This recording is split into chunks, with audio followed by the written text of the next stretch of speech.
Ayo! What is good? What is good? What is good?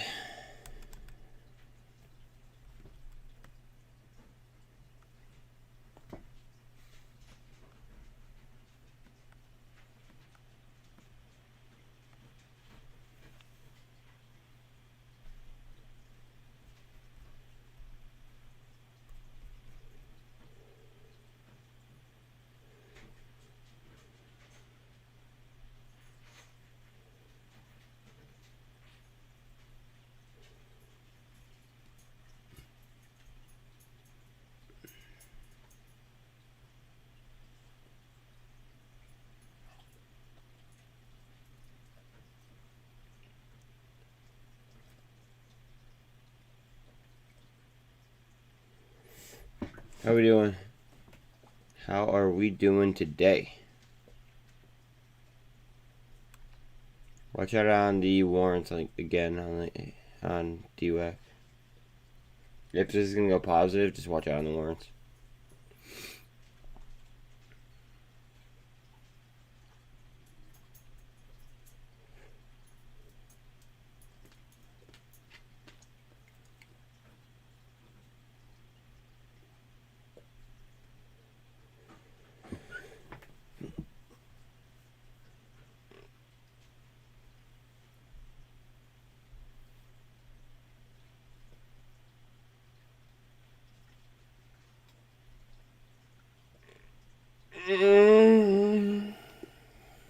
How I feel every morning.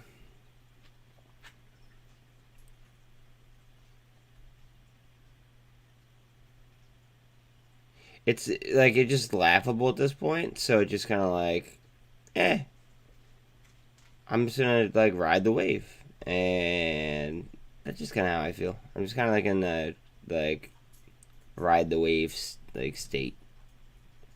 Like nothing really bothers. Like I don't have any emotions. It's probably like really unhealthy, if we're being honest. Like it's not. It, I don't recommend not having any emotions. Because like it might like I don't know. It might like fuck a lot of people up, but I truly feel as if I like am unbothered by just about anything that goes on. So that's kind of how I feel. Nope. I called again though, so there's that.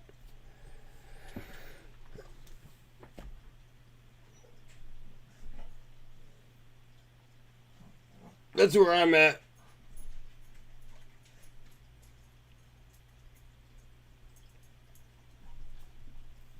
Ugh. And I gotta let my other dog out. Hold on a second. Come, Belle. Let's go, baby. Watch out, look. No, you sister ass. I got one. Okay, good. Next, you want?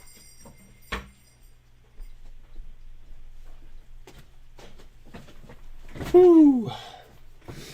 How are we doing, people? How are we doing, people? Please press the like and sub button if you have not already. Today is a big day. Today is a huge day. What time does Fed start? Probably 2.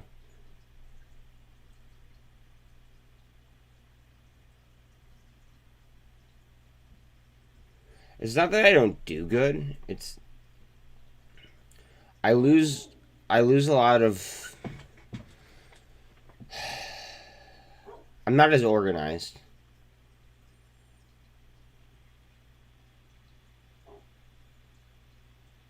So 2 o'clock and then 2:30. 2:30s are like what we need to tune into. 2 o'clock. I'm sure that we'll get the data fed to us through one of our awesome mods here, or through one of our awesome mods here, and then at 2:30 we have the press conference. 10 o'clock we have existing home sales, which are probably going to plummet. I think we're going to miss on that number, but who the hell am I to guess?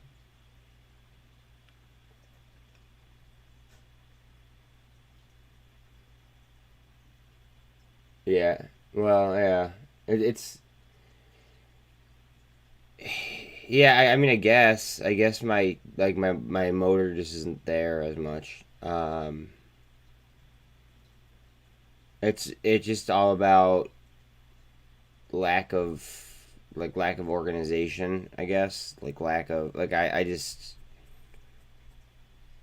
that but that has nothing to do with the fact that like the stock market just makes me like not care about a lot of things. This might be the highest gaining stock today. Not financial advice, but it might be. If it goes up. If it goes down, I mean, it's going to go down. But I think it hit a technical double bottom, and I think we bounce up. But no, yeah, it's like I'm in a state of I don't give a fuck. As terrible as that sounds. So it just like, eh. I'm just riding the wave, bruh. Oh yeah. I mean, like I'm just riding the wave. Everyone rolling in, please like, sub, share, all that happy stuff. I feel that. Right back at you, homie. Thank you.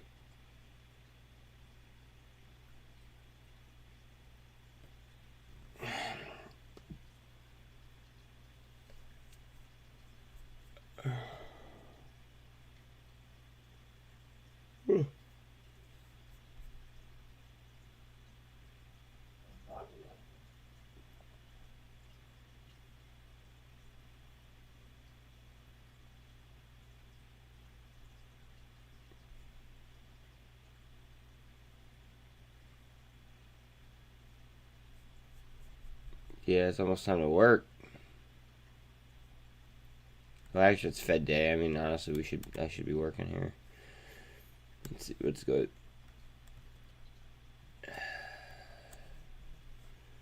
Girlfriend, hold on a second. She actually asked about stock exchanges yesterday. I got so excited.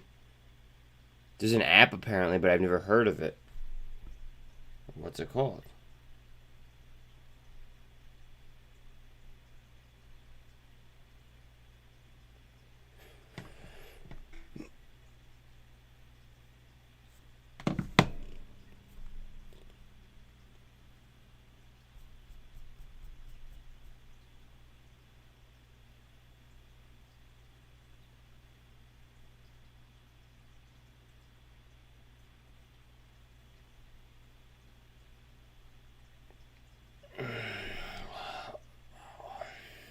Boyle is going to rip faces. Just watch.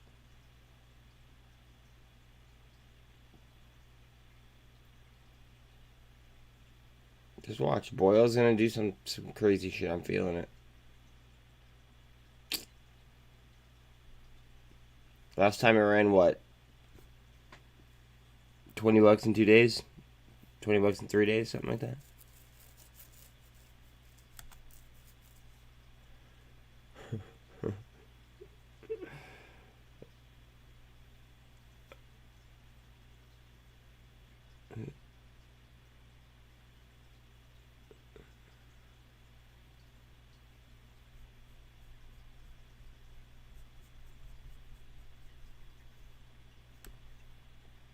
Sober ran so could act drunk today. That's exactly what happened.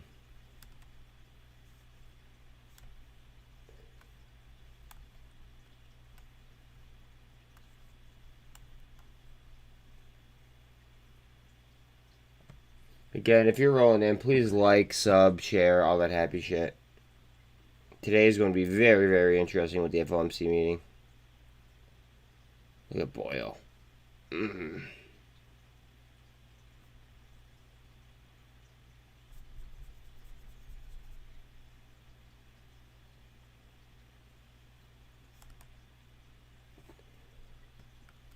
$385.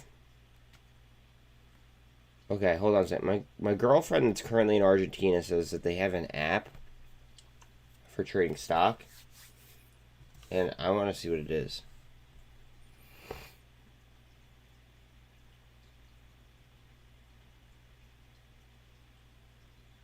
Besides they change currency.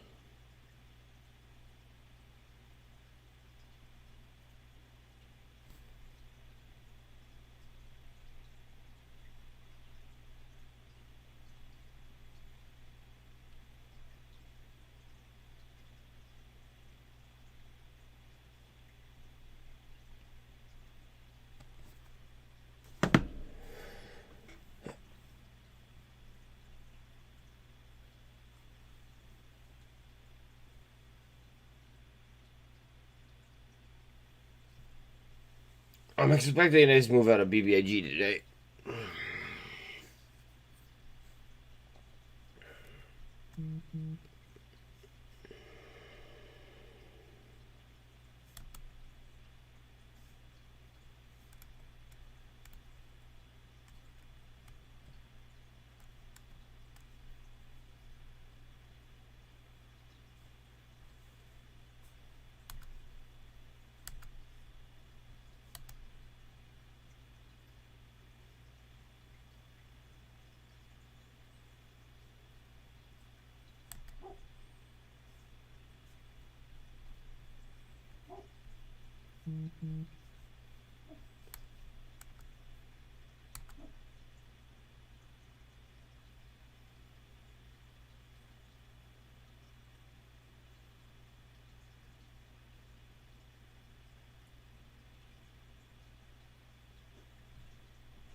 I could try.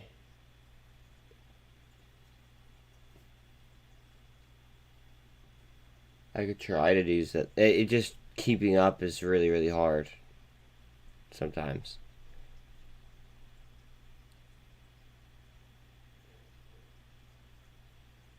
Like sometimes you guys hit me really, really quick, so I have to respond really, really, really quick. And then if I reread what you just wrote, then that's double time. But I mean, like, I'll try. Watch out on DWAC-W, guys. Usually I think it's at 8 o'clock is when they allow warrant trading. It could be later. Fuck. Just watch the warrants jump as soon as they're able to be traded.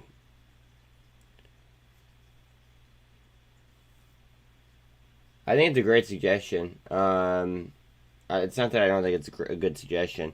It's just keeping up is the hard part, and I don't want to. Keep in mind, I'm still trading. I'm still trading myself, Buster. That's the problem. Is like.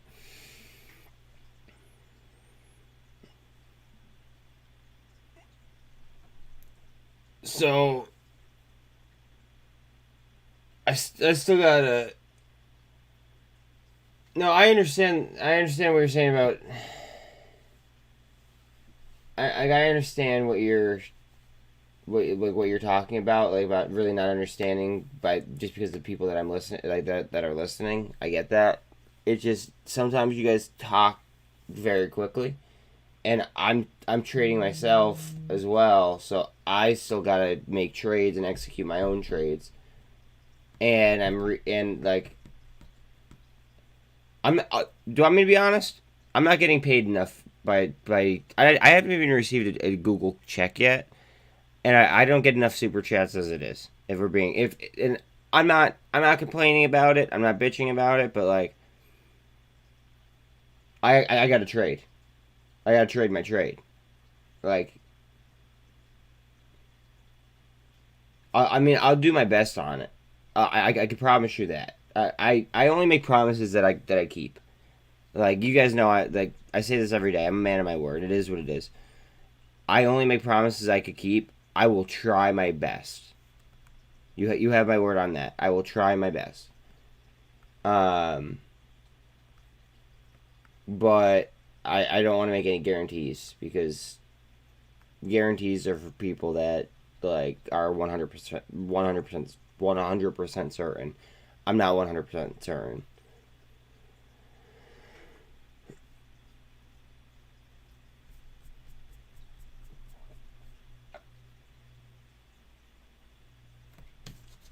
One second, girlfriend message. It's actually kind of interesting because she's talking about. So, apparently, there's an exchange house in Argentina called NICE. NICE. My girlfriend was wondering if I knew anything about it, which I'm really not too familiar with, so. For a while, their exchange was like really fucked up, from what I understand.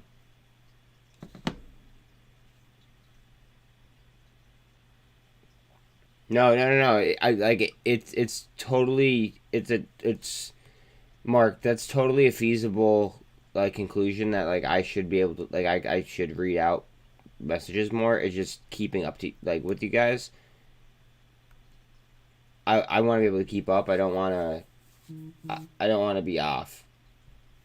That's it. And then I'm still executing my own trades on top of that. So it just like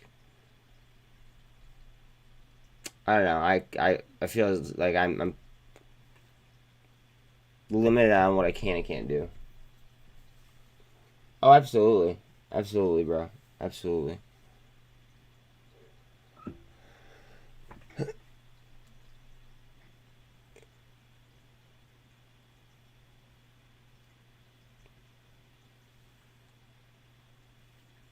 Today is so critical for SPY.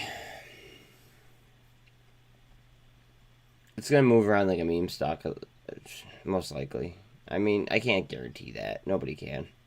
But I mean, that's what usually happens in Powell talks, right?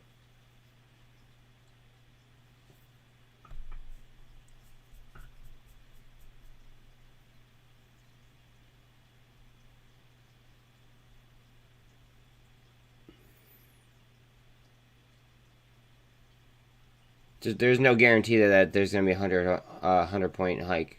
I mean, like that comes out at 2 o'clock. I mean, Wells Fargo calls for a 150. You know what I mean? And then we have other people that are saying 50. So today,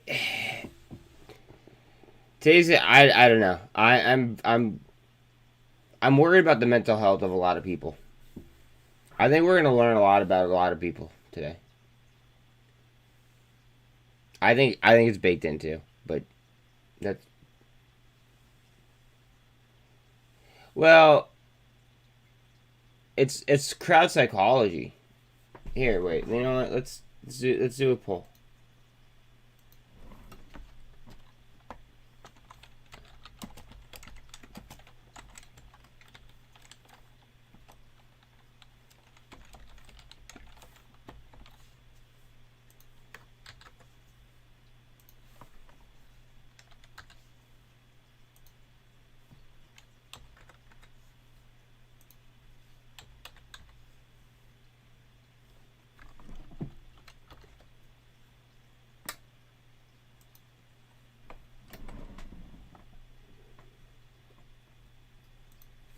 I'm extremely bullish.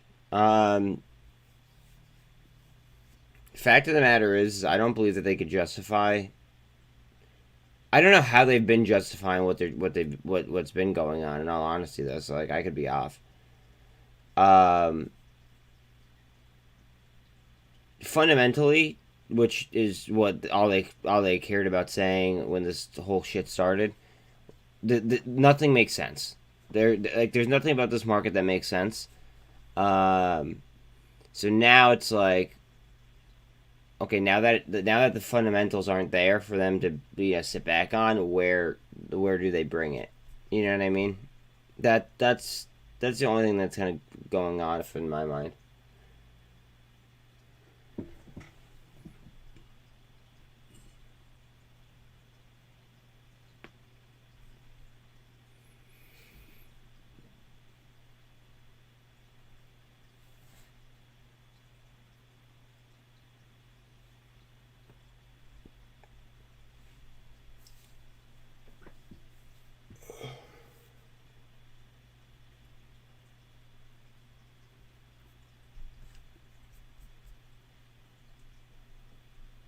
Thank you. Yes, please like, sub, share, all that happy shit.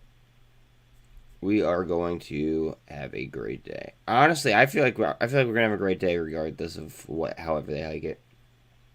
Because they say that they hike us right into a recession, or they rip the band-aid off, quote unquote, like what Wells Fargo was saying. Um, I mean, that might devalue some stocks and then have other stocks rip. Like, what if they go ahead and they take all like the large cap stuff that's trading at high multiples, they sell off, and then they go ahead and they cover the small cap stuff. You want me to get some bean water? Maybe I should get some bean water. Alright, one second.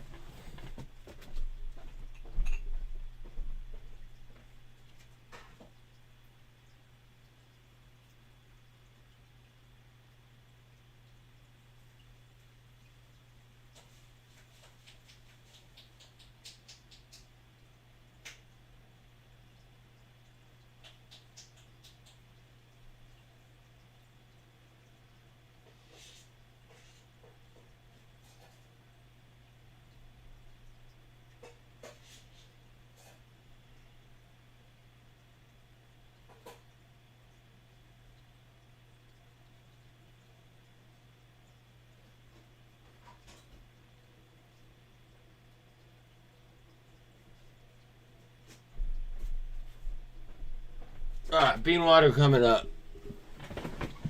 Bean water is on the way.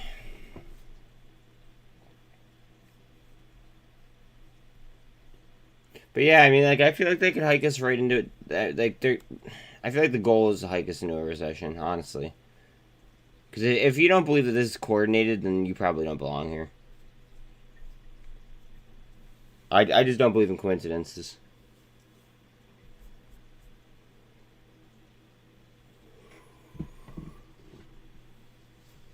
Unemployment already hit the fan, bro. That's the issue. We're getting bad numbers. We're getting bad data.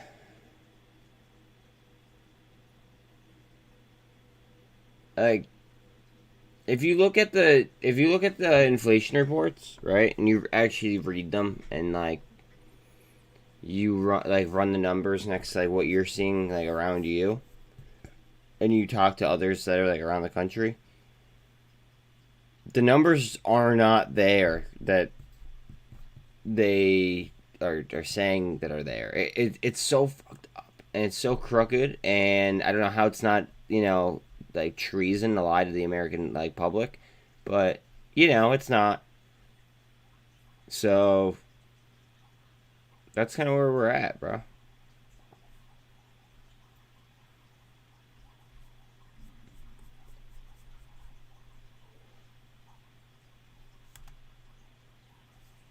A little gap up here on BBIG. Let's see if we could roll or if we're probably gonna fail. I have a lot of hope for BBIG today, though, after the court date yesterday.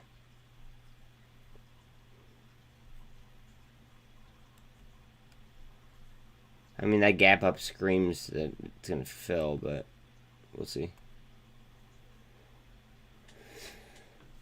We shall see.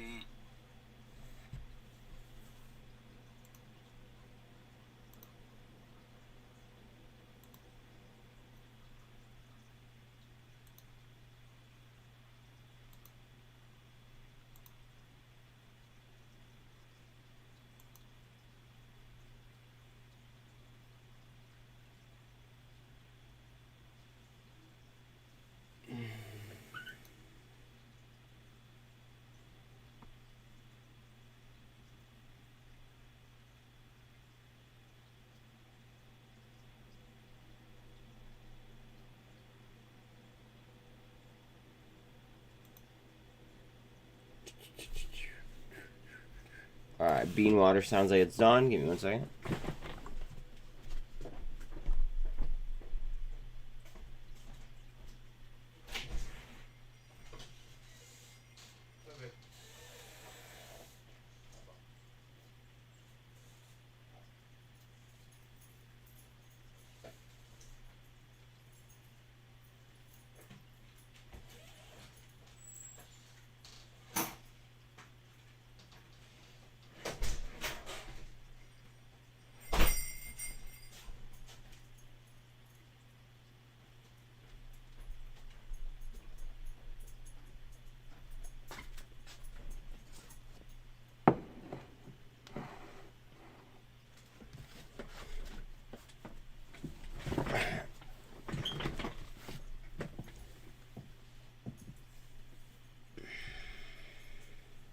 AMC GME green.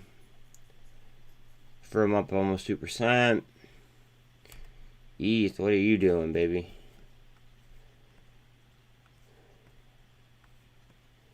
What are you doing?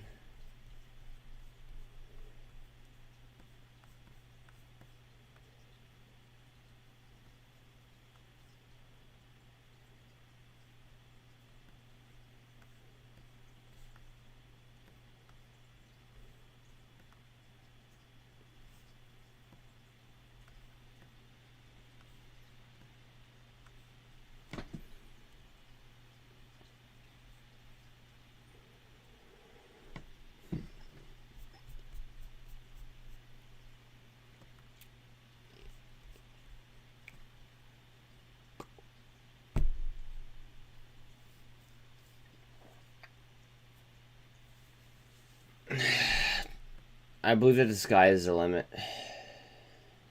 If we're being honest, I think the sky is the limit on PGY. I gotta stop saying if we're gonna be honest. Jeez.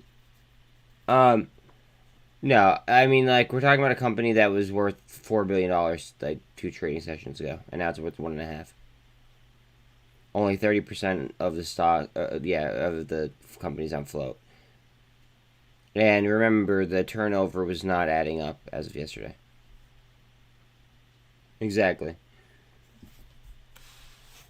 Turnover was not adding up as of yesterday. So,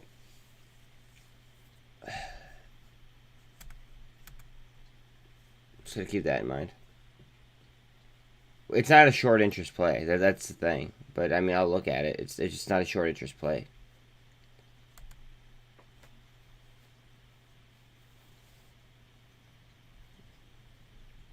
Cost to borrow yesterday was like 600 and something, but that didn't take into mind the offering data.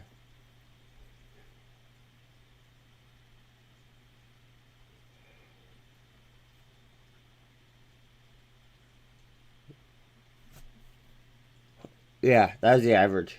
The high was like 982% though. If you want to know what the high was. But I mean the live short interest right now is 0.4.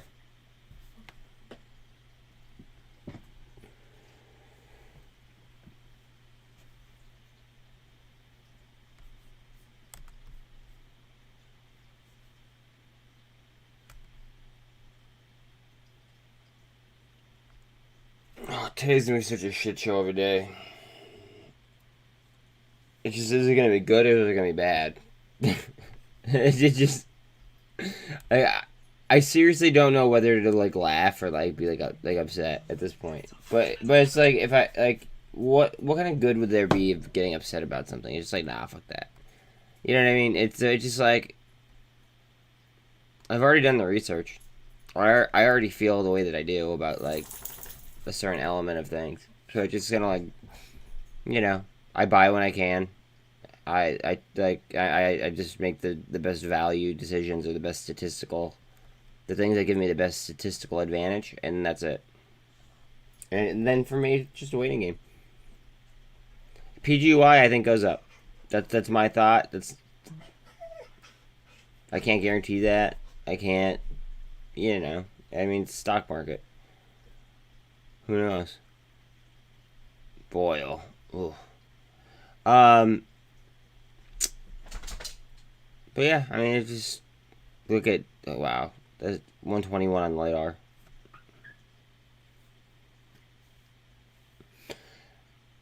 I'm just riding the wave, dog. That's all I got for you. Sober is starting to retrace itself down. Hopefully that can catch itself. What are you whining about, buddy?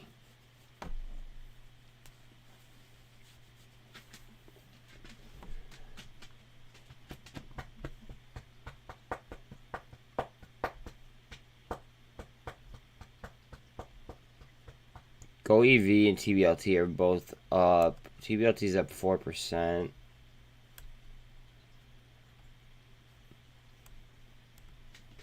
Now keep in mind it is 8:01, so I mean, like, we just got those 8 o'clock candles.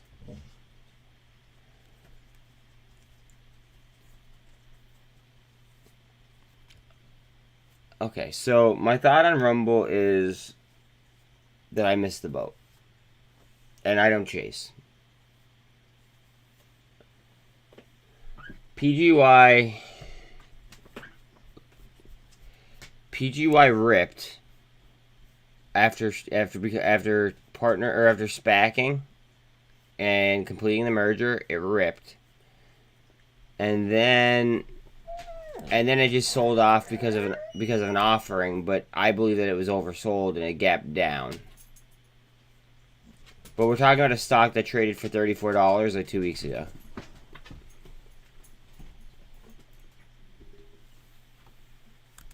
And to me, it has the numbers. Like, the fundamentals are there on it.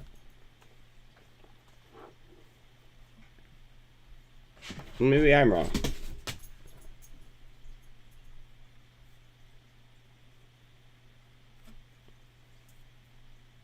Maybe I'm wrong. But to me, it has the numbers. It's got a low percentage of the companies on float. But it's at $2.39, right? And it has a market cap of what? $1.56 billion. So keep in mind that this was trading at $34.50. It's not a small company.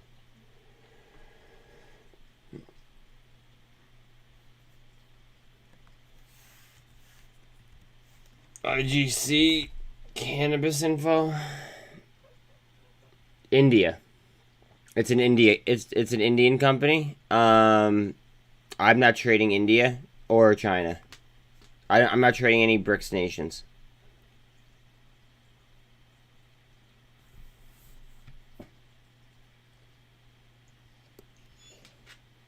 I'd be playing TQQ or SQQ depending on how I felt about the rate hikes situation. 1 second, let me let him out and see if that's it. 1 second.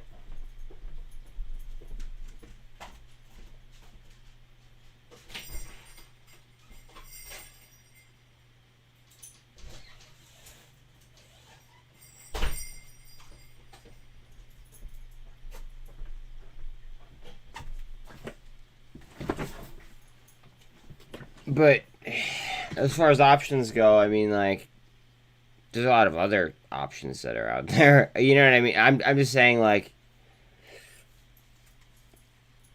fuck. How can I explain?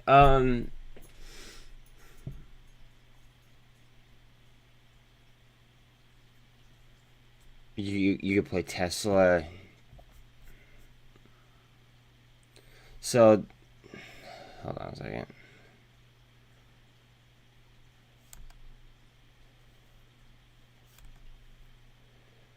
See these?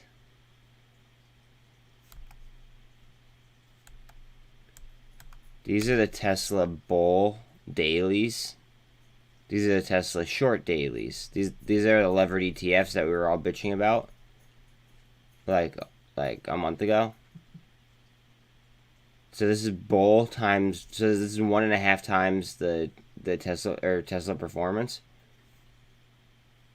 This is bear 100% Tesla.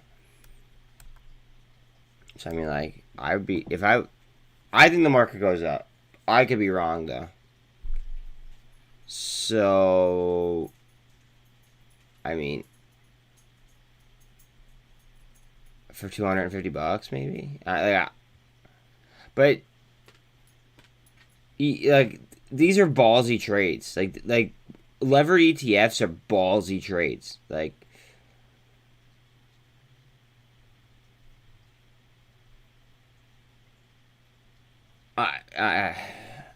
that's all I could really comment. Like, I there's only so much that I could say without getting in trouble.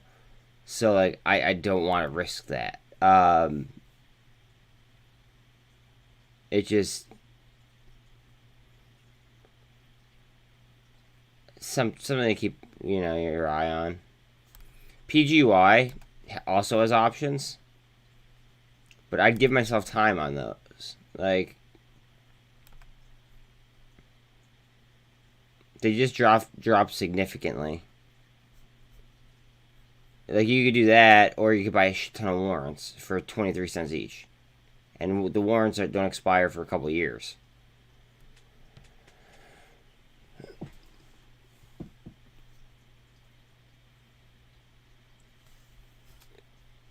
Lots or lots?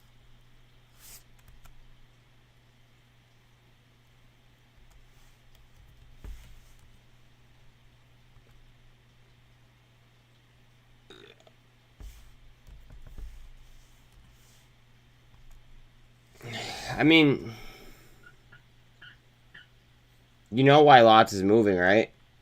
Because of that merger agreement. It just is that baked in now.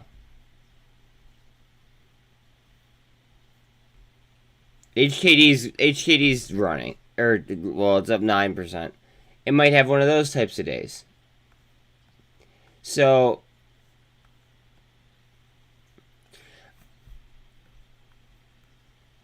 I don't know. Today's gonna be a shit show because of the FOMC meeting. It always is. I'm not expecting anything different. I mean, I'm expecting a little bit different. Like, we're gonna react how we react. Big money's gonna go ahead and toss us around however they see fit, and then it's up to us to go ahead and, like, you know, hold it together and do our thing.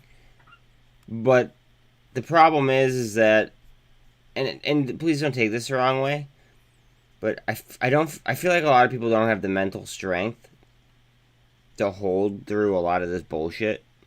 Like the new, like, this is more towards, like, the newer people, and that's why we got to be like, you know, we got to show them, like, hey guys, like this is shit we've been dealing with. But I don't know if a lot of the newer people are going to be able to deal with the type of turbulence that I'm talking about. And that could cause a mass sell-off. That could cause a mass buy. That could... Jared, what is up? Yes, but I like XRP more. And I like XDC more. A lot of people don't even know what XDC is, but XDC is huge as far as settlement goes. I don't think so, Mason. I don't believe so. I would sell, like, I'd sell almost everything I own at, like, a certain price, and, like, just throw it at MULN at like at such low prices. Like, I don't even know what I would do. That's exactly what I would do. The answer is I don't know what I would do, but I would have to put more money on it somehow. But as far as crypto goes, I mean, quant. A lot of people don't even know what quant is. Quant is a little bit more on the expensive side, but that's because it has a low supply. That's kind of like the few things I look for. I look for low supply, if it's inflationary, deflationary, or max supply. Like, there's several different factors.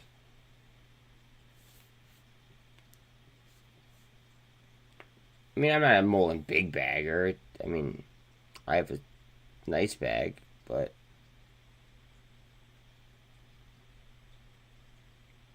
it kind of sucks right now. I'm not worried about it, though. I'm just not worried about it.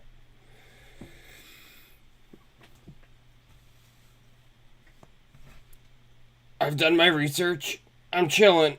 So now I just buy when I can.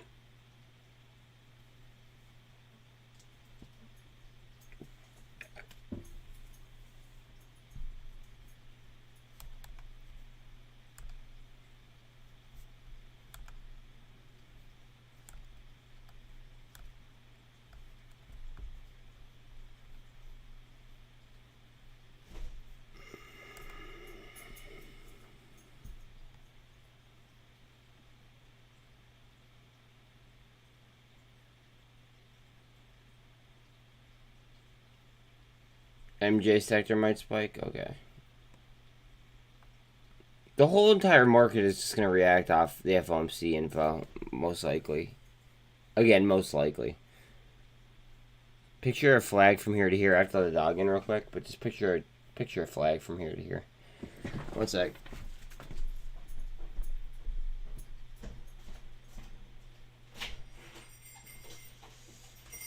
Go ahead, bud. Good boy.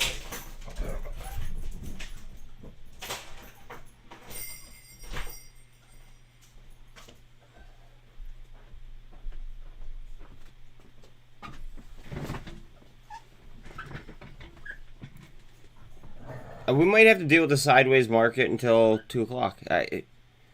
Who knows? Like,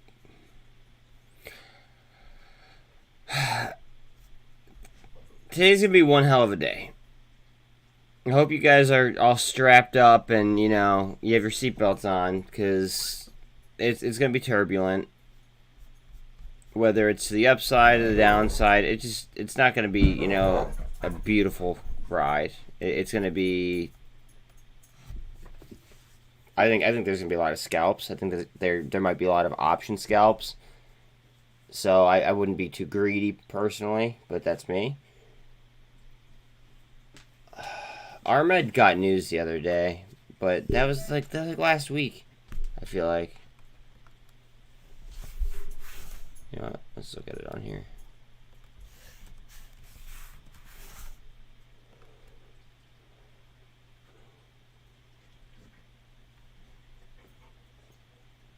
Yeah, it's running off 1 for 50 reverse stock split news.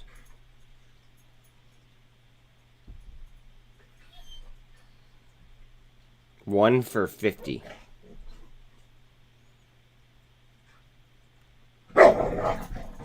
So to me, that means like I'd be buying it 50 at a time.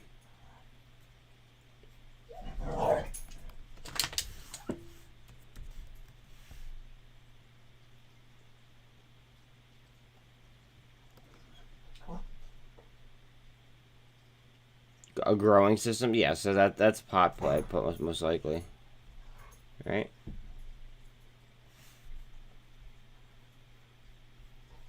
I mean, I could be wrong. It could be for food, but tobacco, consumer staples, I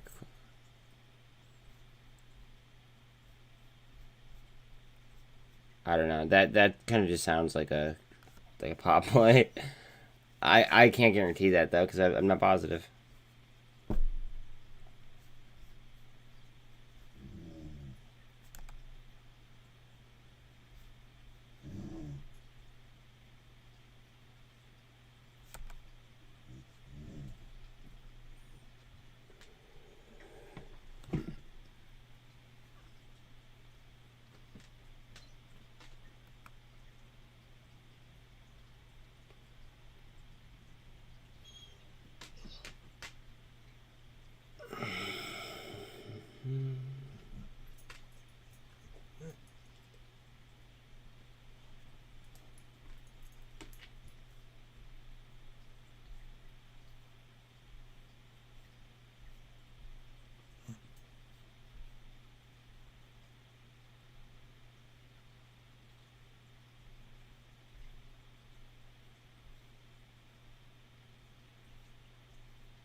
I'm seeing a lot of buy signals here. There are a lot of sell signals, excuse me.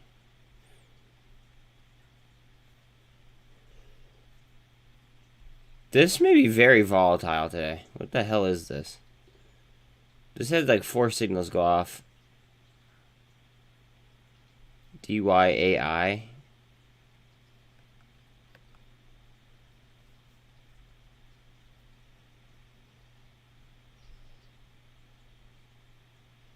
Wow. Oh, it's coming down to... Oh, it's almost at a technical double bottom, too. Fuck. Changes in beneficial ownership. 31%...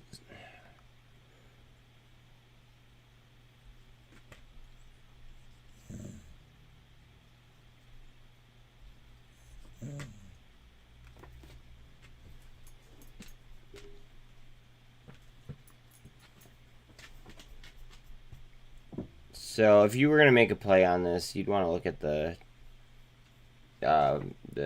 SEC filing, Form 4.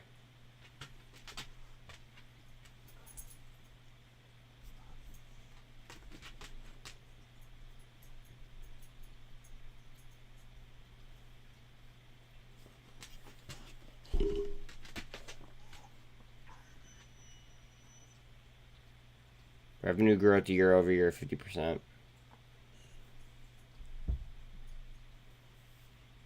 EBITDA projected to be negative. Next year projected to be up 20 mil.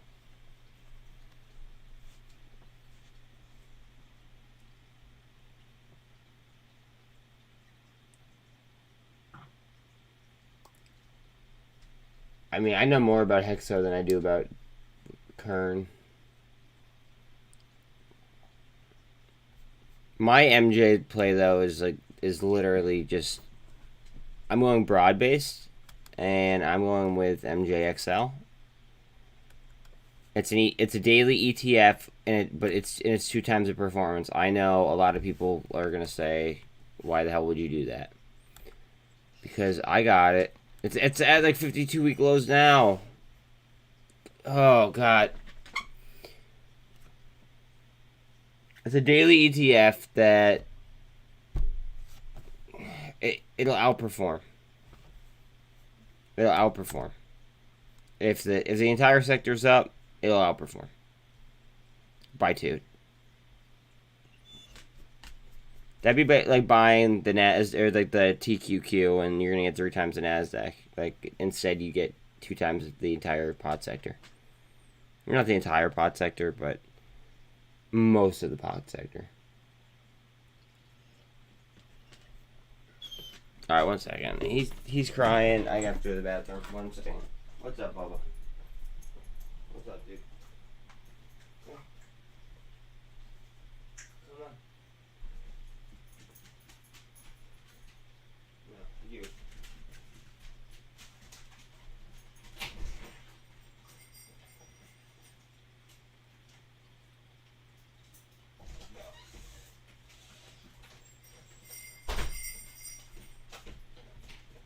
One minute, guys.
Could we go play?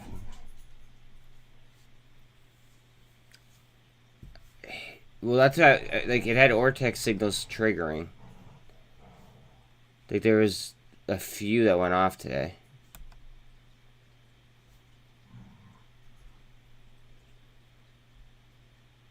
and yesterday.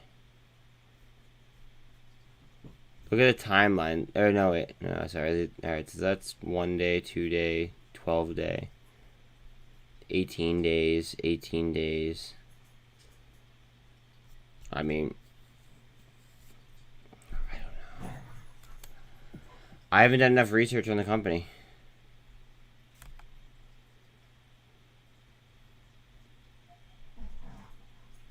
I mean, I do like the fact that BlackRock and Vanguard are towards the top there.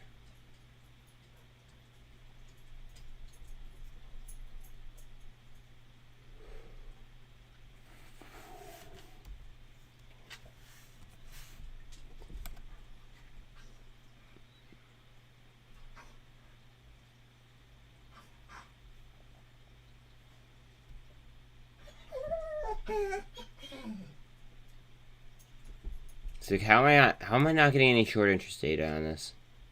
First it was Tblt giving me problems with short interest data.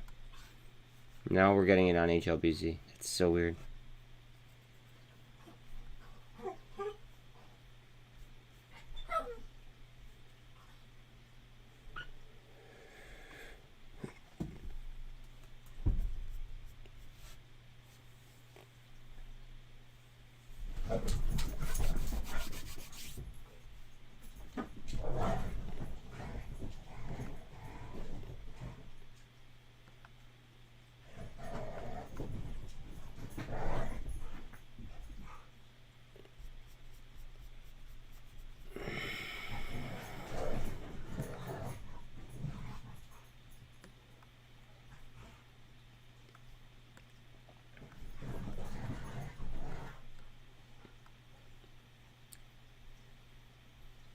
I'll be honest, the only thing that I'm hoping for, is that today we're not stuck watching the SPY for a good portion of the day because of the roller coaster ride that it might go on.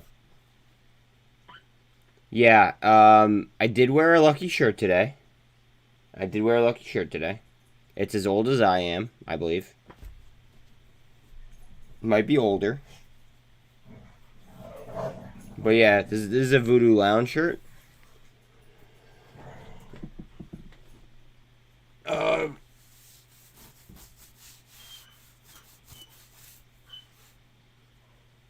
Yeah.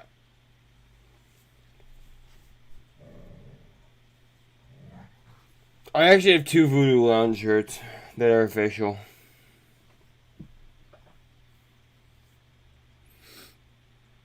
I'm a big Stones fan.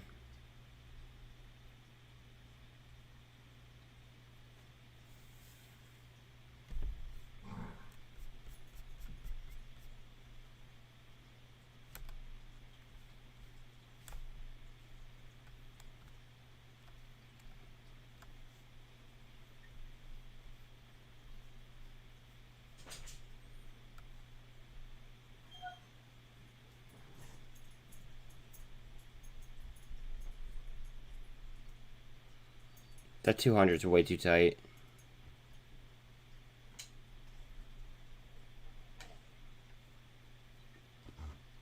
Hold on one second. The dogs are crying. I'm just gonna put them upstairs. They're not dealing with this today.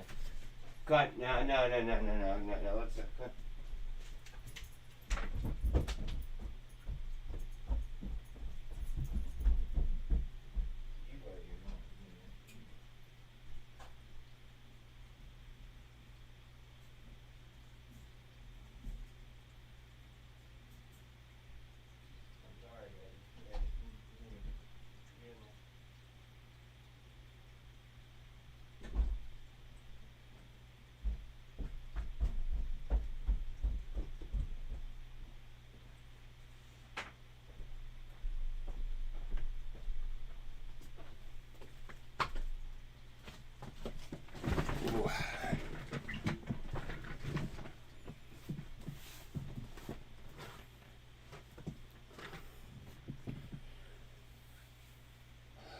I can't wait to be able to cut this hair.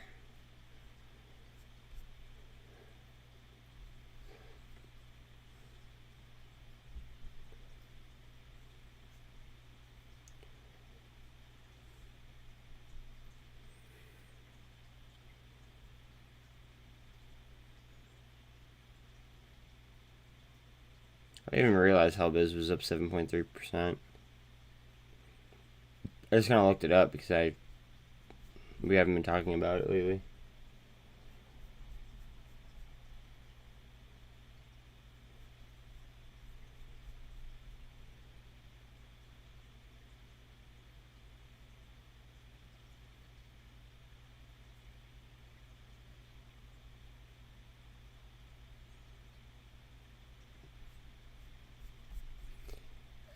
Yeah, bro. I need to get a haircut really, really, really, really bad. It's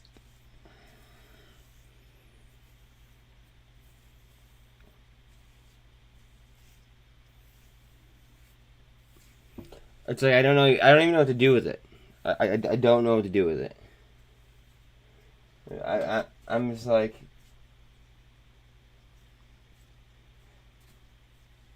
I don't even. And usually, like I'll have a beard, but like I won't grow it out like this. But it ended up growing like this because my hair is all over the place anyway. You know what I mean? So just like, well, like fuck it.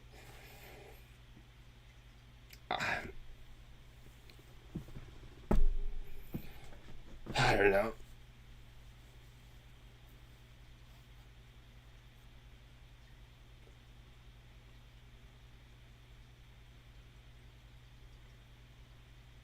I'm gonna have to do an official poll.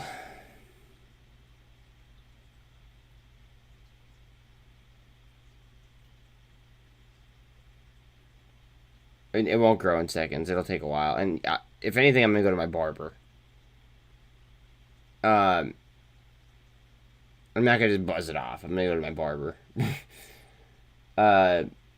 He probably thinks that I'm cheating on him. But no, I'm just not getting my hair cut. I will pull it because I need I told everybody that I was gonna wait.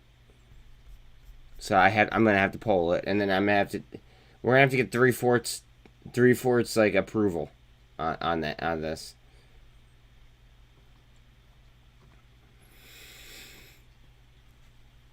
I don't break promises, so we will have to get 3/4 approval.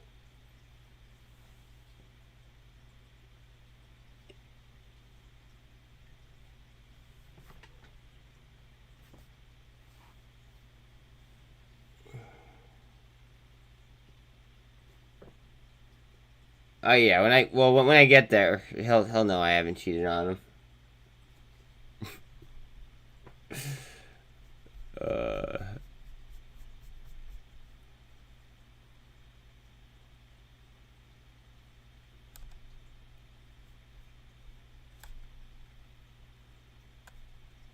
I'll be like, bro, like where have you been? That's what he'll say to me. Do you want to know the screwed up part? The screwed up part is I get free haircuts.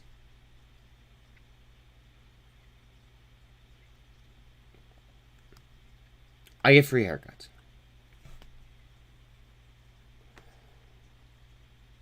It just, I told you guys I wouldn't.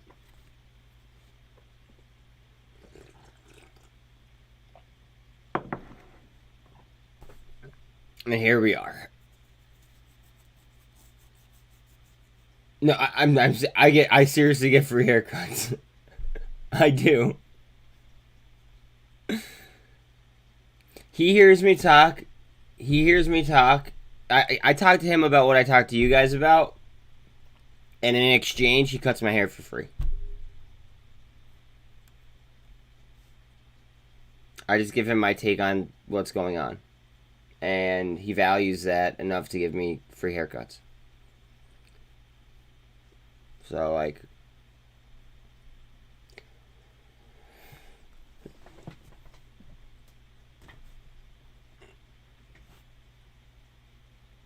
Oh.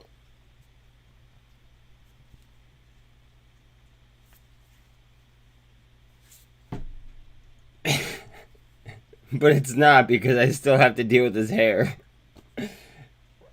Like... So... That's why I'm saying that, like, I gotta watch what I promise you guys, because, like,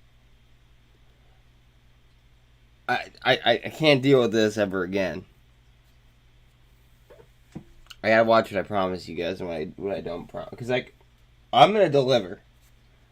I'm gonna deliver. Sorry, there's a mirror over here, so I'm gonna look at it. Oh, Jesus.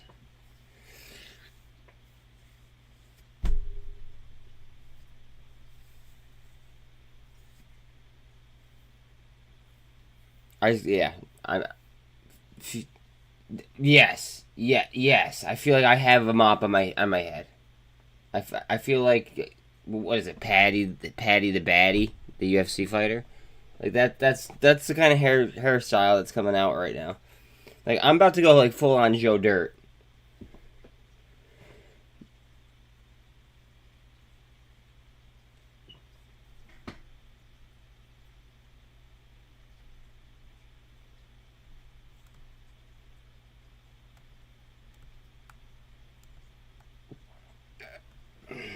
Like if we're not careful, I'm gonna go full on Joe Dirt, and I really don't want to do that.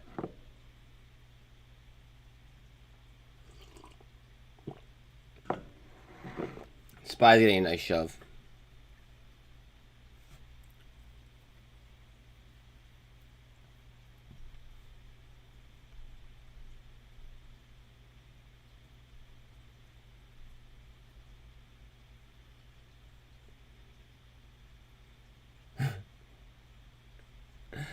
I don't need to know about what you're wearing. I only ask my girlfriend about that.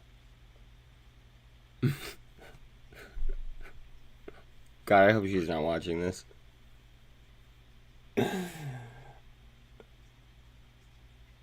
Oh, Lord.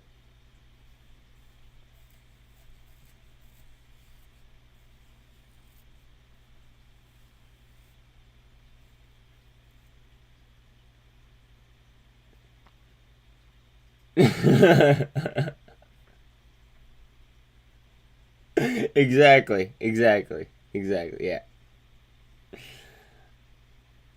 I gotta stop. Well, the last one was a little bit too much. That was a little bit too much. I can't do that.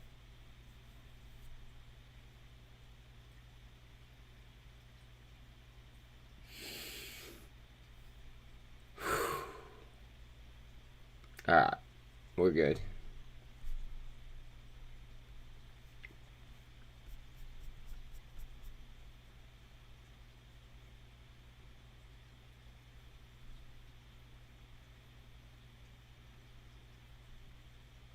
Mm.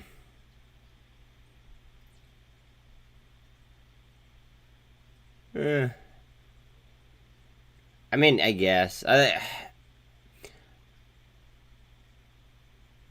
You know what? Honestly, maybe I did because I don't really laugh that much anymore. As terrible as that is, like I'll fuck around with you guys and I'll laugh, but I'll laugh things off, but like I'm at a point where it's just like, eh, eh. Like seriously, it's I don't know if it's a good thing or a bad thing that I don't let things affect me anymore, but it just like I seriously feel like I'm like I don't have any feelings on a lot of different regards. So it's more of like an on a lot of different. No, I'm serious. Like I just don't have feelings. Like but it's a good thing because like I don't let things affect me. So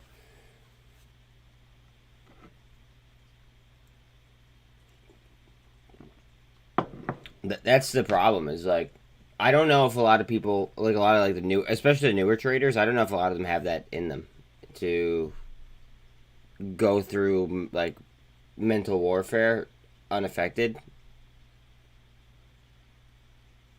Like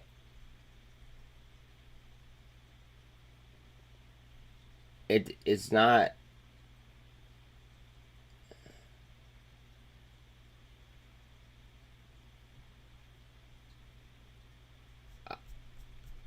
Are you saying that Tina's heartless? I wouldn't call your wife heartless online, bro.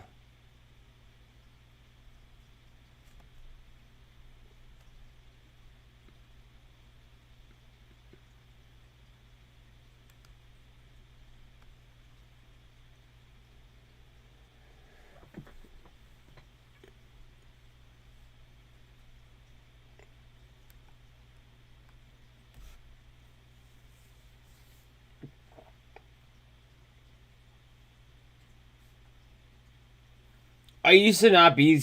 I used to not be like this though. Um,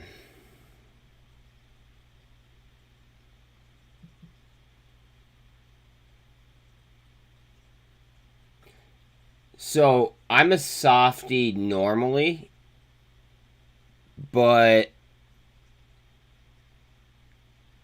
I've been hardened by the system that we're in. If that makes sense. Like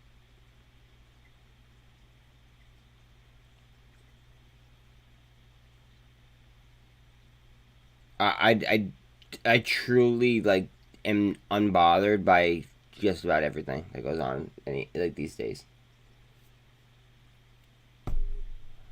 Um, I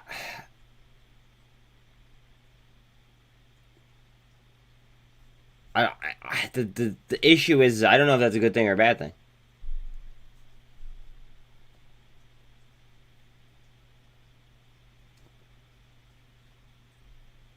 Well, there you go.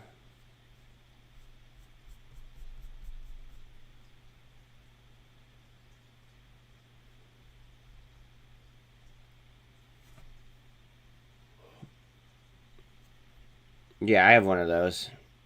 But see, another issue is that thanks to your dear president, not mine. No, I'm just kidding. He is my president, and unfortunately, I'm not an idiot that will claim otherwise. Um, yeah, Dad, I'm up. I woke up late. I'm sorry. Thank you for calling. But sorry. Um, my the person who balances me isn't allowed to come here right now. So it just like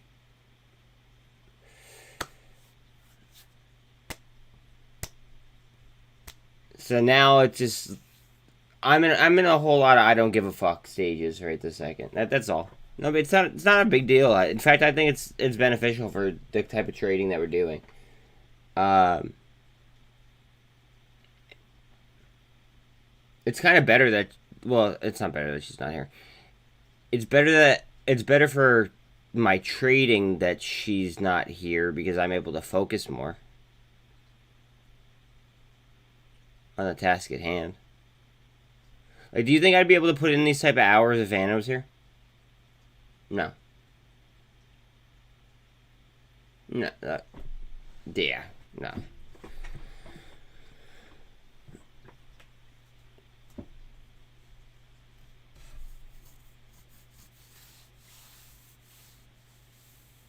Dude, he just like lets himself in my house without like while I'm on stream, he'll just like let himself in the house, and then with the dogs, it's just like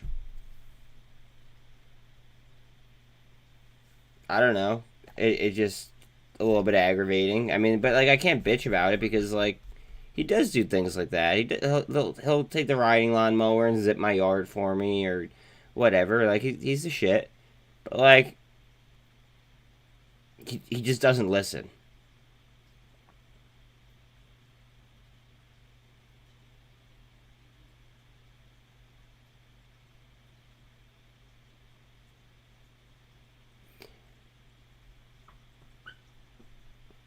Well, he just doesn't listen. He because like you have all right. You have Celeste. Listen to your daughter. Listen to your daughter.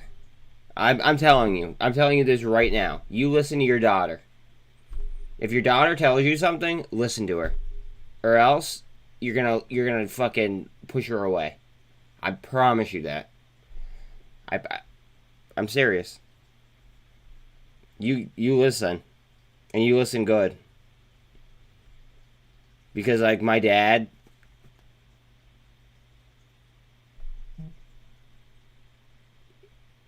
he it, yeah he see my dad hears well. My dad hears well. He just doesn't listen. Does that make sense?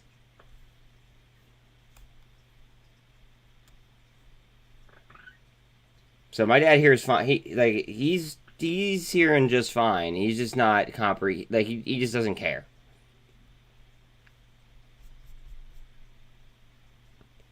And that's the issue that I have with him currently.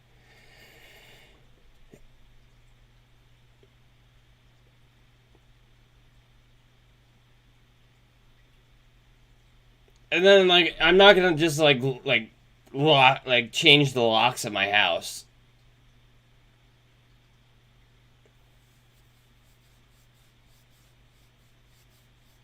Good.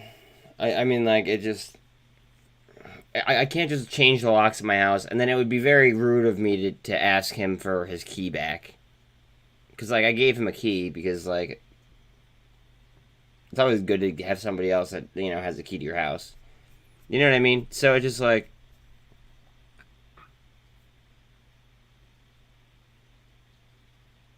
don't know.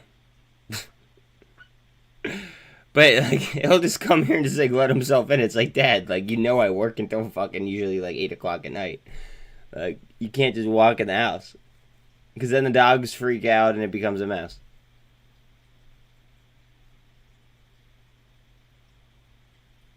And it's he comes here and he knows I can't talk to him.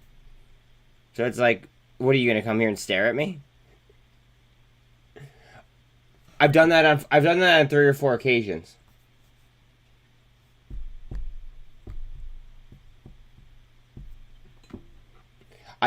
I even put a sign on my door.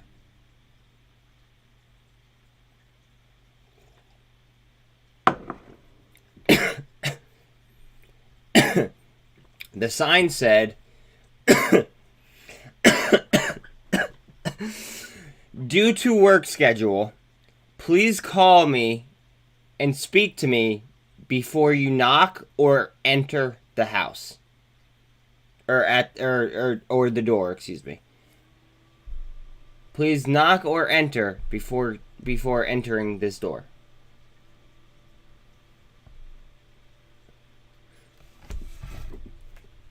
Do you see where I'm at, Mark? Now you get it.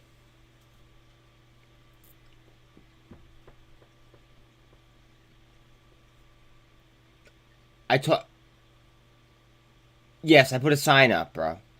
There was a sign.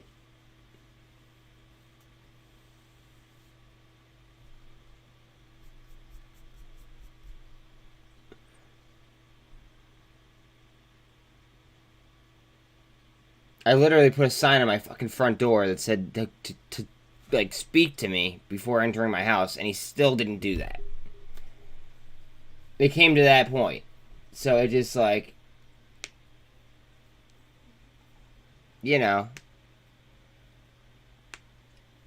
thinking changing the locks is really the only answer, but that's gonna really, really ruffle some feathers. And then I'm just gonna have to give him a key over again if I need him to let the dogs out or something.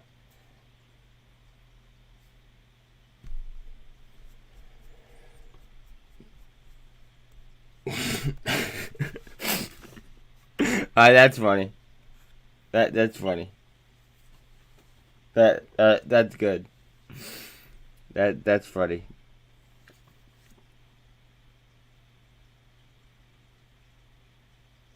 I know. Because that looks like I don't want to do that.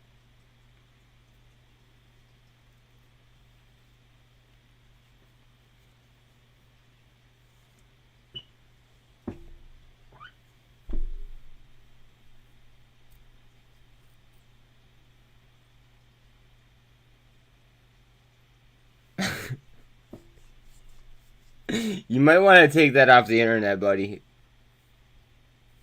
You might want to take that one off the internet.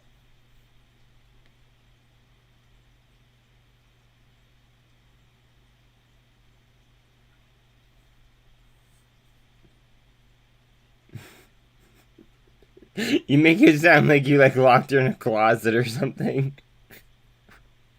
I know you didn't, but I'm saying.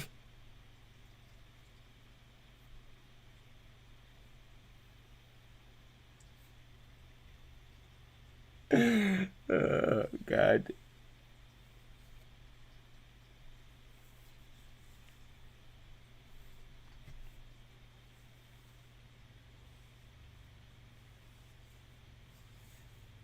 I need to cut this hair. Holy shit.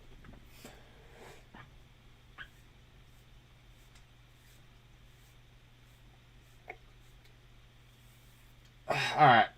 After the basis points are announced, we're doing a poll on my hair.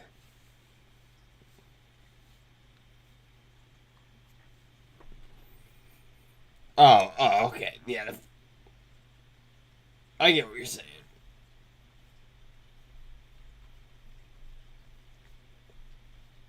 After the basis points are announced, we're doing a poll on can I cut my hair, and it's got to be a 3/4 unanimous decision.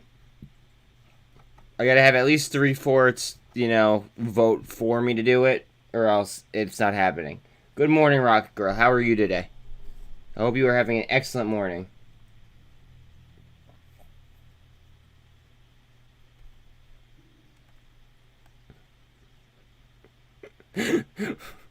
It just sounded bad. That's all.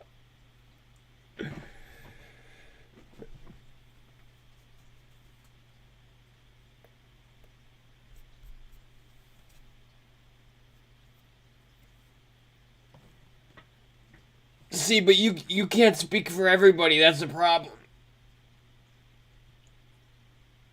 And another thing is, I promise. Oh, today's gonna be a shit show, Rocket Girl.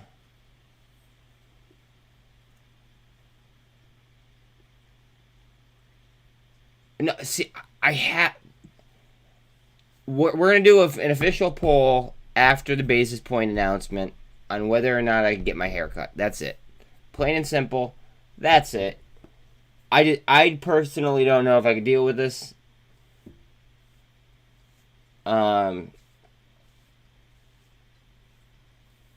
For too much longer. But I told you guys that I wouldn't do anything to it, so I'm not going to do anything to it. So we're at an inflection point. PGY is going to get fucking brutal. If it goes.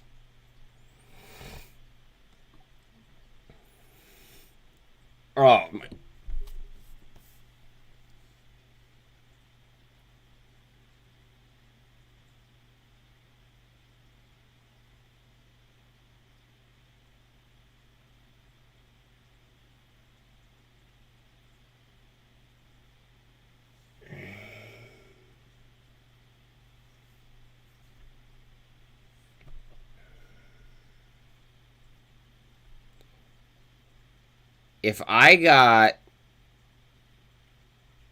I'll tell you what, if I had, let's say, a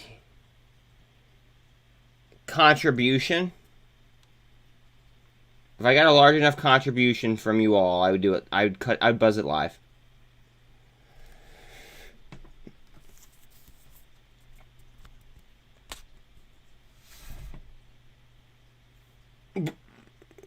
Yeah. But it would have to go to... It would have to go to this.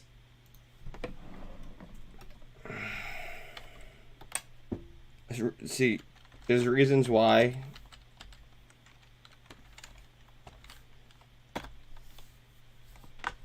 If I get enough contributions to that, I will buzz my hair live for you guys.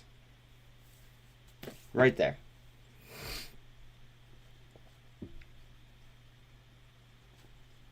Just saying.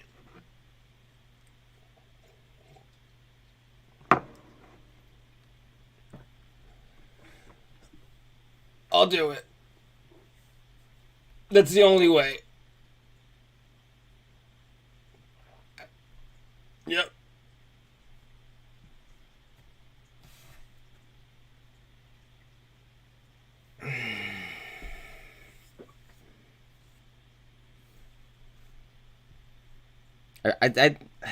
Fuck. Yeah.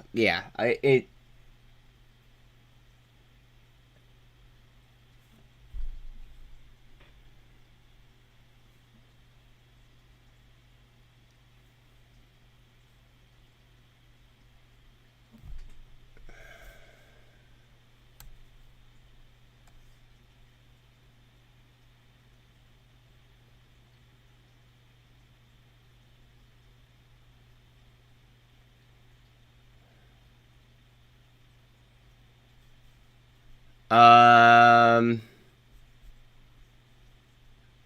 would diversify a little bit. But yeah.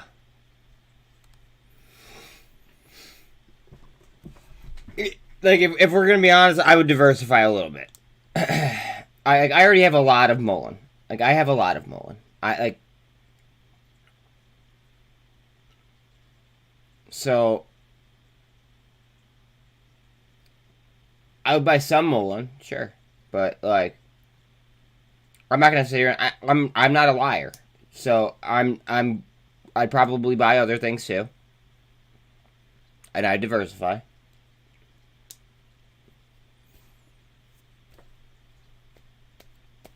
But yeah.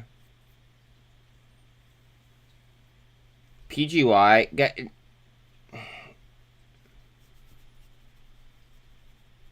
Sorry, guys. I'm having an early morning seizure.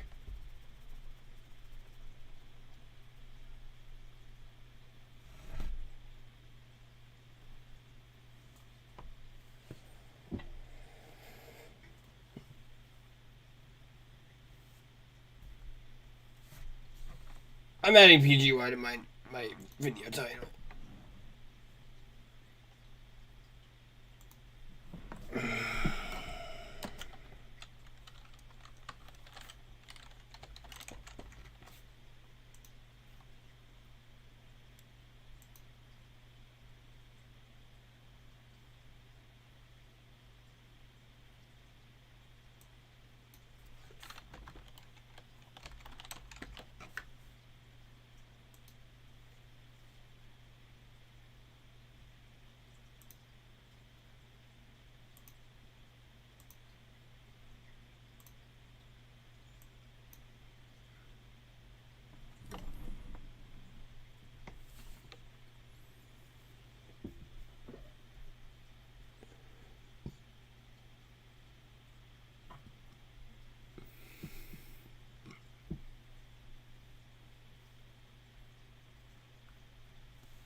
I know you did. You have a much better fill than I do, bro.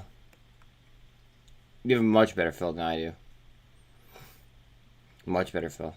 I mean, like, I'm gonna be buying more here. I'm gonna be moving money around or something.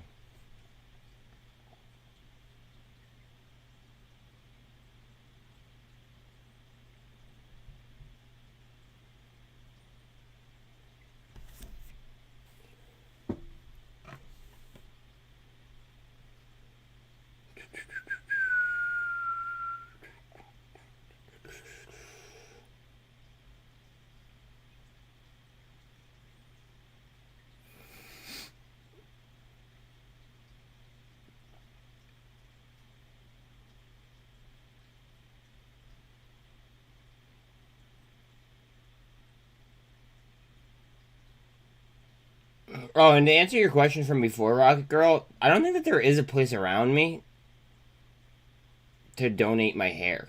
As fucked up as that is, like, I would have to drive like an hour away to donate my hair. I really don't think that there's like a place that's close in order for me to do that.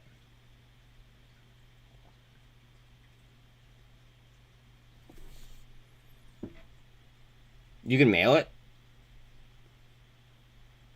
If I can mail it, I'm down. I'll do that.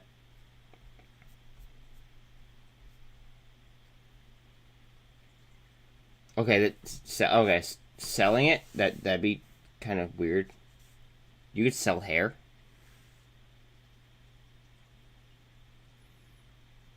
Why are you giving me all these ideas? Like, you're telling me to sell my, my swimmers. Now you're telling me to cut my hair or sell my hair. Like, what else can I sell?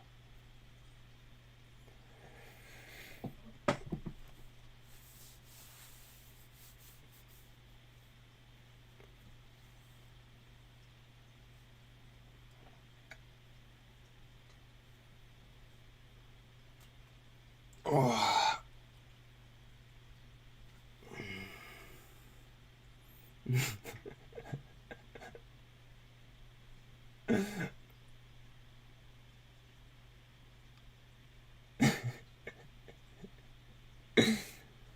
Well, you only need your left. You only need your left one in order to make kids, right? So like, I could technically sell my right one, right?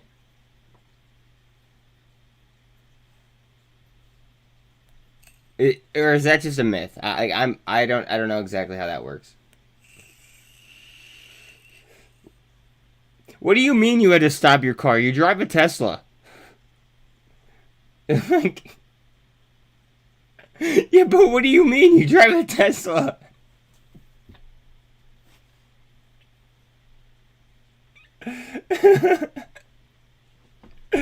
Oh god, it's almost. I have. What do you mean you're afraid of autopilot?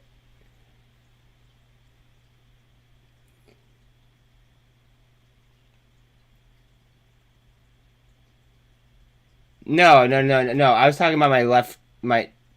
I can't say it on here because of the algorithms. I don't know how strong they are. Like, you know how like Lance Armstrong only has one. You know. Okay, Rocket Girl, don't talk like that. You have a husband.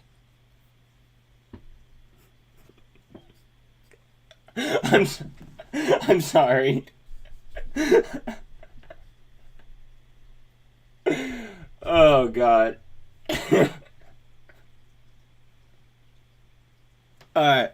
It's 9 o'clock. I gotta be serious. Oh shit. Oh shit. Oh god. Oh, you guys are too much. Alright. Alright. Alright. Alright, that's funny. Alright. They're sitting in their purse.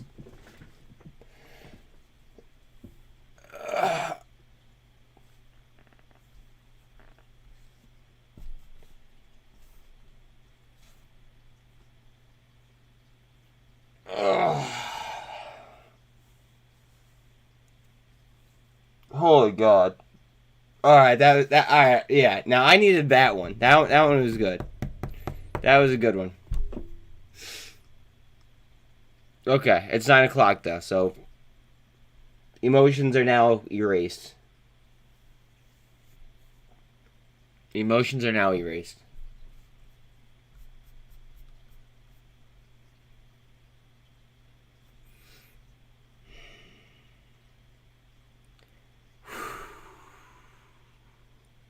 Okay, I'm channeling my inner I don't give a fuck.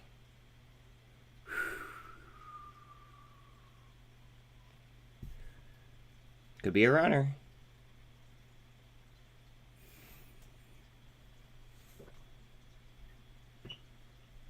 Once you learn how to ride a bike, you don't. I mean, they have that saying for a reason, right?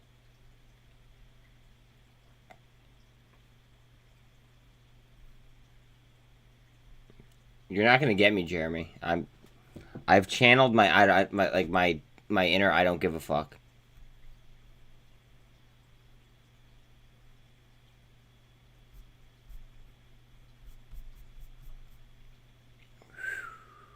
Woosah. Look at that MULN candle. Interesting.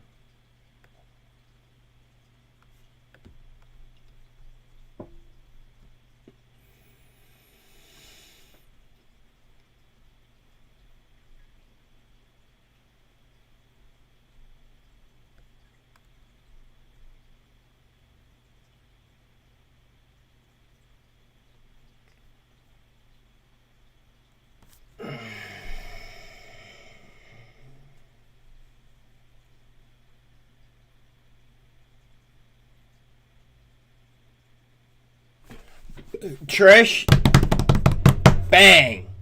Hell yeah. Let's go. Let's go.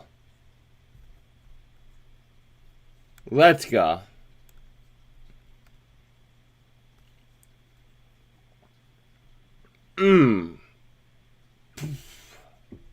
Thank you, Trish. Needed that lift. I needed that. See, now Trish comes and drops some knowledge bombs. Look at that. You guys just made me have coffee go up my nose.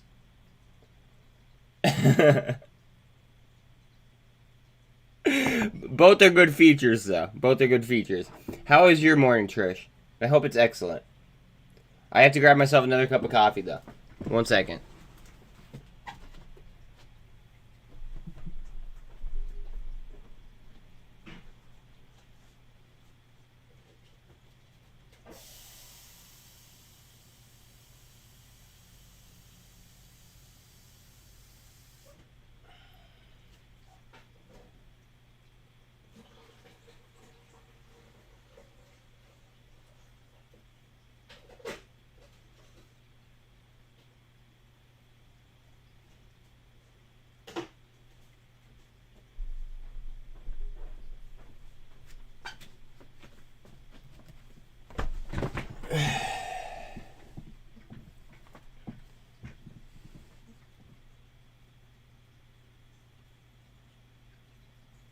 Oh, we are winning. We are winning. We are winning. Yeah. It's fine. Oh, Trish, you might have to rewind. There was some stuff that went on maybe 15 minutes ago. It was some pretty funny stuff.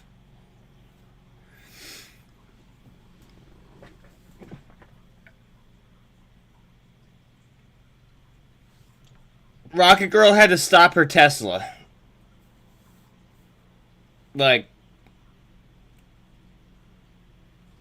Yeah.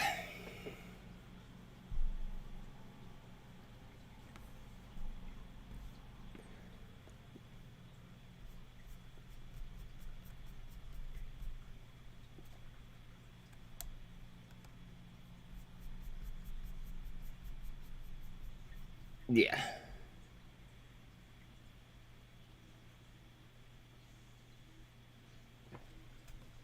Well, then she could just ask what she missed, and then I'll just update her.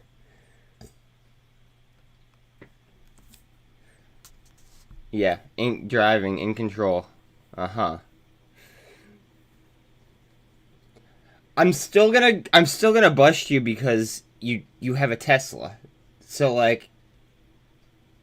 you had to stop your Tesla even though it drives itself. I mean, come on. That's something. That's something.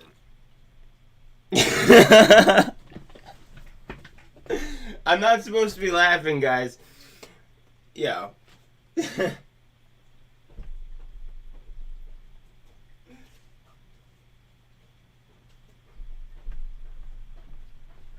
On the most serious of serious days, you guys are making me laugh. Okay.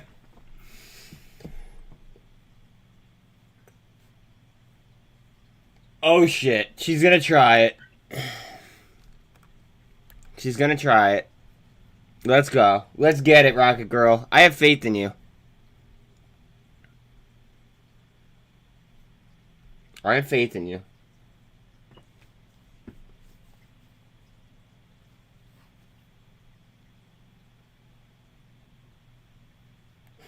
Oh. Oh. Trish is firing shots.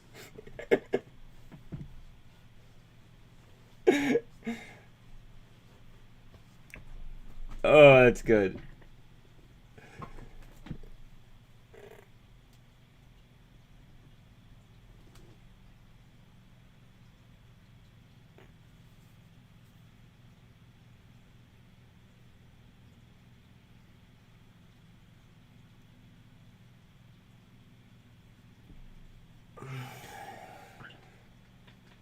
What do you mean, Mark? Do a video rocket? No, don't make the poor girl do a video while she's like using autopilot for the first time. That just sounds like a bad idea. We're not gonna do that. Like, she's already afraid to do it in the first place. We're not gonna make her video it too.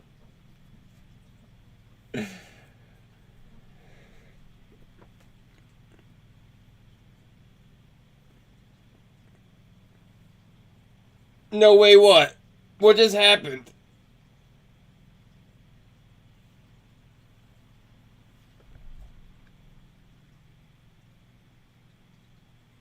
Yeah, probably because you're texting and driving.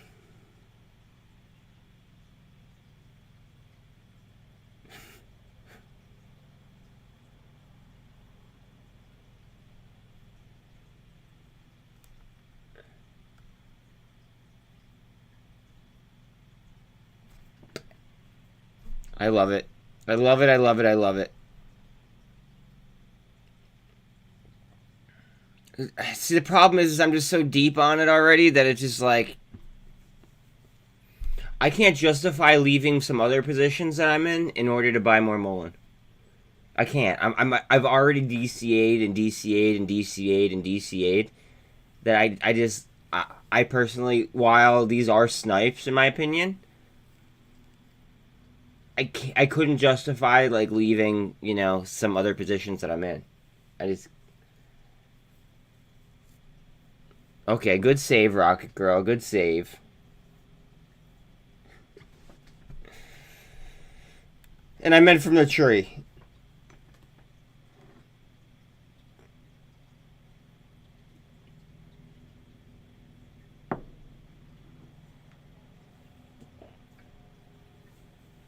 Oh, I still drive with my knees.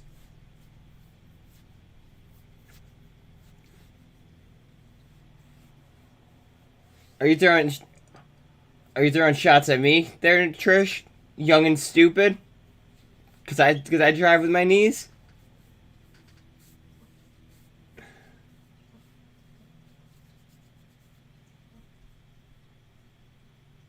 You're feeling spicy this morning, aren't you? Probably because of the MULN news.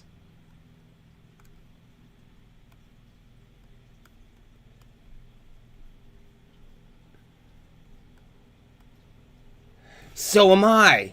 It comes in great. But you know what's really hard? This is something that I will admit is when you're driving stick. And all right, so here's the problem that I have. So I drive stick. That's just it just is what it is. So if I'm eating, right, while I'm trying to drive, and I'm trying to drive with my knee, and then I have to push the clutch in, and then it's just like, so if I'm driving, right,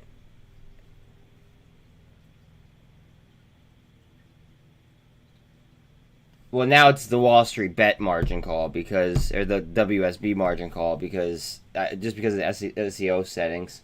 But anyways,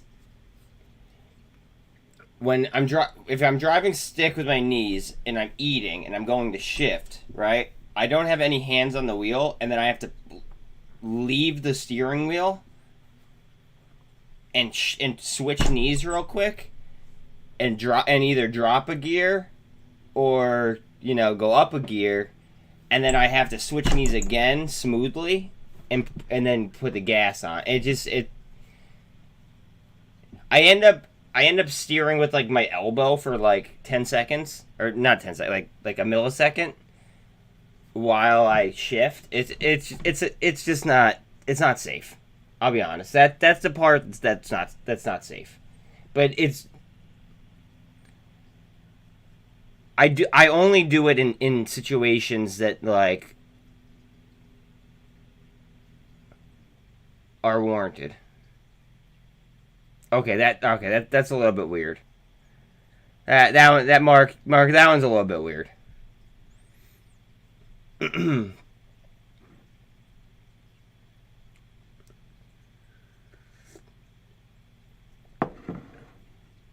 Yeah, but she didn't say it. You did.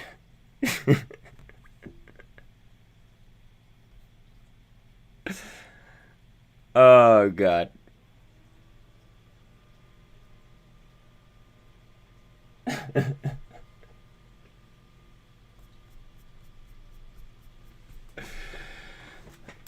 uh,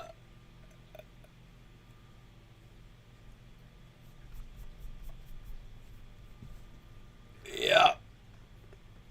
Yeah, yeah. Yeah, that one took a weird turn very fast. I agree.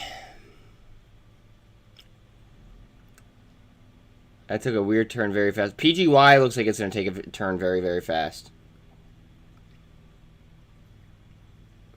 If PGY hits $9, I'm cutting my hair.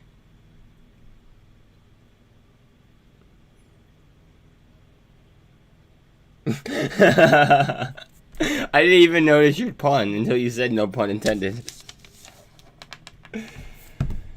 Oh, God.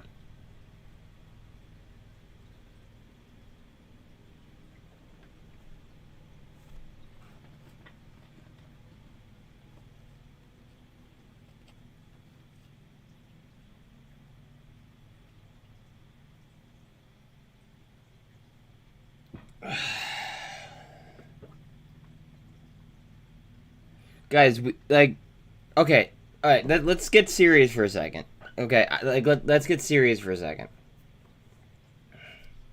During the '08 collapse, right? Everything was normal, right? And then all of a sudden, one day, it just was not. Like 23 cents or something like that. It was. I don't know. 23 cents. So, anyways, everything was normal until it wasn't.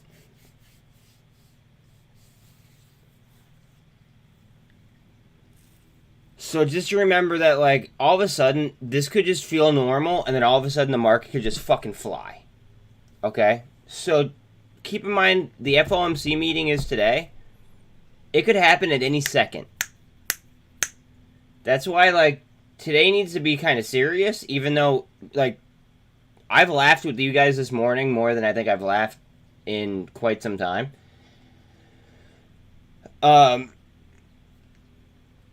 23 cents. Right there. But, like, we also need to be serious. Like, I have laughed with you guys today more than I've laughed in quite some time. But today we need to be very serious because we might see some crazy shit go down today.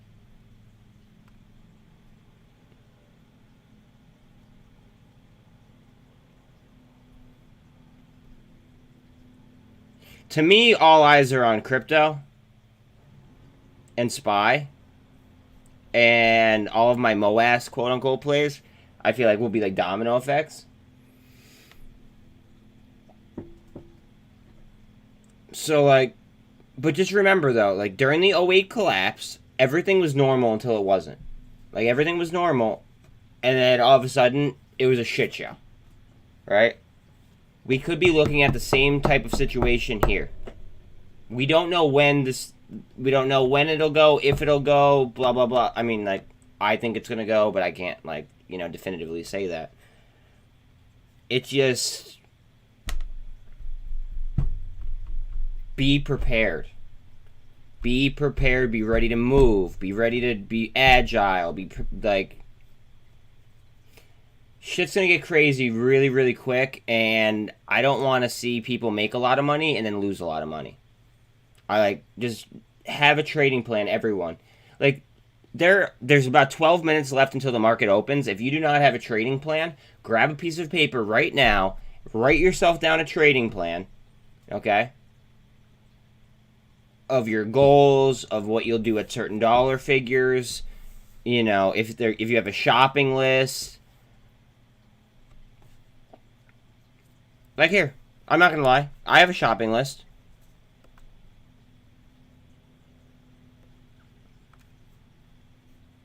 This is a defensive shopping list. And then...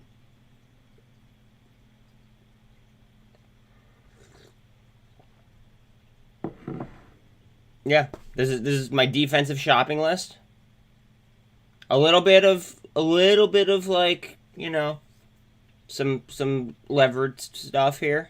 You know what I'm saying? But other than these levered ones, this is my defensive wish list. This is not something to really like hop in on though. Like this, these are like blue chips, and then these ones are gonna be like my three like heavy speculation, I guess. But these are more like blue chips that I think will succeed no matter what.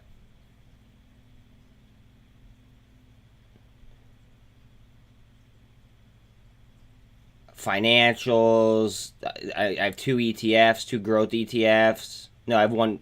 No, I have the SPY-G and then I have the VUG. So I have two growth ETFs as well, and then the rest is a little bit more defensive with energy, national defense. And then I have like other things that I plan on doing with the money to create other sources of revenue. Remember, the average millionaire has 7 sources of income. 7. So, I, like, there are dollar figures that I'm going to take out of my portfolio, and I'm going to go ahead and I'm going to go after those business ventures.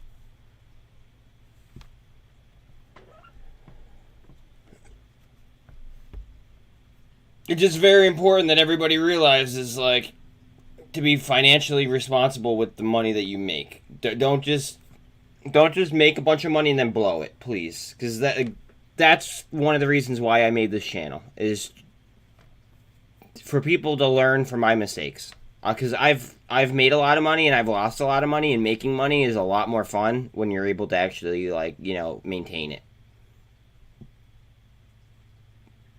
And I'm not afraid to admit that. Like, a lot of people, like, I know a lot of content creators won't talk about their like about their losses. I will. It fucking sucks. Don't do it. If you could avoid it, don't do it.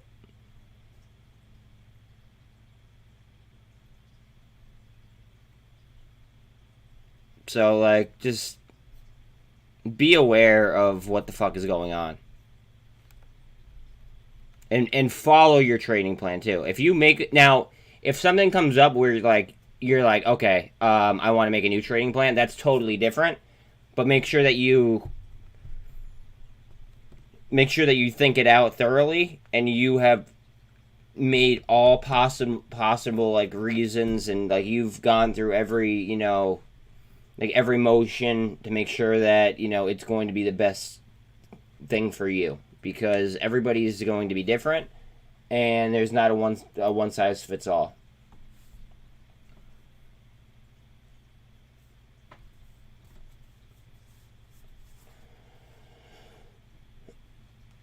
Sorry about that rant. I just, you know,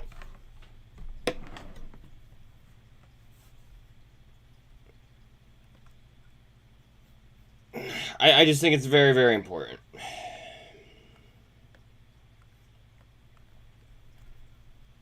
Very, very, very important. Alright, now let me go ahead. I gotta log into my own account.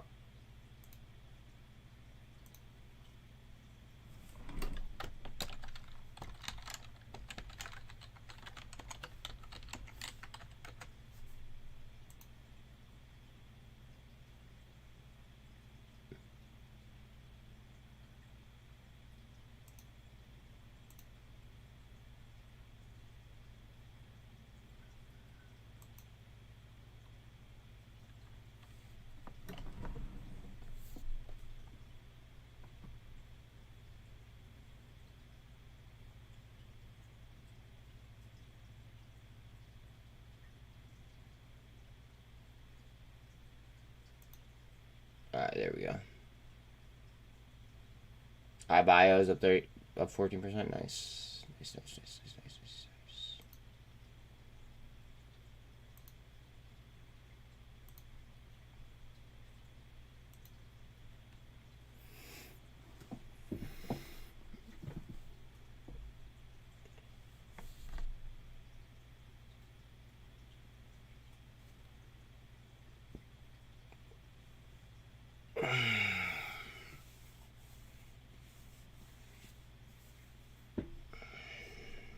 Let's get it.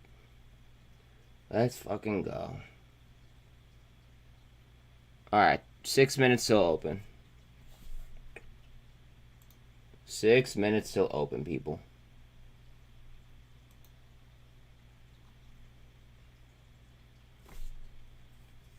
So as expected, most people think it's going to be a 75 basis point hike. I don't, because most people are assuming, I don't think it's going to be. They've been playing reverse psychology on us. I'm going to keep with the reverse psychology vibe.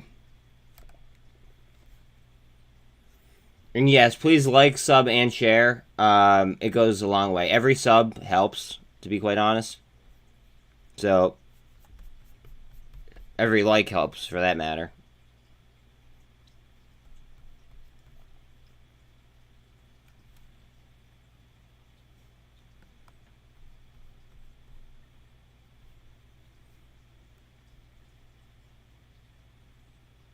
This might be the biggest gainer of the day, though. If we're like, if it bounces up, like we're like, just watch out.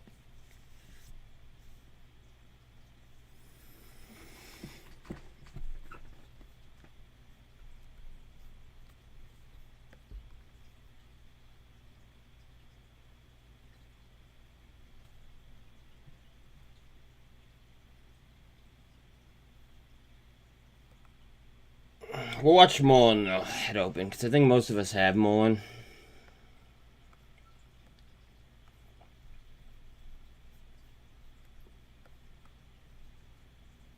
And they just got news.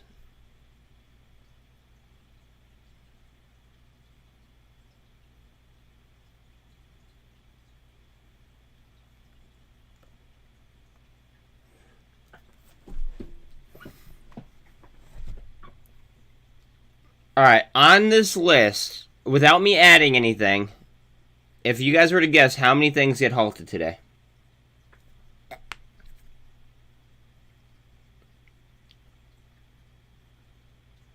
If we're guessing, how many things get halted today? With the FOMC meeting. I'm going to go 2.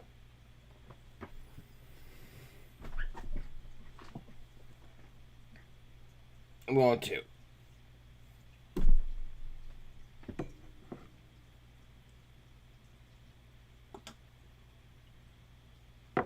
Trish with the 1, okay.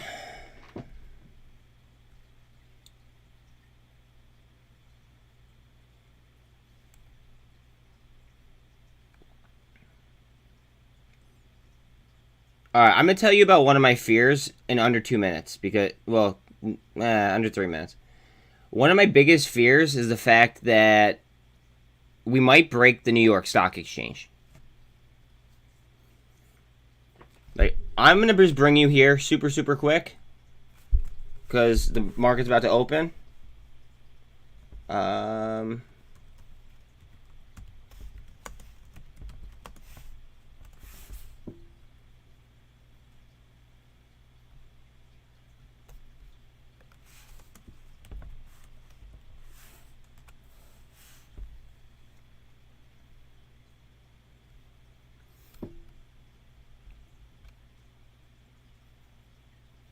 So, London shut down the LME in March.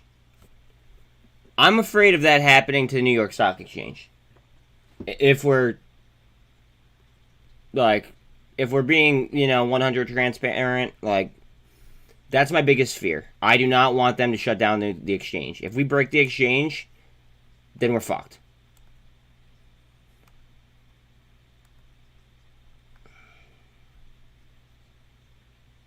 Like, I hope that they're ready for a mass.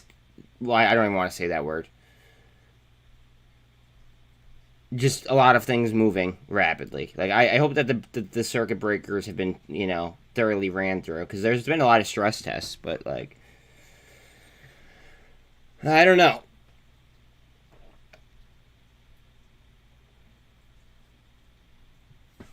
But yes, that is my one fear, is that we break the fucking exchange, because it's happened to the LME. So it is possible. And LME, I mean, less retail traders trade on the LME. Think about that. Yes, 1 minute. Good luck to everybody. Remember, I'm not a financial advisor. If I ever say we or anything like that, I'm just referring to myself. Be cool, calm, collected. Make sure that you know what the hell you're doing.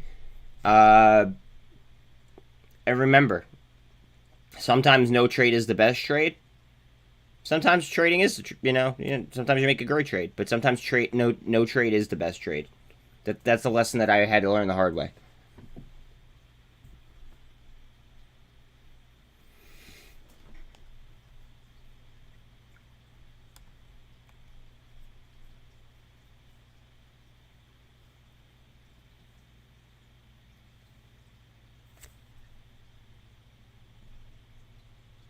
Let's get it.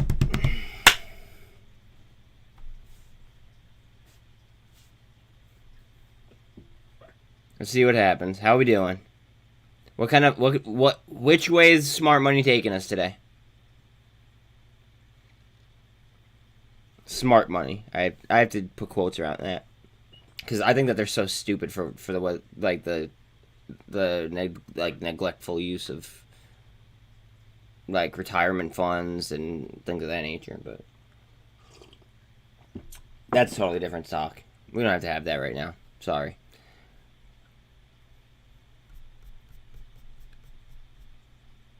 There's just going to be a lot of movers today, guys. A lot of movement today. Like, PGY is already up 30%. PGY WW.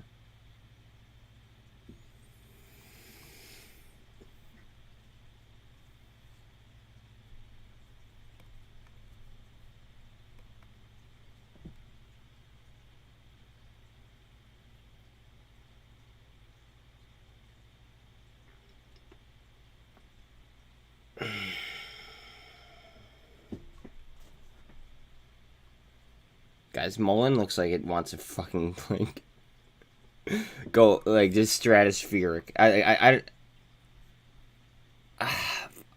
don't even know.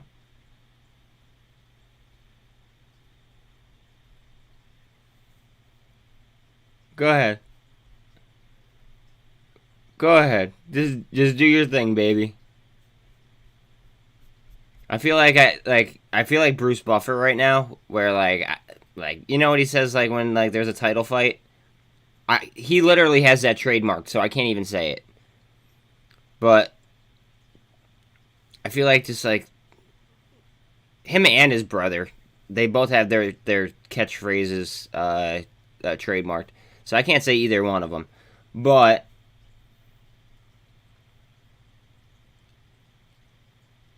this could happen at any given moment, guys. Just remember that.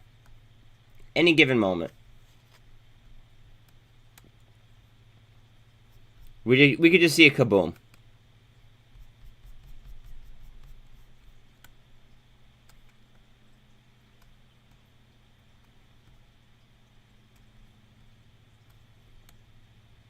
Look at the volume compared to average volume on PGY. PGY is going to do it. Go ahead.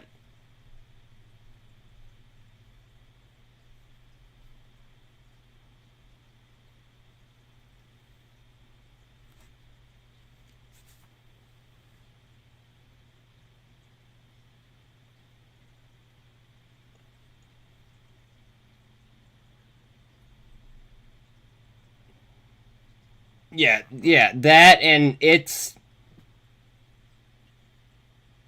him and his brother. They both have that trademarked. It's like a $30,000 fee to use it, if I'm not mistaken. I mean, like, I could be wrong about the exact figure, but yeah.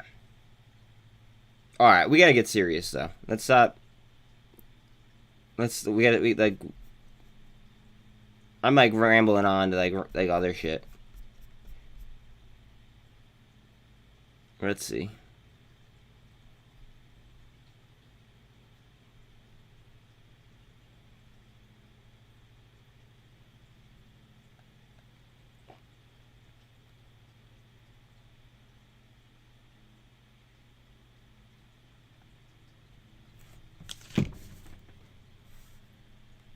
Hold on a second.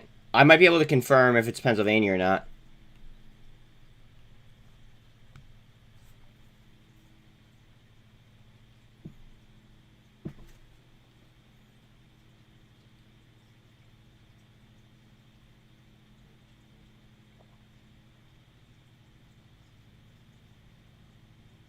Answer your phone.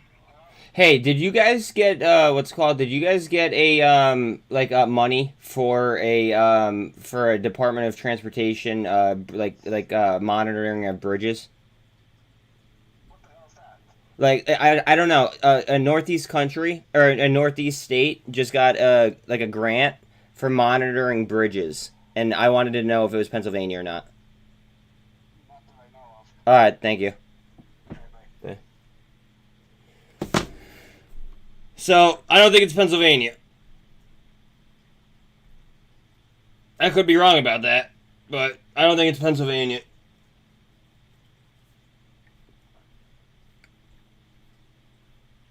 Uh-oh. Uh-oh.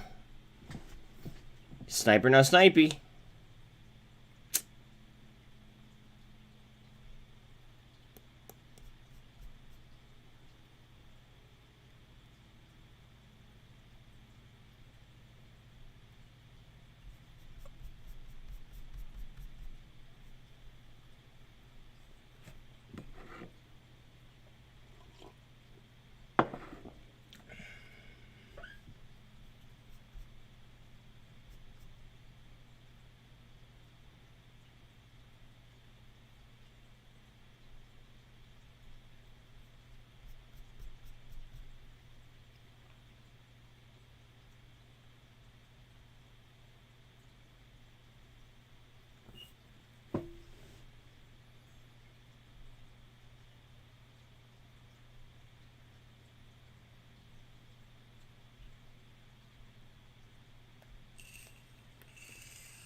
Light Hour is getting its ass kicked. Arrival's on all-time lows.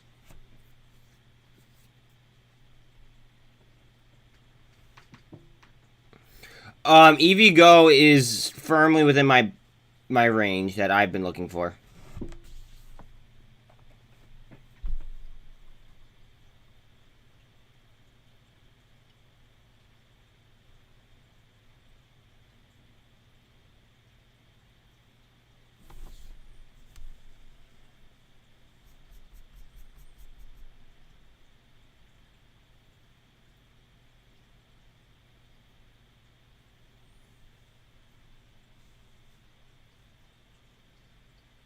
Bloom Energy to take biggest food processing plant off grid. Oh boy.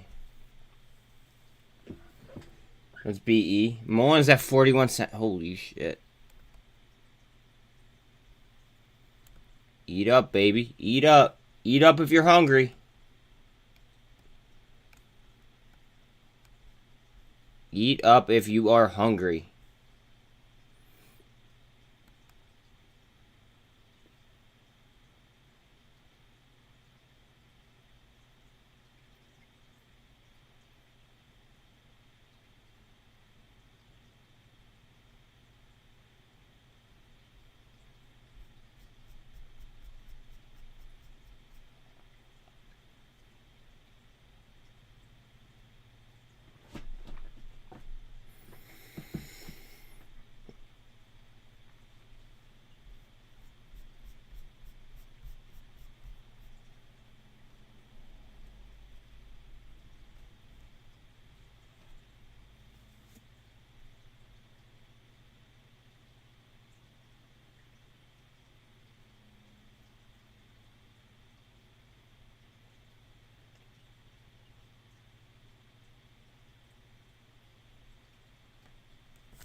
This is why. Get ready, guys. Let's see. Hold on. Be vigilant. Be vigilant.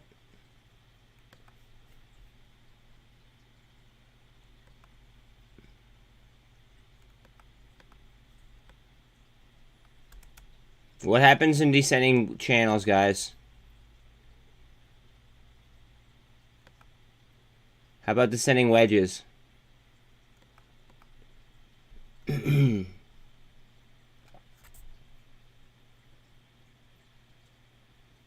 morning. Let's go. Let's go. Let's go. Do we buy dips and sell rips or what? Do we buy dips and sell rips, or like what's the vibe?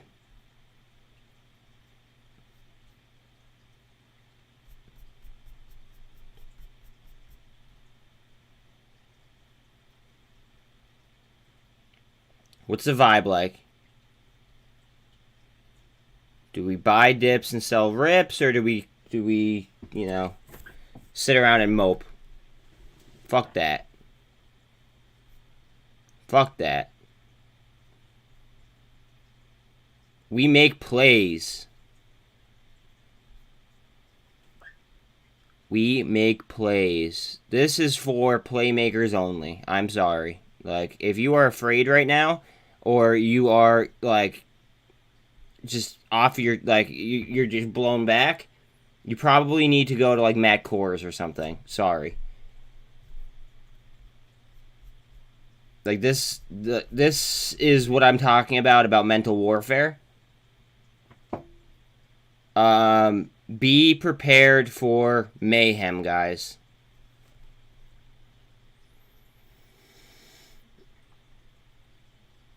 I hear that.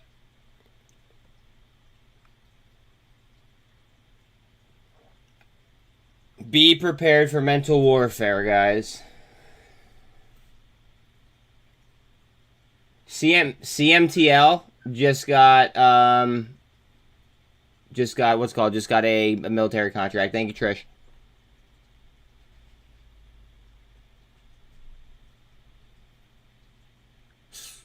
Is Greg not up today?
AVCT might have a really, really nice day.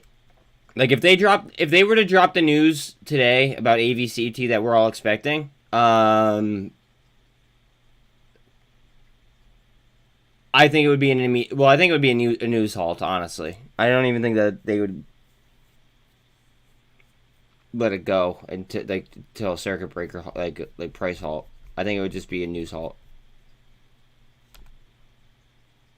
BBIG with the candle? It already bounced off $100, excuse me. I just almost said $100. I can't wait until BBIG is around that price tag. Oh God, would life be good?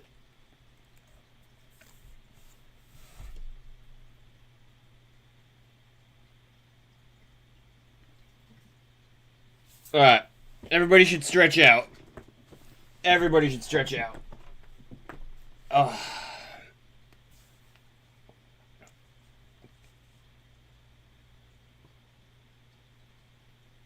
Now that the first 15 minutes are over, everybody got a lot of BS out of their systems. Let's get serious. Let's see which way we're going.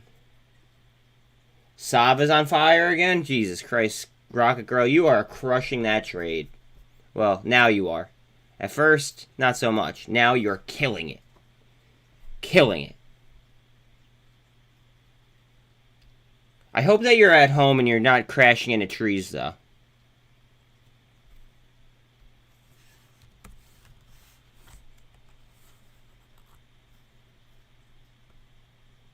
Sava is a rocket ship. Holy shit.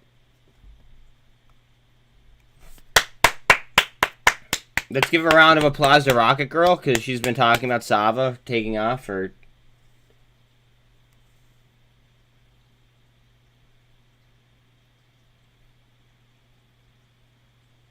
Okay. Alright.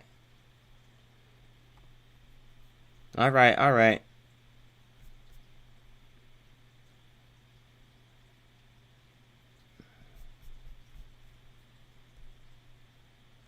BBIG, what are you doing?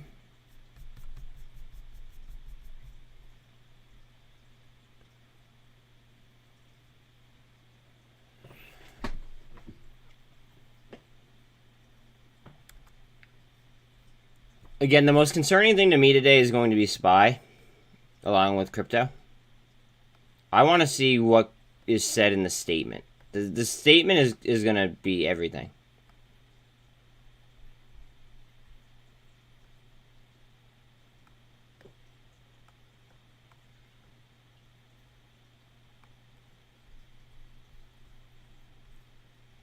SPY's bouncing off the 200 right now.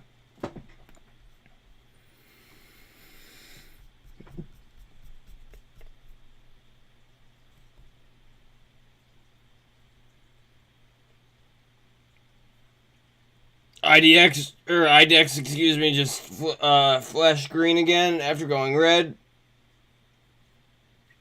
SPY just got its candle on a bullish engulfing through the 48. Guys, we're very, very close to a 1348 cross.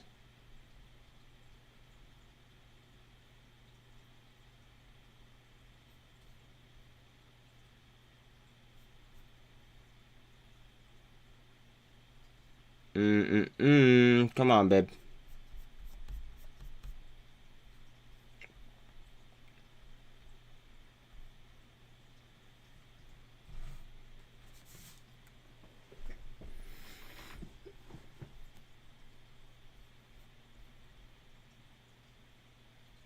GME is 2% up.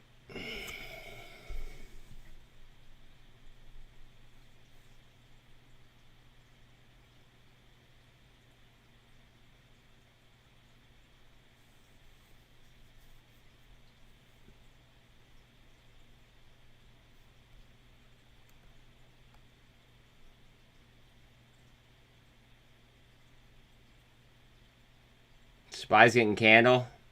I'm about to hit resistance, though.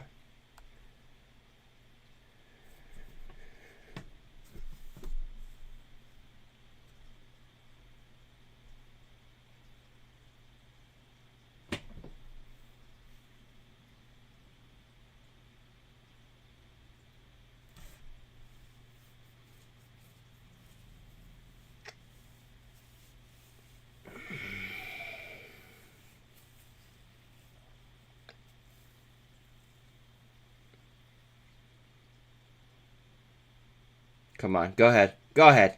Take it. Oh, come on. I just want to take the intraday high. It is about 20 cents off. 10 cents off.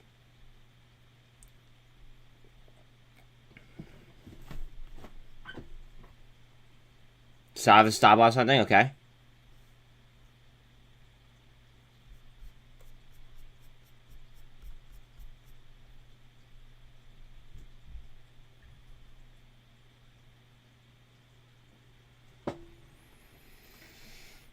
There's Greg. I'm getting worried about you, buddy. FENC, FDA data. AVCT is green.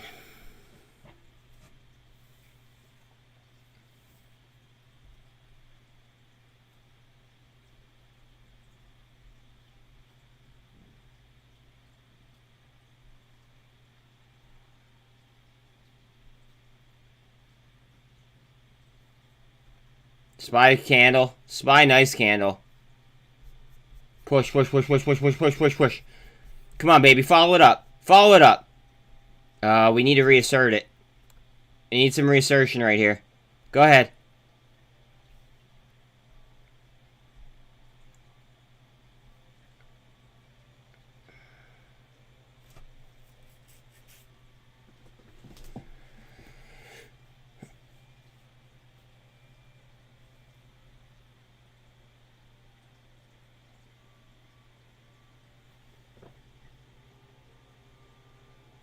CRM acquisition.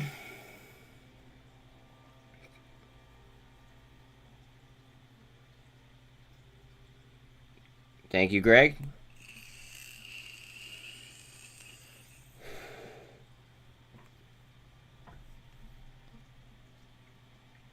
ADN is sub $4. iBio acquired. That's why it was up so much, probably. Discovery platform and pipeline. Okay, so iBio acquired another therapeutic company. SN acquired another or a merger. Excuse me. They were going through a merger. Gosh, Greg, I was just talking about you. Now you're blasting like so much data. I can't even like keep up. Everybody look at chat. Make sure that you're constantly looking at chat because there's constantly data flowing in within the chat. And please sub so then you could actually comment back as well in case you have data that you'd like to share.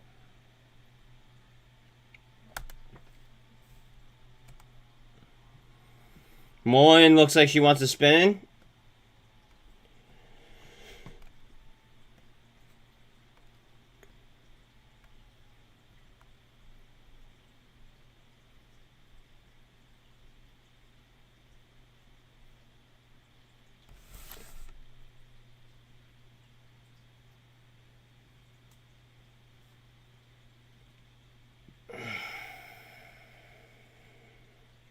Go ahead. Launch. Launch. Hit that and launch. Now these... Okay. Now, these are not always super accurate, but... I mean, they're going to be relatively close. Those are standard pivot lines. I personally trust my own lines better, but that's because I'm kind of like a control freak when it comes to... Especially my charts.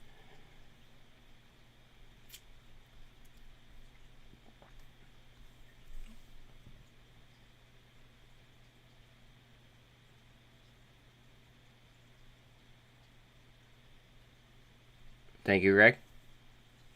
Alright, we just tested the 48 on MULN, and we got rejected. Now we are on the candle after. We'll see what happens. And we're testing it again. We need to bust it. We need to bust. And then we're going to have the 200 to deal with, too. Because we did fall through that at open. GME is at 2.8 up. SPY's at 386.50, 386.60, 386.50. Come on.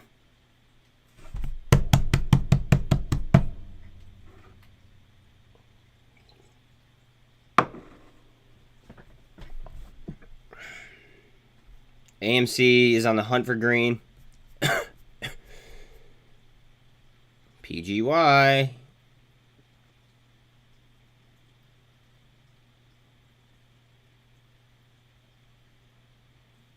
AVCT is running. She's lacing up.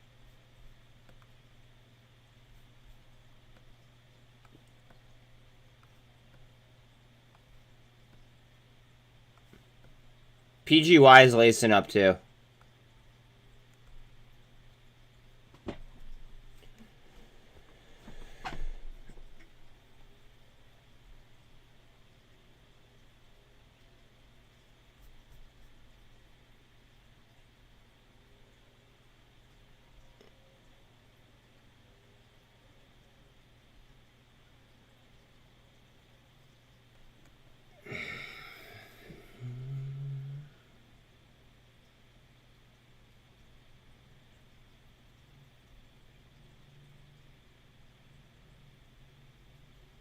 T2 is up 3%.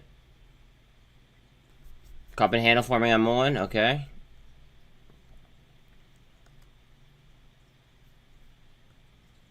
Yes, sir. Yes, sirree. I mean, or a double bottom. Really. I mean, it's just off a double bottom. But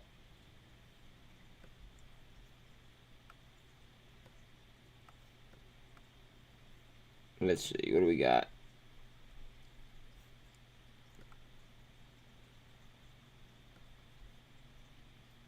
On the 5 minute, it just looks like a nice cup.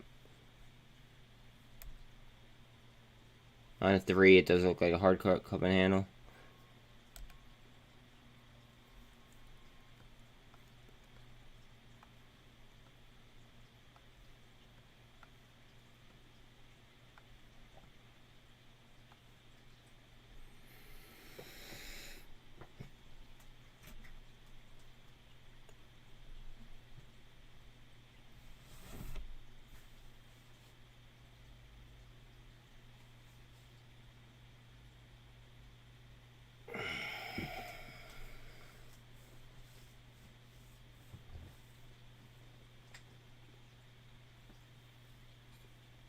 Take the 200. Oh, come on.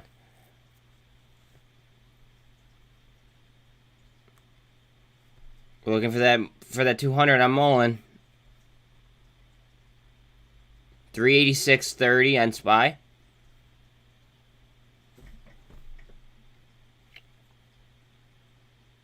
AMC is 10% down. GME is about 60 cents up, or 2%. BBIG is at 97 cents, just chilling.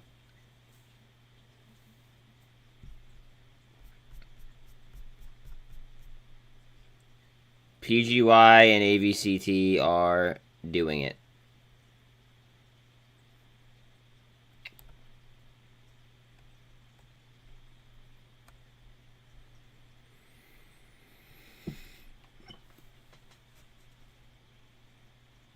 Yep. Yes, sir.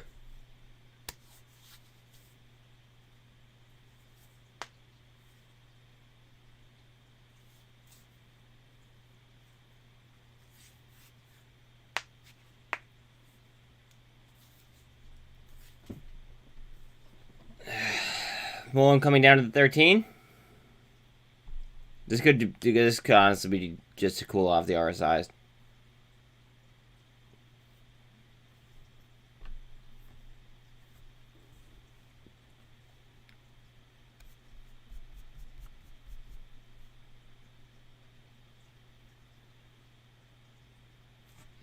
Today's gonna be such a fun day. I'm amped. I'm amped for today, actually. Like, I don't know. Call me crazy.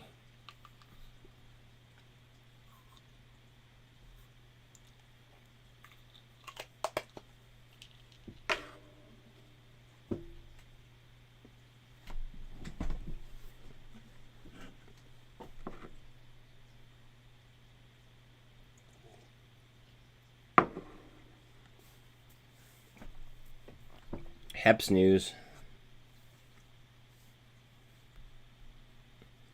Herpes has news.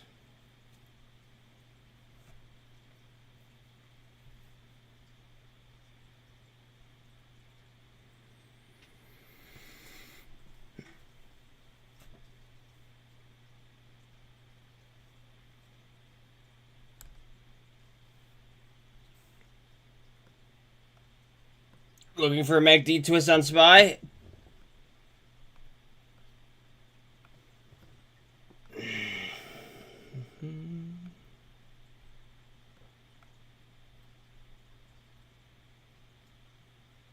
Double bottom off the 200. Go ahead. Come on. Act as a bull flag. Double bottom off the 200.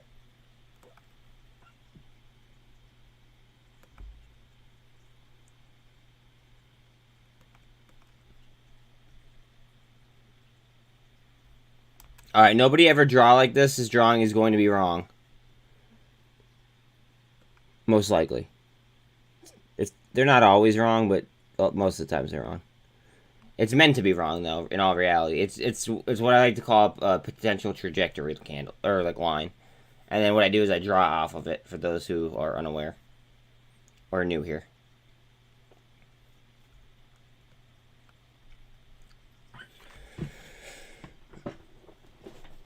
And if you're new here, also know I usually draw I draw body to body. I don't draw wick to wick.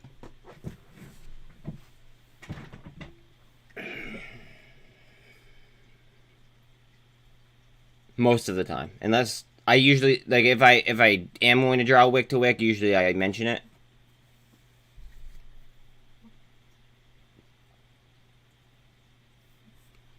Spy, come on, baby. She's in too tight of a range right now.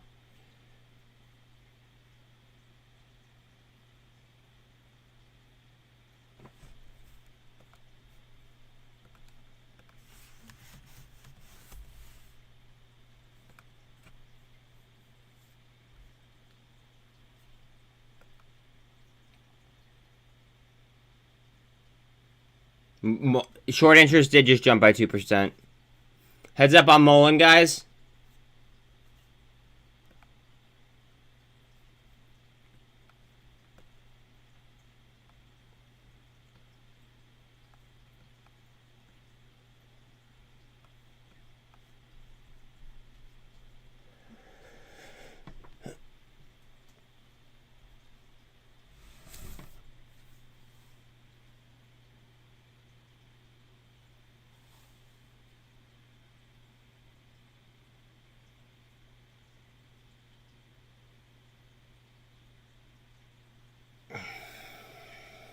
So look at how many big candles there are, and then there's 3 candles in a row right there with barely any price movement on the VWAP.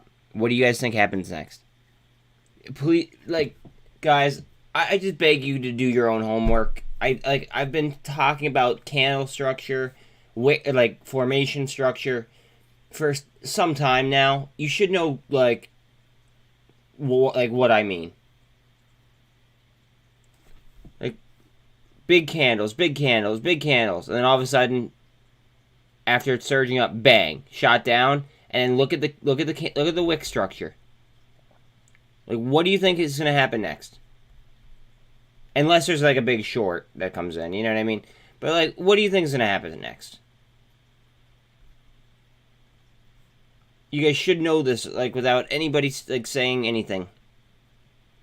Just statistically. Obviously, anything could happen. This is Wall Street. But, statistically, what do you think is going to happen?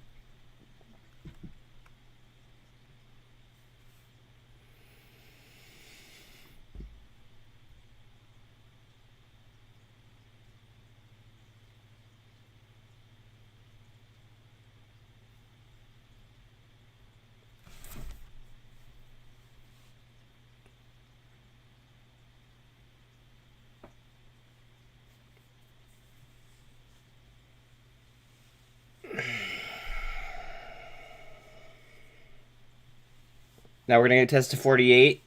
We got to hope to jump through it. Go ahead, right through.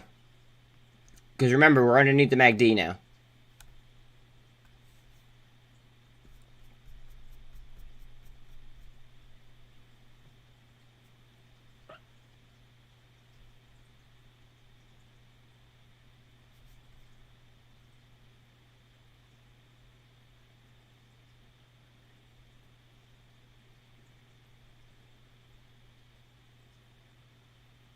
ADN's down to 390. I mean, I'll be my entry on ADN is at 251, so I'm not affected by that. I'm just chilling on ADN. I'm a long-term investor in ADN. If we're being honest, I gotta stop using that fucking phrase.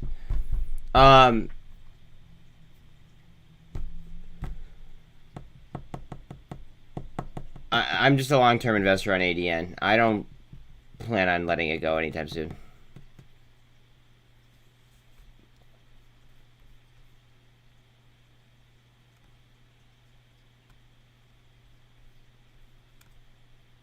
If anything, I'll be adding to my position.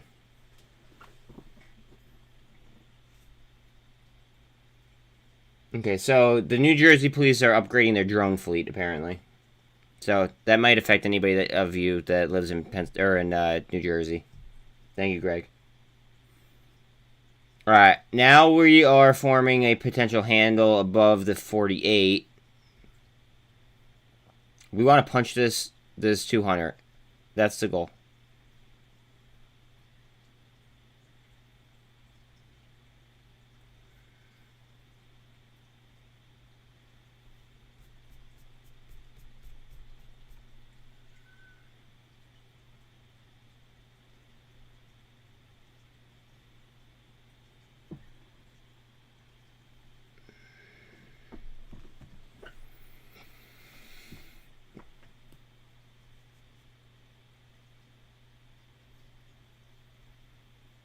Oh, housing data just came in. Hold on a second. Guys, I'm sorry. Housing data just came in.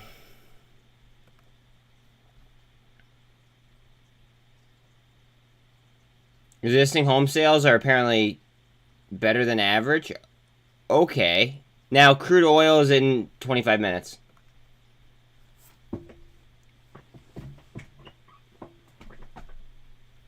So apparently we sold more houses than expected this month. Or last month, I should say.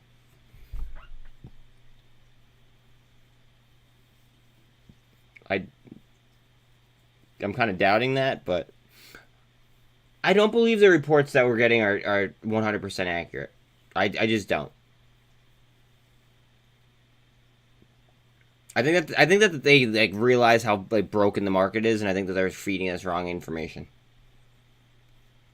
Call me conspiracy theorist, but everything's a conspiracy until it happens.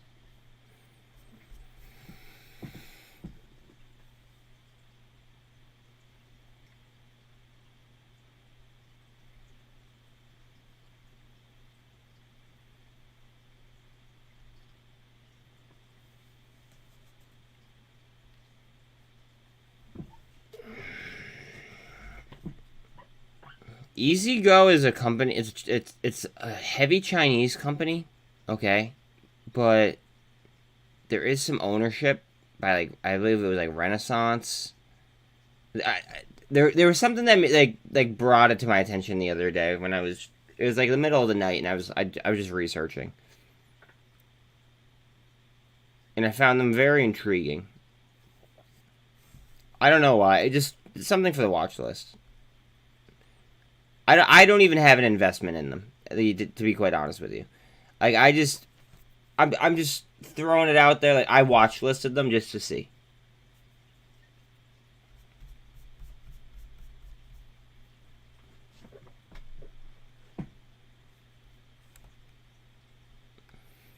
Alright, what is this doing? Please, someone please save me the trouble. You guys know what it's doing.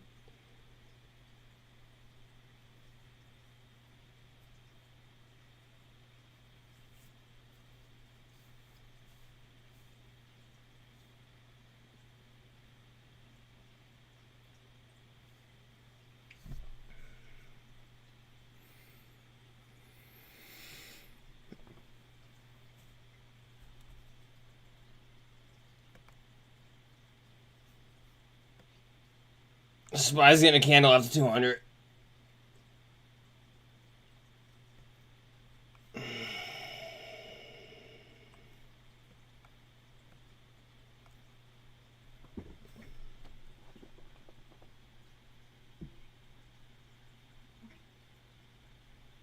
Up and out. Up and out of here. Go ahead.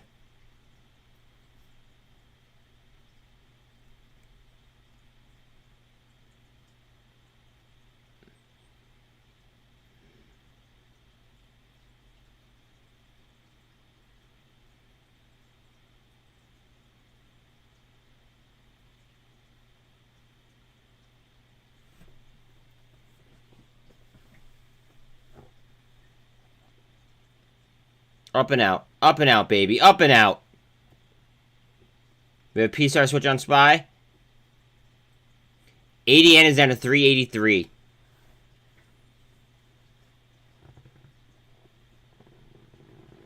Oh my god, TikTok is banning fundraising and money-making opportunities for politicians and government accounts. Oh, that's funny.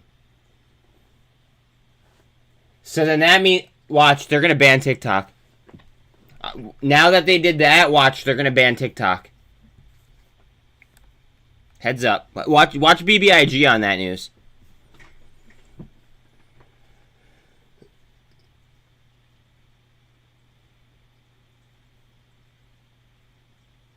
Because now that the politicians are affected by TikTok, now they're gonna probably be like, oh well, you know, I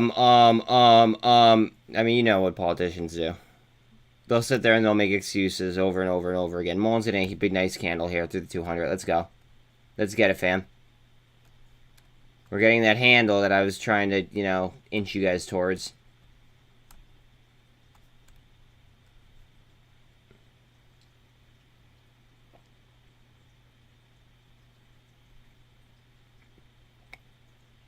Go ahead. All right, we're through the 200.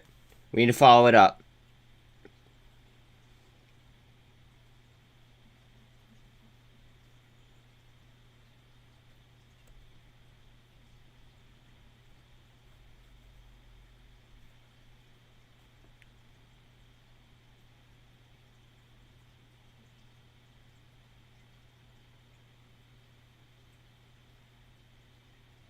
That's sad. They don't want us over there though, so like that doesn't do it. Like they don't want us there. I don't know what why we even deal I don't know why America sticks its nose in half the shit that they stick their nose in. Does that make sense? For TB. What? All right. Bill Gates is a fucking, he's a dangerous man in my opinion.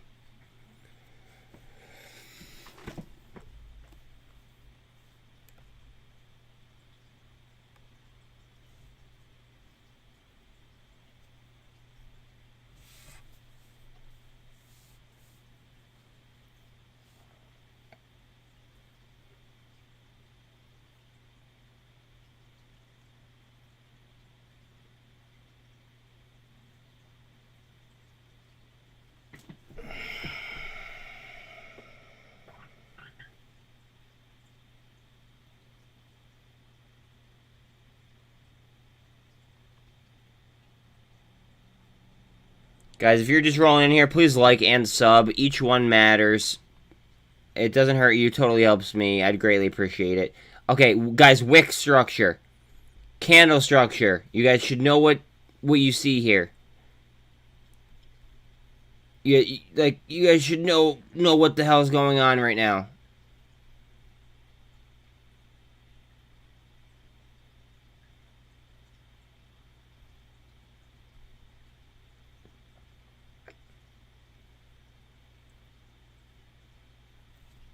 What's it like?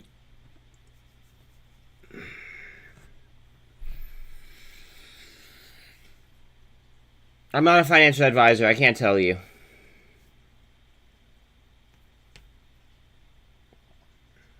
We've been talking about this for months.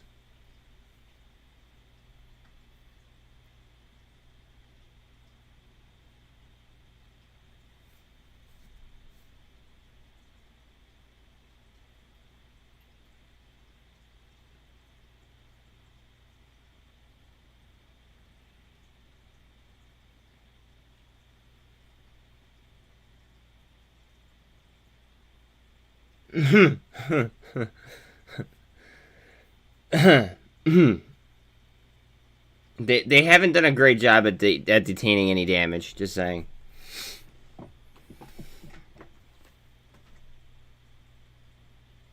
Or they're about to reorganize and fuck shit up.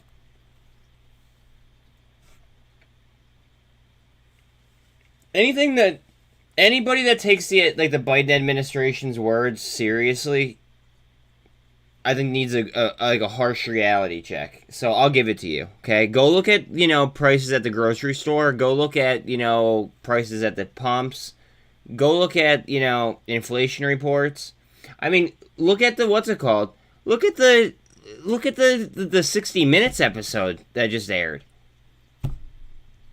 Like, I watched it last night, and the White House had to redact two things that Biden said.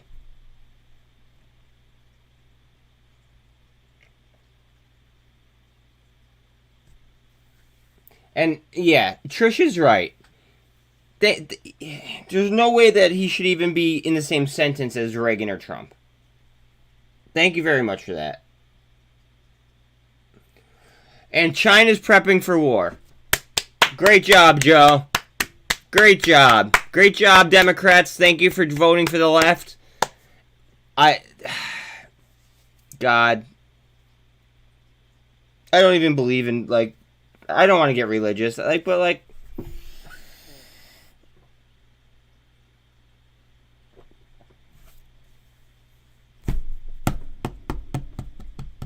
this is a politician's war that we are fucking starting. This is just be aware of that. This is a politician's war that we are getting that we are instigating.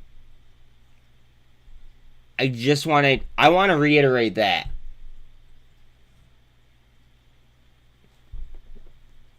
No. There's demons on both sides, in my opinion, Frank. To be clear, like we're both fucked up, but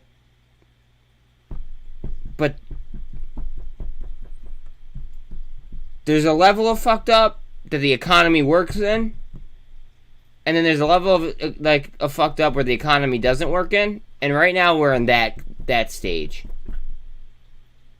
And we're also pushing a political war, kind of like what we did with Vietnam.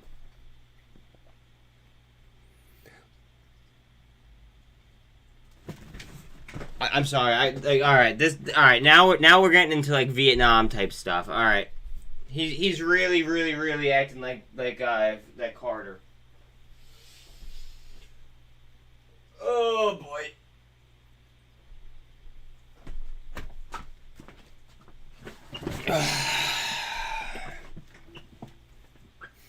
Those of you who voted to the left, you are going to get an instant jump of karma, okay? If you have any loved ones that are eligible to be drafted. If that does happen, you may get an instant dose of karma. I'm sorry.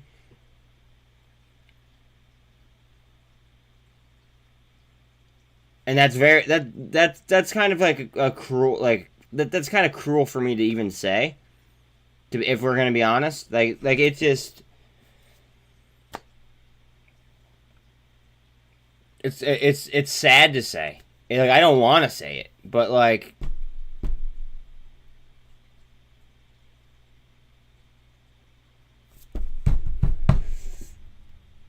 Greg, thank you. All right, so the EU reportedly finalizes the text of their crypto legislation.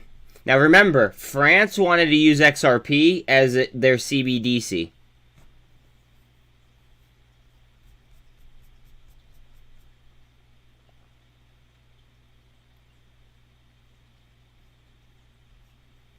IDEX is under 40 cents.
I just bought more IDEX.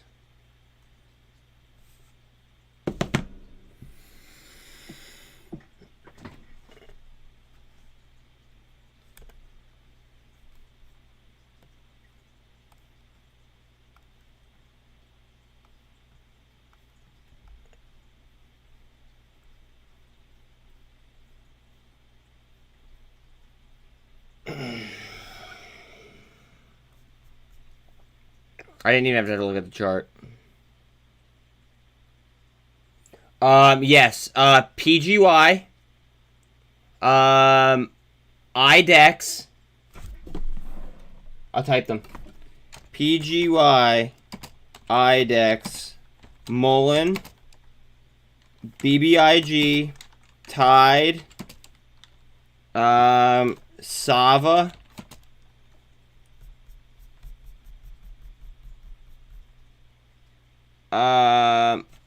CSSE,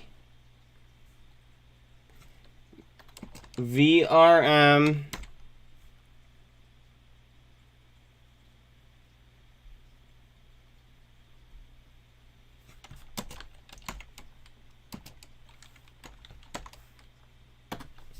I just sent you. It's kind of a lengthy list. I'm sorry, and thank you for doing that.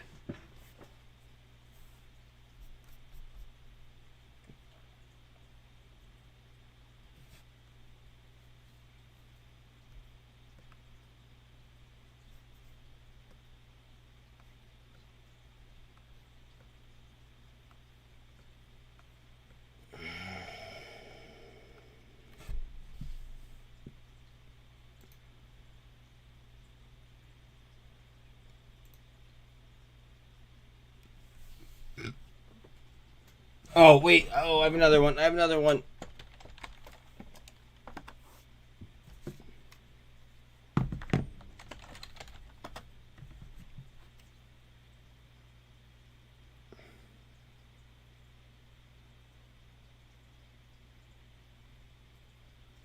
That should do it for now.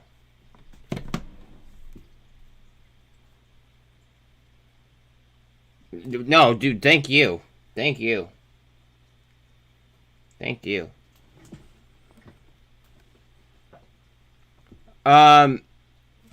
So Sid is on the phone right now with TD Ameritrade, and he's getting us the live cost to borrow officially from from his broker.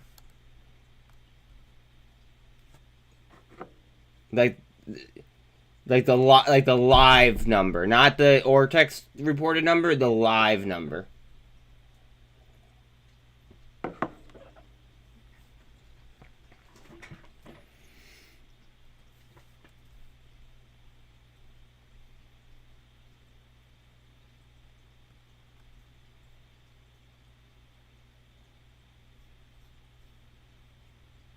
Oh, and Revlon. And Revlon. And Revlon.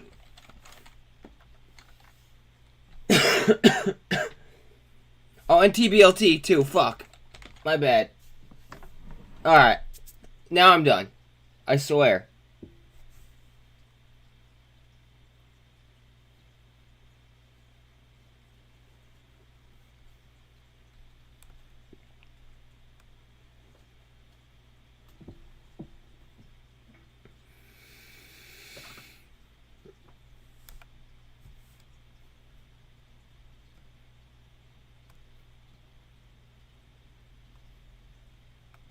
You guys know what's happening here, right?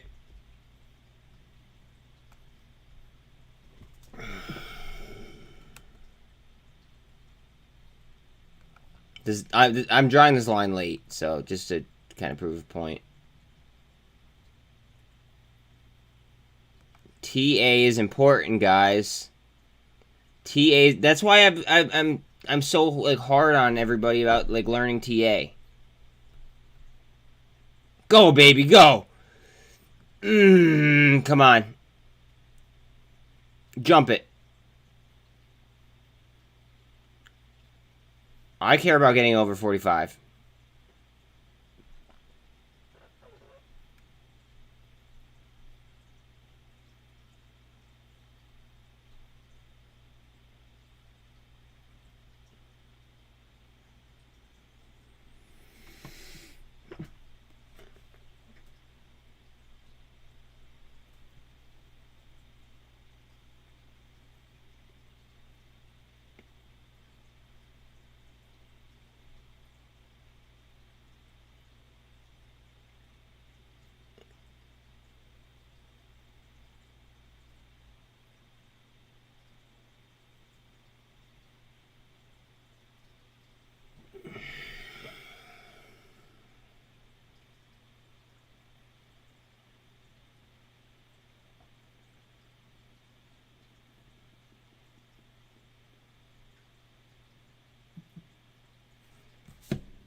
I just got invited to something weird on LinkedIn. That's odd. I did write that I would be interested in like potential sponsorships, but I'll have to look at it later. That's definitely not like a right now type situation.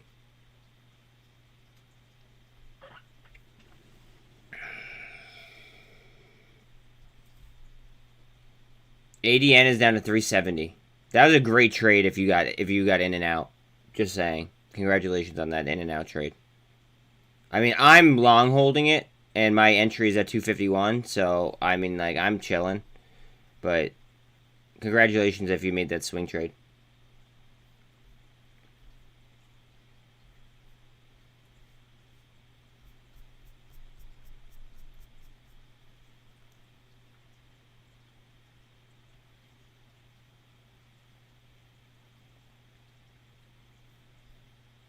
This is going to need to get filled, I think. Yep.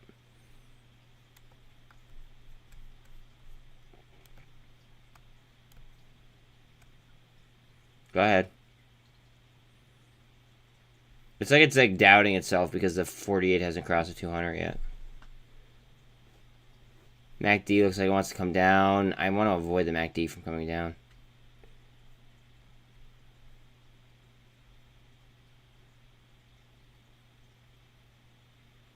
PGY 656.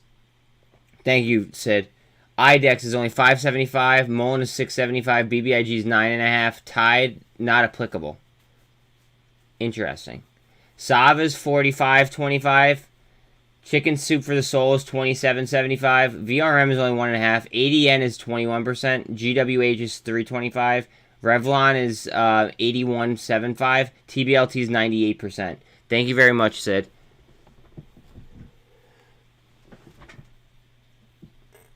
And those are the live Costabaros as of like 30 seconds ago via TD Ameritrade.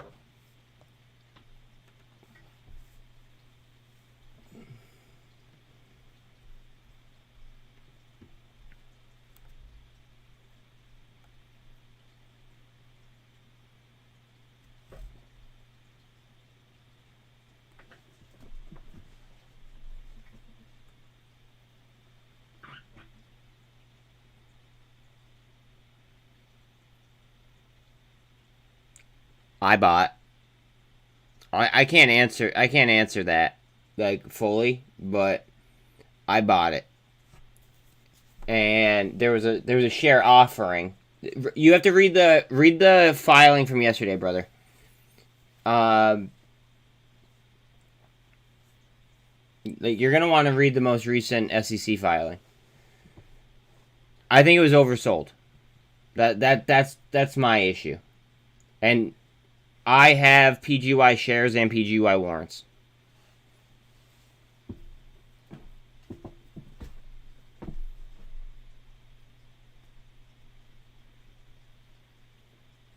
Oh, because the turnover wasn't adding up. The turnover, it just wasn't adding up at all. I bought PGY yesterday.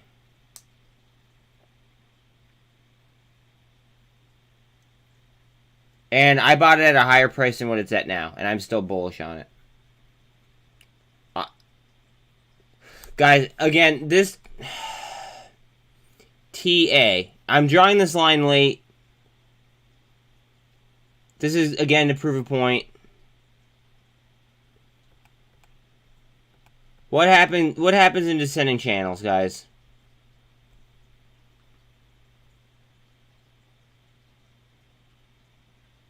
No, warrants trade totally different.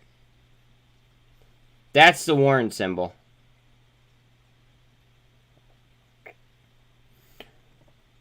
Warrants are really, really, really dangerous, Sid. They're high, like, super, super high risk, super, super high reward.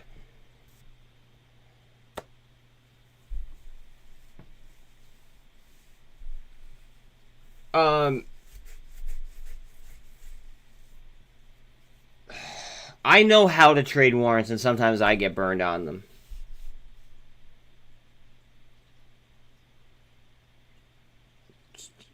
just keep that in mind. Like I've researched and I've had like very very successful warrant trades, but then okay, well, then you know how to trade on warrants. You know how risky they are.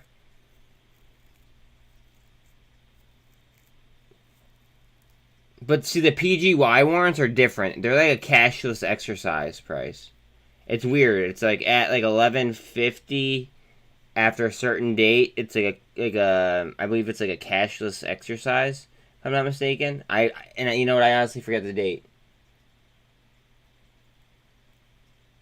Well, no, 10 minutes at open.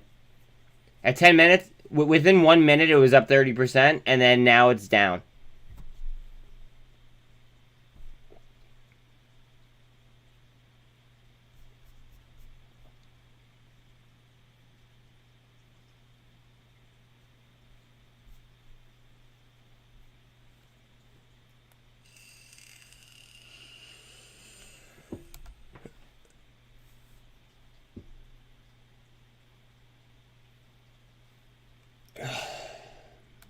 I told you guys when I made my entry at 8:59.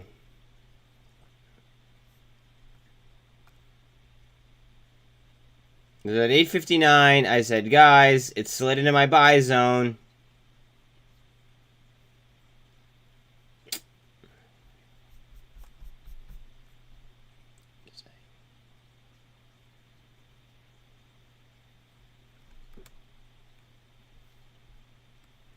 MULN.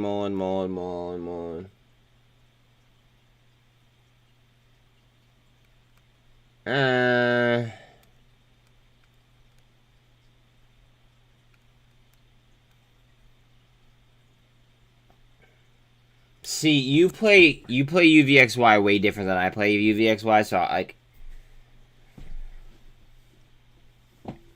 I don't even know how to comment on. You buy UVX shares, right?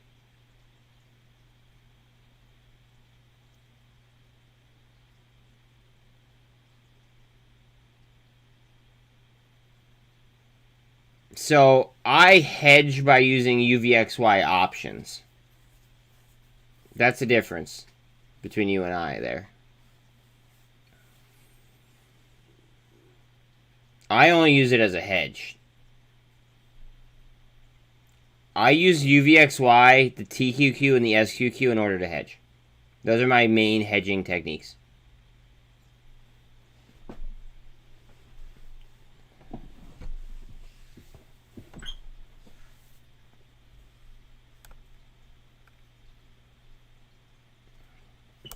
MULN is about to do something, I think.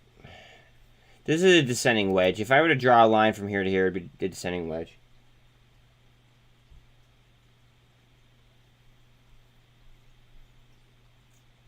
No.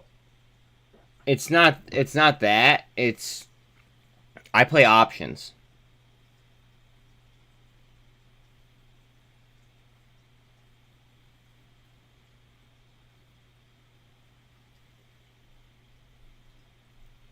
Like I would have been in and out of UVXY. I wouldn't have held on to UVXY. I'm in and I'm out.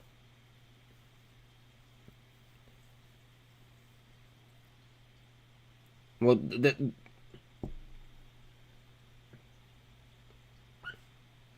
maybe you should use that as like a reason to learn them.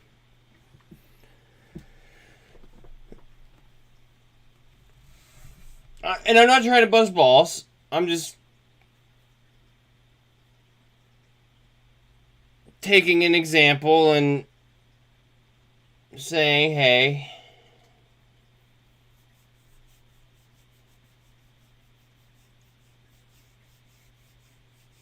you know, like maybe it's time.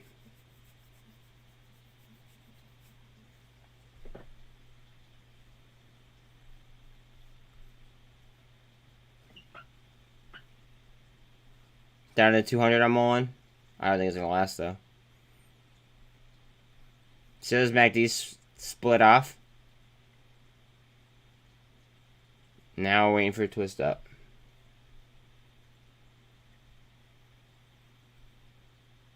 Oh, just broke the 200. Just regained it. So just ate supply underneath it too.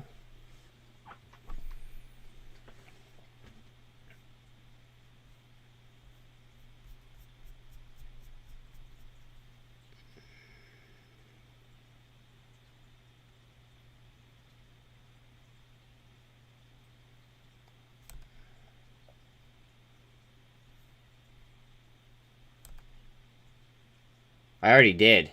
That's the problem.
Huh. 280. Mark is like this. Mark is the master sniper here. At 230. He got in at 230. Now remember though, a month ago this was trading at $34.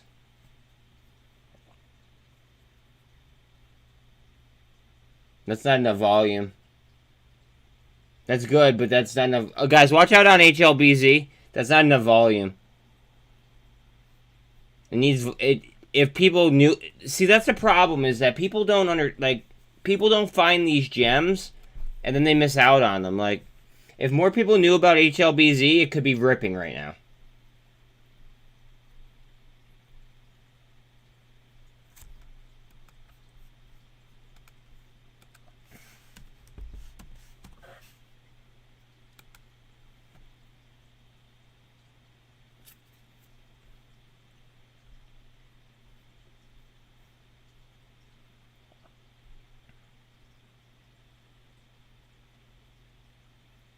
Oh, I know.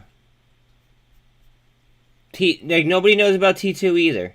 Like, it's sad.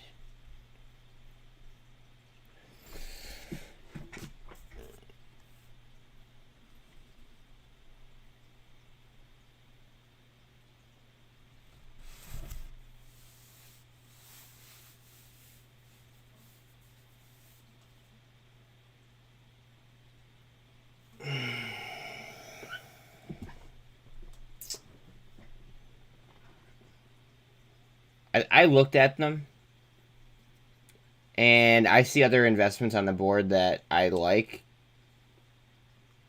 more, and I feel like they have more competition than some other sectors.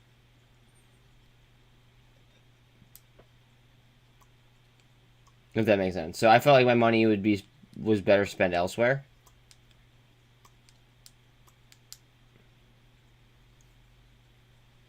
But I mean that's just me.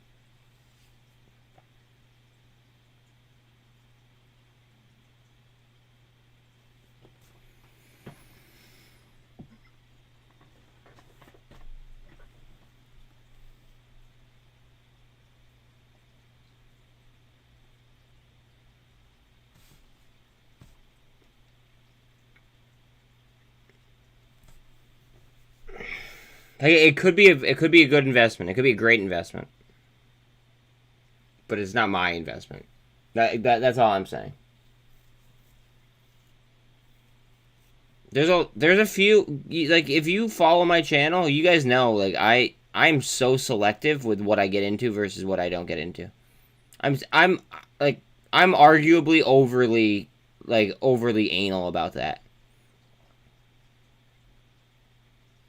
I'll admit it. I am. I know I am.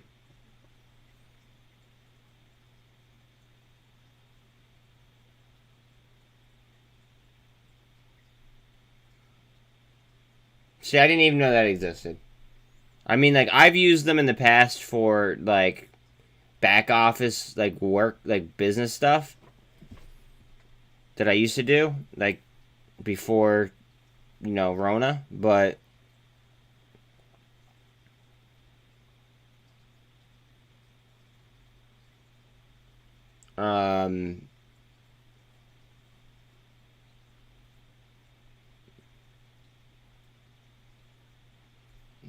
Mark, you don't have to thank me for that, dude.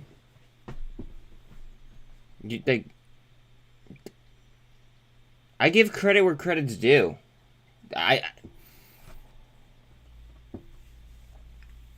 There are too many YouTube creators out there. Too many creators in general. It doesn't matter what end of the spectrum they're on, okay?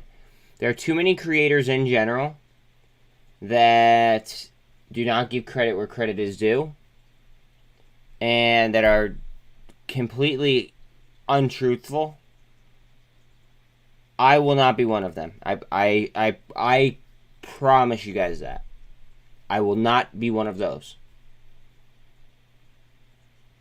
That's why I tell you when I fuck up. My entry yesterday on PGY is 280. 280. I could have gotten a much better entry. Are you kidding me? I just think that this is atrocious. This was $34 a month ago. The turnover wasn't adding up. Is that adding up right now? Okay, look at the turnover. Look, so there's 4.42 million in volume. Turnover, 6.51 million. How the fuck is there more turnover than there is volume? How? Whoo! Frank the Tank.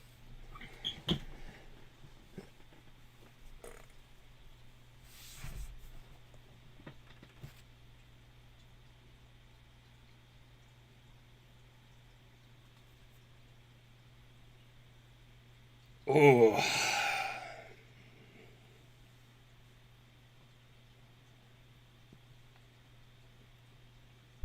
We're gonna bust. We're gonna bust. We are gonna bust. Watch this shit. Watch this shit, guys. Watch this shit.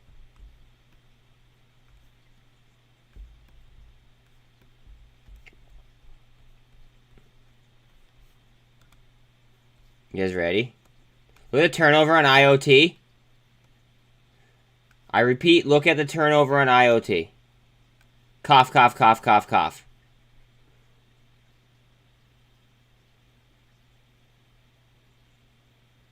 Yeah, yeah, as long as she makes you money, who cares? And I'll be honest, I actually kind of like Kathy. I think she's I don't know if I'd say I like her. Let me rephrase. I think she's very intelligent. Because those are two totally different things. Those are two totally different things. Oh, absolutely. But see, I think that no matter what, big money is going to make retail investors or smaller investors think a certain way about what is actually happening, and then the market is going to react off that instead of what it should be reacting.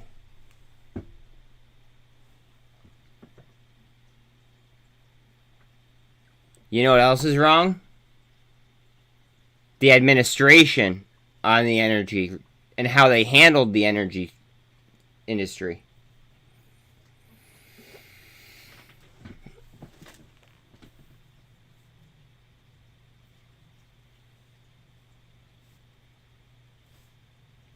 Right or wrong?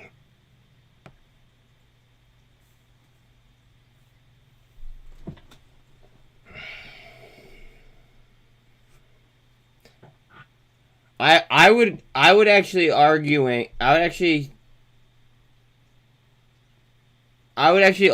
that she's better with energy. Like, I would rather Kathy run energy than the U.S. government at the current point. Like, that's for sure.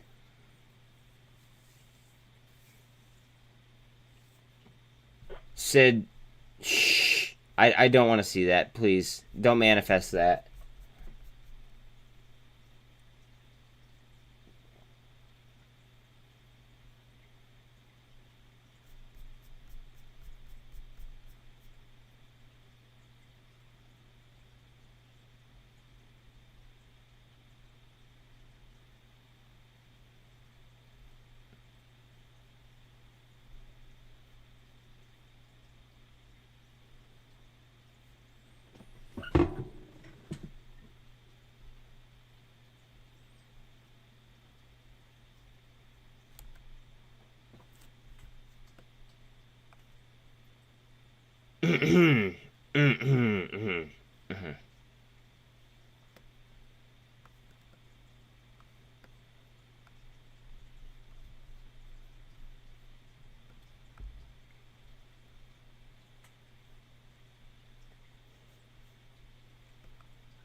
Oh, T2. T2. Come on, baby. Come on, T2. She's gonna go.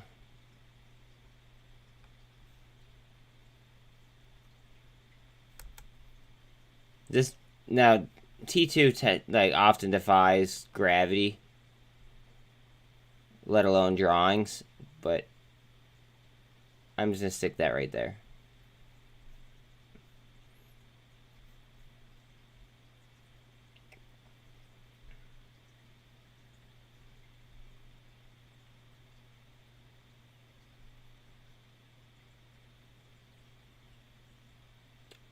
Price discovery.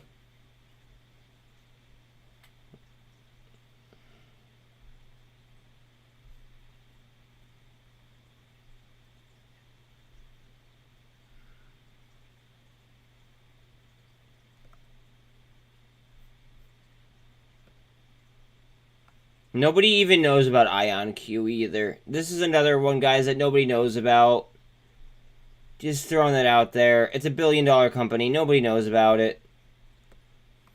Google, Amazon, Lockheed Martin, and the big three, State Street, BlackRock, and Vanguard, are all invested in IonQ.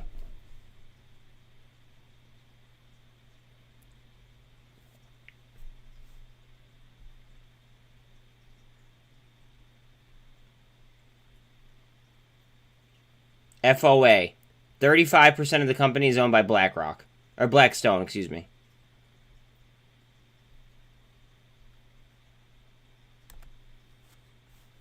Go EV. I told you. They showed up in DC the other day.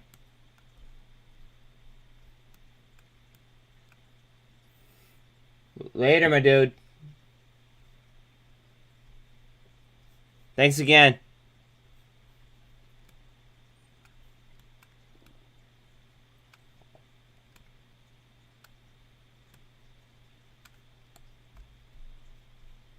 Looking for a gold cross in TBLT.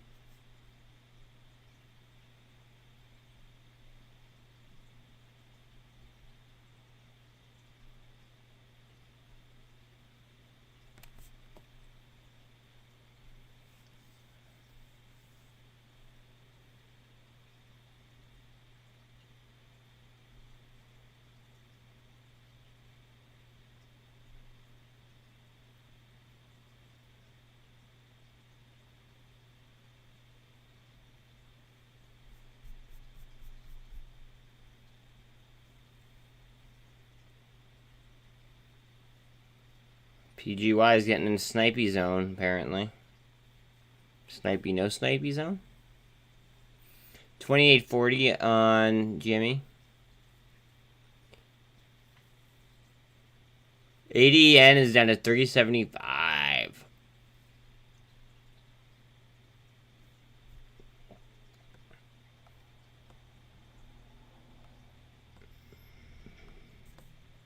Spies in such critical areas here.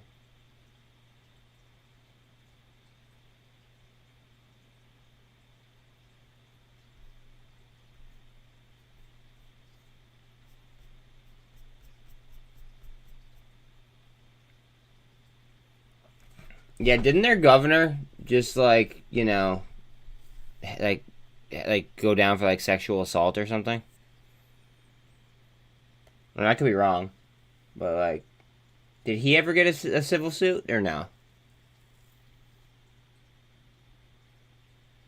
Does anybody know that? Like, does anybody know if the former what is it, Cuomo?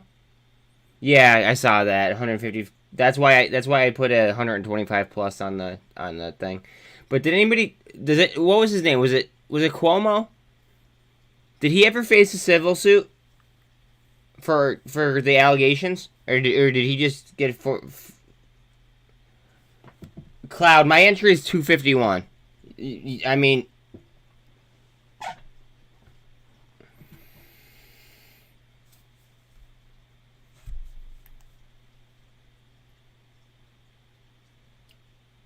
I don't know.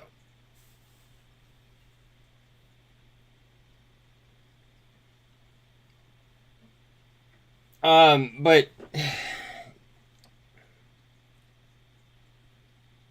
does anybody know if the former governor of New York, who got, you know, in trouble for, I think it was like sexual harassment or something, does anyone know if he got a civil suit filed against him? Because it would be very, very interesting to me if the AG pursued Donald Trump, but did not pursue that governor. And I just want to, I don't know, have that knowledge under my belt.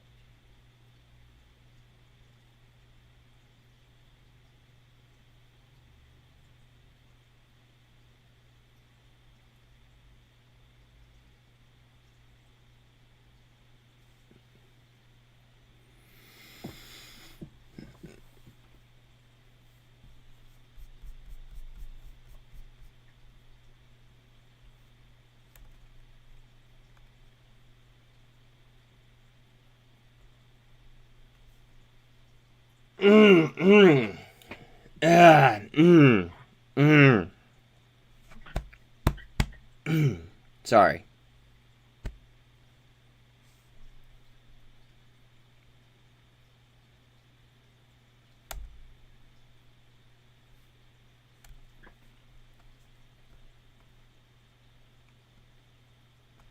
I got something like stuck in my scope there.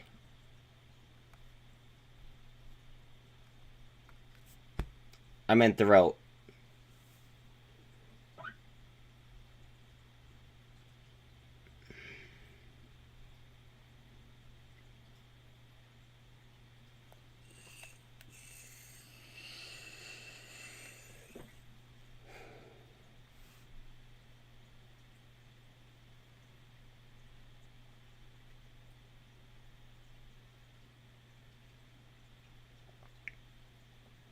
Hey, Cloud. Look what I could do.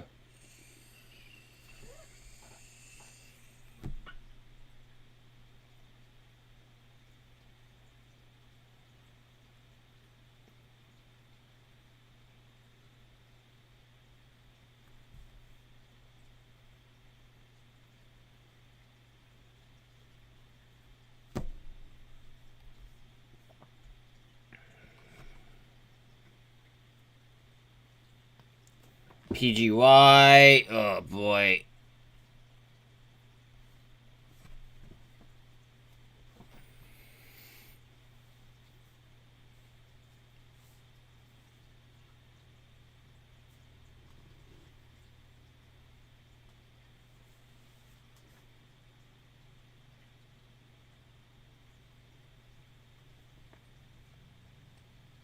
Ugh. Good old stretches for 11 o'clock. Oh, you know, we might as well look at the 10 o'clock date or 10:30 data real quick. I want to look at crude oil.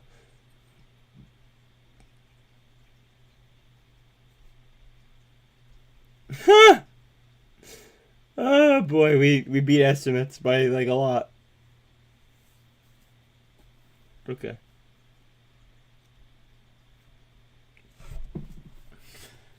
Bear with me 1 second.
And I'm gonna pour myself a cup of coffee.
Just in time for the EMAs to be stacked up on MULN.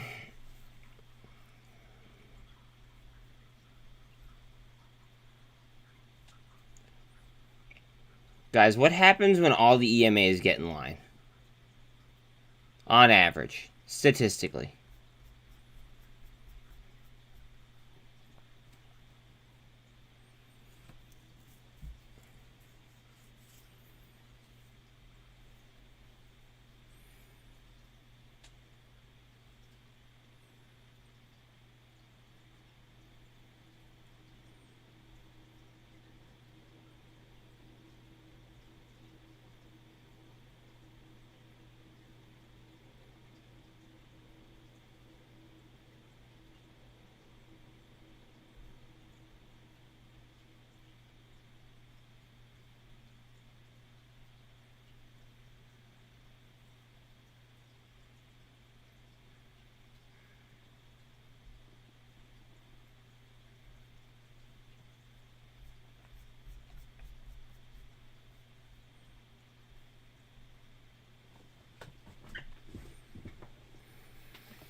Coffee's done.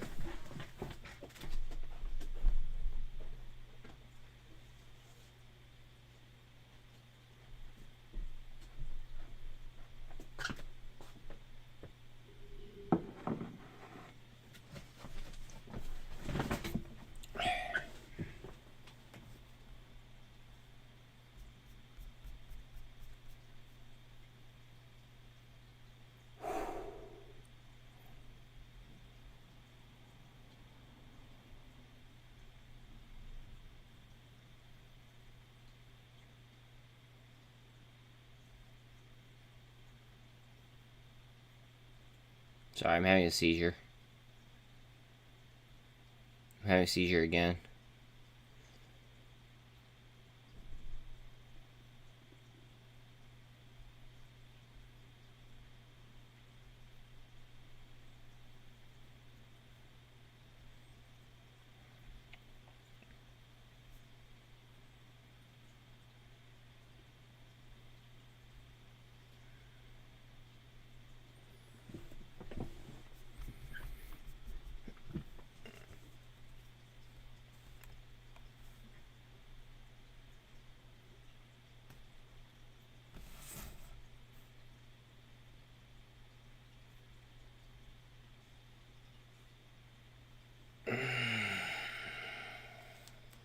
And now I'm going to have my early lunch / breakfast of junk food. I hope my girlfriend isn't watching because she'll yell at me.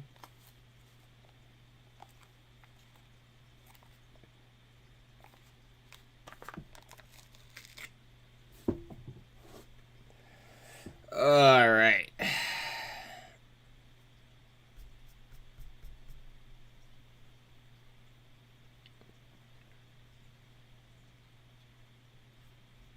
Look at these EMAs lining up, guys. What happens after EMAs line up? And after they cross the MACD? I can't spell things out for anybody. Ever. Oh.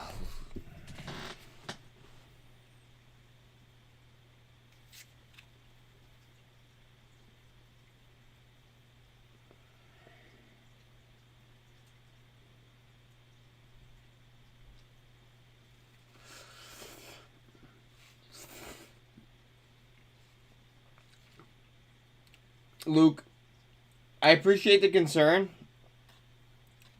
but I'm kind of like in a spot right now where I'm doing like a short-term pain, long-term gain type deal. So right now, my health is on like the mid burner.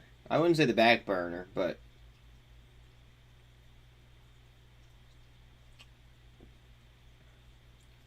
it's something where it's like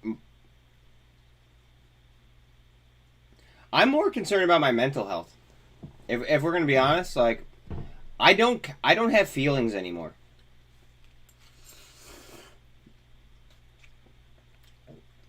Like,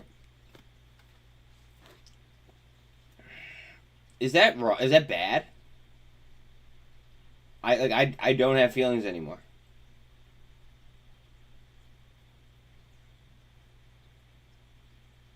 I feel like that should be bad.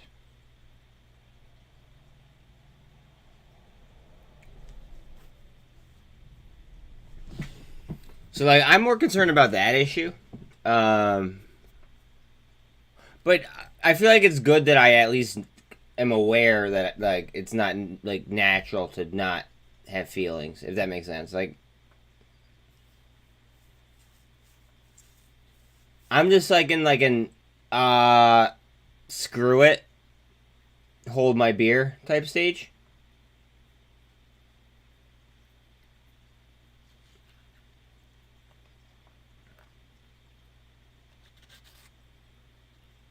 So that's just kind of where I'm at.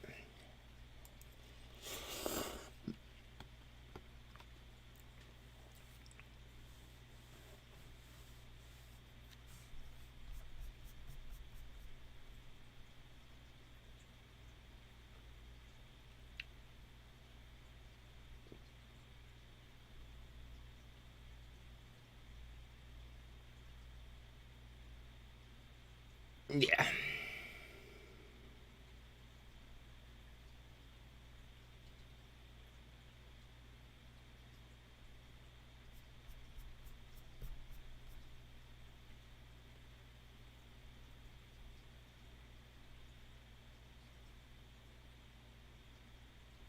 Apple longs are like the bull is up 2.141%. Like for the single security ETFs. Yeah, single security ETFs, like the levered ones.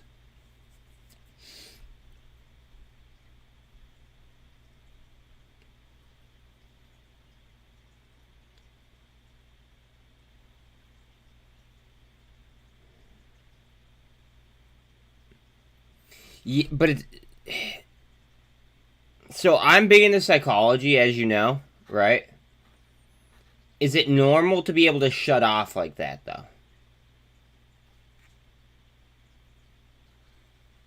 Of course he will. IDEX, cough, cough, cough, cough. They just buy electric tractors. But, like, is it natural to be able to shut off feelings like that?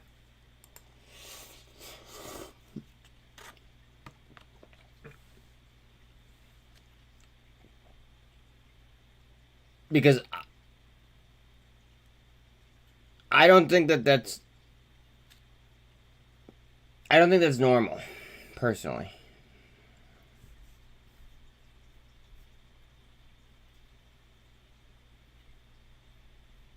MULN's about to touch the VWAP, and we're looking for a curl on the MACD.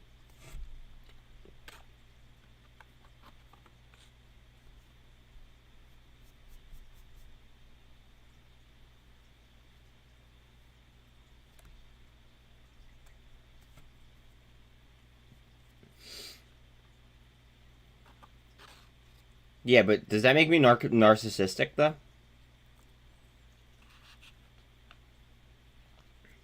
Did you know that most CEOs of businesses are narcissists?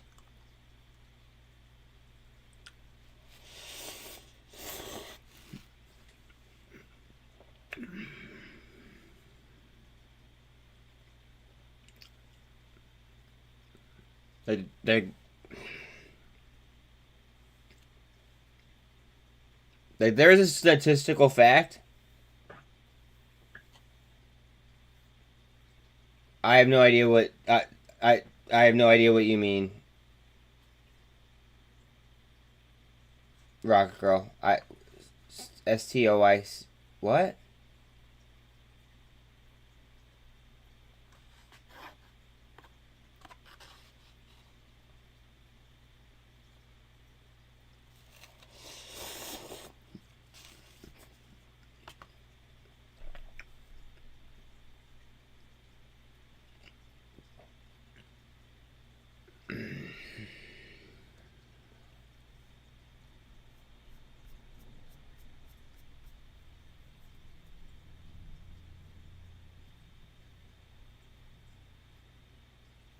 Purple.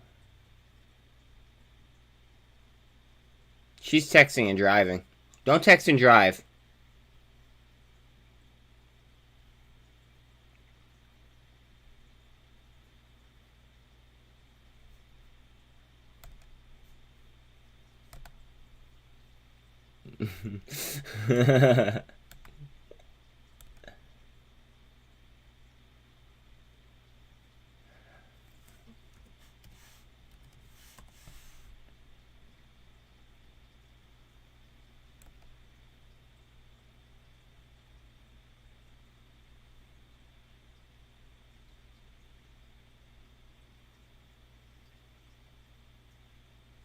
Yep. Yep. Yep. Not today it was 9:30. Usually it's 9. But yes, this is exactly it.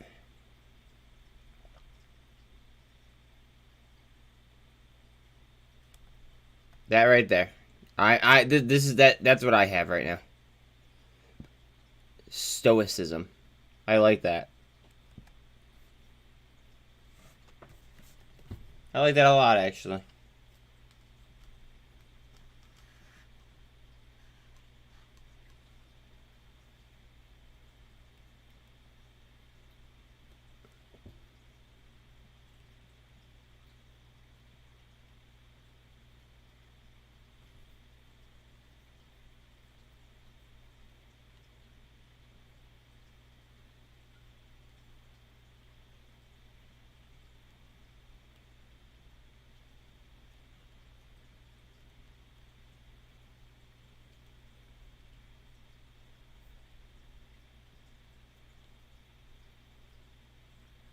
I like it. I like that a lot. Well, yeah, that Greg, that's old news, buddy. That one's old. That was like, oh, it's better than it's a lot better than narcissism, absolutely. But like, I'll be honest, like the because of I guess my stoicism, I I truly thought I was like narcissistic for like a minute. Like it's and that's a little bit like that's a little bit sketchy. I definitely didn't want to be in that boat. But like stoicism makes sense because like I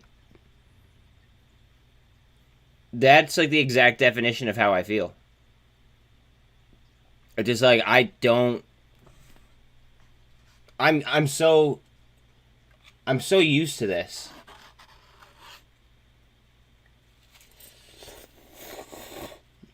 Yeah. Well, I appreciate that. I don't think I am either, but like I thought about it for a second because like I don't feel what I used to feel.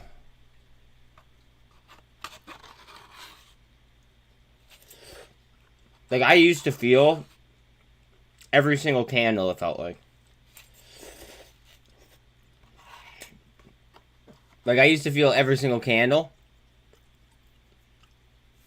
Now it's like I don't know. Eh. I don't know if it should be like that, but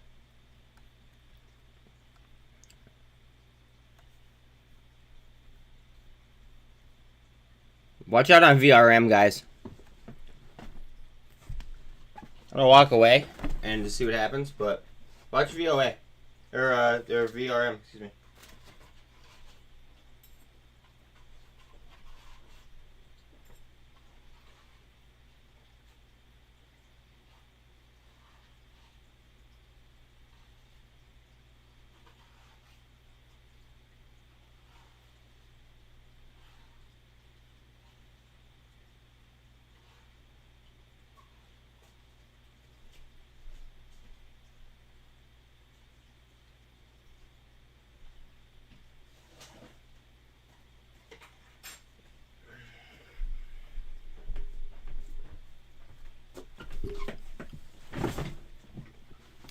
Oh, we didn't get the gold cross while I was gone.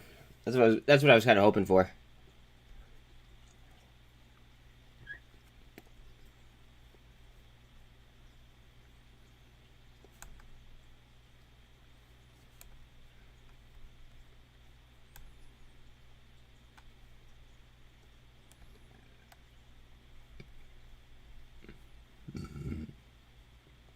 I don't want to stay above that supply zone.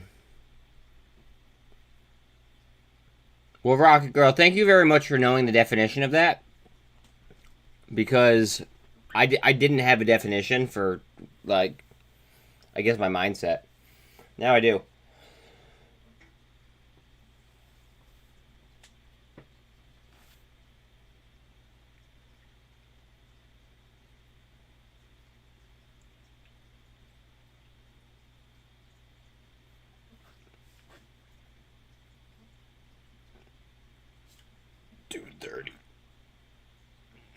Two 2:30.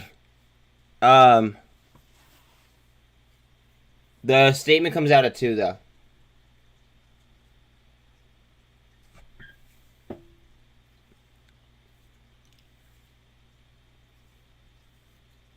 Statement comes out at 2. He talks at 2:30.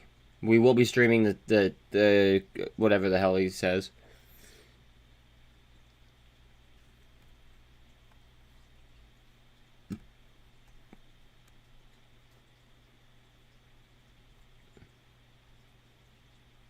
Good.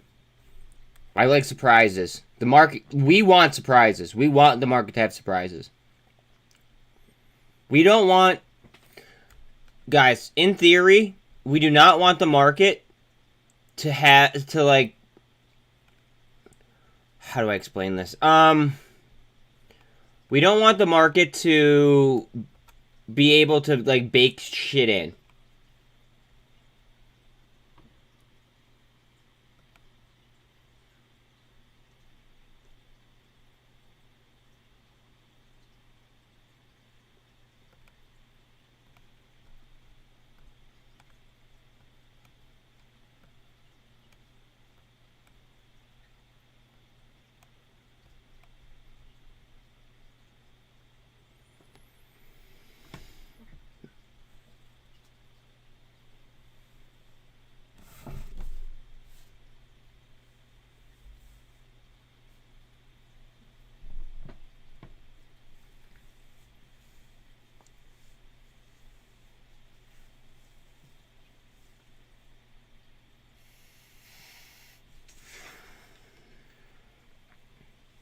He's setting up for a war with China and Russia.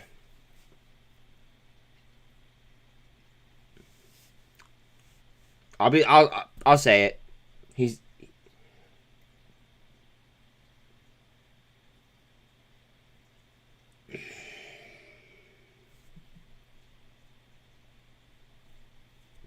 Russia or Biden is basically setting up a war for versus China and Russia.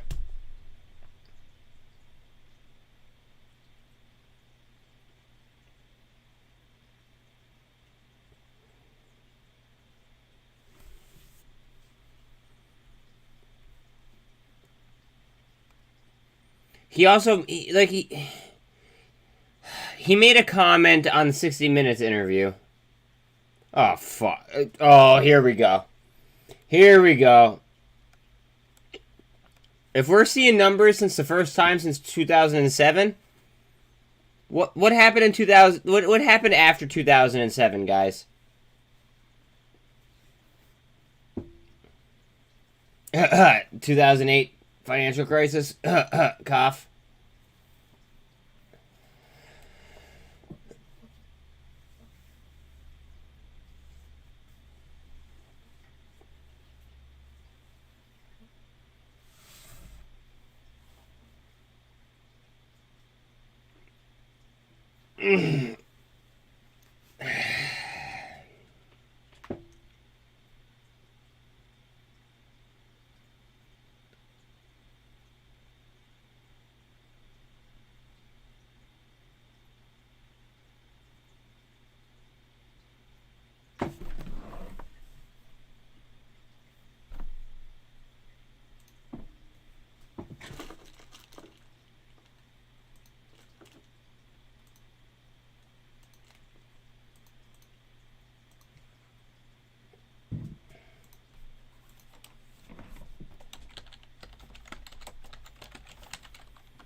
Where's it live?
about an unacceptable decline in economic activity? I do not like to make forecasts. I don't think I've ever seen anyone forecast the future properly. I look at probabilities. I think there's a chance, not a big chance, a small chance of a soft landing. There's a chance of a mild recession, a chance of a harder recession. And because of the war in Ukraine, I think and the uncertainty that causes in global energy supply and food supply, there's a chance it could be worse. And I think policymakers should be prepared for the worst so we take the right actions if and when that happens. Are ESG ratings useful in terms of supplying investors with enough information to make intelligent trade-off decisions among economic rates of return and environmental, social, and governance objectives? Or are they merely a rating of past ESG performance? I think we need more work to make it clear what these ratings are and what they mean. What do you think our nation's near-term energy strategy should be in terms of traditional energy sources like oil and gas? We aren't getting this one right. The world needs 100 million barrels effectively in oil and gas every day, and we need it for 10 years. To do that, we need proper investing in the oil and gas complex. Investing in the oil and gas complex is good for reducing CO2, because what you've all seen is that because of the high price of oil and gas, particularly for the rest of the world, you've seen everyone going back to coal. Not just poor nations like India and China, Indonesia and Vietnam, but wealthy nations like Germany, France, and the Netherlands. CO2 is getting worse. We need to have proper rules and regulations and government policy to have an effective transition to reduce CO2, keeping energy secure. We've all learned that energy supply globally is not secure, is still precarious. The United States is self-sufficient. You know, we use and produce 10 million barrels of oil a day. Many countries don't. And their sense of energy insecurity is enormous, and it is quite dangerous for them. And you see that in Germany and the war of Russia and Ukraine. Thank you for that frank response. My time has expired, and I yield back. Thank you, Madam Chair. Thank you very much. The gentleman from New York, Mr. Meeks, who is also the chair of the House Committee on Foreign Affairs, is now recognized for 5 minutes. Thank you, Madam Chair. Let me address my first question to Mr. Diamond. J.P. Morgan has committed to releasing a report on its racial equity audit by the end of this year, and I think that's a critical audit. I want to focus on two aspects of your racial equity audit. J.P. Morgan has noted on its website that workforce will be included in the audit, but it simply states, and I quote, "Build a more equitable and representative workforce and hold executives accountable," unquote. Can you please explain what that entails? Where does J.P. Morgan conducting this particular piece of the audit, and what your plans are to ensure that people of color hired at entry-level positions will be supported in achieving higher-ranking positions and able to move up the ladder? Yeah, well, I'm extremely proud of our efforts in diversity, and I think the racial equity, the $30 billion commitment, that's what's being audited. That's $8 billion of mortgages for minorities, $12 billion of affordable housing, $500 million of small business, a lot of education, 25% of our new branches are in LMI. That's what the audit's for. There are other diversity efforts like hiring, training, recruiting, which are not part of the audit, which we do report on. So you will get to see our progress in that. So also, well, will the audit examine J.P. Morgan's partnerships with diverse-owned asset managers and firms to build stronger portfolios? And do you have any specific goals or accountability measures currently in place? There are, in the racial equity, the $30 billion, there are vendor efforts that are in that. There are also vendor efforts outside of that. One's being audited, one isn't, and we'd be happy to report on that too. Look forward to having both of those reports. Thank you. One of the things that's extremely important to me, I wouldn't be here today, the greatest investment that takes place by the average American, but especially the largest for African Americans, is home ownership, which I believe is extremely important. Mr. Scharf, I'll just ask you this question. It has been reported that Wells Fargo, along with other banks, is looking to reduce its mortgage lending business, including in areas like FHA lending. Can you please explain the factors that Wells Fargo considered in making this decision to shrink its mortgage lending business, and how do you believe it will impact communities of color and vulnerable communities who are already struggling to access affordable mortgage programs? Thank you, Congressman. I think it's important to, first of all, we are committed to the home lending business, and we're deeply committed to doing our part to increase Black homeownership through our home lending business. But it's important to note that the mortgage market has changed dramatically. And if you were to turn the clock back probably 10 or 15 years, you would find most of the banks up here as the largest mortgage lenders in the country. That's not even close to true today. I believe we were the #1 mortgage lender in the country. We're now #6. And it's not because we have purposely de-emphasized the business. Regulations are inconsistent between banks and non-banks, and cost structures are different. And the non-banks have taken an increasingly larger share of the market as we've continued to try to focus on providing home lending products, both for our customers, but in the communities that we serve. To the extent that our mortgage business does get smaller from here, I can assure you we're going to do everything that we can to ensure that we're continuing to lend to those most in need, whether they are within communities of color or those which are more racial and ethnically diverse. That's something that we're going to track, and we're very, very aware of. So let me just emphasize how important, because I focused on closing the wealth gap. And the way you close the wealth gap, starting out, is home ownership. You know, in our area, we talk about how most markets across, owning a home is an appreciating asset. So you buy the car, you buy the house and rent the car, because one is an appreciating asset and the other is a depreciating asset. And so making sure that that opportunity continues in our communities is extremely important. And to hear that the banks are shrinking that is concerning to me. And then that opens up to where else you can get a mortgage on an equitable basis. I'm almost out of time, but Mr. Monahan, you know, I was concerned about climate change and the reporting of Scope 1 and Scope 2 emissions, and where material, I think that your comment letter said that you would support Scope 1, Scope 2, and where material Scope 3. And I'm out of time, so I'm not going to get a chance to get an answer to it, but I would like to get an answer to you back. Can you please explain what Bank of America's position is with respect to materiality of Scope 3 emissions and what the relevant safe harbors should include? Just do that in writing. I'd appreciate to see that. The gentleman's time has expired. Thank you. The gentleman from Michigan, Mr. Huizinga, is now recognized for 5 minutes. Thank you, Madam Chair. And so to our newbies, welcome. To our frequent flyers, Mr. Scharf, Moynihan, Diamond, and Ms. Frazier, welcome back. One more punch on the punch card, and I think you get a free cup of coffee. Interestingly enough, you've actually been here more than Gary Gensler has. I wish we would pay as much attention to the actual regulators. Holy fuck. The folks, by the way, who we have constitutional duty to have oversight of, than those that the regulators are supposed to regulate. So Mr. Diamond and Ms. Frazier, I want to give you a very quick, brief moment. Do you comply with U.S. and international sanctions? I think that was what the implication was earlier when you were interrupted. Very quickly. Absolutely. Okay, Ms. Frazier? Absolutely. Okay. So those are U.S. and international sanctions. Got it. All right. Last time, those of you that are return members and return players, you'll remember I asked everybody what their one issue was that they thought was going to be the biggest barrier.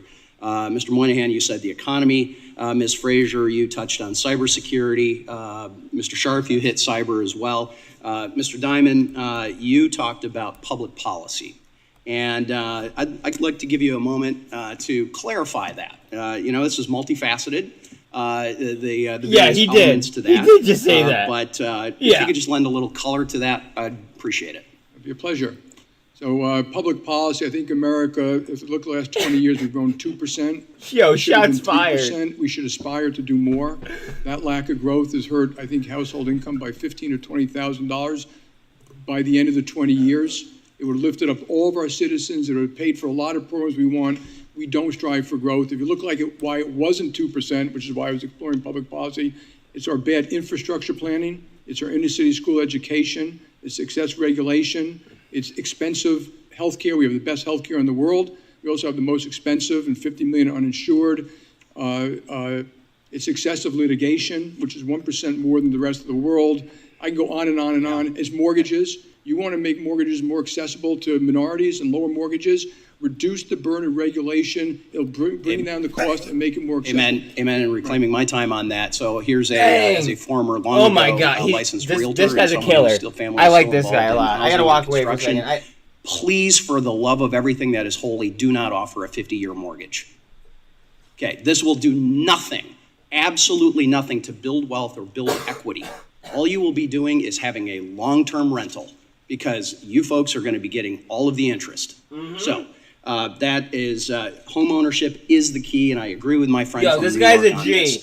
But it is not just extending payments. We have to get at the root cause of why housing is not affordable. All right, Mr. Diamond, very quickly, you said in your testimony our success and accomplishments are founded on our commitment to our shareholders. Obviously, that seems to have been shifting. I would say the Securities and Exchange Commission and others who have done an about-face on shareholder proposals with new staff guidance and those kinds of things seem to have a different take. I'm curious, how are you balancing as a shift in this? And you've got 15 seconds. We will still focus on building the best company by serving shareholders, employees, and customers. And you have 15 seconds to whatever the new SEC rules are. All right, Mr. Rogers, we're going to touch on more on mergers. I would, by the way, posit that mergers are more because of Dodd-Frank than greed or nefarious motives. And in fact, I think Mr. Diamond, you on a shareholder call at one point said Dodd-Frank was good for your business. With that and that consolidation that was going on. So, Mr. Rogers, would you agree that retail banking is a highly competitive business? It is, yes, Representative. So okay. Very competitive. And your bank, Truist, is the result of a merger in 2019, correct? That's correct. Okay. Do you believe that that merger allowed you to increase or decrease the accessibility to banking for your customers? I think the mergers afforded us a great opportunity to increase accessibility and for our customers, and that was never more apparent than during the pandemic, when we were able to do $17 billion worth of loans, be the fourth largest PPP lender, do 120,000 loans and 80,000 to small businesses. We wouldn't have been able to do that with our prior scale.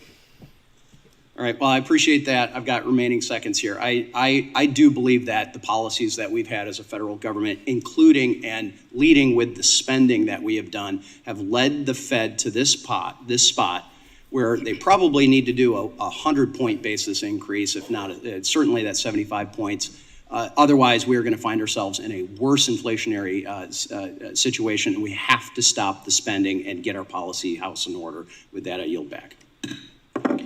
The gentleman from Georgia. Yo, he just mic dropped. Who is also the chair of the House Agriculture Committee, is now recognized for 5 minutes and knows a lot about Dodd-Frank. Thank you very much for your kind remarks, Chairman.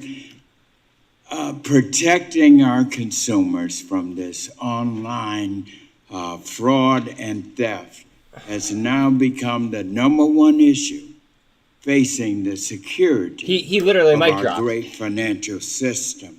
One of the things that several of us have been working on in this committee is to bring together public and private partnerships to address this, because this technology is overwhelming. And you can see how so many of our consumers have become victims. I'm delighted to know about the public-private partnership. I didn't even know about him until now. Between FS and the Wharton School of Finance at the University of Pennsylvania over in Philadelphia. Now, Mr. Rogers, you have watch this, guys. Your support. This is key for public-private sector collaborations to help us protect our customers from things like this electric payment scams. So would you mind telling us, how do you see our public bank regulators and our private sector financial institutions working together to ensure that we have federal law that will provide electronic transfer protection for our defrauded consumers in our great nation? Thank you, Chair Scott. Thank you for leading on this very important issue of the fraud that's being experienced by the market's all gonna of flip out. our consumers. The market's gonna flip out. It's being perpetuated by organized criminal activity.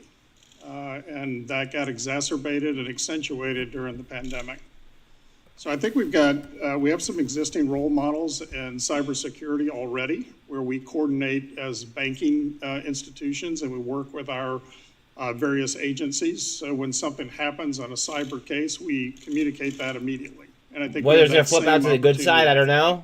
Very good. Bad side, don't know. Exactly. How would you propose that we reimburse victims who have been scammed into initiating an electronic payment transfer? You missed the Gary Gensler comment. Reimburse? Well, Chair, we do reimburse today. So we do reimburse It was for those hard, who've been dude. scammed, and particularly those who've been scammed with our bank's name used in particular. We're very consistent in that. But I think in addition to reimbursement, we need to be focused on eliminating the fraud and fighting the criminal activity. And Mr. Diamond, may I come to you, please? One of my biggest priorities has been reducing the number of unbanked families in our nation. What is your institution doing to get more of the unbanked population into the traditional regulated banking system? So we have 25% of our branches in LMI neighborhoods. We have a new thing called a community branch, which is much larger. We invite in the population. We have things called community managers who walk down the street.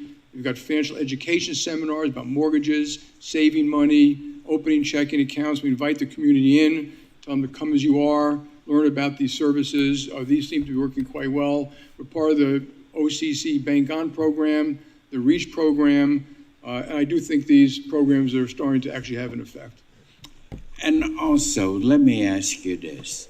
What is your institution, J.P. Morgan Chase, what is your bank doing to overcome the mistrust that many people, one of our biggest known problems with decreasing the number of unbanked families in our nation is mistrust of traditional banks like each of yours? What is your institution doing to overcome this mistrust of large banks? And if there are any of you others who are addressing this issue, please pipe in. I would love you to come visit some of those community branches in Harlem, South Side of Chicago, Crenshaw, New Orleans, Ward 5, Ward 6 over here, and you'll see what we're doing. Local vendors, local folks, they're all coming in. We do tens of thousands of seminars. We try to make people very comfortable. We have products specifically designed, very low fees, no overdraft and things like that. And I totally agree with you, that is part of the job. Thank you, and I just encourage, and I really appreciate, Madam Chair Lady, this hearing. Thank you very much. The gentleman from Oklahoma, Mr. Lucas, is now recognized for 5 minutes. Thank you, Madam Chair, for holding this hearing, and thank you for the witnesses for appearing today. The financial institutions you all represent and the U.S. banking system at large plays a vital role in the communities by protecting savings, delivering quick and secure payments, and providing access to credit. He's gonna kill him right here. Banks will have to help their communities, their businesses, and their consumers weather the intense economic uncertainty we're now in today. Yes, my first question is, inflation remains at a 40-year high. Businesses and consumers are still grappling with commodity price swings, elevated energy prices, a tight labor market, and Is he a supply chain Democrat or is he a disruptions. Republican? U.S. real GDP declined in the first and second quarters of 2022. The Federal Reserve will again raise interest rates today, I suspect, which is designed to discourage consumption and business activity. How are you advising your customers on how to prepare for these conditions? And I'll start with you, Mr. Monahan. What are you telling your folks out there? So I think with the amount of uncertainty, that job number one is to deal with inflation. Inflation has impacts on, as my colleague said, on the people who can afford it less. And so people, the impact on the mortgage market of raising rates feels not good. The reality is it needs to be done to slow down housing appreciation, because 20% per year housing appreciation is not a good thing for people to keep up with. So that's job number one. And so when we talk to our clients, it's the same thing. The Fed will raise rates to get inflation, and then as an operating entity, as a consumer, as a company, as a small business, understand what that impact is. It's going to have an impact of slowing demand. It's going to have an impact of raising your cost of debt, and you should be making sure your business plans and personal plans adjust for that. Anyone else wish to touch on that? Okay. I remember the economic suffering we endured in the early 1980s. I was in college and just beginning to farm on my own, when the Fed had to strangle, and that's the appropriate phrase, high inflation out of the economy. And I worry that the reckless policies and excessive stimulus we've seen make the Fed's job even more difficult. But turning to question number two. During a recent speech Fed Vice Chairman for Supervision, right there. Michael Barr discussed how the Federal Reserve is considering how to develop and implement risk-related scenario analysis. Okay. I worry the regulations that could begin to use climate stress tests to shape and enhance capital requirements, I worry about those, which could have negative long-term economic consequences. Climate scenario design and associated data remain considerable obstacles, as well as the high potential for politicization. Mr. Diamond, could you discuss your perspective on the argument that the Fed should tie climate risk with increased capital requirements, please? So just for the folks here, we do 100 stress tests a week. We are quite worried about it. We always have been. We always did it. The Fed does one a year, and it's only one type. Multiple types. So, among the stresses we've always had were hurricanes, storms, SEO purposes, floods, things like that. So, to the extent it's real like that, I'd say yes. To the extent it's for social, public purposes to have banks do something different on how they finance oil and gas, absolutely not. Not the It volume. would have an effect. It does kind of come back to the old principle that banks are about collecting capital, pricing it, distributing it appropriately, and pricing it there. I think that's arbitragers. Okay. One last question. The state-owned Chinese banks continue to play a large international role, and the Chinese Communist Party is intimately involved in the banking system and have the ability to influence banks' lending activities and credit allocations. Could you discuss competition? So all the banks here play a different role in the ecosystem, but to bank big companies and countries and things around the world, you need big banks. If you want to bank Boeing, or you have to operate in the 50 countries in which they operate and stuff like that. So I'm going to do everything in my power to make sure we can compete with the best Chinese banks in the world. It's very important to the future of America that America maintain its financial supremacy, just like almost anything else. Thank you. And Madam Chair, I yield back the balance of my time. Thank you very much. The gentleman from Texas, Mr. Green, who is also the chair of the Subcommittee on Oversight and Investigations, is now recognized for 5 minutes. Investigations. Thank you, Madam Chair. Madam Chair, the great Maya Angelou summarized the essence of my very existence when she proclaimed, "Bringing the gifts my ancestors gave, I am the dream and the hope of the slave." I proudly say that I am a descendant of enslaved people. Slavery existed in this country for some 246 years. The value of 246 years of unpaid slave labor has been estimated to be as much as $14.2 trillion. Let's examine for just a moment each mega bank's involvement in financing slavery. Truist Financial Corporation has assets of approximately $532 billion. 5 predecessor institutions engaged in financing slavery. PNC, Financial Services Corporation, assets of approximately $5 $134 billion. A predecessor loaned $135,000 to a railroad company that used slave labor in 1852. U.S. Bank Corp. Assets of approximately $582 billion. A predecessor institution made a loan secured by enslaved people. Wells Fargo, assets of approximately $1.71 trillion. Predecessor bank accepted enslaved people as collateral in at least 24 transactions, took temporary possession of enslaved people from defaults on loans. Conducted business with the Confederacy.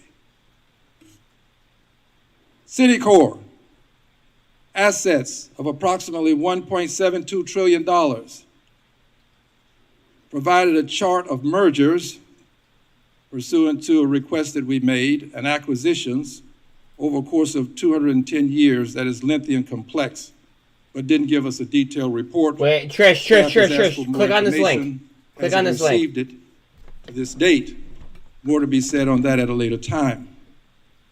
Bank of America, assets of approximately $244 trillion. A predecessor bank secured a mortgage with real and personal property. The borrower's property included 13. Click on the link, guys. Watch the link. A predecessor bank agreed to a $10,000 mortgage to U.S. Secretary of State John Forsyth with 40 enslaved people as collateral. J.P. Morgan Chase, assets of approximately $3.38 trillion. Predecessor banks accepted 13,000 enslaved people as collateral for loans. Came into possession of 1,250 enslaved people from defaults on loans. In the case of J.P. Morgan Chase, there has been an apology publicly made and an announcement of $5 million scholarship, which amounts to about $384.61. Wow, yeah. Per enslaved person. These scholarships went to. But see, I wanted to share that to. I have a question for you, everyone. Question is this. In here about that. If just remind you, and then also you believe everybody else your bank has done too. enough to atone for your involvement with slavery, kindly raise a hand into the air. Let the record reflect that no hand has been raised. Next question, will you publicly publish an atonement plan or on or before your next appearance before the committee? An atonement plan. You've indicated that you've not done enough. Will you publish an atonement plan on or before your next visit? If so, raise your hand. Well, click on the link that I just posted. Like two things up from you. An atonement plan. Watch that. It's like a 2-minute video. Let's move to another area quickly. I don't perceive either of you to be. It's like a 2-minute video. Just click that link. Watch that link real quick. If you self-identified as a person of color, raise your hand. Not one person raises a hand. In the next 10 years, will there be a person of color to head your institution? If so, raise your hand. Who knows? How is anybody supposed to know what happens 10 years from now? We don't even know how the history, what's going to happen in the stock market. Like, what the fuck? Thank you very much. The gentleman from Kentucky, Mr. Barr, is now recognized. That was literally like just like a race war. Thank you, Madam Chair. Jesus Christ. Mr. Diamond, in your April letter to shareholders, you called for a new Marshall Plan to ensure energy security for the United States and our European allies who are overly dependent on Russian energy. I couldn't agree more, which is why I'm so skeptical of ESG and the weaponization of financial regulation designed to discriminate against American energy companies.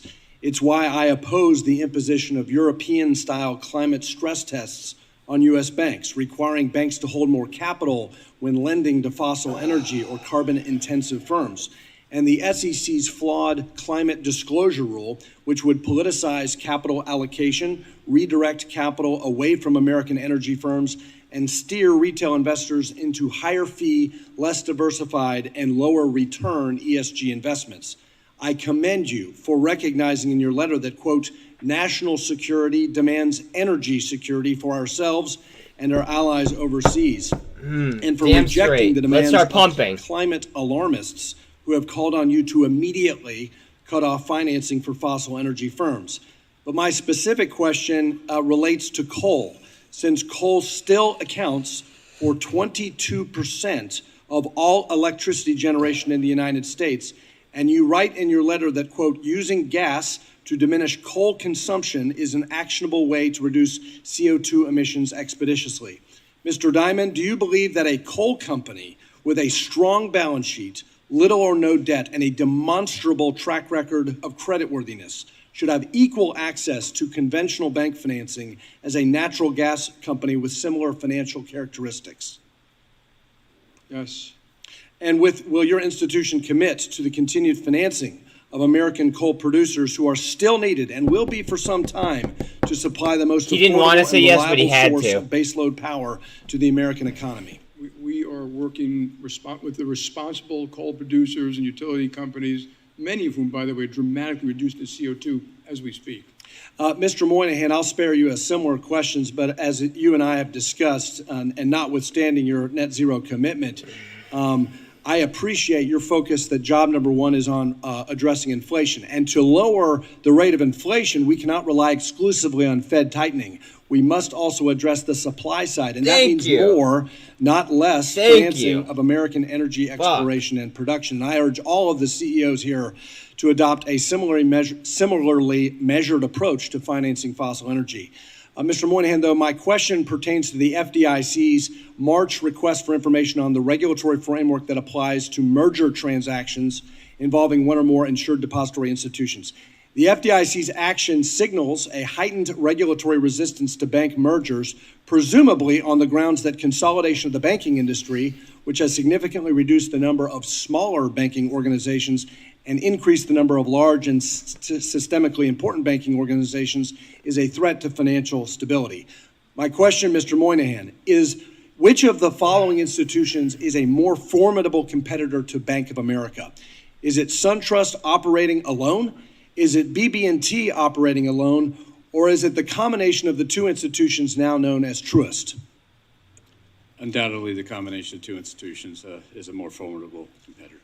And Mr. Rogers, since I invoked the name of your institution, you hear it in their voices. Well, I'm proud that Mr. Moynihan named me as a strong competitor to his business. So I take it from the response of both of these gentlemen that an overly aggressive resistance to mergers by the FDIC could actually diminish competition at the GSIB level and therefore undermine financial stability. Final question to all of you, anyone who wants to chime in. Do you assess the impact of a CBDC as positive or negative for our economy and our credit markets? Specifically, how would a CBDC impact your deposit base and therefore your ability to deploy capital into the real economy? Mr. Diamond? If it's properly done, it'll be fine. I don't trust it'll be properly done. You're not going to have the Federal Reserve running call centers. So there's a lot more banking services than the actual token that moves the money. There are fraud, risk, alert, services, call centers, banks, branches, ATMs, CRA. So properly done is not a problem. Improperly done, you will have an issue. Ms. Frazier, my remaining time, increased capital requirements. Vice Chair Barr suggests he wants to review this. What would that do to the ability of your customers to repair supply chains, your ability to deploy capital and fix inflation? Given that we passed our stress test, which should be a test of whether we have sufficient capital, which is important for safety and stability, then the question becomes when you increase capital above that limit. On 60 Minutes he didn't. Then that can have a very detrimental effect on one's ability to lend right at the point when the capital markets are shutting down. Thank you. I yield back. Gentleman's time has expired. The gentleman from Missouri, Mr. Cleaver, who is also the chair of the Subcommittee on Housing, Community Development, and Insurance, is now recognized for 5 minutes. Now, Hawley, he was also from Missouri, is a killer. Let me just express, some appreciation for the fact that some of you have already taken steps to make corrections as it relates to, your banking in distressed communities.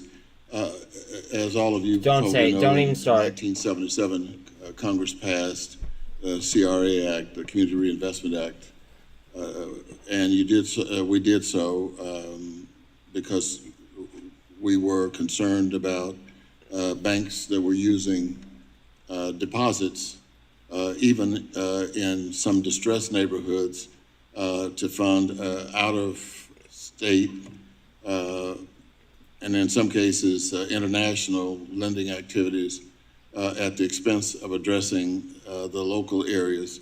So the CRA was created, and we have not had any upgrades to the CRA since 1995, I think it is. And is there anyone of you who believes that we do not need to update the CRA Act?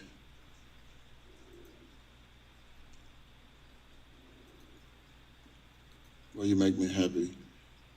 Make me happier now, because I'm going to keep going toward happiness. The thing is now, get it out. Are all of you interested in and willing to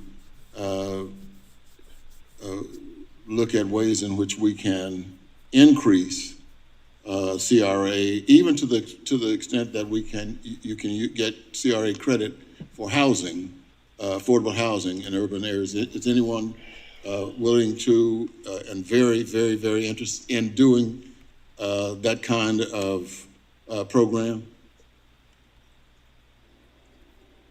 My jaw level is continuing to rise. Yes. Thank you. Thank you very much. Now, to jump over a little, the role of non-bank lenders is increased, as you all know, and we have to deal with it dramatically since our 2008 economic collapse. Non-bank lenders now originate more mortgages in the United States. It's almost 69% of all mortgages in 2020. Non-banks also originate 4 out of every 5 FHA loans, which are more likely to be originated in low and moderate income communities and borrowers. Between 2010 and 2016, the FHA share of loans originated by the 3 largest banks fell from 43% to 5%. Now, can any of you or any of you willing to explain the retreat from FHA loans, and what are your banks doing to extend mortgages to low and moderate income borrowers? Is anyone's bank? Yes. Mr. Go ahead. You can go. Yeah. So, having learned our lesson in FHA VA practice, a lot of us have brought our percentages down, as you said, but we replaced it with programs that we do on our own, put on our own balance sheet, that are safe and sound for the consumer, that provide down payment assistance up to $17,000 on a loan, and that's what we did to offset it. So I wouldn't look at FHA VA as the only indicia of loans going into the communities, et cetera, but the risk of doing that business, the putback risk, the servicing, it just wasn't worth it, honestly. And so we still do 5-6% of our loans in the FHA VA program to help us with first-time home buyers, but we built programs outside where we can work with the consumer, how-to-proof counselors, and build great programs that will actually do more for the consumer, we believe. Congressman, we work with FHA and have done so. We also put those loans on our own balance sheet. One of the FHA, in my view, needs revamped. Today, there is a limit because we become something called an interested party, where we are only able to contribute 6% of the proceeds of the loan, either in closing costs or in down payment assistance, by their regulation. So when we do that, if we go beyond that, we balance sheet it on our own. We don't actually participate in their program. They ought to change that. My time is running out. I hate it is, but Madam Chair, I yield back. Thank you very much. We will now take a brief recess and resume in 10 minutes. The committee now stands in recess.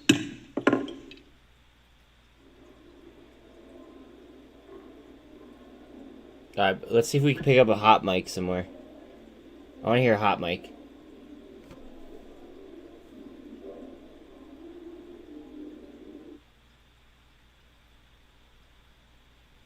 All right, let's backtrack to the Gary Gensler comment.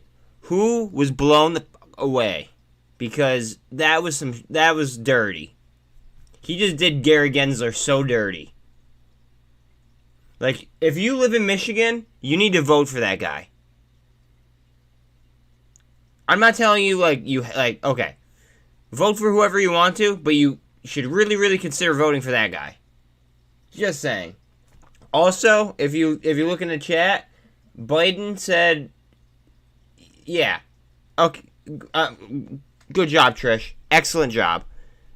You do your research. I know it. I could tell. Biden committed to one China policy. He didn't say that in the 60 Minutes episode. I watched it last night.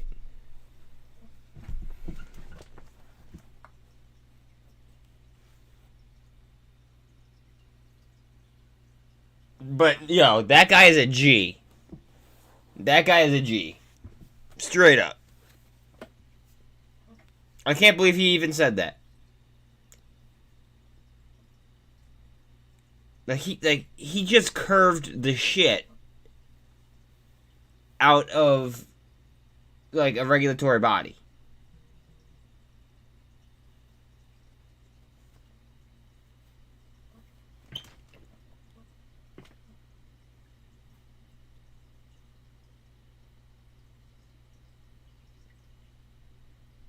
Like, complete curve.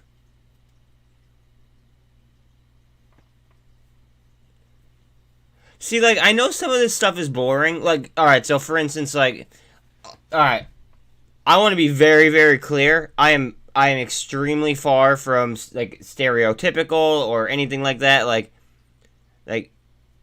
my girlfriend is of a different race. Okay? Like,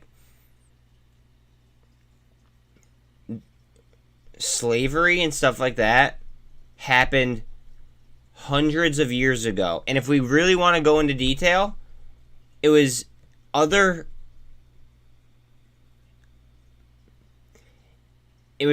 Africans selling Africans. So really they were enslaving their own people. So I'm sorry, but like whenever something like that gets they brought up, I just have to like walk away because like we've been lied to throughout history. Yeah, so I'm Irish.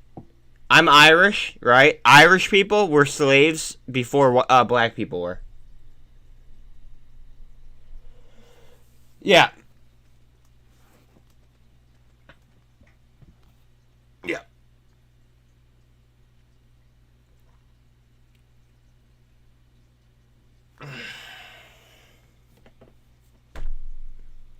But I am like very, very Irish, right? And Irish people were enslaved before African people were.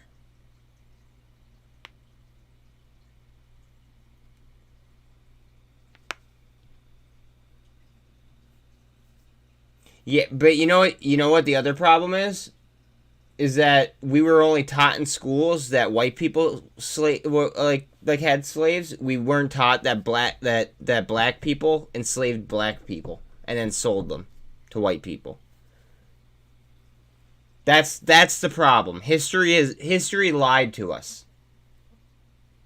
Like why weren't we not told the entire truth?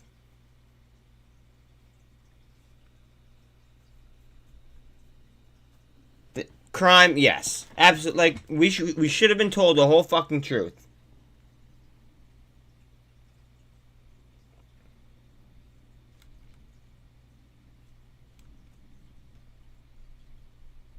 As predicted yesterday, purple's ripping. It's getting to that unsolicited buyout price. Exactly. Divide and conquer, buddy. I mean, you already know.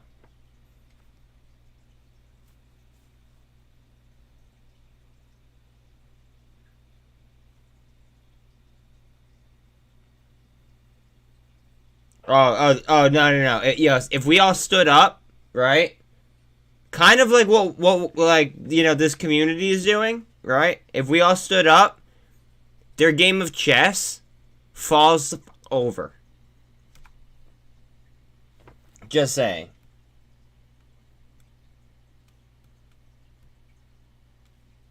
Like, their game of chess takes, like, just tips the game over.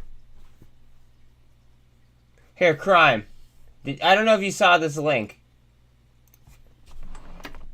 Watch that video, bro. You'll like that. If you haven't already.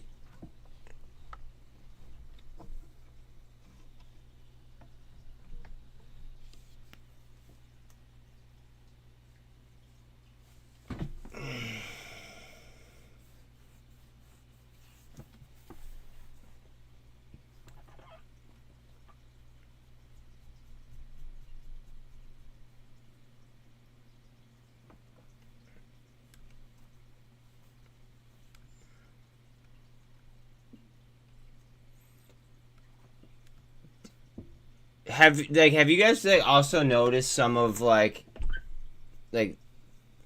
so especially Jamie Dimon? I noticed it the most with Jamie Dimon. Some of it's like when he didn't want to answer yes, but he was kind of forced into it. You could hear it in his voice that he didn't want to say yes, but he had to. Like, Trish, you and I are birds of a feather.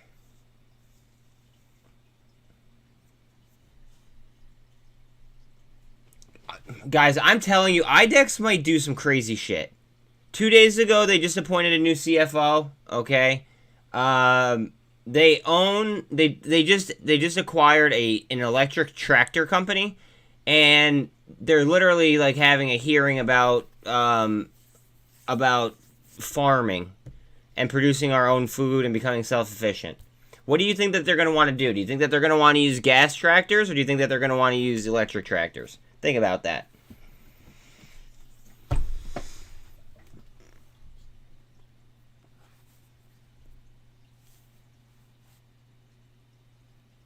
Yo, right? Like, talk about being like he didn't know what to say after she finished. He didn't know what to say.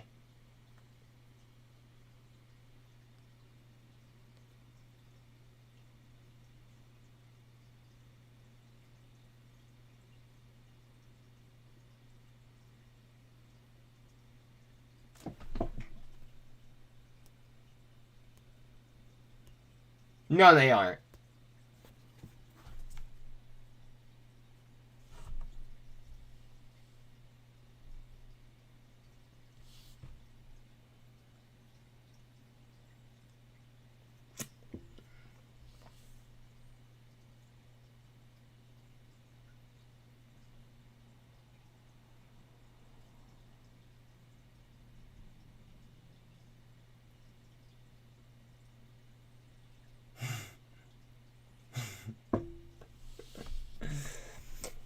Yo, real talk. Don't be surprised to see like 125 like basis point hike. But also don't be surprised to see a 50. Everybody expects a 75 or 100. I'm telling you guys, everybody's expecting 100 or a 75. Right? Watch out for either an overhike or an underhike.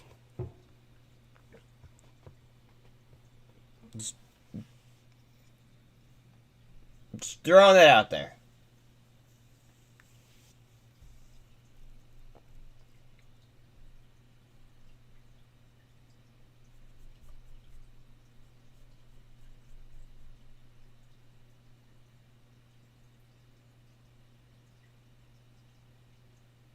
Good DD.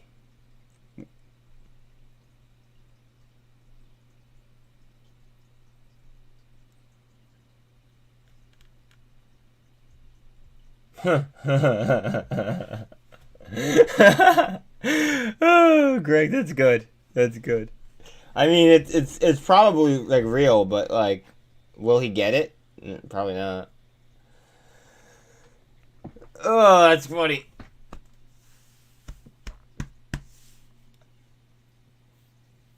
The old ticker needed that one.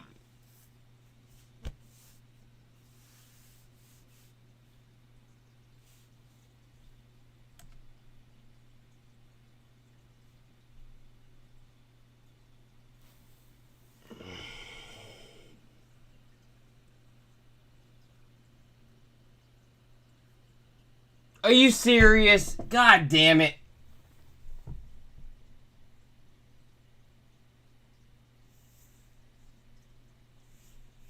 I missed that one. See, guys, I will admit when I fuck up. I'll admit when I fuck up. I have them on a watch list. I missed that trade.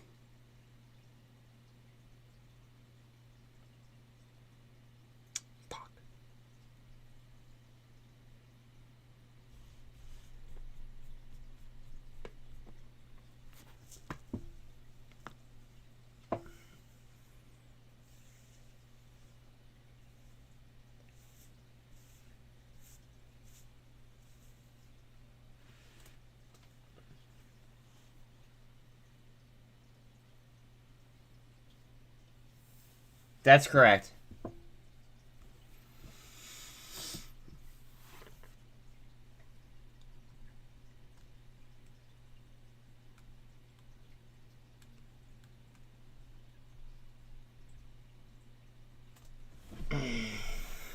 Also, because the word ASS is in that, it also hurts me on the algorithms that way too.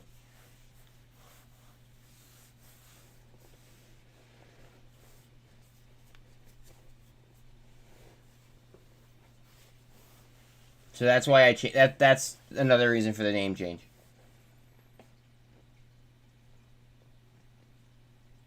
I mean, guys, it's all about for me, as long as the audience is here, as long as you guys are here, then it shouldn't matter.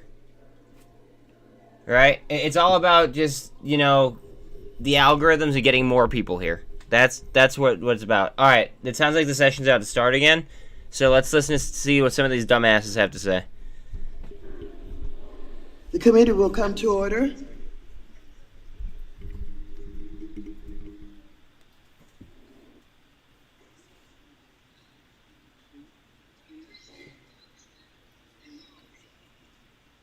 Come on, give me a hot mic. I want to hear something that they don't want to say.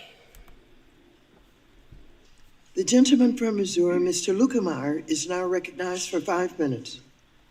Thank you, Madam Chair, and welcome back, witnesses, ladies and gentlemen. I'd like to focus on a larger issue today that affects every U.S. consumer and consumers all over the world, which is heavy investment in volatile and unfriendly countries such as Russia and China. Oh. Ms. Frazier, Mr. Diamond, and Mr. Moynihan, each of your banks had significant investments in Russia, which you drew down after Putin's invasion of Ukraine. While American sanctions were an impetus for those actions, it should be said you did the right thing by shrinking your assets there. We learned two important lessons during the period. Number one, there's a large risk in investing in volatile nations with dictatorial governments. And number two, your investments play a significant role in supporting those nations' economies. In recent months, China has continually threatened our ally Taiwan with military exercises and violent rhetoric. Should the CCP follow through on its threat to invade Taiwan, are your banks prepared to pull your investments out of China? Mr. Moynihan, you want to start first? Sure. I think we'll follow the government's guidance, which has been for decades to do to work with China. And if they change that position, we'll immediately change it as we did in Russia. Ms. Frazier?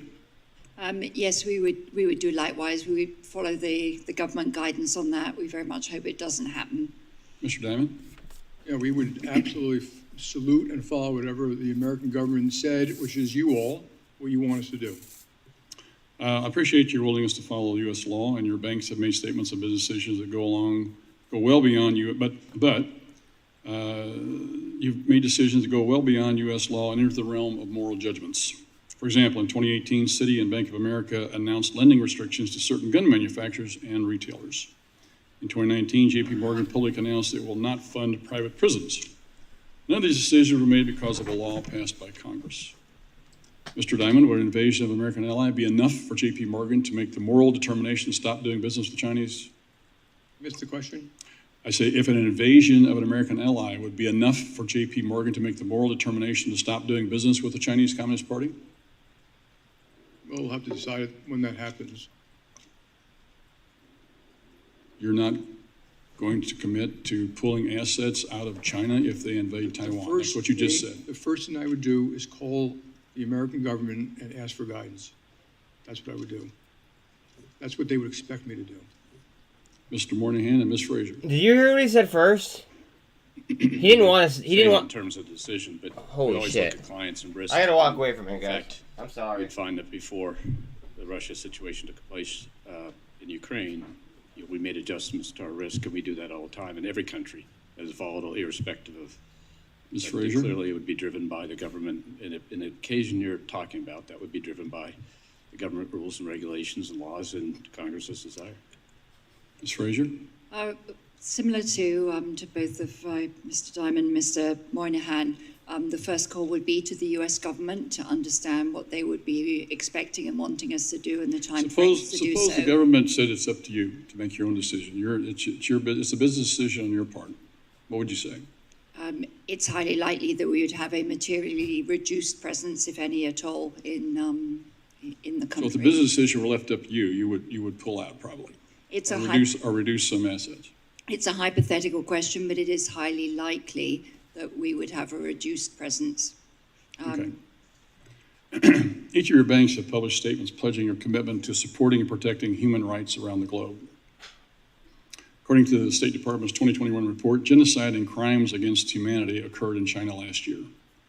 Those crimes include arbitrary and unlawful killings by the government, arbitrary imprisonment, forced sterilization, rape, and torture of a large number of those arbitrarily detained. Mr. Moynihan, do you condemn the Chinese Communist Party for those horrible acts that they regularly carry out? We look at any client we do business with to their operations in any matter and we make that decision. So the governmental condemnation isn't the important thing of who we do business with China. It's actually the company that we underwrite. It's client selection, as we call it, sir. Would you explain that again? I missed that. I'm sorry. I think the question is, when we look at what we do in a country, it's individual clients. It's not a theoretical concept. So we look at that client. If that client's... Mr. Moynihan, with all due respect, the government of China is the Communist Party. The Communist Party of China is the government. If you're doing business in that country, you're doing it willingly, with respect to them allowing you to be there.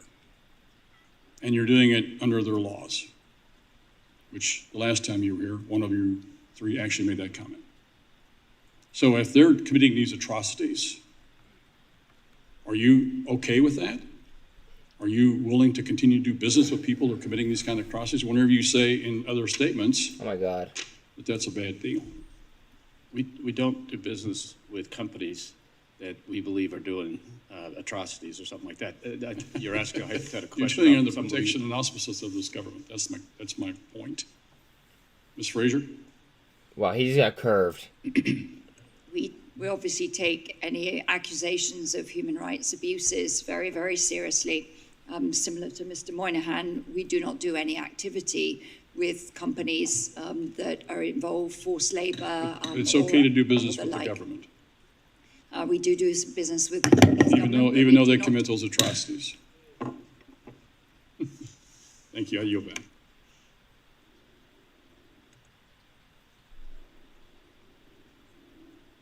Holy shit. The gentleman from Colorado, Mr. Perlmutter, who is also the chair of the Subcommittee on Consumer Protection and Financial Institutions, is now recognized for 5 minutes. Thanks, Madam Chair. Mine are going to be a little simpler. The market might collapse, or just Bank of America has some both. of the best economists. It might collapse and then rip. Working for it. I've had a chance to meet with a couple of them. Who knows what's going to happen? I guess I'm coming at crazy. things a little differently than have been expressed by my Republican colleagues and some of you. Looking at the last few months, from May on, prices have held steady or dropped. The University of Michigan anticipates prices to drop over the course of the next year. So in conversations with your economists, what do they predict? What do they think is going to happen? That's a bold statement, Crime. Economists have 280. This quarter, third quarter of 2022 is a positive GDP, negative for the fourth quarter of this year, negative for the first. Give me a quarter timeline. Next year. Give me just a guess, for the second a quarter random next year, off the wall guess. And then moving positive and ending up at a 2% year-over-year growth rate in the fourth quarter of 22. Oh, I've seen the charts, bro. That's the estimates they have. No, thank you. And you know, I dealt with them at the beginning of COVID. I don't know if you recall, just to kind of get their analysis, what they expected COVID to do to the economy if we did nothing. That's if we fair. just, you know, held steady, everything went, we didn't do PPP, we didn't do unemployment, we didn't do any of that. And they said, well, then we're going to have trouble. And, you know, thank goodness, from my point of view, we did a lot to keep the economy moving. And, you know, How come we obviously shut it there's off, a turn it back on? year-over-year increase in prices, but if we go forward on an annualized basis, just based on August, it's 1.2% for the next year. And if you look at the whole summer, it's less than that. So what I'm worried about is an overreaction by the Federal Reserve. Me too. And the last time we saw them increase interest rates like this was back in the 80s and early 90s.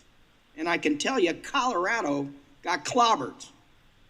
Housing market just stopped, as did everything else. And so, Mr. Demchek, I'm going to turn to you because PNC had a pretty good-sized subsidiary called the Kissel Company back in those days. I don't know if you're familiar with it, but it suffered a lot of foreclosures back in the 80s and 90s, as did some predecessors to U.S. Bank, and certainly J.P. Morgan. Citi had the same issues. So what do you see? What does your bank see on the horizon in terms of foreclosures? If Mr. Diamond is correct and we get this, you know, we get hit hard because of Ukraine and this and that, I mean, I think most of what we're facing is supply chain disruptions caused by COVID, and that's why we've seen some prices go No, up. you're wrong, bud. Are you prepared? Is your bank prepared to handle a lot of foreclosures if the bottom falls out as is potential problem here? Thank you for the question. You know, I would suggest that I think inflation is going to be a little bit stickier than we would like. And I think as a result of that, interest rates are going to be a little bit higher than we would like for longer than we would like. The impact of that on housing is clearly already felt in the creation of Guys, new I gotta homes keep and like sale of walking away. I'm homes. sorry, The but like impact this of is that rough. on existing homeowners and LMI communities and their inability to make payments as a function of inflation absorbing a greater percentage of their income is a real issue. We work with government funded programs, state funded programs, PNC funded programs to make sure people stay in their homes. So have you seen delinquencies rise? We have not. You've not seen Not at delinquency. this Have any of the banks seen delinquency rise or rising on home mortgages? Nope. Mr. Diamond and I have disagreed over the years on the amount of capital that should be retained. And part of this comes, my dad was on a bank board of a predecessor bank to U.S. Bank, and he was operating under Agreed. an MOU during those years. Crime and I when agree on The that. Fed took the interest rate up dramatically back in the 80s and early 90s. So, Mr. Diamond, if you get your worst case scenario that you kind of outlined, is J.P. Morgan capitalized to take, you know, such a economy? Absolutely. Everybody else feel you're well capitalized? Yes. Yes. Wells Fargo, Truist? Yes. Even if Mr. Diamond's worst predictions come, I mean, he didn't make a prediction. He was just saying it's a possibility. I think our stress tests are beyond Mr. Diamond's predictions. Bank of America? I think. Yes, they've been. You don't have to take our word for it. Look at the stress tests for 10 years in a row. They've been stress testing under scenarios that have the worst indicator of every element that's occurred. So the highest residential real estate prices, the highest commercial real estate prices, the highest unemployment, the highest stock Bank of market. America is getting Look at the grilled right results. now. I have to yield back. Turn back to the chair. Thank you. The gentleman from Texas, Mr. Williams, is now recognized for 5 minutes. Thank you, Madam Chair, and thank all of you for being here today. Appreciate it. Last week, a new merchant category code was approved for gun and ammunition sellers. Oh, fuck. My Republican colleagues and I have expressed concerns that this will make it easier to track, expose, and limit the constitutional rights of millions of law-abiding gun owners. Okay, never mind. Progressives are already cheering that this will be a huge step forward in monitoring suspicious I agree with you 100%. gun purchases. After the left claimed victory, Visa came out with a statement except for about how as they far have of a been drop. dragged into the political I think arena. that they've let it go It on, reads, but I think that we do not believe private there's a way companies should out. serve as moral I arbitrators. think technology could save Asking us. private companies to decide what legal products or services can or cannot be bought.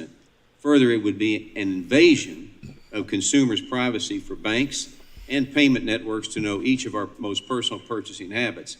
Visa is firmly against this. So even though I think the credit card companies should disregard the new code, I do agree with the statement released by Visa. The problem with these new classification codes is that determining what is suspicious is a subjective exercise, and anyone who is against the rights of gun owners will want your institutions to flag every single transaction with the gun MCC to law enforcement. So before I continue, I want to quickly get a yes or no answer from each of you on two things. First, if you agree with implementing this new MCC for guns, and second, if you agree with the Visa's public statement. We can start with you, Mr. Sharp. Can you just please repeat Visa's public statement? Read the public statement that I just read. Yes, can you just repeat it? I didn't follow it. Well, it's good. Well, I can read it, but it's going to cut into our time. It just says they don't need to be in the political business, and they, want to get out of it. So to answer your question, he's searching for an answer. We don't set the merchant category codes. So the ISO Association sets them, and we're instructed to follow them. And so what we think is not really relevant at this point. Okay, Mr. Rogers. We'll certainly follow the rules set by the credit card companies and the intermediaries, but we'll also abide the law for bank privacy and privacy of our clients. You agree with Visa's public statement? We'll protect the privacy of our clients according to the law. Mr. Moynihan? As my two colleagues have said, that the rules of the association, the rules of ISO, it's not our doing. We just have to implement them. But we believe in the privacy of our customer data, and we've held that true for many years. I'm not sure I agree with Visa's public statement at all, but it's their statement. I'm not sure I don't agree with it. I just really don't reflect other people's statements, frankly. Ms. Frazier? Did you just hear what he just said? And I can only speak for our own bank. We do not intend to use the code to limit sales of firearms for our individual cardholders. Okay, I like her. Who is We she? do not intend to limit the purchase of Who's Miss firearms by Frazier? our individual What bank? cardholders as a result of the code. Mr. Diamond? We actually don't know what they use it for, and we don't want to be in the business of telling American citizens what they can do with their money. We understand your concerns. Oh, on the issue. Okay. Oh, no, okay, that's not it. Yeah, next. Oh. Mr. Demchair, I have nothing new to add. I think everybody's covered it. That's 2020. Oh, Consistent, we will abide by the rules and protect the privacy of the customers. Thanks for those answers. Ms. Frazier, what are the criteria that Citibank will use when determining if they should flag a suspicious transaction with this new code?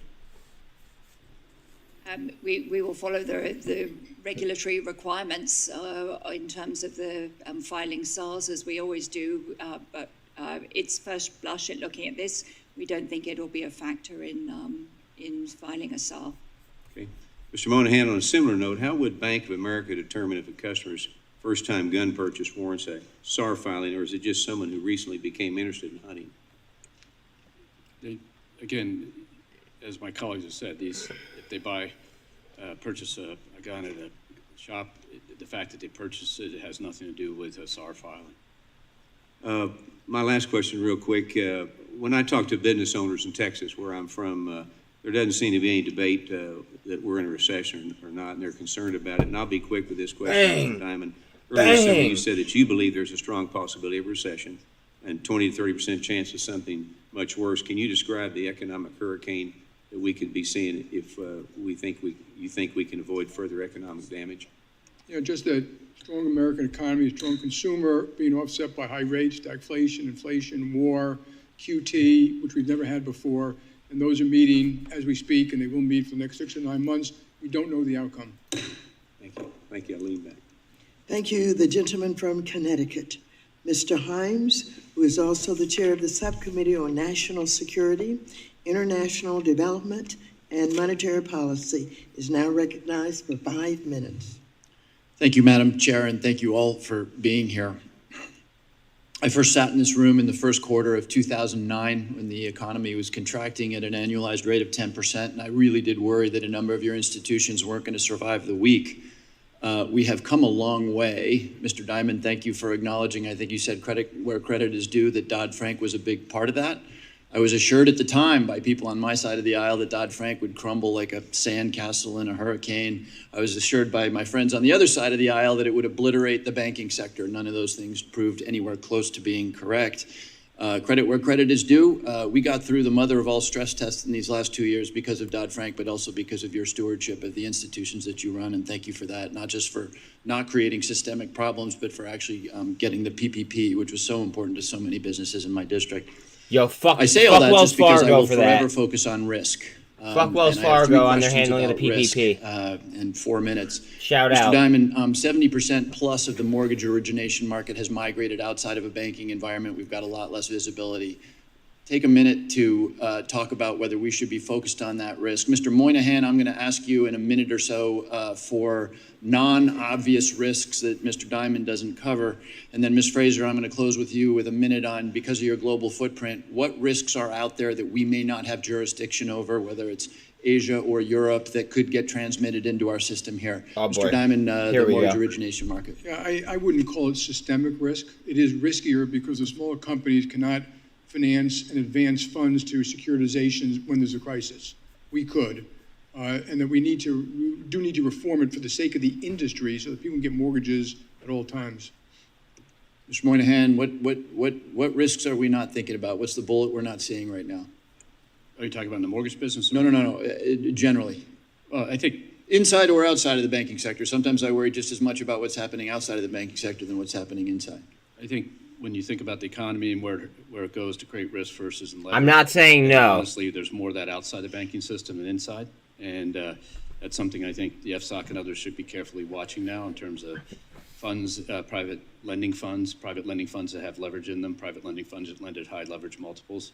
Our industry, because of the examination practices and frankly the way the companies are run, does not participate in them. So that's right to say a risk is, but it's always going to be about the economy and the demand. So let me ask you to be just a little bit more specific there. When you say private lending funds, are we talking about CLOs? Are we talking about the high yield market? What are you talking about, and what should we be focused on? It'd be all of them. In other words, the amount of private credit, not only in mortgage, but every single asset class, more than half of it sitting outside our industry. And if you look at where the leverage multiples in individual deal get done, they tend to get done outside our industry at higher multiples due to the regulatory. Okay, and I think you've all said this morning that you feel like your institutions are either adequately capitalized or perhaps overcapitalized. So are you saying that there are private non-banks that are undercapitalized relative to the lending they're doing?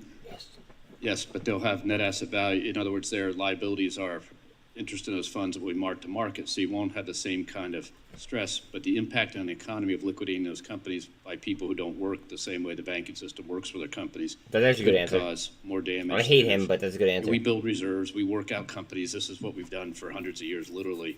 Other people don't have the staff to do that, so therefore they just sell them, and the liquidation process can cause more ongoing damage to the economy. Okay, thank you. That's a good answer, Fraser, even let though me I close hate with him. you. Again, we have jurisdiction over some stuff, but not over lots of stuff. So what do we need to be wary of internationally? War. When we look internationally, I think that what's happened from the pandemic and the war is it's highlighted a lot of fragility in the global economy. And therefore, we have to increase our concern around energy security, food security, cyber security, which will not necessarily all have an impact in the US, but there could well be spillover effects. So, for example, in Europe, the supply shocks in the energy market that they're facing could well be a factor affecting the US economy next year as demand slows and they enter a highly likely recession. So the interdependencies and these fragilities are going to be the pieces we have to keep an eye on. So connect that for me. So you identified energy and food. What's the mechanism of transmission? I get the economy if there's an economic slowdown, but what's the mechanism of transmission in which by global energy or food markets actually create a prudential problem for you? It could result in, if there's a material energy Greg, shock, until they're not. It'll continue in Europe. You could see industrial production shutting down this winter. You could see people who are cold, and that can have different discontent from their populations, and that could then translate into lower demand, and therefore lower demand for American goods and services, and impacts into the U.S. economy. So that's where the main mechanism would come from. Thank you. Thank you. My time's expired. Thank you, Madam Chair. Thank you very much. The gentleman from Arkansas, Mr. Hill, is now recognized for 5 minutes.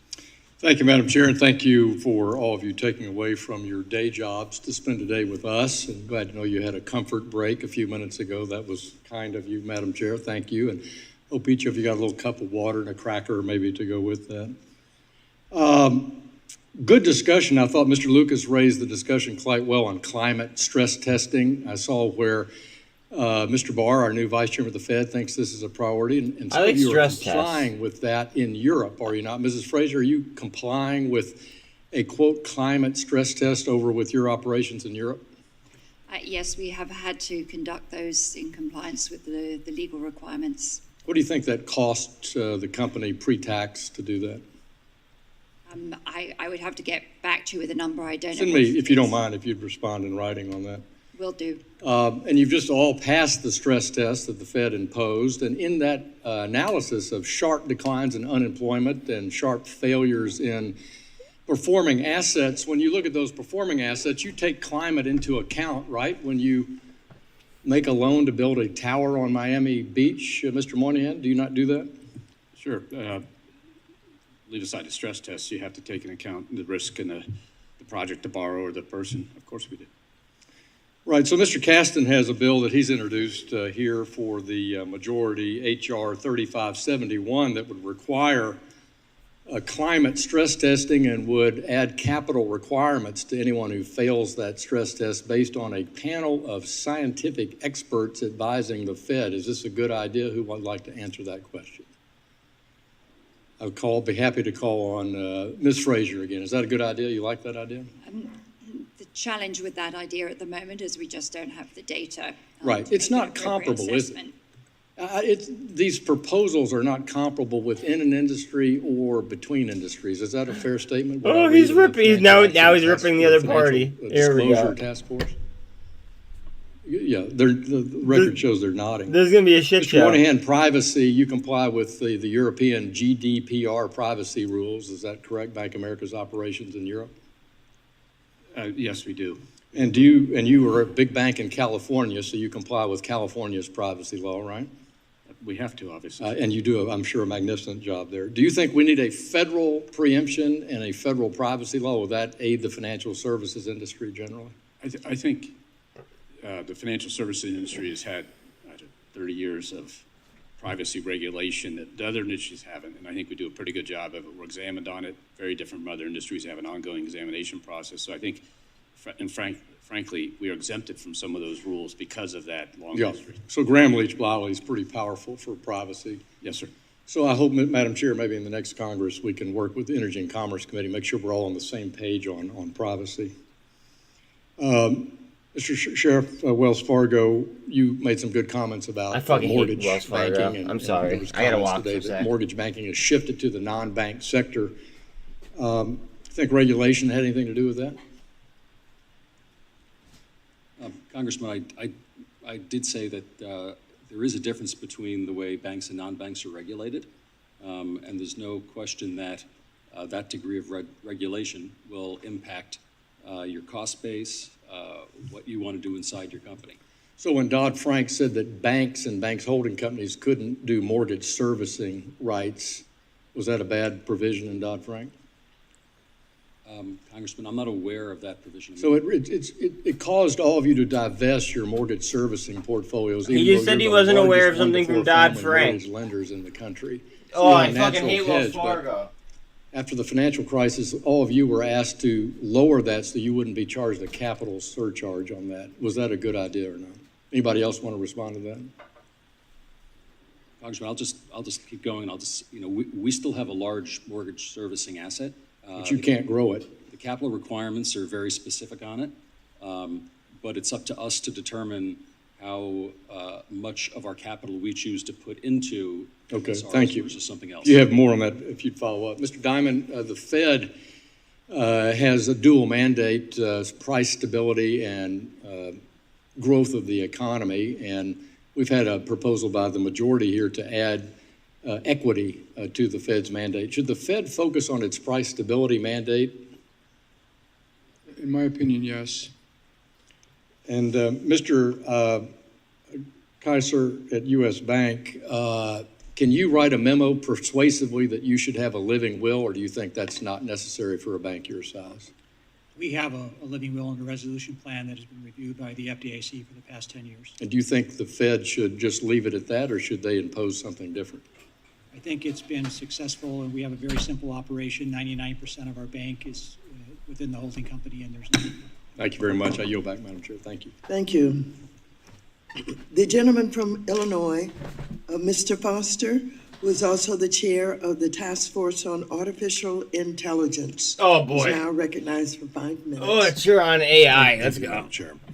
I'll just like to touch briefly again on regulatory capital levels. I'm amazed at how consistent that your industry is when you come to us.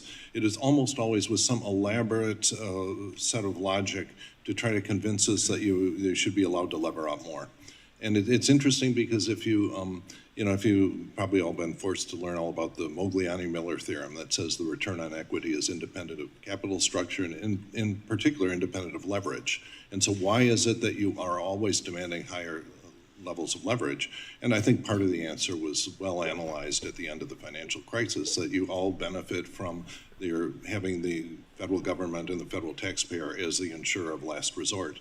If under an extreme disaster, if one of the cities you do business with gets nuked, you're all insolvent, and you will be bailed out by the government, and that's okay. But the question is how far out on the tail the government should assume that risk. And so the game that you will always be in is trying to allow you to lever up and expose the taxpayer to that risk. And our job will always be to push back against that and demand enough levels of regulatory capital that it's very unlikely that the taxpayer will be called upon to do that. And so, just a quick question there. Do any of you believe that the higher regulatory capital levels of Dodd-Frank have prevented you from having an extraordinarily profitable decade? The records show that no one has indicated such. So I think that's a very significant conclusion from the whole debate here. And I'd like to spend some time talking about secure digital. Tell her to join the union that they're trying to form. Mr. Demchak spoke eloquently about the difficulties of dealing with financial fraud, and a lot of that is identity fraud. Mr. Moynihan had a very unpleasant experience with the failure of the federal government or state governments to have any kind of secure, reliable way of authenticating you are who you say you are online, and exposing you to very high levels of fraud and having to do something quick and dirty and unfortunate in trying to fix that. This experience wasn't shared in countries where they had a secure and reliable way of proving you are who you say you are online. And the EU, most all of you do business internationally, and you're probably aware the EU has a very comprehensive roadmap for a secure digital ID that would allow you to, if you want to open a bank account, you walk into a branch, you get out your cell phone, you say, okay, you get your passport or whatever it is, or your Real ID compliant driver's license if it's in the US that's on your cell phone. Convince your cell phone that it's really you and someone hasn't stolen your cell phone, and with a pretty quick interaction, have a very secure way of proving that you are a single legally traceable person. And there is a roadmap that's actually being rolled out by a number of states. Ironically, the technical standards behind those were all developed by NIST in the United States, now adopted by ISO and now being used in Europe. There are countries that you do business in, like Korea, where this is a reality today, that you can prove use modern technology, use your cell phone effectively like a security dongle. So what is your stance on this? What are the differences you see in the different countries that you operate? See how the 200's creeping up to the VWAP? Secure digital ID, some of which are moving toward it. And what is your feeling of where the United States should be going on this? Mr. Demchak, we'll start with you. Thank you for the question and for the thought that you've clearly put into this. It is a big problem in our country, and I think we should move towards a digital ID. It's something that the banking industry is actually working towards today with a product called Authentify, where once you authenticate yourself with one bank, we can share that ID in any other service that you might want to use electronically. We have to get this sorted. Fraud is a massive problem. And our methods, our historical ways to deal with this aren't working. Yeah. And that's a very noble approach to deal with a serious problem. But I think that there is ultimately a real government function in issuing that, that authentication. And we have that in the real ID. We have that for physical ID. And there are standards that are being deployed in individual states. So I'd just like to end with a shout out to the Better Digital Identity Improving Digital Identity Act that we now have moving in both the House and the Senate. It was marked up in OGR. Senators Loomis and Kirsten Gillibrand are behind it. And if we can get this across the finish line, at least on the government level, we will hopefully have something to avoid the nightmare that Mr. Moynihan's bank went through, and at least have the government given a way to have citizens authenticate themselves. Thank you. Yield back. Thank you. The gentleman from Texas, Mr. Sessions, is now recognized for 5 minutes. Madam Chairman, thank you very much. And to the panelists in front of us, thank you for taking time to be here. Mr. Diamond, good to see you again. The opportunity that I think you have today has shown some light about how complex your businesses are. The varying attacks against you, the things that have happened to our country economically, the changes that are going on, your ability to work with industry and others who are needing capital, needing reassurance from you, your employees who during the pandemic did not close down their chance to go to work. Maybe some of you had different restrictions based upon where you live. Adding AI. But your employees went to work. People kept the business running. There was not a run on the bank. There was thoughtfulness that went on by each of you in your own way. The trillions of dollars that flowed through systems that you had to take and understand who your customers were and are. We're going through instances of monetary and fiscal policy changes too. We are watching with great cautiousness about what is going to happen next. But I want to take this time and tell you that I'm impressed. I'm glad we've got big banks. I'm glad we've got stable people. I'm glad we have professionals that get up and go to work. Take care of the free enterprise system. Take care of large companies and small companies. I'm from Waco, Texas. Many of you are in Waco, Texas. It's now a destination of choice where people are moving. You're even opening up wealth offices there because people with money are moving there. But I want to thank you because we need to hear from you as we're hearing today. And there are some specific questions. Mr. Foster had some questions, others do. But we really look to you to be the capitalist leaders of our country. We look to you to stand for America. And I know certainly Citi and other people have done business in China for decades. You see things, you see a bigger viewpoint than we do. So I want when you get in your car and leave today, I want you to feel like there are people that respect you. There are people that know you're in a tough place. There are people that know you're having trouble getting people to not just come to work, but to learn the business. I appreciate you. Every single one of us is learning the business. We are learning the business. I know that what you do is picked at and looked at in different ways and second guessed. Mr. Diamond, I know you've been the object of some challenges, and each of you have in your own way. But please know that we need you, that we should not run you out of business. We should not be owners of what we do to you. They need a safe space. We should give you the latitude. Save me the bullshit. But you showing up today, to me, is an example of what kind of professionals you are, what kind of men and women in the organizations that you represent. They're required to by law. Represent you. What do you mean? That will be there tomorrow, that do care about the challenges. And so we need to hear from you again. I hope you'll come back next year, and instead of putting us on the witness side, we'll put you on the witness side, but you'll really tell us, here's the way we see the world, and here's what we need to be the leading edge, continued supporter of the dollar. And here are the things that we need to hear from you. So I appreciate each of you. I want to thank the gentlewoman, the young chairwoman of our committee. I want to thank the gentleman from Arkansas for sitting in. But I want you to go back today, and I want you to know that we need you, that you are the basis of how our nation can operate, and that we have so many other people in the financial services industry. This is why. That are there because we need them. This is why. So, no questions, but a big thank you. I hope you'll go back and tell your employees that you appreciate them just like I do my employees at a time when America needs them the most. I yield back my time. Fucking, Thank you very much. I thank the elderly gentleman for his participation.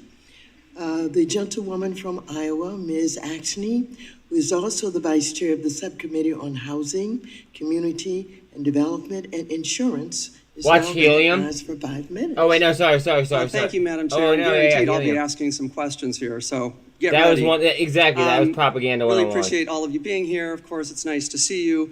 But Mr. Scharf, you know I'm going to be concentrating on you today. As you were here, just about March of last year, I believe. Now you've been on that role for a period of time, so it's good to hear. We're going to be able to have a good conversation here. So I want to focus on the 13,000 Wells Fargo employees in our district.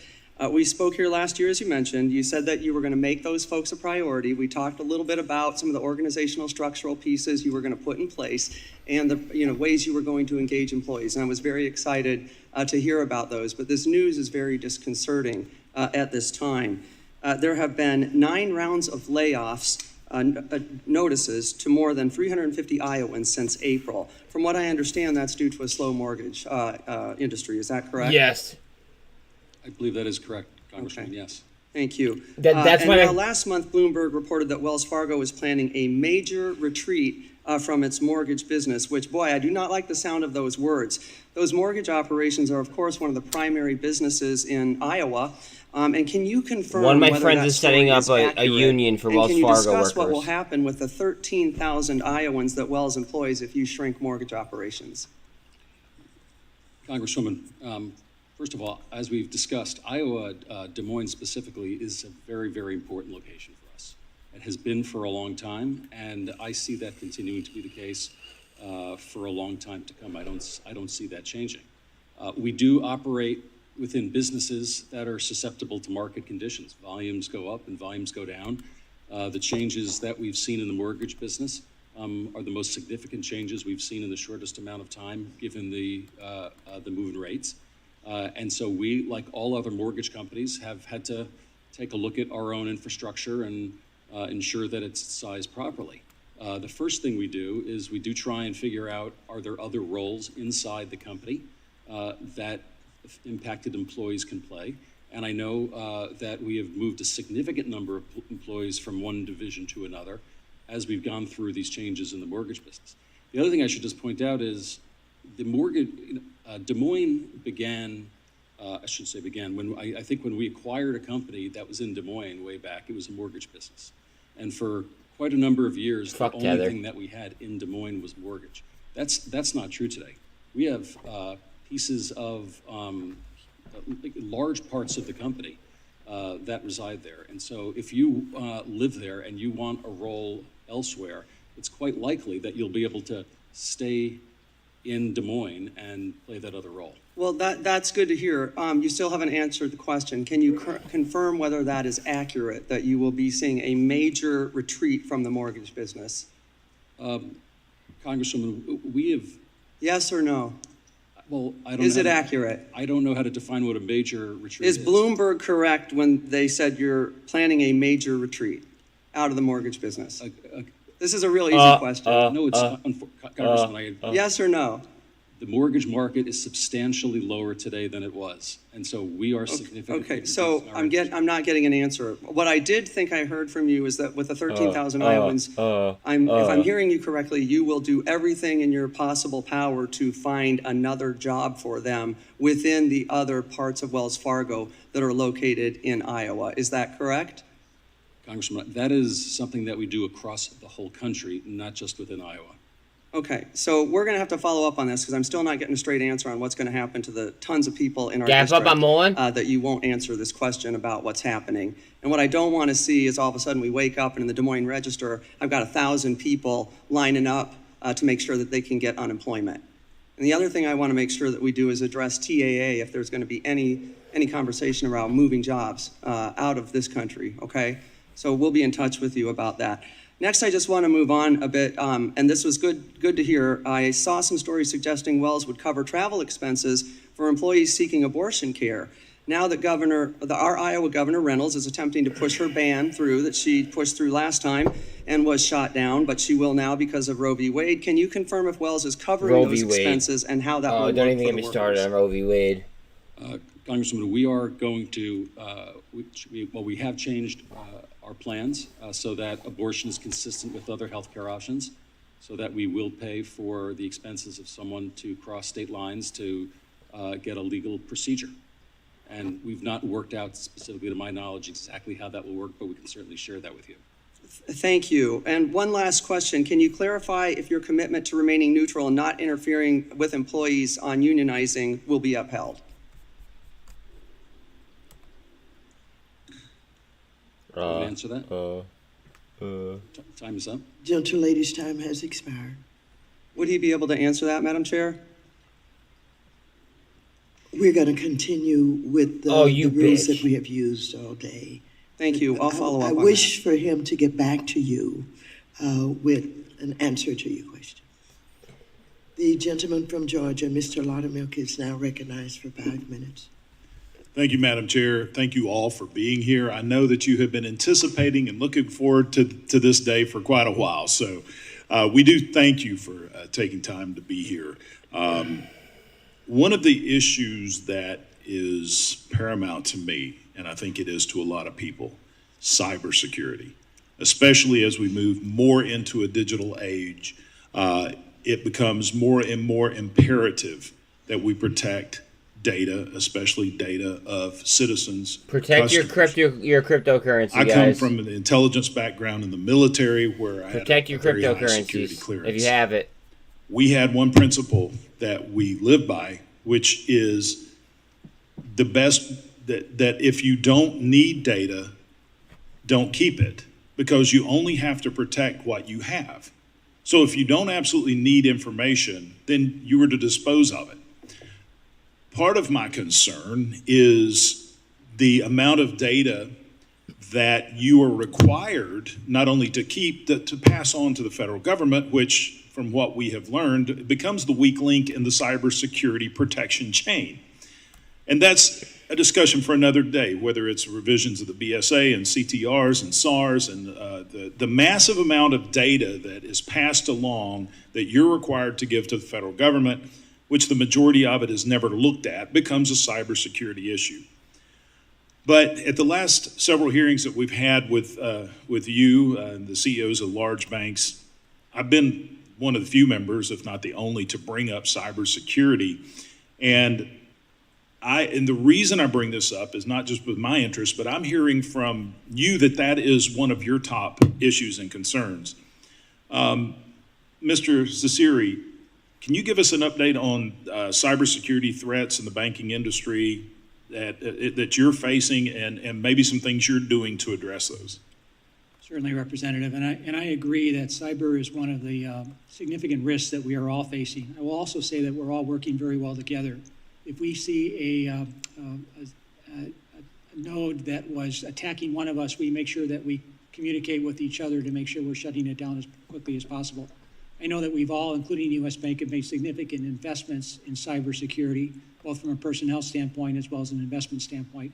We've doubled the staff in the last 2 years within our cyber group, as well as the investment and spend. The reason for that is because it is such a significant risk, and I think it requires coordination among the banks, the regulators, and the government, and we're working hard on it. Okay, thank you.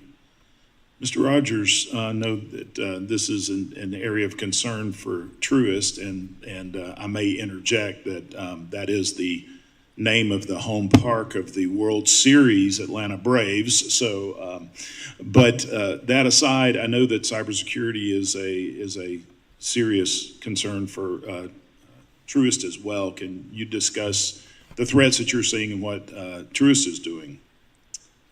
Thank you for your focus on this, Representative, and I can add now playoff-bound Atlanta Braves, just to add to that distinction. It has been a big focus, and it was one of the reasons we merged, was to create additional capacity to invest in things that are relevant for our clients, relevant for our communities, but also in the protection of the important data that we preserve for our clients. So we have multiple thresholds that we analyze every day related to cyber. We hire third parties to come in and test and actually try to invade us at any particular time and test our particular forces. We participate in all the industry things, including horizontal reviews by our regulators who are people are really buying laser calls. So we have and we've had the capability to bring in talent and capacity that's exceeded what we could do before the merger. So cyber is clearly a focus for us, and one of the reasons we merged was to create a stronger shield for our clients.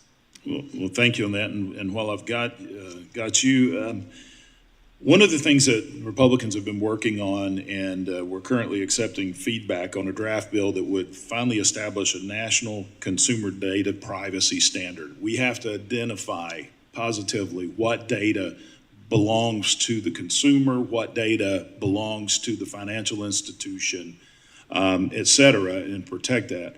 Mr. Rogers, can you discuss why a national data privacy standard would help provide consumers with clarity about who owns their data as well as those privacy issues? Representative, I'm not familiar exactly with all the intricacies of that particular bill, but the important part of data being owned by the client is critical. And that's how we approach data, is it's the client's data, not ours. It's our duty to protect the client's data. All right. Thank you, Madam Chair. I yield back. Thank you. The gentlewoman from Ohio, Mrs. Beatty, who is also the chair of the Subcommittee on Diversity and Inclusion, is now recognized. Yes, sir, Justin. First of all, let me say thank you, Madam Chair, not only for this committee hearing, but for entrusting in me to chair the Diversity and Inclusion Subcommittee. Let me say thank you to all of the witnesses, faces that I know. But for the record, my comments and questions are not divisive, nor are they a part of any political elections coming up. And I can clearly say that because anyone who has followed me, met with me, or known me, using your words, I find myself to be the guardian of Dodd-Frank, especially Section 342, as well as diversity and inclusion, MDIs, especially coupled when protege banks, equity for those who are unbanked, racial disparity, the wealth gap, narrowing it, looking at CRA and external contracts with asset managers, lawyers, etc. With that said, it was reported in April 2022 by the GAO that there are some 7 million U.S. households that don't have bank accounts. And they gave 3 primary reasons. Anybody know what those 3 are? Let me share it with you. People believe that they don't have enough money. People believe that the fees are too excessive or complicated, or they don't know how to access it. But number 3 is trust. The lack of trust. Oh, I love it. Oftentimes, Oh, that I is love because it. people don't see people Nobody who trusts look the like banks. them or their community. So that supports what I believe in. Now, let me tell you some good news. Every one of you sitting here has met with me. On June 16th, I had the opportunity to spend more than an hour with every one of you. In addition to that, many of you as Guys, recent as we're getting yesterday descending channels brought over and over staff, again right now. Walk me through MULN. your changes. So I'm going to applaud you for that. And let me tell you why. That's actually more of a for this descending wedge. chairwoman Oh, wait. pushing the envelope, maybe having subpoena power, but making sure that she was consistent. If we're going to talk about justice, if we're going to talk about democracy and fairness, then we can't get to all the other things, whether it's intelligence, whether it's cybersecurity, if you don't reflect the people that put all those dollars into your bank, buying homes, everything that they're doing comes back to what I believe in and what I stand for. You have moved the needle, and that's what I asked you to do. You sucked before that. And many still have a lot of work to do. But I am going to give you credit because I really don't believe, but for this committee, you would have been in here. I really don't believe that you would have been as serious and intentional. You sucked. Not just the window dressing that you've done for years. Not impressed with us saying, go hire people, and then you go hire 40 or 50 people, and none of those people report to you. None of those people have an opportunity to go into the boardroom. But now, we are moving the needle. Now, don't get real excited. We have a lot more work to do. But I do believe in saying and rewarding people who are moving the needle because that's what I asked you to do. Now, it gets much tougher as we go along. Because, see, once you move the needle, I'm a clinical psychologist by trade. Once you move the needle, it means now I should be able to look at your board and see that same type of diversity. Now, Congressman Green asked you about the future. Oh, please and that was really good, but I want to talk about the present. How many people have someone who would represent diversity that reports to you? It is a roast of the banks. We didn't have that, Congresswoman Waters, before you established this committee. How many people have taken a D&I or someone into their board of trustees room and did a report on D&I? We did not have that before this committee. So if you could move the needle now, go after performance, part 2, not which race. starts tomorrow, is I'm going to give you a bigger needle to move. But I want to say thank you for being here, and I'm going to tell you a bit of tidbit.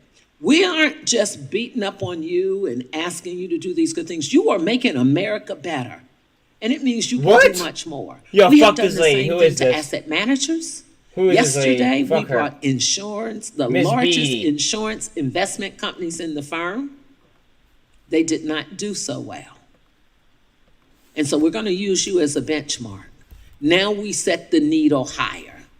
And so I want to know how many people are going to make a commitment to come back, to continue to do this, and to continue to move that needle.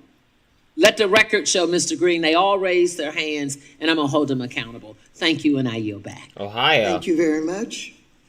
The gentleman from West Virginia, Mr. Mooney, is now recognized for 5 minutes. Thank you, Madam Chair. Despite its initial resistance, leftist activists successfully pressured the International Organization for Standardization and major credit card companies to adopt a new merchant category code for firearm retailers, which they say can be used to flag lawful gun purchases and target law-abiding citizens. Merchant category codes, or MCCs, are typically used to identify merchants by the goods or services they provide. West Virginia, the state I'm blessed to represent, is one of the most pro-Second Amendment states in the country.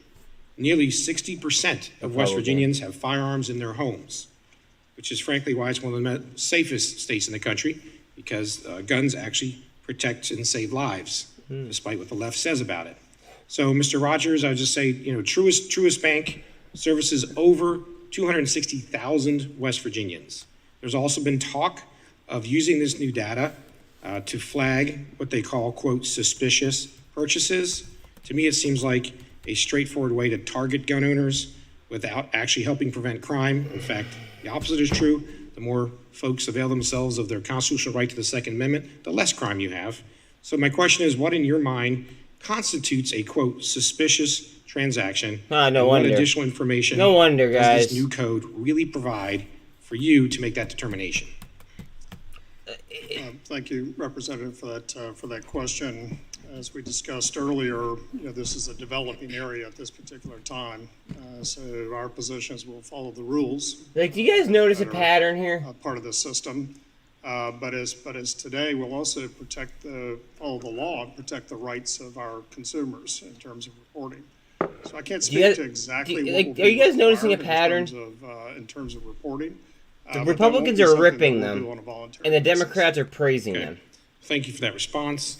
A follow-up question. My constituents now may consider purchasing firearms with cash instead of a credit card out of fear that the federal government, of what the federal government might do with their data.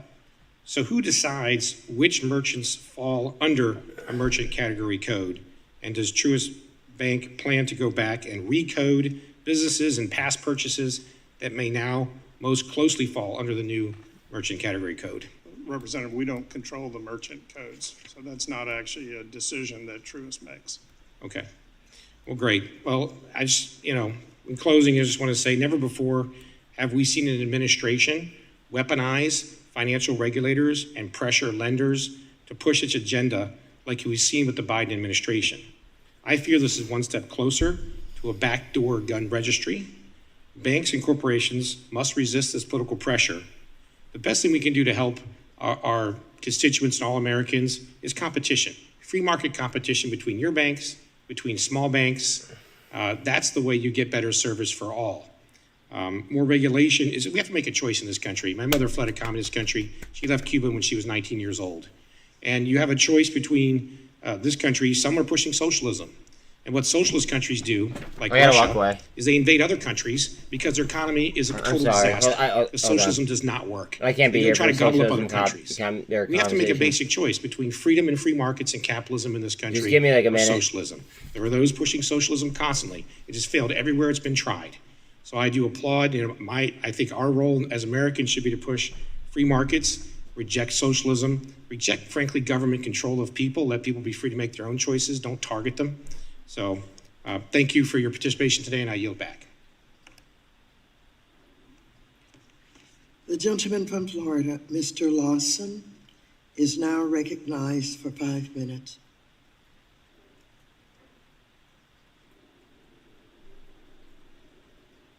Mr. Lawson, you're muted. Please unmute. Madam Chair, can you hear me? Madam Chair, can you hear me? Yes, we can hear you. Yes, we can hear you. Yes. Okay. Thank you very much, Madam Chair. And I would like to, again, as everyone else, welcome all the individuals to our committee today. And my first question is to the whole. I'm sorry. I can't be here for socialism. For the U.S. to be strong economically and to compete globally, we need strong U.S. financial system. When you compare U.S. banks to the rest of the world using international financial reporting standards, the largest 4 banks are all Chinese, and they are working around the globe to expand their strength and influence. What are some of the most significant challenges that U.S. banks face when trying to compete with banks around the globe? And this is to the whole panel.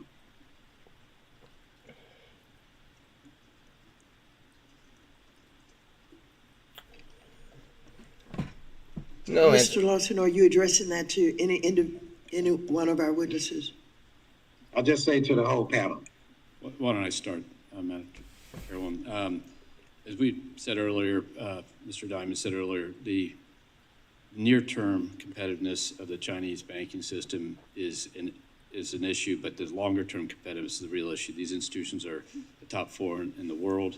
They leave aside the economic issues in the country of China right now, they've made substantial amounts of money, and they are developing the techniques to compete on a worldwide basis to support, in particular, the multinational client base of the world outside the country of China. So I think it's something. That's because of our energy laws and ESG. You know, frankly, Sorry. They can operate in the U.S. under the current rule set, and they could acquire many of us without much problem in terms So of financial clueless. resources to do. Oh my God. Like, If anyone else would like to, I consider comment myself on that, like up to date before with I go to another Web3. They question? have no fucking idea. I would. Because, yeah, go ahead. Jane Fraser. I from don't even Citi. know. I thank you very much for the question, Congressman. I would add in that when our banks operate abroad, many of us are supporting American multinationals abroad and their competitiveness. And scale matters in supporting these companies. And they also result in jobs in America and the support of the economy here. And so for that not to be operating on American rails could be problematic in terms of safety, security, cyber, privacy, and many of the themes that we've been discussing at today's hearings. It's better on American rails than on others. Okay, thank you very much. And I have another question for the panel. You know, in 2021, a report from Freddie Mac demonstrated that homes in Black and Hispanic neighborhoods are much more likely to receive appraisal value below the ones that are in majority white neighborhoods. After taking into account the difference in home and neighborhood quality, racial biases lead to the valuation of homes in majority Black neighborhood at 23% less than those in other neighborhoods with fewer or no Black residents. Are any of your banks using alternative traditional appraisals like automated valuation models as a means of reducing the prevalence of impact of appraisal bias? And I want to say this to you. In a lot of the, How you automate an appraisal in the on a area house? in You need Florida, to check the condition inside. break it down a little bit to the area, and I need to hurry up because if I run out, because I want to have y'all recommend. And let's say in area of Tallahassee in Florida, many of the young graduates who are coming out of school seems to go into Black neighborhoods to try to rebuild them, but they're having problem because the banks don't want to finance those mortgages and say that why don't you go someplace else, so to speak, but that's how you can improve the community. But I just want to know, are you all using any alternative evaluation model for appraisals? Everything's so that the young ones racist. coming out, and I'm just cut it right there, and be able to get mortgage finance. Thank you, Congressman. I'll speak to that very quickly. We use alternative models, alternative sources of Everything's data racist. where we see, past rental payments and so forth. To do that, it's easier to do when we own the mortgage or the home equity, in the case may be, than it is to do inside of the Fannie, Freddie, or Ginnie Mae programs. The government programs don't support that. Okay, with that, Madam Chair, I yield back. I have a lot more questions, but I'll just submit them. Thank you very much. The gentleman from Ohio, Mr. Davidson, is now recognized for 5 minutes. Thank you, Madam Chairwoman. Thanks to our witnesses and to my colleagues. Appreciate having this hearing. A few years ago, we saw a few large banks adopt a policy of refusing cash deposits. Is accepting cash deposits a liability? And if so, is it more of a market risk or a regulatory bank secrecy risk? Anyone? No one's going to choose to answer that. Mr. Diamond? You're reminding me of something from years ago. I do believe it was a regulatory risk that made us very cautious about accepting cash deposits, particularly interest. Oh, Sid. Mr. Scharf? Yeah, I don't even want to get started, Sid. I don't have anything to add. So the regulators have intimidated the banks, the mega banks, as my chairwoman likes to refer to you all. I'll to get the point where no canceled one if even I speak about if I taking go cash. on. Are permissionless payments a risk to how I this feel. financial system? permissionless, like cash, like I can give a person cash, whether it's cash or some sort of electronic payment. Is a permissionless peer-to-peer transaction some sort of threat to the financial system? No. Oh, they're gonna say no, but it is. No. Okay, that's good to hear. I was getting a little nervous. It's hard because a lot of people still deal in cash. When we talk about people that don't necessarily use your bank, or some of the barriers to people using the financial sector at any size or scale, they're still transacting in the cash economy. And as people become more nervous about, frankly, whether it's government or just surveillance capitalism, the idea that everybody needs to know everything about every transaction and everyone else. We've got a couple colleagues who are really passionate about digital identity. You basically got to background check somebody to even talk to them. People are kind of opting out of that, and they're choosing cash. I think that's a big factor in the crypto space. Just by show of hands, does your bank custody any crypto assets for any level of client? One hand was raised. So not much change there. There are a lot of regulatory challenges that have made that hard as well. And certainly we've worked, some of us have for years to remedy that. Our financial markets, we're home to about 5% of the world's population, almost 25% of the world's GDP, but roughly 50% of the world's invested capital in capital markets. Unfortunately, in the crypto space, roughly 70% of the liquidity is offshore. And I think that's a burden for this body here in Congress to provide regulatory clarity in those things. And I just, note the, hesitancy for titans of industry, people in the financial sector, literally atop the sector, to address some of these issues. And I think it's a concern when we look at regulators, how the power the regulators have over the sector. And frankly, one that I think was a win of sorts was not seeing Omarova confirmed for the Office of Comptroller of Currency. No one made President Biden nominate her, or Senator Sherrod Brown give her high praise and walk her around the Senate and try to get her confirmed. But she's someone who described herself as radical and held fundamentally different views on the banking industry, going so far as to suggest that the Federal Reserve or even the Postal Service should be retail banking outlets. Mr. Diamond, do folks that have no industry experience and only academic experience have a hard time understanding soundness and risk in the private sector? I would love to see the Federal Reserve be in the retail banking business and running call centers and operating centers and ATMs and branches and hiring and all that kind of stuff. And I would love to see more people who are not academics and lawyers and economists in a lot of jobs in Washington, D.C. I think that, there's a great quote, in theory, practice and theory are the same. In practice, they're not. I think the country would benefit greatly from something like that. Yeah, I've been concerned because I think there's a study that showed the median years of private sector experience in the Biden administration is 0. So hopefully the next few years changes that. Ms. Fraser, I have just a few moments left. Your bank does a lot with sanctions, as do all of yours. But you look at the international aspects of it, the Office of Foreign Asset Controls. I need to know how to pronounce Monahan. Sorry. Yeah, no, I'm that's someone please mute.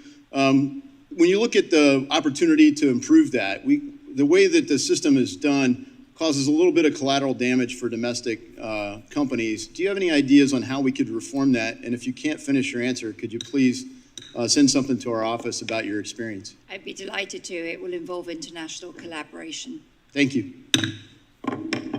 Wish we had time for more. International collaboration, digital currencies? The banks and cash. However, we must move on. The gentlewoman from North Carolina, Mrs. William Adams, is now recognized. Look at BBIG. Thank you, Madam Chair, and thank you for hosting today's hearing. To our witnesses, thank you. I am particularly glad to see some folks from back home, Charlie Shaw from Wells and Bill Rogers from Truist, and Brian Monahan from Bank of America. Thank you all for being here, and everyone else as well. But I do want to get right to it, and I'd like to ask you to keep your remarks around 30 seconds so we can hear from everyone. And this question is to each of the witnesses. As you all may know, I am founder and co-chair of the bipartisan HBCU caucus, and through the caucus and through the CBC, we've helped secure historic wins for historically Black colleges and universities. So I'm grateful that several of you here today have taken our partnership challenge. Some of you, like Truist Wells Fargo, have endorsed our signature legislation, the Ignite HBCU Excellence Act. Thank you for doing that. This, by the way, is HBCU Week, and the White House Initiative is pushing that as well. But my question is, I want to know directly, and please be detailed as much as you can, what is your long-term plan to engage with, to support, and to recruit from HBCUs, and how are you evaluating the effectiveness of your external recruiting efforts and internal pipeline programs? So, Mr. Scharf, let's start with you. Sure.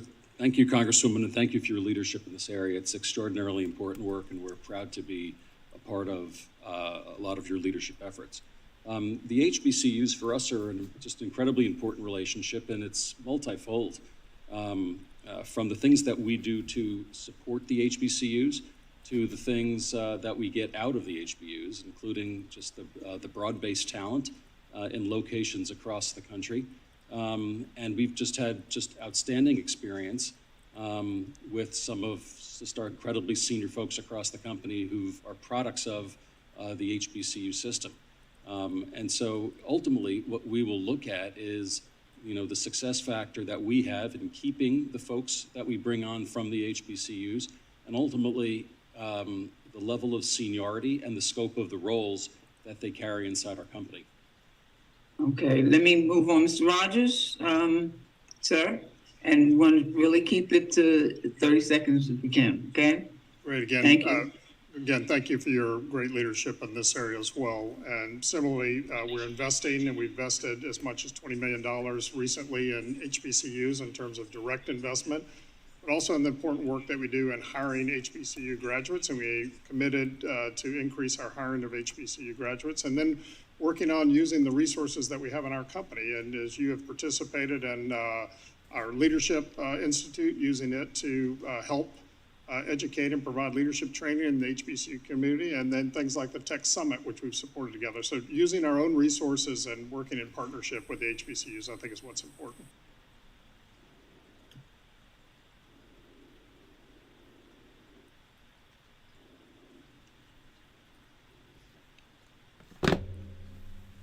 Mr. Diamond, are you? Yeah, I'm sorry, I didn't hear you. I've been going to HBCUs for 30 years. We hire Shuey, what up, kids bro? a year now. We just recruited 4. 80%. 20. We help finance them. We help grow them, and we hire a lot of their kids. I would tell anyone, if you want the talent is unbelievable. I've been to many of them. I've been to 6 or 7 now. Extraordinary talent. I have to get up and walk, listen to some of these people talk. I just literally pace around my house and just listen to it. Find any. I'm sorry, I just. Well, that's where you can find them. Mr. Frazier? Thank you very much for the question. I think, like our other colleagues around the table or on the panel today, we're very proud to be working with the HBCUs. Our CFO at Citi is the vice chair at Howard and puts tremendous passion into making sure that we have a broad set of programs to bring in and recruit and grow and develop the talent that we bring in from the HBCUs. And I think similar to what you've heard today, it's wonderful talent. And we're proud to give opportunities in our company to the benefit of the company as much as the individuals. Thank you, ma'am. Mr. Monahan, we've got just a few more seconds. Oh, please stop talking about I think race. along with the hiring that we have. Talk about performance. Continued increase across time, along with the fiscal support of contributions to the HBCUs, endowments and budgets for helping build them out, which is $25 million over the last few years. On top of that, the other thing we've done is created an entrepreneurial center. Yes. In Atlanta between the two Stop HBCUs. I just wish that they'd stop making everything racial and start talking about performance. Entrepreneurial center that is going to be quite successful. I apologize, I'm out of time, and we'll be watching. Madam Chair, I yield back. Thank you so very much for all of the work you do with the HBCUs. What up there, Shuey? Ms. Adams, we appreciate what that. Up? And the proof of the pudding is in the eating. Thank you. The gentleman from Ohio, Mr. Gonzalez, is now recognized for 5 minutes. Thank you, Madam Chair. I'm going to do a little macro, micro. Mr. Diamond, I'm going to ask you some macro questions. Mr. Moynihan, more on the micro side. Mr. Diamond, you've been outspoken about the state of the economy, global economy, and some of your concerns. I'm going to define a soft landing, just for the purpose of this, as a mild recession with limited financial stability risks. A hard landing is a prolonged recession, 2+ quarters, with heightened stability risks. So keep that in mind. Hey, as long as you're listening, from homie. a policy standpoint, you need to be taking this like a lot what of are you shit most in. concerned about, or what do you believe needs to happen to avoid the hard landing scenario? I think the sooner that the Federal Reserve gets the hand around inflation, so we avoid stagflation, that is the worst outcome. That comes out at 2. No growth and unemployment, and that hurts the most people and the most businesses, et cetera. And second is to make sure we have a secure energy policy so that oil prices don't skyrocket. Energy is precarious. We know if we see it at 150, it'll cause a global recession. How confident are you in the Fed's ability to do that? I'm keeping my fingers crossed. Yeah, me too. In the event of a hard landing, where do you believe the economy is most vulnerable from a financial stability standpoint? You know, the consumer going into a recession is actually in rather good shape, particularly compared to 08 and 09, and business is in rather good shape. I think if you have a hard landing, you'll see a fairly traditional effect on financial stability. I don't think that's the issue. I think the real issue is global stability relating to Ukraine and China and kind of more forward-looking. That's why it's important to listen to this stuff. And like, hard landing. Other people like I agree with you on, and this might disagree and might want to hear me like rant, but like this is I would the encourage important your shit that we banks to need. be Like we need to know this shit about the role that you all play. Like this is what we need to know. The Chinese economy. They rely on U.S. capital markets to grow their economy. We know that. I'm sorry that I'm not sitting here ranting like I usually do, but like this is more important. It's Russia and China that are proposing the greatest threats by far, and I don't believe it's even close. Mr. Moynihan, I want to switch to you. Get back to the consumer. So your retail customers, how do you feel they are today from a health standpoint? And then in the event of a hard landing, what are you most concerned about at sort of the retail level? Sure. So if you look at where the consumer stands today, they have more money in their accounts, as my colleague said earlier. They have borrowing capacity left. The unemployment rate's very low. Their wages are rising. Working against them are inflation. They're raising because of oh my God. It's called runaway inflation, guys. Google it. Unemployment. And at the end of the day, we haven't seen unemployment move. So the question is, can the Fed tighten strongly enough to choke off inflation without creating such high levels of unemployment? And that's the discussion you're having, the probability of a hard landing and soft landing. And the view is we all hope that the balance can be restored to the system, but it needs to be restored because right now it's not in a proper balance after the last couple of years and the fiscal stimulus and monetary stimulus and all those things. The consumer is spending 10% more in September than they did last September, and they have multiples of money in their accounts. That's because money is worth less. Holy fuck, how stupid are they? The question is what happens to them, and that's always going to come down to if they're working, they'll be fine. In the end of the day, no matter what kind of loan they have, car, home, credit card, you pick it, if they're working, they're fine. And I think that's the issue is to actually get labor markets to be less tight. You're going to have to work on it. The Fed knows that the unemployment's probably going to rise. The question is, can they guide it to the right place and not have it go too far? Yeah, and that's the disaster scenario, right? That's definitionally the hard landing. No, that's the realist fucking. Oh my God. Which would drive inflation up, or I'm sorry, unemployment up, and put the consumer at enormous risk. Mr. Diamond, back to you for one final macro question. Fed has a dual mandate, as you know, maximum employment, stable prices. Do you have an opinion on whether the dual mandate is appropriate, or would you consider moving us to simply stable prices? I would say it's appropriate, but it should be monitored. Thank you. With that, I yield back. Thank you very much. At this time, we will take a brief recess to allow Madam members Chair, to vote. Yes. Green from Texas, unanimous consent request. Without objection, such is the order. Thank you. I have a special purchase credit program question that I'd like to submit to all of the members of the panel. The banks Without do. objection. Thank you. Thank you. We will take a brief recess to allow members to vote on the House floor. We will resume. Which people? The people answering questions or the people asking them? Because the people asking them are voted for. All of the witnesses, I appreciate your patience with the work that we're doing today. You may want to take this as a time to grab some lunch. The committee will stand in recess. Thank you. So we're going to keep this on. We're going to keep this on, right? And then if Powell comes on at 2:30 my time. So that's 2:30 Eastern, right? So if Powell comes on, I'll pause this, put Powell on, we'll listen to Powell and watch SPY. And then after that, we'll just resume this if this is still going at that time.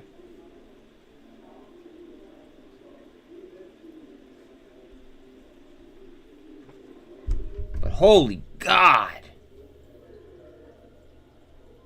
I'm really hoping to like pick up like a hot mic here though. Like I'm hoping that somebody like forgets that like one of their mics are on.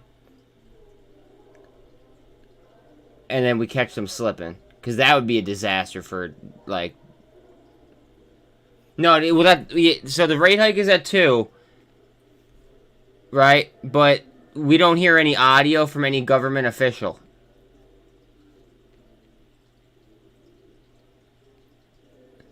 So the government official will come on at 2:30, which is Powell.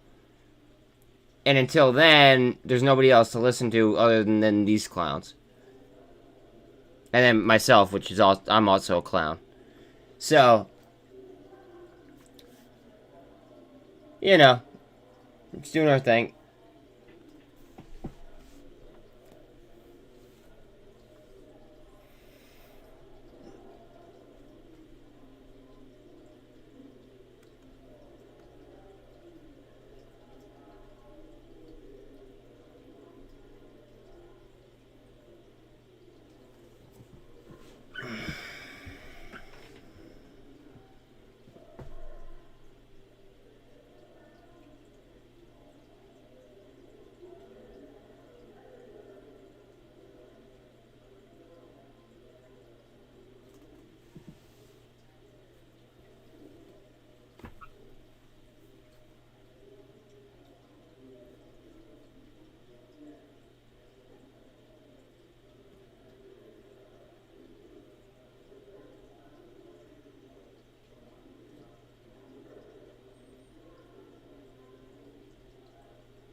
And yes, crime is correct. We do get the rate hike in 19 minutes.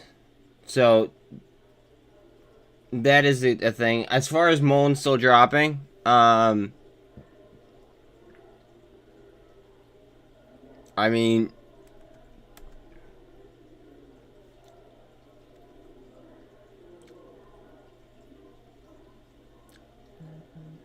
it's hard for me to comment. I want to know what's going to happen in 18 minutes when the rate hike is official. 17 and a half minutes. Well, it has been. It has been. And that's my shooey. That's my argument. Is that we've been in a downward channel, right? And then we popped out of it. And then now we're establishing like a platform sideways. Now, Crime is going to disagree with me, because he thinks that the market's going to go down again. However, I think that what we're doing is we're establishing some volume, right, in this range, in order to go ahead and save ourselves from the downward channel that we've been in. But a lot of people are going to disagree. Other people have different opinions. I could be completely wrong. Like, here, where's SPY? Hold on.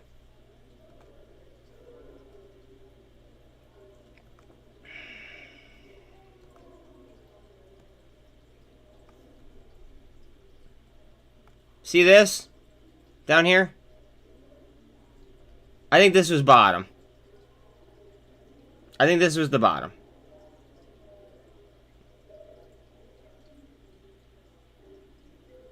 This is me. Now, other people are going to disagree with me, though. Like, I know crime disagrees with me 100%. However, I think what we're doing right here is we're just up, down, right? And we're just remaining sideways right here.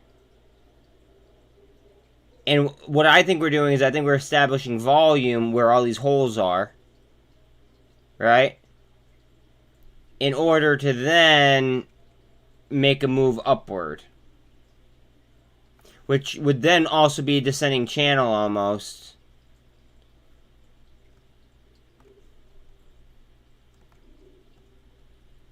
Does that make sense, or do I sound like an idiot? Be honest. Like, does that make sense, or do I sound like a complete, like, idiot? You guys could go ahead and you guys could be like up front. I don't care. I could take it. I'm a man. Like, it is what it is. Like, does the logic seem like it's there? Because if it's not, like, that's... What the hell? If it's not, that's fine. You know what I mean? Like...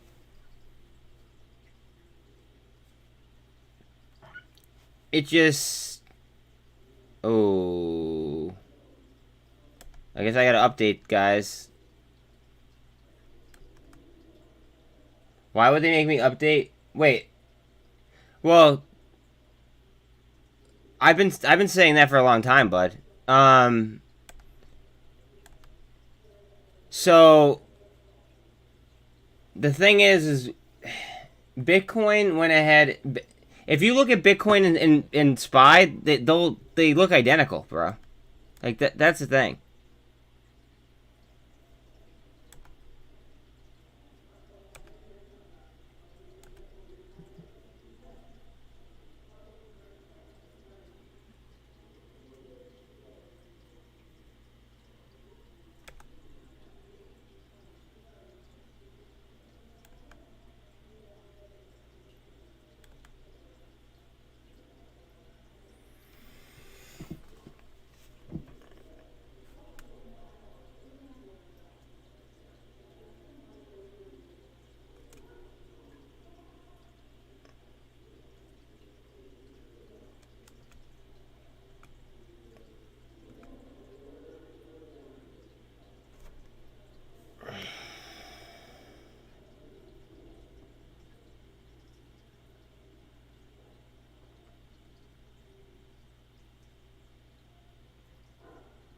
Well, not always. See, I'm waiting. So now that the merge has happened, right?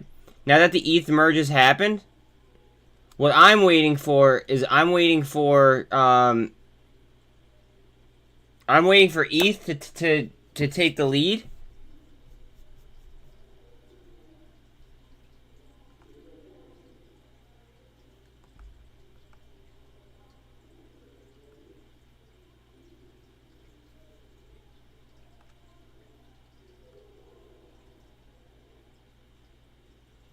I fucked this up. Wait.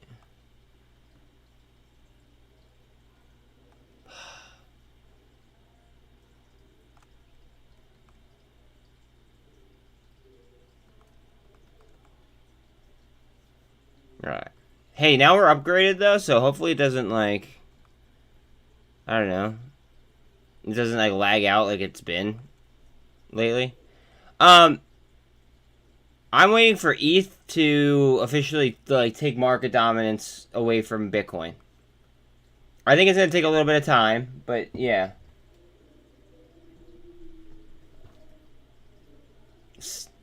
See, if you notice the percentages though, the percentages,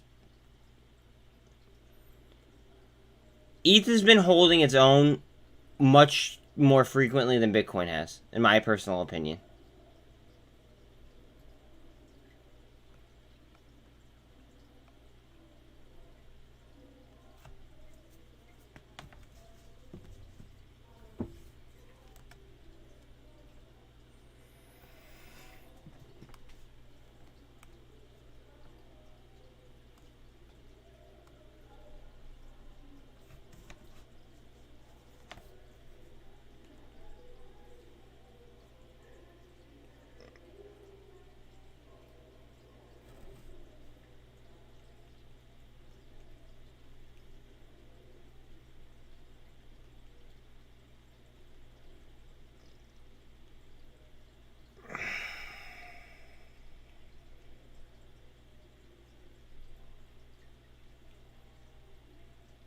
Hold on a second. My dad's calling me.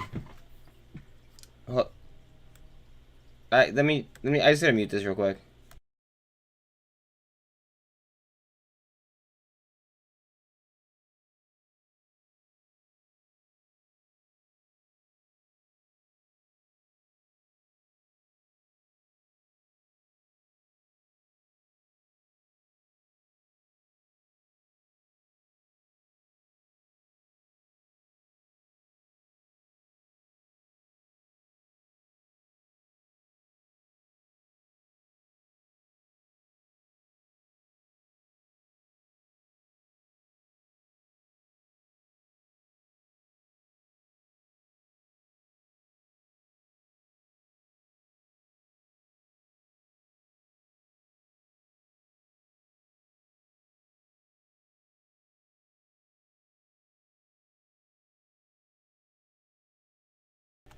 My bad.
Yeah, well, it had to deal with medical things, and I would prefer that people don't know what's going on with my medical stuff. So like, I don't really care if people leave. We are winners here, so. If you want to go, I'm going to steal this line from Kobe, okay? If you want to win, come hang out with me. If you want to go ahead and you want to, you don't care, go somewhere else.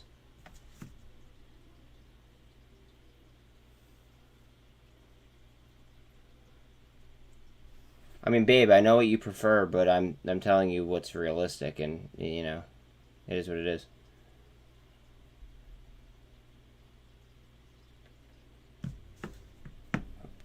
People suck, bro. Like, it is what it is. I don't care. I call it how I see it. Like, people suck. I was muted for what? Like a period of what, 45 seconds?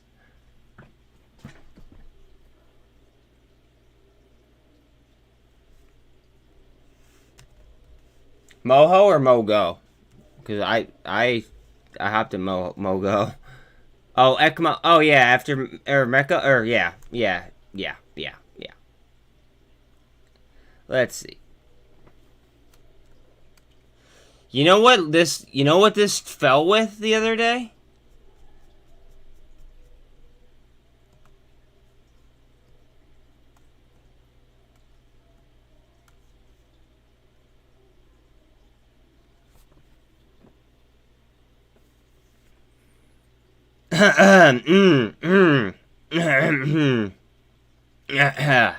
Cough, cough, cough, cough, cough.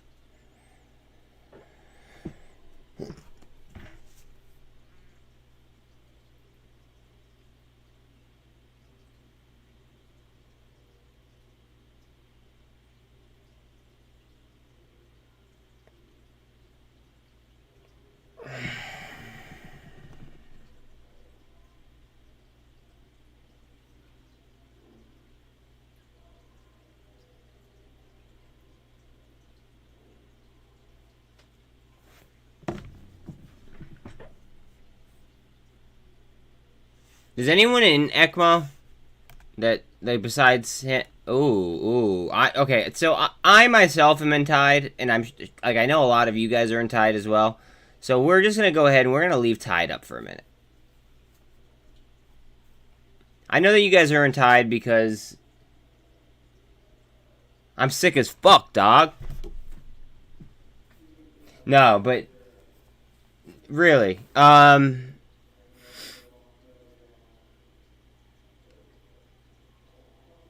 yeah, no, I'm good. I'm good.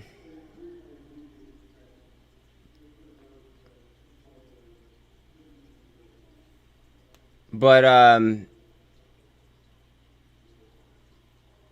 no, I know that a lot of people are in TYDE because of just having BBIG. So that's why I care more about this than I do like something like this. Because how many people are really in Moho? Like nuclear. I'm sorry, bud. You might be, but how many of us got the jump on Moho? If it was T2, then, you know, I'd be all over it. But it just, you know, it would be a chase for all of us at this point.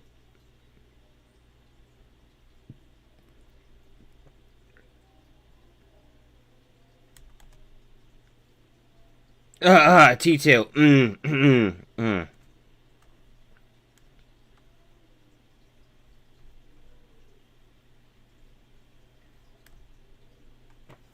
This isn't a descending channel.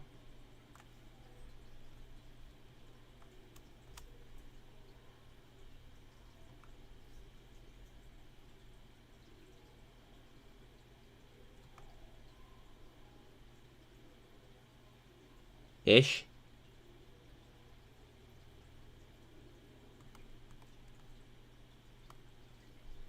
No, it's breaking out of a descending channel.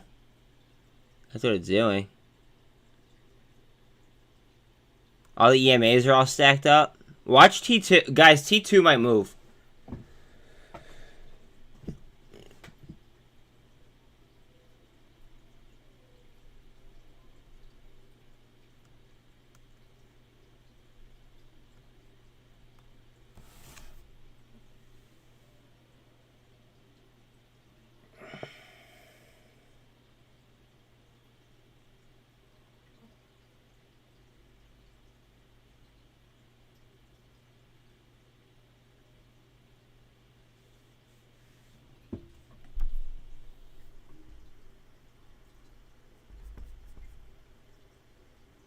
We have 3 minutes till that report comes out.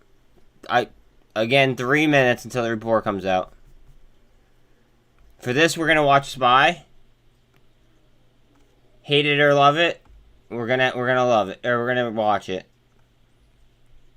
Can somebody tell me or throw in chat what the basis point hike is as soon as possible, pretty please? And what I'll do is I'll just keep the chart up. Because I don't want to take the chart down by any means.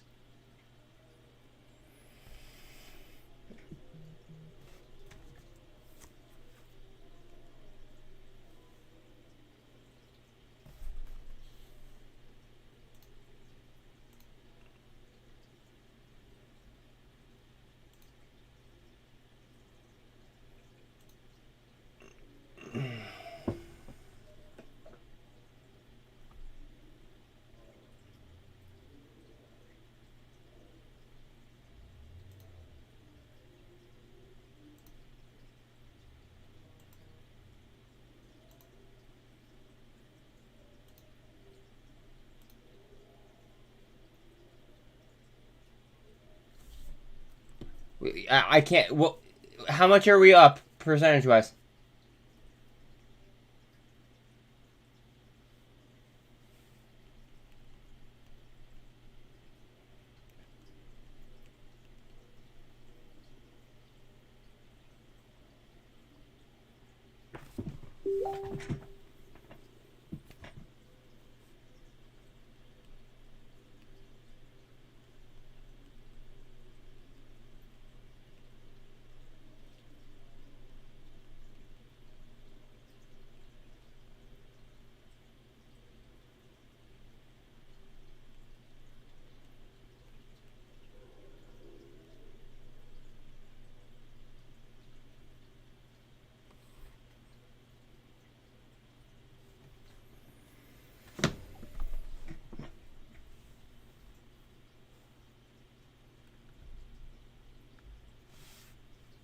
Good luck, everyone.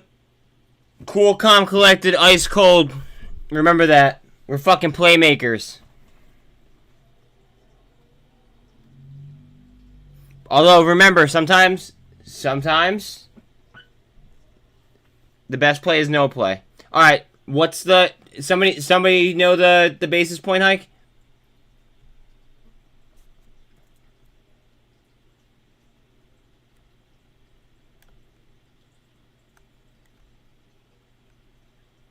We're gonna go challenge 383 a bit. Nope. Come on, up.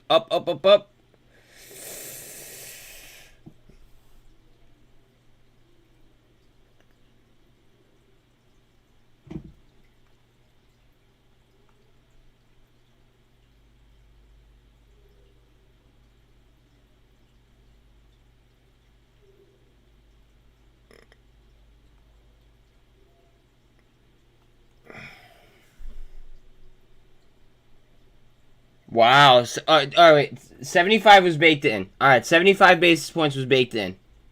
That was baked in, guys. Everybody expected 75.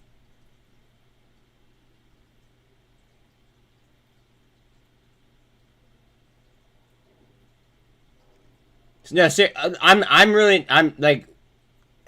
I'm wondering why the market's acting like this. Because 75 was baked in already. People expected like 100 to like 100 plus. The reason why I put up that poll, right, was because I wanted to see what everyone else thought. Everyone else thought 75 too, for the most part. We have 44% on 75. I think the market does pump.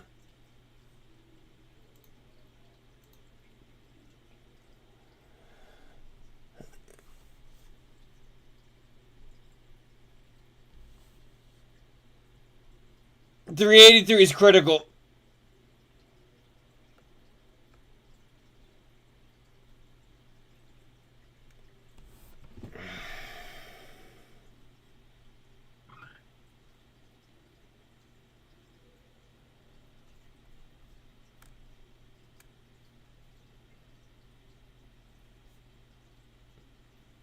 Watch how everything else is just gonna be fucking flat. Until this figures out what it wants to do.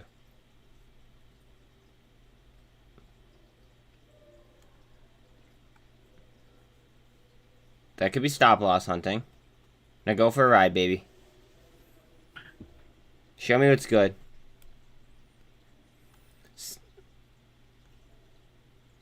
Oh, come on.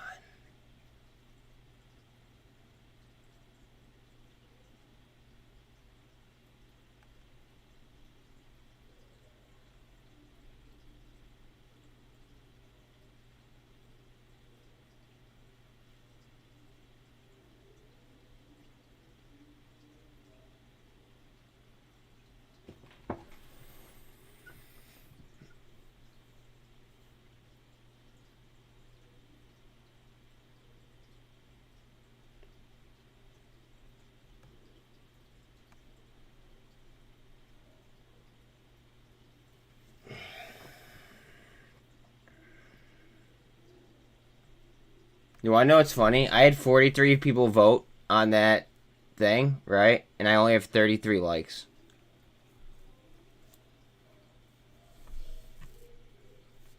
Just saying. I don't know what that means, but hey.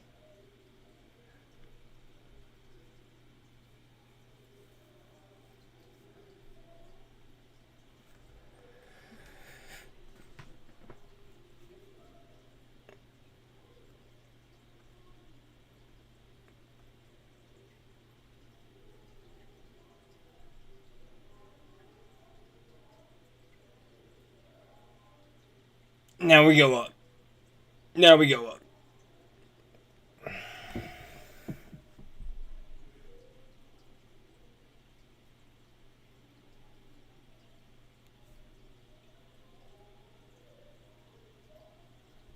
I'm actually not...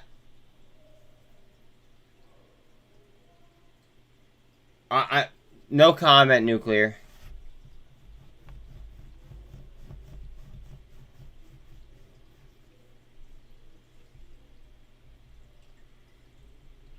No comment. It depends how big. Like honestly, like that depends how big your balls are.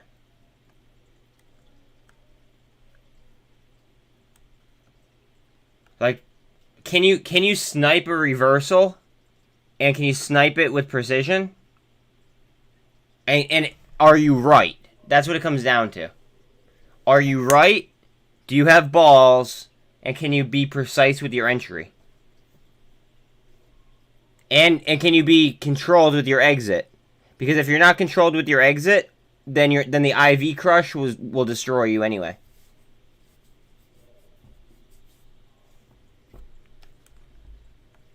Like, those are my comments regarding SPY calls. Because, like,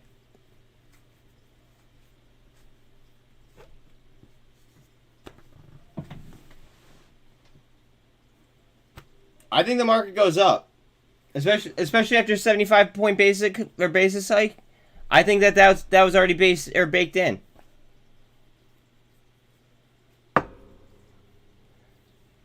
Now I would actually be buying SPY calls if it was a 50 basis point hike.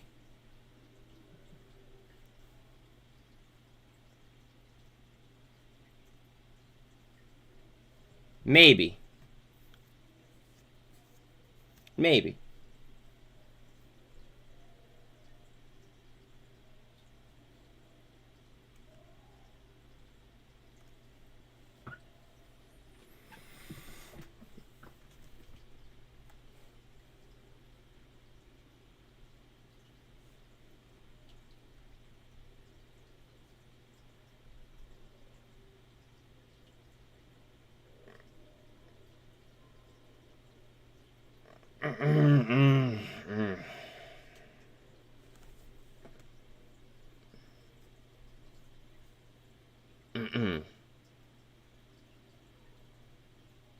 Remember how I told you that they were IV crushing the shit out of Revlon?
Give me a rip, baby. Give me a rip.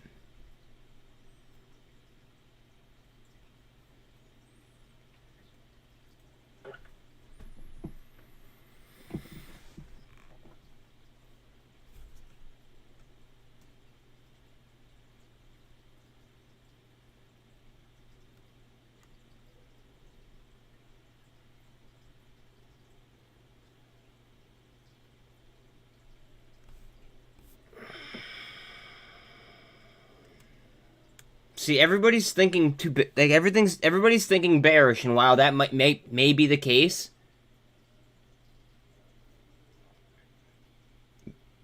you miss a 75 basis point hike, which in my opinion is already baked in. But my point being is because it's baked in, right? Everybody's already expecting the market to drop, right? What if it just doesn't drop? Because, like, the market's been working on reverse psychology for how long? Right? How long has the market been reverse psychology? What if we just stop? And what if we just get down to the fucking facts? And what if we actually return the numbers to where they should be? Like, or the fundamental value. You know what I mean? Like, what happens to the SPY then? Does it jump? Does it do what I said it did, about an hour ago? Like where like it moved sideways, up and down, yes, but then it did volume and fill those gaps? Maybe. And then it would also avoid what everybody thinks it's going to do by plummeting. I mean, I could be completely wrong.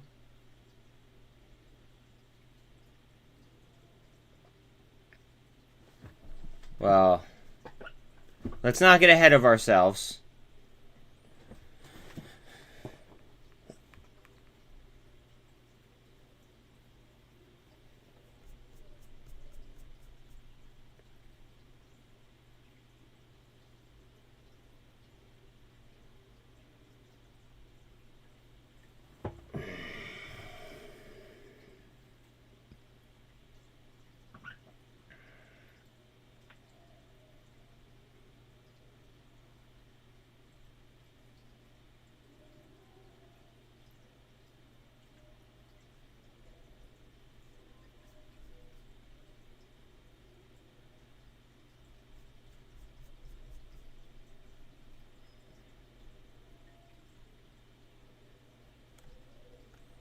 Cup?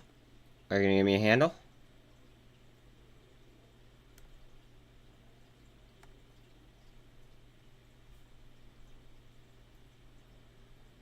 Look at ETH.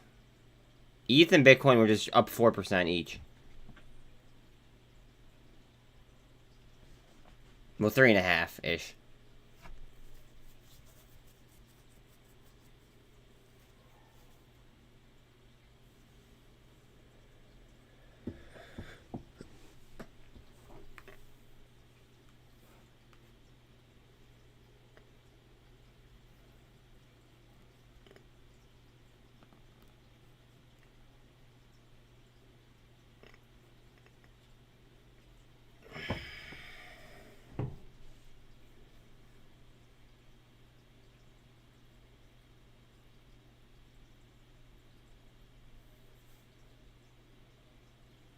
Up.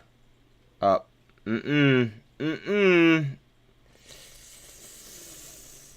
Congratulations if you're printing on puts.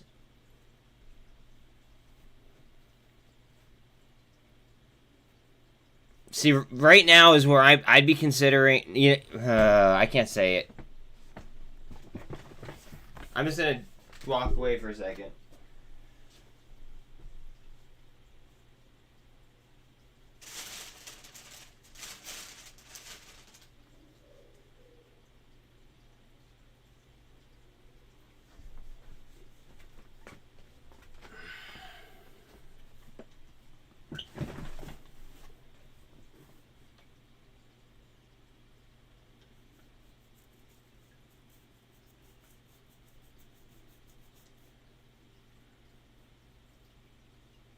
If the SPY goes, the Qs will go.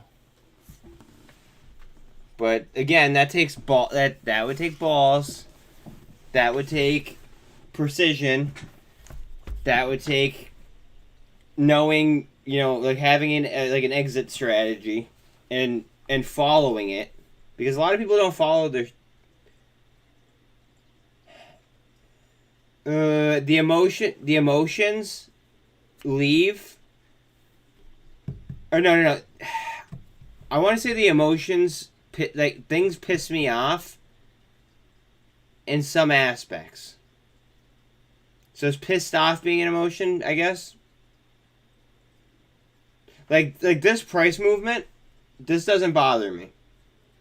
What bothers me is the way that the government is handling the situation. Does that make sense?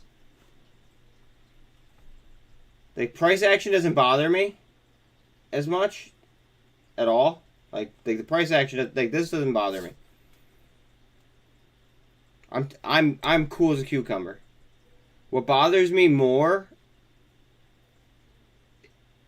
is kind of like the shit that we're like listening to and the way that the government's being run. That's what pisses me off. Trading though? No, I don't. I walk away because I can't talk about some things.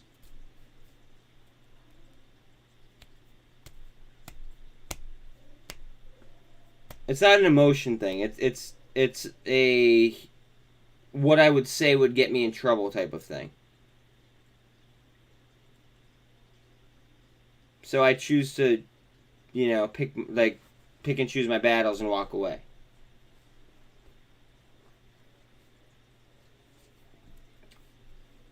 Or rephrase or think about how I should approach a topic.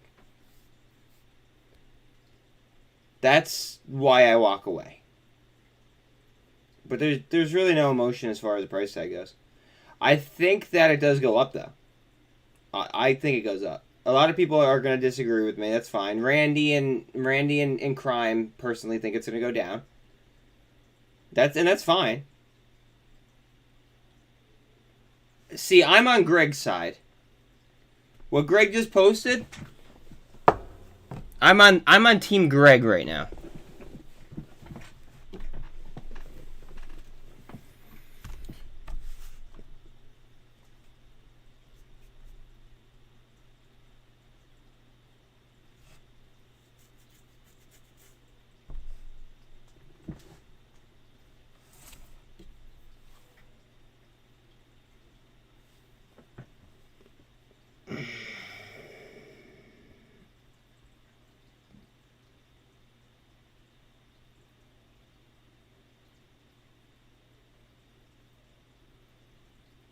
Although I see statistically the market over time it goes up. Statistically, over a vast period, it goes up. We're now 9 months, over 9.5 months into the year, and it's been in a descending wedge down with then obviously a shark fin since since June, right? Since over the last 3 months. So it's it filled those gaps. And to me, that's jumping out of, it's jumping out and then starting another descending channel. And now I'm just waiting for another pop out. I don't think we're gonna ride down like everybody else does. I think that we filled the gaps, and I think that I think technology is gonna bring us out of it, personally. But that's my own opinion, and that it is what it is. I could be so fucking wrong about it. But what did I say? I said after this you guys could rewind to my old live streams, okay? I said that I believe the market was the bottom was either 617 or T+2 off 617. Because 617 was the last witching day. Well, besides the one we just had. Because we just had a witching day.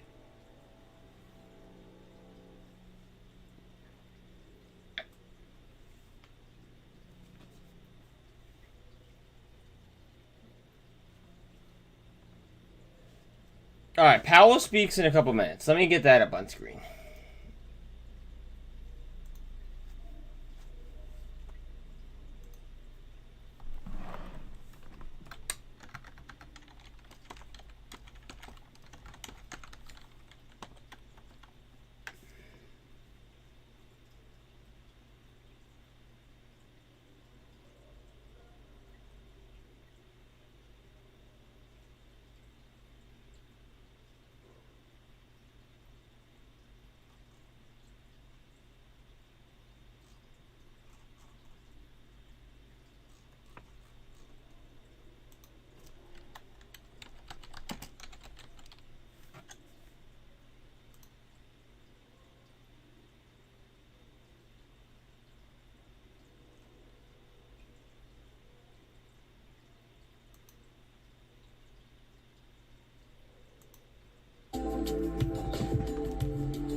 I'm going to put this on mute.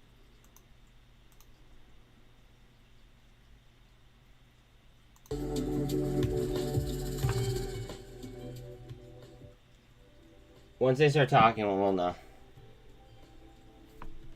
Well, I'll know, and then I'll just turn up the volume for you guys.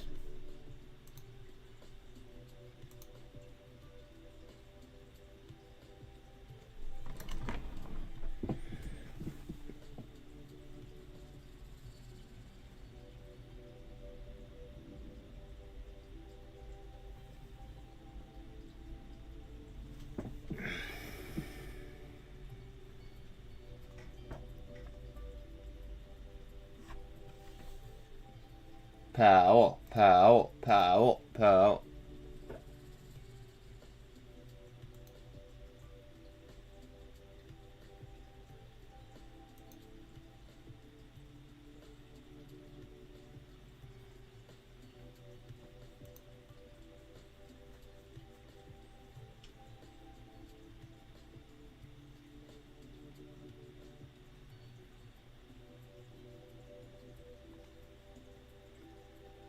See, I think we already crashed.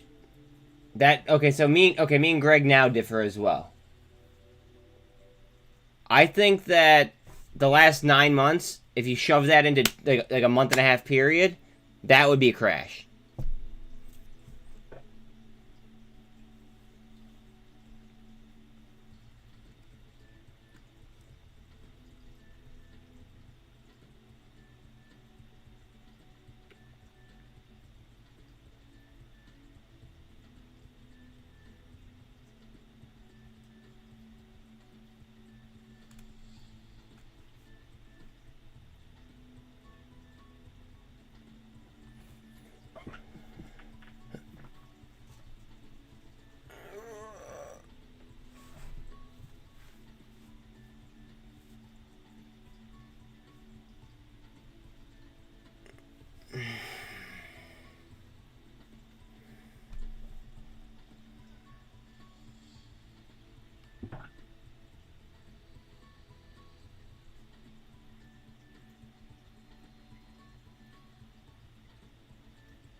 AI was green like 3.3% today.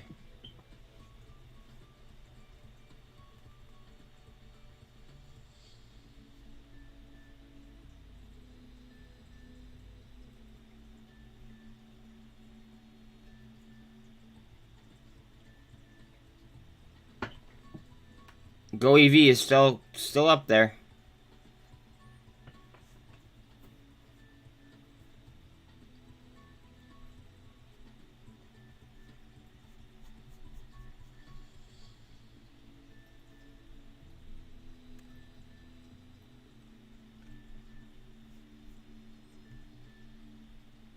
Check in on crypto real quick.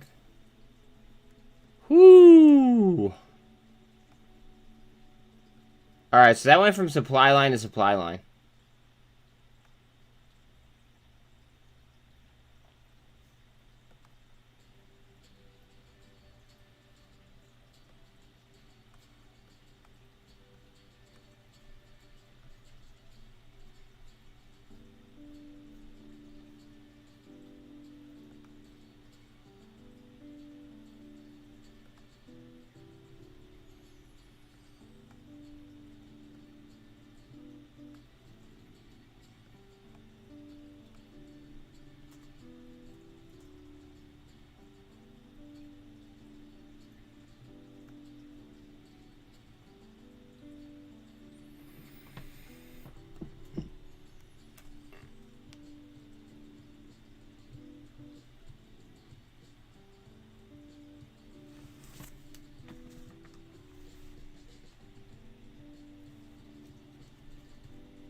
Again, if you guys don't mind, please like, sub, share, all that happy stuff. If you have not already. Just throwing that out there.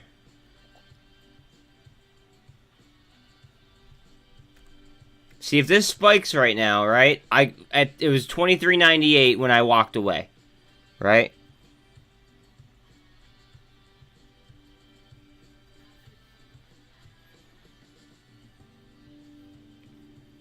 I mean,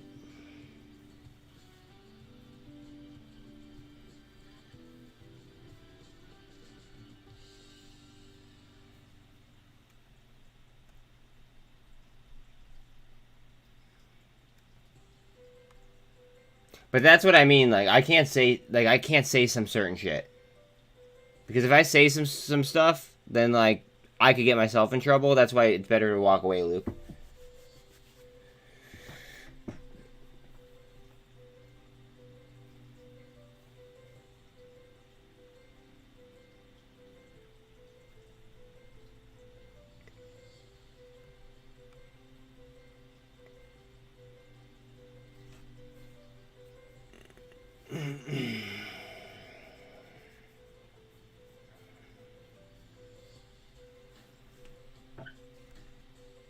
Alright, we are looking for a double bottom here. We want to continue right through this, though.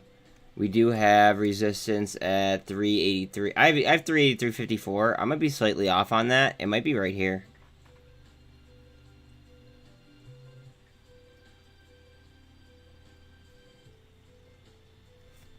I'll just leave my cursor there for right now.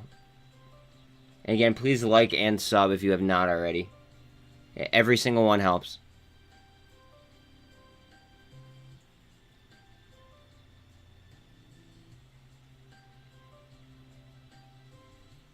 Watch for it to retrace down to the 13. Hopefully not, but I mean, who knows with this Fed. Alright, Powell speaks here in 3 minutes. I do have the recording lined up ready for us. As soon as I hear the recording change, I'll just juice the volume and we'll be Gucci.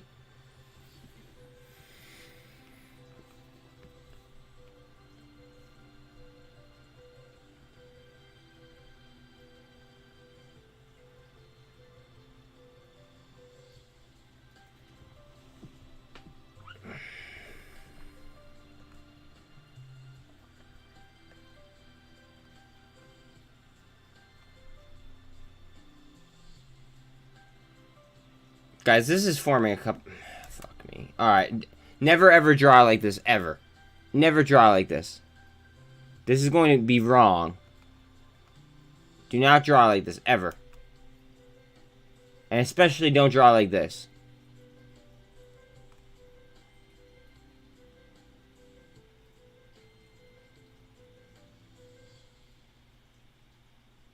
That's going to be wrong.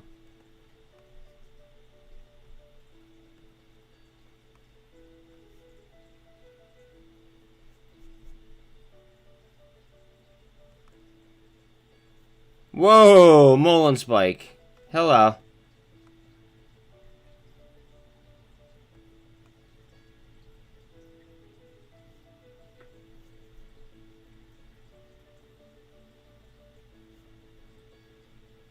Hello, MULN.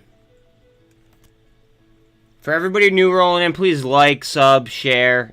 Like, everyone counts, guys. Every single one counts. I see people coming in. I see people dipping. It is what it is.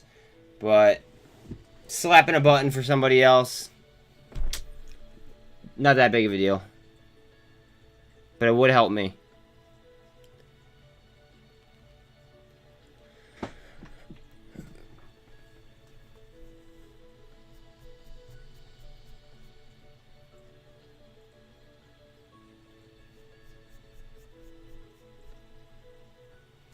Alright.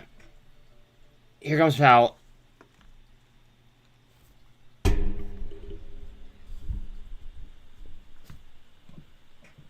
Let me know if it's too loud, or let me know if volume's good when he starts talking.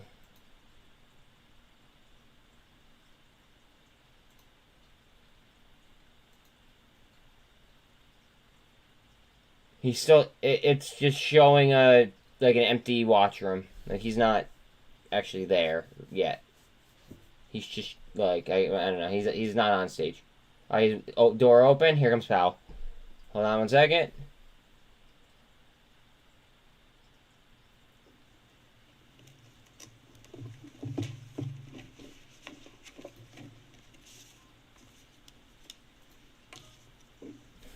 Good afternoon. My colleagues and I are strongly committed to bringing inflation back down to our 2% How's goal. volume, guys? We have both the tools we need and the resolve that it will take to restore price stability on behalf of American families and businesses. Price stability is the responsibility of the Federal Reserve and serves as the bedrock of our economy. Without price stability, the economy does not work for anyone. In particular, without price stability, we will not achieve a sustained period of strong labor market conditions that benefit all. Today, the FOMC raised its policy interest rate by 0.75 percentage point, and we anticipate that ongoing increases will be appropriate. We are moving our policy stance purposefully to a level that will be sufficiently restrictive to return inflation to 2%. In addition, we are continuing the process of significantly reducing the size of our balance sheet.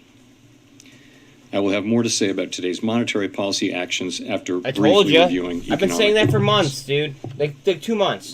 Tell me I'm wrong. The U.S. economy has slowed from the historically high growth rates of 2021, which reflected the reopening of the economy following the pandemic recession. Recent indicators point to modest growth of spending and production. Growth in consumer spending has slowed from last year's rapid pace, in part reflecting lower real disposable income and tighter financial conditions. Activity in the housing sector has weakened significantly, in large part reflecting higher mortgage rates. Higher interest rates and slower output growth also appear to be weighing on business fixed investment, while weaker economic growth abroad is restraining exports. As shown in our summary of economic projections, since June, FOMC participants have marked down their projections for economic activity, with the median projection for real GDP growth standing at just 0.2% this year and 1.2% next year, well below the median estimate of the longer-run normal growth rate. Despite the slowdown in growth, the labor market has remained extremely tight, with the unemployment rate near a 50-year low, job vacancies near historical highs, and wage growth elevated.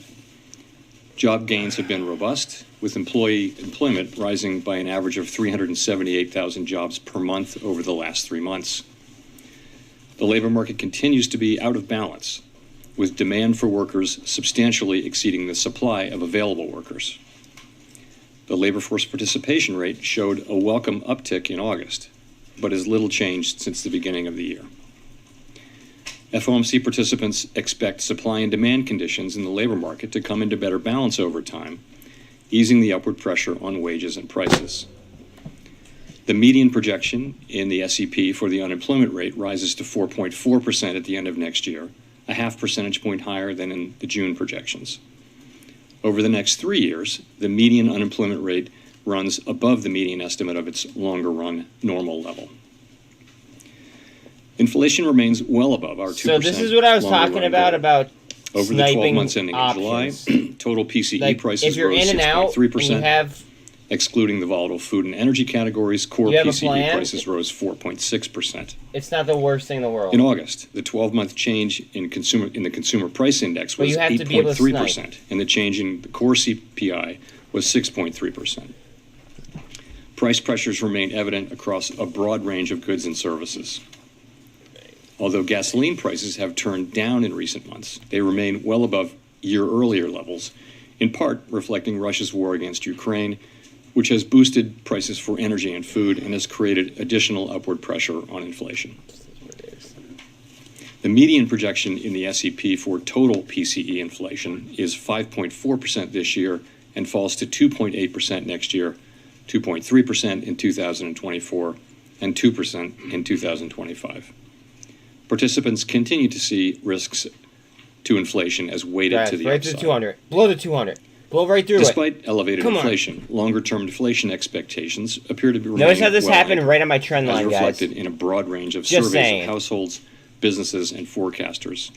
as well as measures from financial markets. That's an old trend line. But that is not grounds for complacency.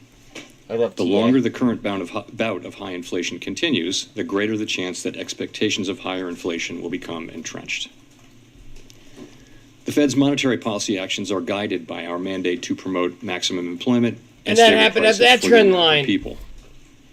My colleagues and I are acutely aware that high inflation imposes significant hardship as it erodes purchasing power, especially for those least able to meet the higher costs of essentials like food, housing, and transportation. We are highly attentive to the risks that high inflation poses to both sides of our mandate, and we are strongly committed to returning inflation to our 2% objective.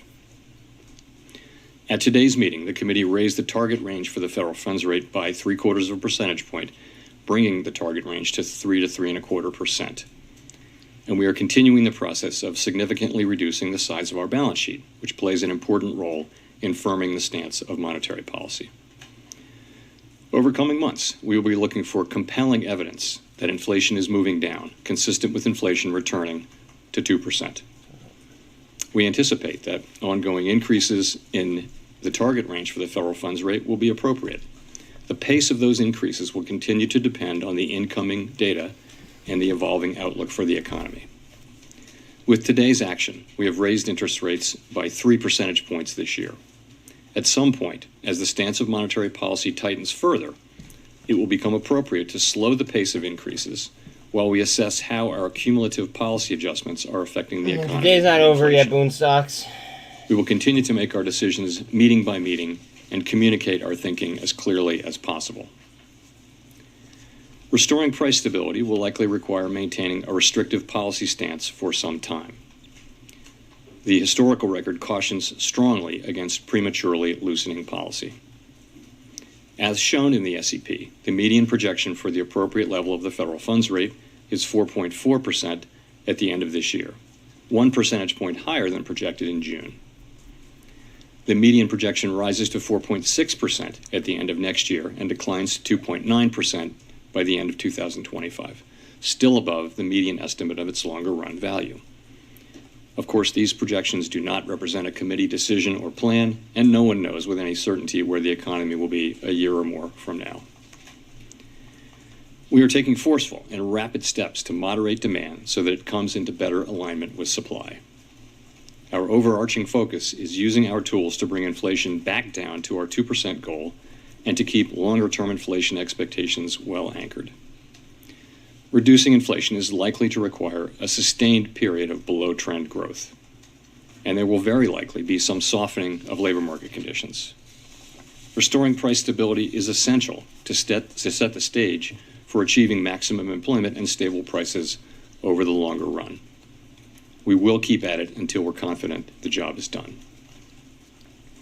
To conclude, we understand that our actions affect communities, families, and businesses across the country. Everything we do is in service to our public mission. It's fighting the 200. We at the Fed will do everything we can to achieve our maximum employment and price stability goals. Thank you, and I look forward to your questions. Or we're going to be beat and we are going to swing down. It's kind of one or the other. Hi, Chair Powell. Thank you for taking our questions. Gina Smiley from the New York Times. I wonder if you could give us a little detail around how you'll know when to slow down these rate increases and how you'll eventually know when to stop.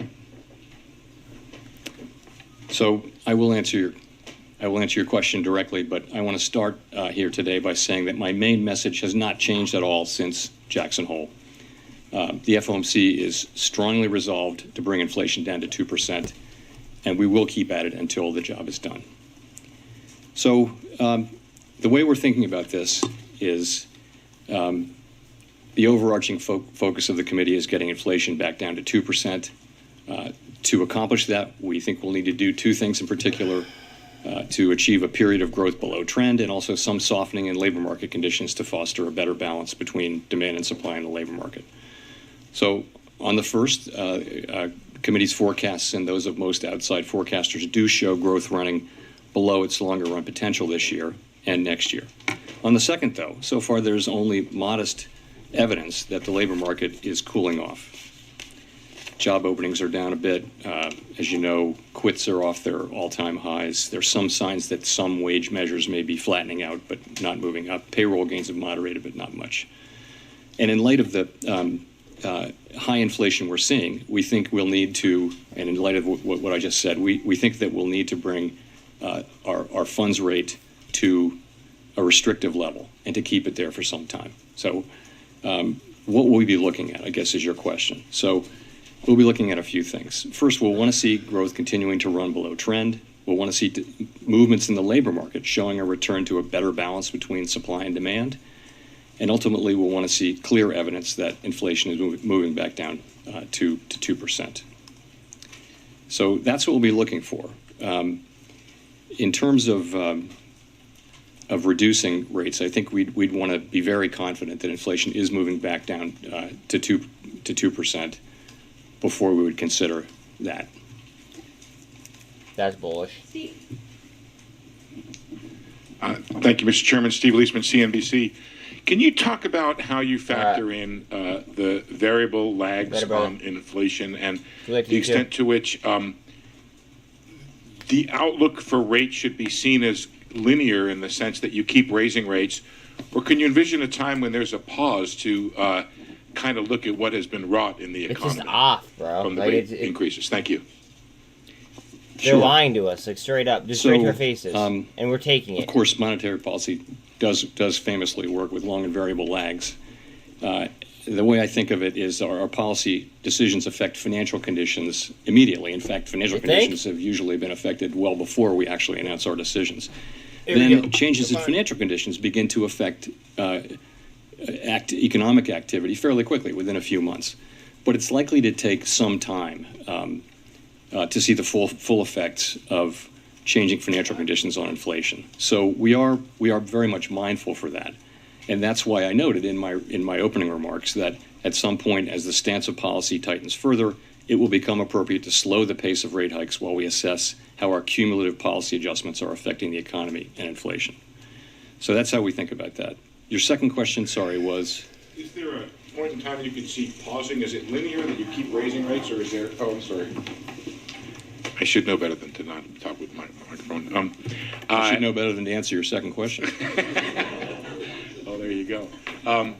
Is it linear? Do you keep raising rates, or is there a pause that you could envision where you kind of figure out what has happened to the economy? This is a good question. And give time to catch up in the real economy, the rate increase time to catch up in the real economy. Thank you. So I think it's very hard to say with precise certainty the way this is going to unfold. As I mentioned, what we think we need to do and should do is to move our policy rate to a restrictive level that's restrictive enough to bring inflation down to 2%. We have confidence of that. And so that not what you overdo see it. in the SEP numbers is people's views as of today, as of this meeting, as to the kind of levels that will be appropriate. Now those will evolve over time, and I think we'll just have to see how that goes. There is a possibility certainly that we would go to a certain level that we're confident in and stay there for a time. It's all coming back. But we're not at that level. Clearly today we've just moved, I think, probably to the very lowest level. I'm telling you, the whole market is following ETH. And certainly in my view and in the view of the committee, there's a ways to go.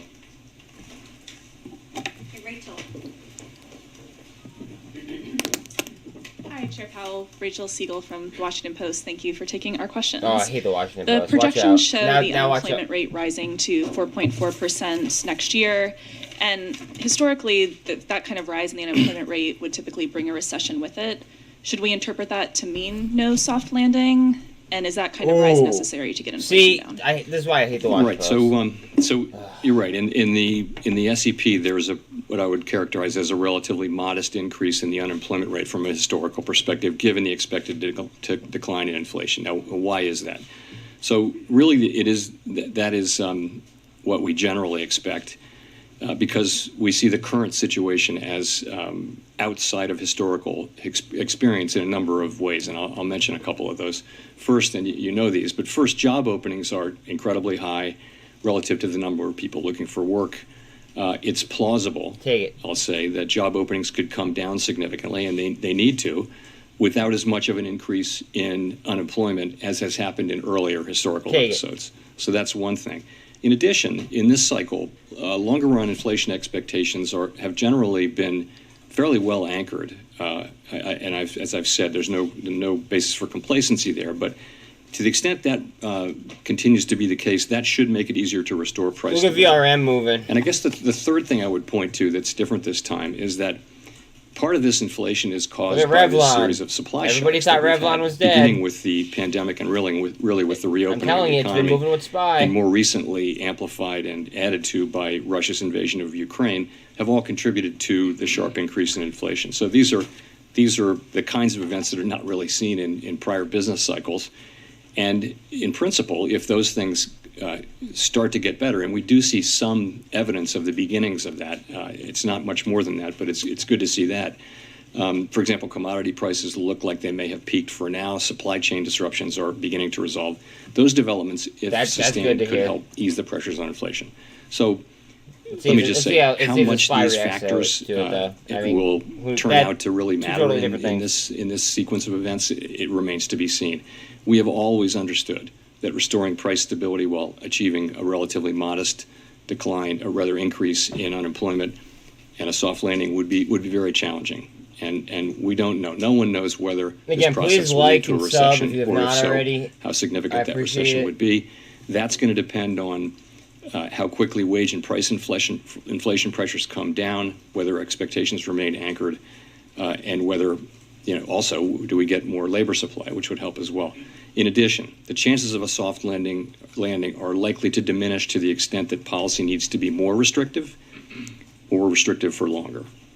Nonetheless, we're committed to getting inflation back down to 2% because we think that a failure to restore price stability would mean far greater pain later on. Are vacancies Yes, so still at the top of your list in terms of understanding the labor market and how much room there is there? Yes, vacancies are still almost 2-to-1 ratio to unemployed people. That and quits are really very good ways to look at how tight the labor market is and how different it is from other cycles, where generally the unemployment rate itself is the single best indicator. We think those things have for quite a time now really added value in terms of understanding where the labor market is.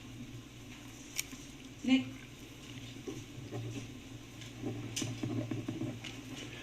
Nick Timmeros of the Wall Street Journal. You said not too long ago in describing the policy destination, there's still a way to go. But I imagine you have to have some idea about how you're thinking about your destination, whether it's a stopping point or a pausing point.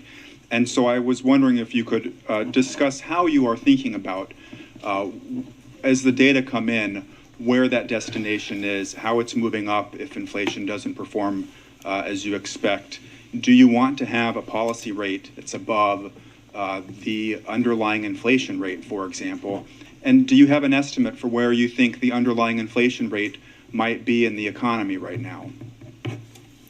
Well, so again, we believe that we need to raise our policy stop loss stance hunting right there. To a level that is restrictive. Bang. Stop loss hunting all the way down the pivot. Is meaningfully putting meaningful downward pressure on inflation. That's what we need to see in the stance of policy. We also know that there are long and variable lags, particularly as they relate to inflation. So it's a challenging assessment. So what do you look at? You look at broader financial conditions, as you know. You look at where rates are, real and nominal in some cases. You look at credit spreads. You look at halted down. Financial conditions. So that's one. Remember I asked that question earlier in the day? You see this in the... How many halts would there be on my watch list? And talk about all of our meetings. And you see this, I think, in the committee forecast. You want to be at a place where real rates are positive across the entire yield curve. two. And I think that would be the case if you look at the numbers that we're writing down and think about... you measure those against some sort of forward-looking assessment of inflation expectations. I think you would see at that time, you'd see positive real rates across the yield curve, and that is also an important consideration. This is a big spinning top.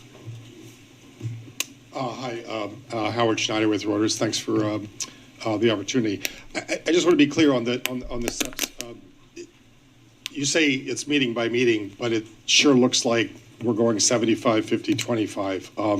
Is 75 next month the baseline? So This is a big question. we make one decision per meeting, and the meeting decision we made today was to raise the federal funds rate by 75. You're right that the median for the year end suggests another 125 basis points in rate increases. But there's another fairly large group that saw 100 basis points addition to where we are today. So that would be 25 basis points less. So, we're going to make that decision at the meeting. We didn't make that decision today. We didn't vote on that. I would say that, we're committed to getting to a restrictive level Come on, baby. of for the federal funds rate and getting there pretty quickly. And that's what we're thinking about. So just as a follow-up to that, I'm wondering about the sort of risk management considerations here. Given there's some discussion now of overdoing it, what's the incentive to continue front-loading right now? Is it lack of progress on inflation seen in the CPI reports, or is it a motivation to get as much done while the job market is still as strong as it is? So what we've seen is inflation our expectation has been that we would begin to see inflation come down, largely because of supply side healing. By now, we would have thought that we would have seen some of that. We haven't. We have seen some supply side healing, but inflation has not really come down. If you look at core PCE inflation, which is a good measure of where inflation is running now. I'm telling you. If you look at it on a 3, 6, and 12-month trailing annualized basis, you'll see that inflation is at 4.8%, 4.5%, and 4.8%. So that's a pretty good summary of where we are with inflation, and that's not where we expected or wanted to be. So what that tells us is that we need to continue, and we can keep doing. We looked at it yesterday, and we did today do another large increase as we approach the level that we think we need to get to, and we're still discovering what that level is. But people are writing that down in their SEP. I don't, but we had it up. We did pull it up yesterday. That's how we're thinking about it. Let's go to Colby. Right, LOVX. Colby Smith from Financial Times. Chair Powell, how should we interpret the fact that core inflation is still not forecast in the SEP to be back to target in 2025, and yet the dot plot projects cuts as early as 2024? And does that mean there's a level of inflation above the 2% target that the Fed is willing to tolerate? So I guess core is at 2.1 in 2025, and in the median, and headline is at 2.0. So that's pretty close. I mean, we write down our forecasts and we figure out what the median is and we publish it. So it's not. I would say that if the economy followed this path, this would be a pretty good outcome. But you're right, it is a tenth higher than 2%. Okay, just as a quick follow-up, I mean, if the concern is that underlying inflation is becoming more entrenched perhaps each month, then why forego the more aggressive 100 basis point increase to get it over today? with? And does that risk having to do more later on? Yeah, so we, as we said, at the last press conference and in between that one and this one, we said that we would make our decision based on the overall data coming in. So if you remember, we got a I don't have it on here, but we did pull it up yesterday in July, and then a surprisingly high reading for August. So I think you never want to overreact too much to any one data point. So if you look at them together, and as I just mentioned, if you really look at this year's inflation, 3, 6, and 12-month trailing, you see inflation is running. Why did it get halted or no? 4.5% or above. You don't need to know much more than that. If that's the one thing you know that this committee is committed to getting to a meaningfully restrictive stance of policy and staying there until we feel confident that inflation is coming down. So that's how we think about it. Victoria. Yeah, we did talk about it. Hi, Victoria. Oh, all right, so that's two. I wanted to ask about the balance sheet. It's just recently you all viewed. Have left open the possibility that you might sell mortgage-backed securities, but we've seen significant slowing in the housing market. Mortgage rates have gone up significantly, and I'm just wondering whether conditions there this is a big question too. Might affect your plans for how quickly you have the runoff on the MBS side. So what we said, as you know, was that we would consider that once balance sheet runoff is well underway. I would say it's not something we're considering right now, and not something I expect to be considering in the near term. 389 is my number. It's something I think we will turn to, but the time for turning to it has not come and is not close. Well, and will conditions in the housing market affect that decision? I think a number of things might affect that decision, but the main thing is we're not considering that decision, and I don't expect that we will anytime soon. Neil. Thanks. Neil Irwin with Axios. A number of commentators have come to the view, and including over at the World Bank, that simultaneous global tightening around the world creates a risk of a global recession that's worse than is necessary to bring inflation down. How do you see that risk? How do you think of coordination with your fellow central bankers? And is there much risk of overdoing it on a global level? So we actually, my colleagues and I, a number of my FOMC colleagues and I just got back from one of our frequent trips to Basel, Switzerland, to meet with other senior central bank officials from around the world. We are in pretty regular contact, and we exchange. Of course, we all serve a domestic mandate, domestic objectives, in our case, the dual mandate, maximum employment and price stability. But we regularly discuss what we're seeing in terms of our own economy and international spillovers. And it's a very ongoing, constant kind of a process. Yeah, market's moving up. Watch out on we are very aware TSLL. of what's going on in other economies around the world and what that means for us and vice versa. The forecast that we put together, that our staff puts together and that we put together on our own, always take all of that, try to take all of that into account. I mean, I can't say that we do it perfectly, but it's not as if we don't think about, the policy decisions, monetary policy and otherwise, the economic developments that are taking place in major economies that can have an effect on the U.S. economy. That is very much baked into our own forecast and our own understanding of the U.S. economy as best we can. It won't be perfect. So, I don't see it's hard to talk about collaboration in a world where people have very different levels of interest rates. If you remember, there were coordinated cuts and raises and things like that. There's a cup and handle. But really, there's a cup and handle off we're of in a very fucking different situations. But I will tell you that our contact is more or less ongoing. And it's not coordination, but there's a lot of information sharing, and we all, I think, are informed by what other important economies that are important to the United States are doing.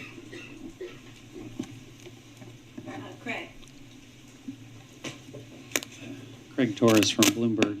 Chair Powell, you talked about some ways the higher interest rates are affecting the economy, but we've also seen a resilient labor market with durable consumption, strong corporate profits. And I'm wondering what your story is on the resilience of the economy. After all, you and your colleagues said, well, we started tightening in March when we were talking about interest rates in the future, and indeed, I'm sorry, their audio quality sucks. So we should it's have them, had not a me. lot of tightening. Good afternoon to you too. Taking effect. Why is the economy what up, Lonzo? So resilient, and does it mean that we might need a possibly higher terminal rate?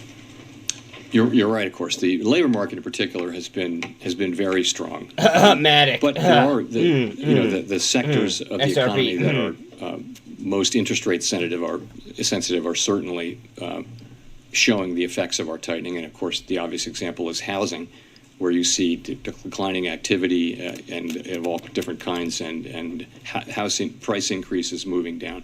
So we're having an effect on interest-sensitive spending.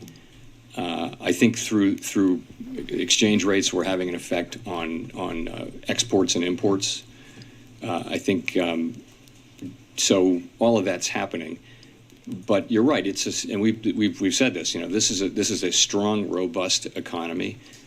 People have savings on their balance sheet from the period when they couldn't spend. Yeah, most of it is Bitcoin. Transfers. Bitcoin. There's still very significant savings out there, although not as much at the lower end of the income spectrum, but still some savings out there to support growth. The states are very flush with cash, so there's a good reason to think that this will continue to be a reasonably strong economy. Now, the data sort of are showing that growth is is going to be below trend this year. We think of trend as being about 1.8% or in that range. Well, you made that decision at what I believe to be a decent forecasting time. growth well below that, and most forecasters But, I mean, are. I'm not a financial advisor. But you're so right. There's certainly a possibility that growth can be stronger. Everything's on its lows, though. And that's a good thing for the most part, not because everything. that means the They were economy on will its be lows, more or resistant on their to lows. to a significant downturn. But of course we are focused on the thing I started with. That could have been which is it right getting there, inflation bud. back down to 2%. It could have been. I mean, I'm not we can't fail sure. to do that. If we were to fail to do that, that would be the thing that would be most painful for the people that we serve. That's what a lot of people think. So for now, that has to be our overarching focus. And you see that, I think, in the SEP, in the levels of rates that we'll be moving to reasonably quickly, assuming things turn out roughly in line with the SEP. So that's how we think about it.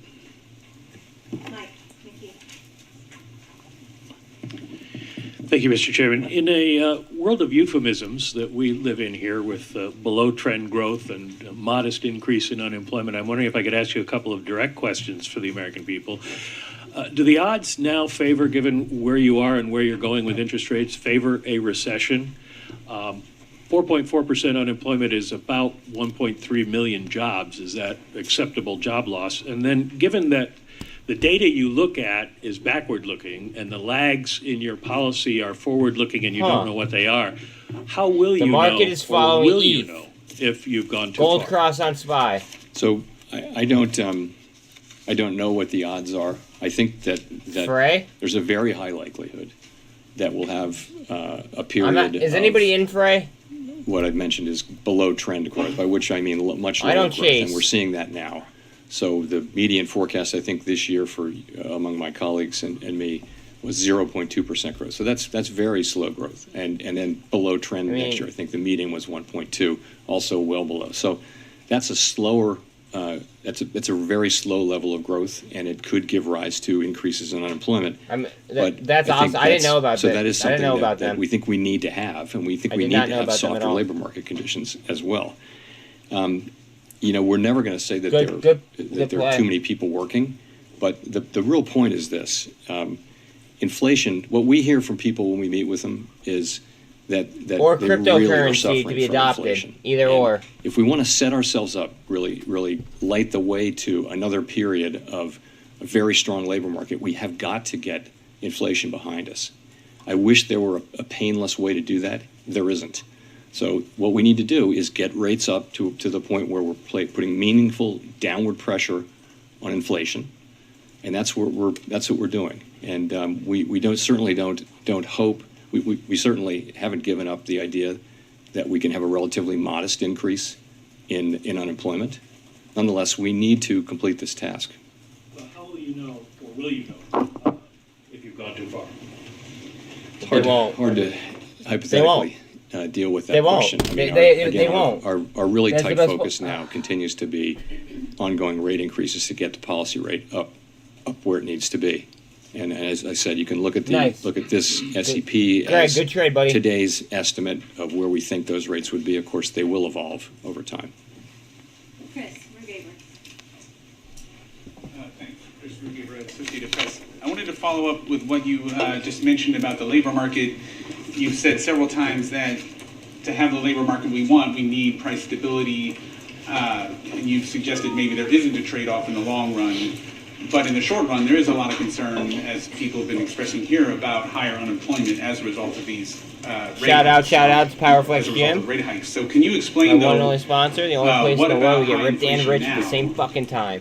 Yes, threatens the I job agree with you, market? You seem Lonzo, to and that's why I've been suggest eating value stocks for inflation, quite a while in high DCA. inflation will eventually lead to a weaker job market. Quant So is can up you 6% spell that out a in the little last more 9 for the general hours? public and how that would work? So for starters, people are seeing their wage increases, their wage increases eaten up by inflation.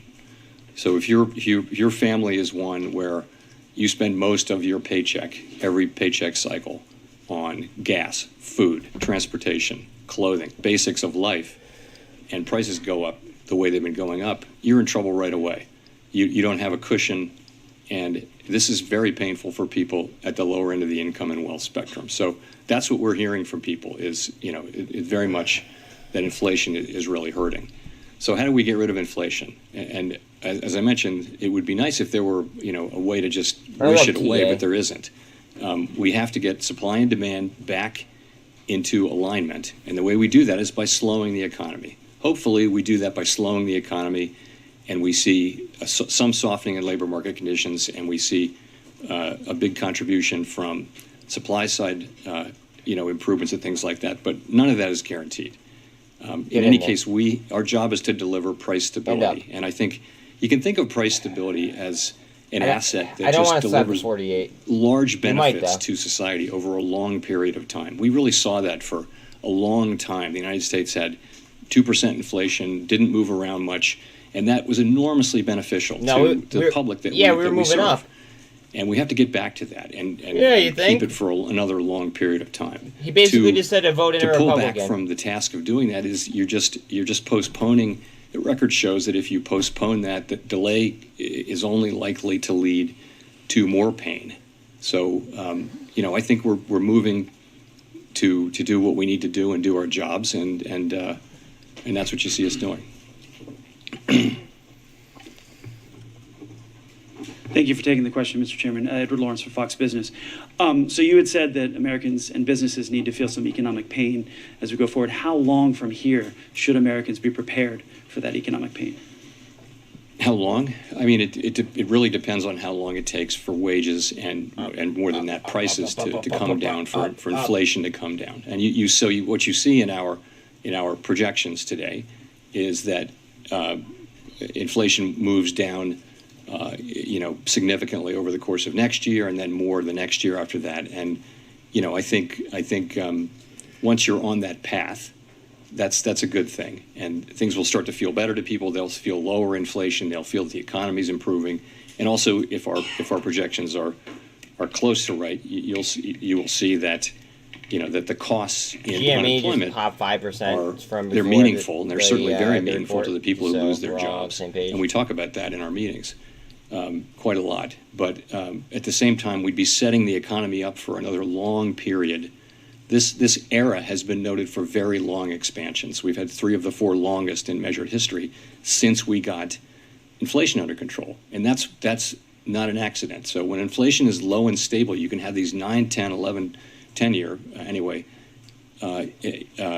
expansions, and you can see what we saw in 2018, 19, and 20, which was very low unemployment, the biggest wage gains going to people at the low end of the spectrum, the smallest racial gaps that we've seen in since we started keeping track of that. So we want to get back to that, but to get there, we're going to have to get supply and demand back in alignment, and that's going to take tight monetary policy. This is going to go up. That gap down, it's going to fill that gap. What is that economic pain in your mind? Is it job losses? Is it higher interest rates on credit cards? What is that economic pain? So it's all of those things. Higher interest rates, slower growth, and a softening labor market are all painful for the public that we serve. But they're not as painful as failing to restore price stability and then having to come back and do it, down the road again, and doing it at a time when actually now people have really come to expect, high inflation. If the concept of high inflation becomes entrenched in people's economic thinking about their decisions, then sort of getting back to price stability, the cost of getting back to price stability just rises, and so we want to avoid that. We want to act aggressively now and get this job done and keep at it until it's done. Nicole from CNN. CNN. Thank you, Chairman Powell. Nicole Goodkind, CNN Business. Existing home sales have fallen for 7 months straight. Mortgage rates are at their highest level since 2008. Yet mortgage demand increased this week, and housing prices are still elevated. Now, at the end of your June press conference, you mentioned plans to reset the housing market. I was wondering if you could elaborate on what you mean when you say reset, and what you think it will take to actually get there. So when I say reset, I'm not looking at a particular specific, set of data or anything. What I'm really saying is that we've had a time of a red hot housing market all over the country where, famously houses were selling to the first buyer at 10% above the ask before even seeing the house, that kind of thing. So there was a big imbalance between supply and demand. Housing prices were going up at an unsustainably fast level. So the deceleration in housing prices that we're seeing should help bring sort of prices more closely in line with rents and other housing market fundamentals. And, you know, that's a good thing. For the longer term, what we need is supply and demand to get better aligned so that housing prices go up at a reasonable level, at a reasonable pace, and that people can afford houses again. And I think we probably in the housing market have to go through a correction to get back to that place.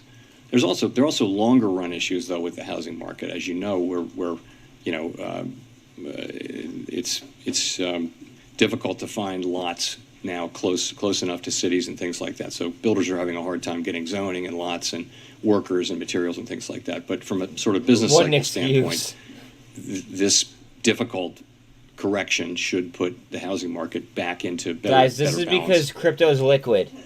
That's why this is happening like this.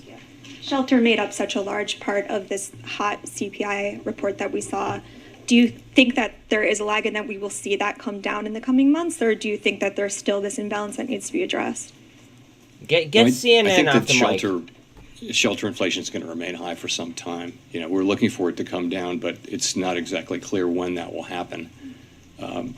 So it may take some time. So I think you know, hope for the best, plan for the worst. So I think on shelter inflation, you've just got to assume that it's going to remain pretty high for a while. Okay, we'll go to Jean for the last question. Hi, Jean Young with Market News. You've talked about the need to get real rates into positive territory, and you said earlier that policy is just moving into that territory now.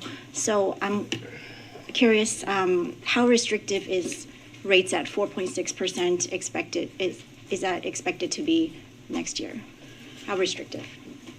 So I think if you look, you know, when we get to, let's assume we do get to that level, which he said when first, you know, what you're going to do is you're going to adjust that for that means some forward-looking measure of he just butchered his of words. Inflation. And you know, that could be, you pick your measure. It could be, you know, there are all kinds of different things you could pick and you get. But what you'll get is a positive number. In all cases, you will get forward inflation expectations in the short term, I think, that are going to be, assuming that we're doing our jobs appropriately, that will be significant. So you'll have a positive federal funds rate at that point, which could be 1% or so. But I mean, I don't know exactly what it would be, but it would be significantly positive when we get to that level. And let me say, you know, we've written down what we think is a plausible path for the federal funds rate. The path that we actually execute will be enough. It will be enough to restore price stability. So this is something that, as you can see, they've moved up, and we're going to continue to watch incoming data and the evolving outlook and ask ourselves whether our policy is in the right place as we go. Thank you very much. All right, now we get to see what the market's really going to do. All right, let me take him off.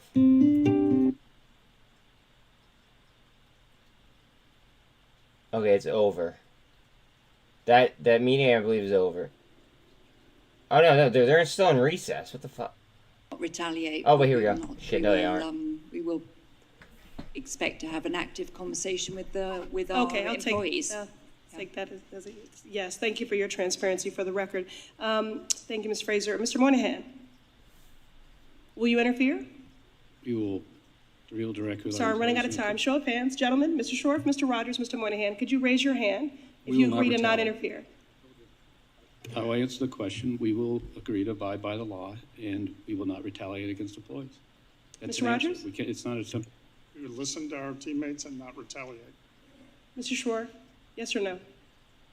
We will listen and not retaliate. Your workers are watching and they deserve accountability. Thank you, Madam Chair, and I yield back. That was about Wells Fargo. Thank you. Unionizing, I believe. From Tennessee, Mr. Rose is now recognized for 5 minutes. Thank you, Chairwoman Waters and Ranking Member McHenry, for holding this annual hearing. And I think it's important that we conduct oversight of the nation's largest banks, particularly in this climate where many are bending to progressive activists and declining to provide access to financial services for legally operating businesses.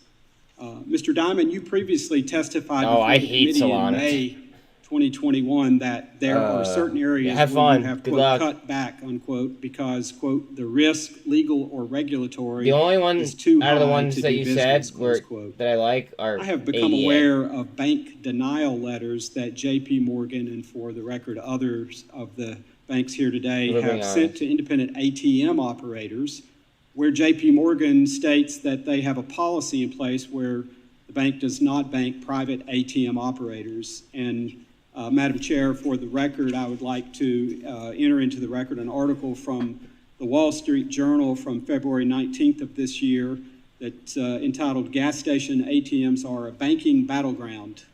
The subtitle, "Banks Worried Basic About the attention Risk Are token, not a Turning Away fan. the Owners of independent Well, ATMs, a lifeline I like other cryptos to better. the underbanked."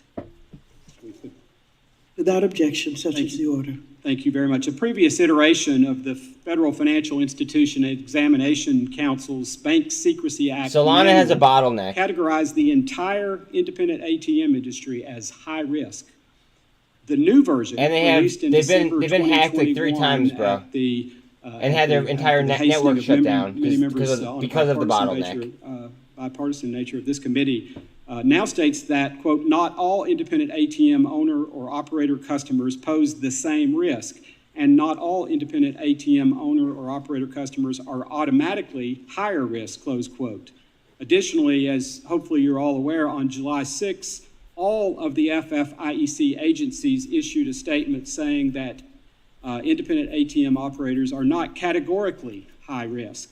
And again, Madam Chair, I'd like to enter a copy of that release statement for the record. Without objection, such is the order.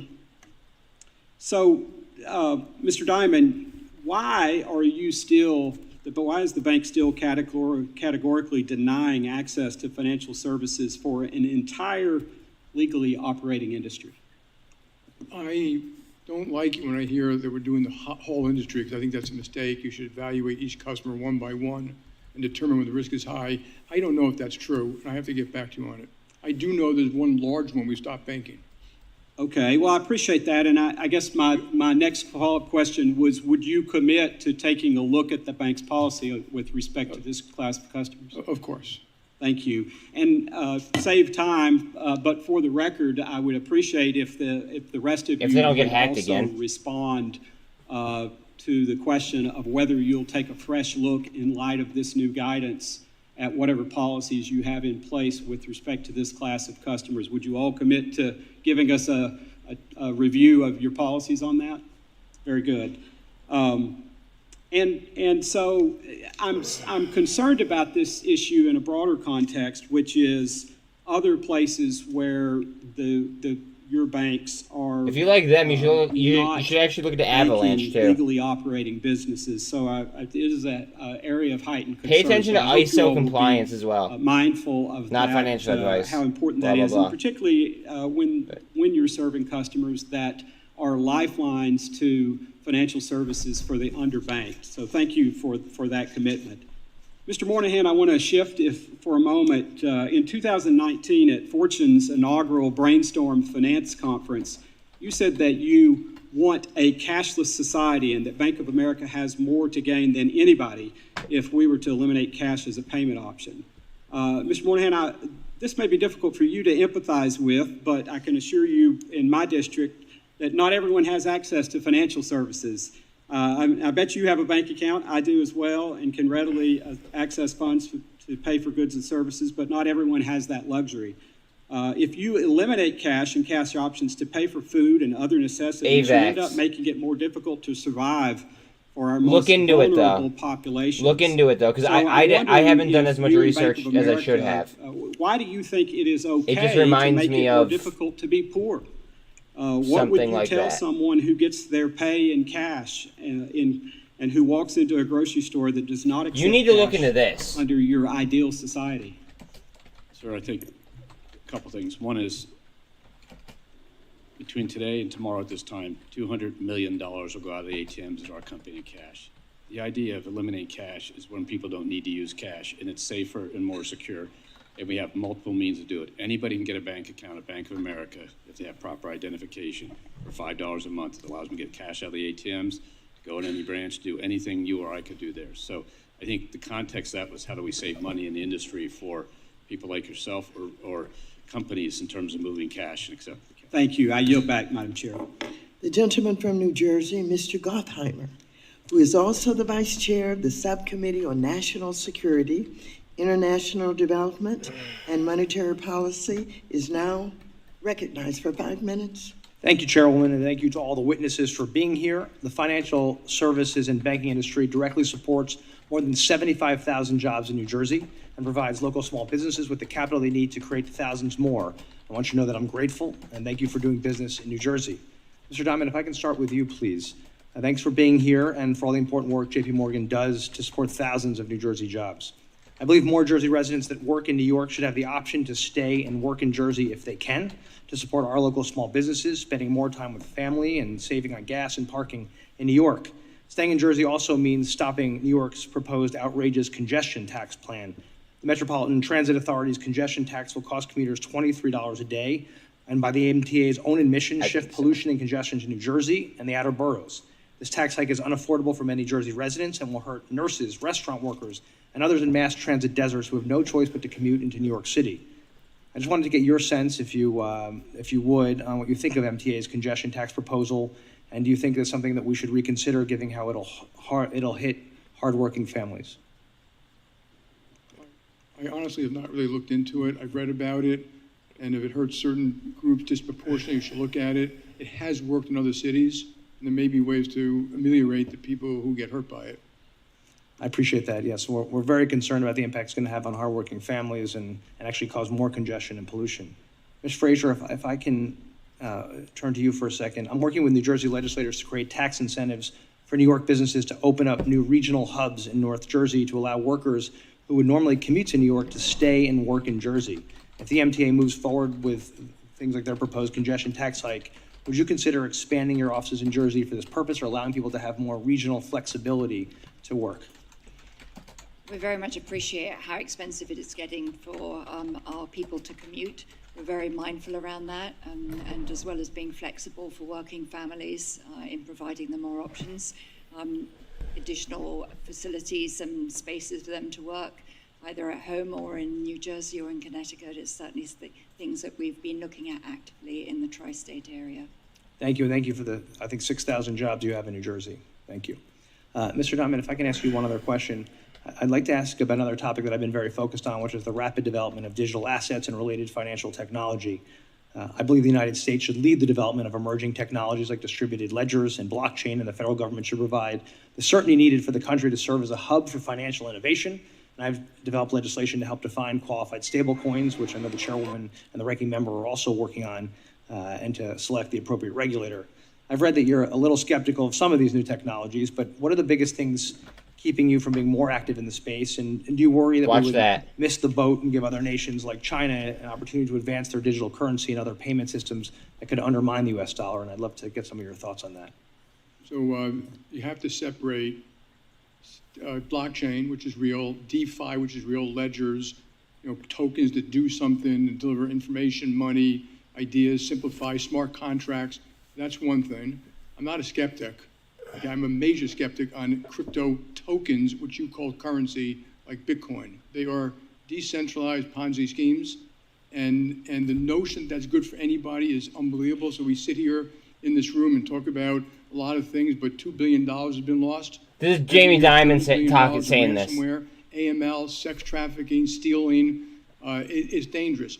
There'd be nothing wrong with a stable coin properly, which is like a money market fund, properly regulated. Regulated. You have someone properly regulated. What do you think? JP Morgan has guys, they're doing that to XRP. I'm telling you. JP Morgan coin, not financial advice. Token, but if you send it to us, we give you a US dollar. It's a dollar deposit. It can be moved just. XRP is centralized, guys. It can be moved, stable value, very low cost. It can be easily taxed. Mr. Scharf, I can ask you a quick question. I have a bill called the Stablecoin Innovation and Protection Act that would create guardrails for stablecoins and ensure they're backed one-to-one with cash or equivalents to prevent runs like we saw with the so-called stablecoin Terra earlier this year. Do you think that might be a step in the right direction if you've considered this? There you are. Sorry. That's certainly an option in order to ensure that people understand the underlying value of that stablecoin. Mr. Diamond, how do you feel about protections like that, more clearly defining what a stablecoin is, making sure that it's backed one-to-one? It's equivalent to a money market fund, and you should look at it exactly the same way in terms of disclosure, backup, gates, and a whole bunch of different things. Thank you, and thank you all for being here again. We're very grateful. Thank you. Thank you very much. The gentleman from South Carolina, Mr. Timmons, is recognized for 5 minutes. They don't want it to be. They don't want it to be a currency. Thank you all for being here. There's so many of you, and you're very kind to take time out of your busy days to come and testify before us here today. Earlier in this hearing, my colleague, Congressman Luke Temeyer, I thought took a pretty fascinating line of questioning with you all. I don't want to rehash that, but I do think it's worth discussing the economic relationship between the United States and China. Our two countries are obviously competing in a multitude of ways, economically, geopolitically, talk about digital currencies et again. But it really is more than that. It's also a clash of civilizations. And it's a clash of autocracy versus democracy. It's a clash between a command economy and capitalism. And I think we all realize the vastness of the Chinese market and how lucrative it may appear to you all, but there's a cost of doing business there. And as my colleague earlier said, for the time being, China is the CCP, and the CCP is China. They control everything. Culturally, the Chinese government views it as their obligation to give Chinese businesses a competitive advantage in the global economy through a variety of avenues. So when you are doing business in China, in many, if not most instances, you are also doing business with the Chinese Communist Party. Mr. Diamond, can you speak to this competition between our country and the West more broadly with China, and what you see your institution's role in other similar global institutions in that competition being? And if China becomes a dominant economic power in the world, which is no doubt their goal, they already what are. do you think will be the consequences? The fuck are you talking about? So America, if you have to do a full comparison, we have all the food, water, and energy we need. They don't. We've got the Atlantic and Pacific and wonderful neighbors in Canada and Mexico.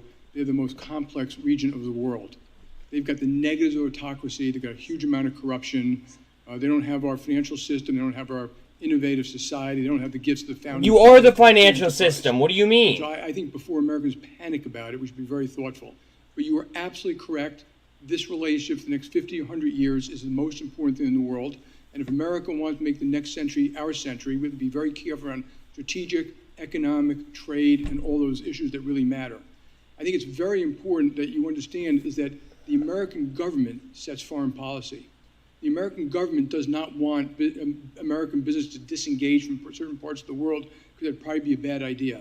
And policy is diplomatic, development, aid, economic, and America should negotiate what it's very comfortable with, and almost everyone at this table will do what we're asked to by the American government. That's what we want to do. And we do obviously talk to them quite a bit about this issue. It's just as important to me as it is to you and your constituents. Sure, wow. Thank you for that. Ms. Fraser, do you have any thoughts? That's powerful. It was a lie, but powerful. When we look at the clients that we serve, many of them are multinational clients in China, and we see that there is a high degree of interdependence as we've experienced, and the Europeans have experienced as they've tried to decouple the Russian economy from the Western economies. And so I think as we look forward, we've got to take a strategic view in America as to where it is that we need more strategic independence, and to build that in a thoughtful manner, but also in a way that doesn't cause crises, economic crises along the way. I obviously not in a position to comment on the broader factors. Sure, thank you. I just have serious concerns. She just said that. The way that the Western world, the way that that's the banker from the UK, and she's talking about borders. Economic sanctions that were placed upon Russia and the military aid that was given to Ukraine, and I'm sorry, seem to be going in the right direction there.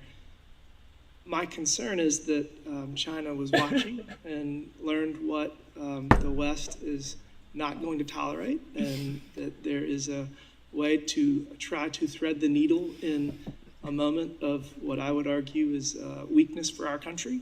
And I'm just afraid that if it happens, something happens in Taiwan, that not only will the Western democracies not unite, but the global economy will not step forward and defend our allies in Taiwan. So I just keep that in mind as developments progress over the coming months. And with that, Madam Chair, I yield back. Thank you. The gentleman from New York, Mr. Torres, is now recognized for 5 minutes. Thank you, Madam Chair. A few months ago, the New York Times wrote an article entitled, quote, "Fraud is flourishing in Zelle. The banks say it's not their problem." The article features the story of Bruce Barth, who was in the hospital for COVID-19 when a thief stole his phone, accessed his digital wallet, ran up charges on his credit card, took cash out of the ATM, and made a money transfer via Zelle. Bank of America reimbursed Mr. Barth for losses associated with his credit card and ATM, but not with the losses associated with Zelle. According to the article, after being contacted by the New York Times, Bank of America ultimately relented and reimbursed Mr. Barth for the losses associated with Zelle. Since the episode with Mr. Barth, my question to Bank of America, has Bank of America adopted a policy of reimbursing BOA Zelle customers for losses caused by unauthorized users or fraud? We have a policy where we, if a client of ours sends money to another client into fraud, we will take care of that because we shouldn't let the other person in. And frankly, that's the kind of work we're doing as an industry. I think just you were here earlier, but the context of Zelle fraud is lower than check at our company. Claims for fraud. So yeah, he's the one that said Bitcoin to $100,000. System among all of us by working together, because inside the Zelle platform, it's another banking customer, and we actually kick banks out of Zelle who don't have the capabilities to assess. I just want to make sure I'm understanding the answer, though. If there are losses caused by an unauthorized user or by fraud via Zelle, a BOA customer, to a BOA account, would you a situation like Mr. Barf's, would you reimburse? It has to be BOA to BOA. Situations, what they call I B2B. figured. They're scumbags over there. A customer and a customer, we will reimburse, and then across the industry, we work with our other colleague institutions to do the same thing. What if the victim is only a customer? Then the other institution where the money went tries to recover it, and we work it through. We reimburse a lot of the fraud. The headline suggests that didn't answer his question. The headline suggests, it says the bank says it's not their problem. So the headline suggests that the banks deny. I will tell you. Let me ask my question. Let me ask my question. I have to reclaim. The article claims that the banks deny that it's their responsibility. So I just want to ask all the owners of Zelle, do you acknowledge that your bank, as a partial owner of Zelle, has responsibility for combating fraud on Zelle and reimbursing Zelle customers for losses caused by unauthorized users and fraud? Let me be precise. I'm going to start with U.S. Bancorp. Yes, if the customer's credentials were stolen, they did not transact, we will reimburse in that situation. Thank you for that clear answer. PNC? Yes, you're describing a traditional fraud that is covered under Reg E, and we would cover. Yes. JP Morgan? Unauthorized is generally covered. And I don't think Citibank is an owner of Zelle, but do you want to try to give me a clear answer? I gave you one. Unauthorized transactions are covered. You asked for something else. Mr. Rogers? Unauthorized transactions are covered. Mr. Scarf? The same, unauthorized transactions would be reimbursed. I have a question about cybersecurity. So with the Russian invasion of Ukraine comes a heightened threat of cyber retaliation from Russia. Has your bank seen an escalation in cyber they already attacks ripped on the financial services sector? I'm afraid start that with U.S. Bancorp. I'm afraid that somebody knew something already. Not seen any indication of See how it's down 21%? The same. JP Morgan? What the fuck is United this? States government credit. We're working close with the banks. We expected a lot. We have not seen a lot. Very little bit, but All right, these are new. Citigroup? We have not seen that in the United States. Bank of America?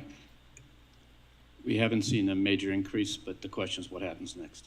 Truist? We've not seen a major increase specifically related to that. Wells Fargo? The same answer as colleagues. And I'm just curious, what's the size of your budget for cybersecurity in each of your banks? Silence. PNC?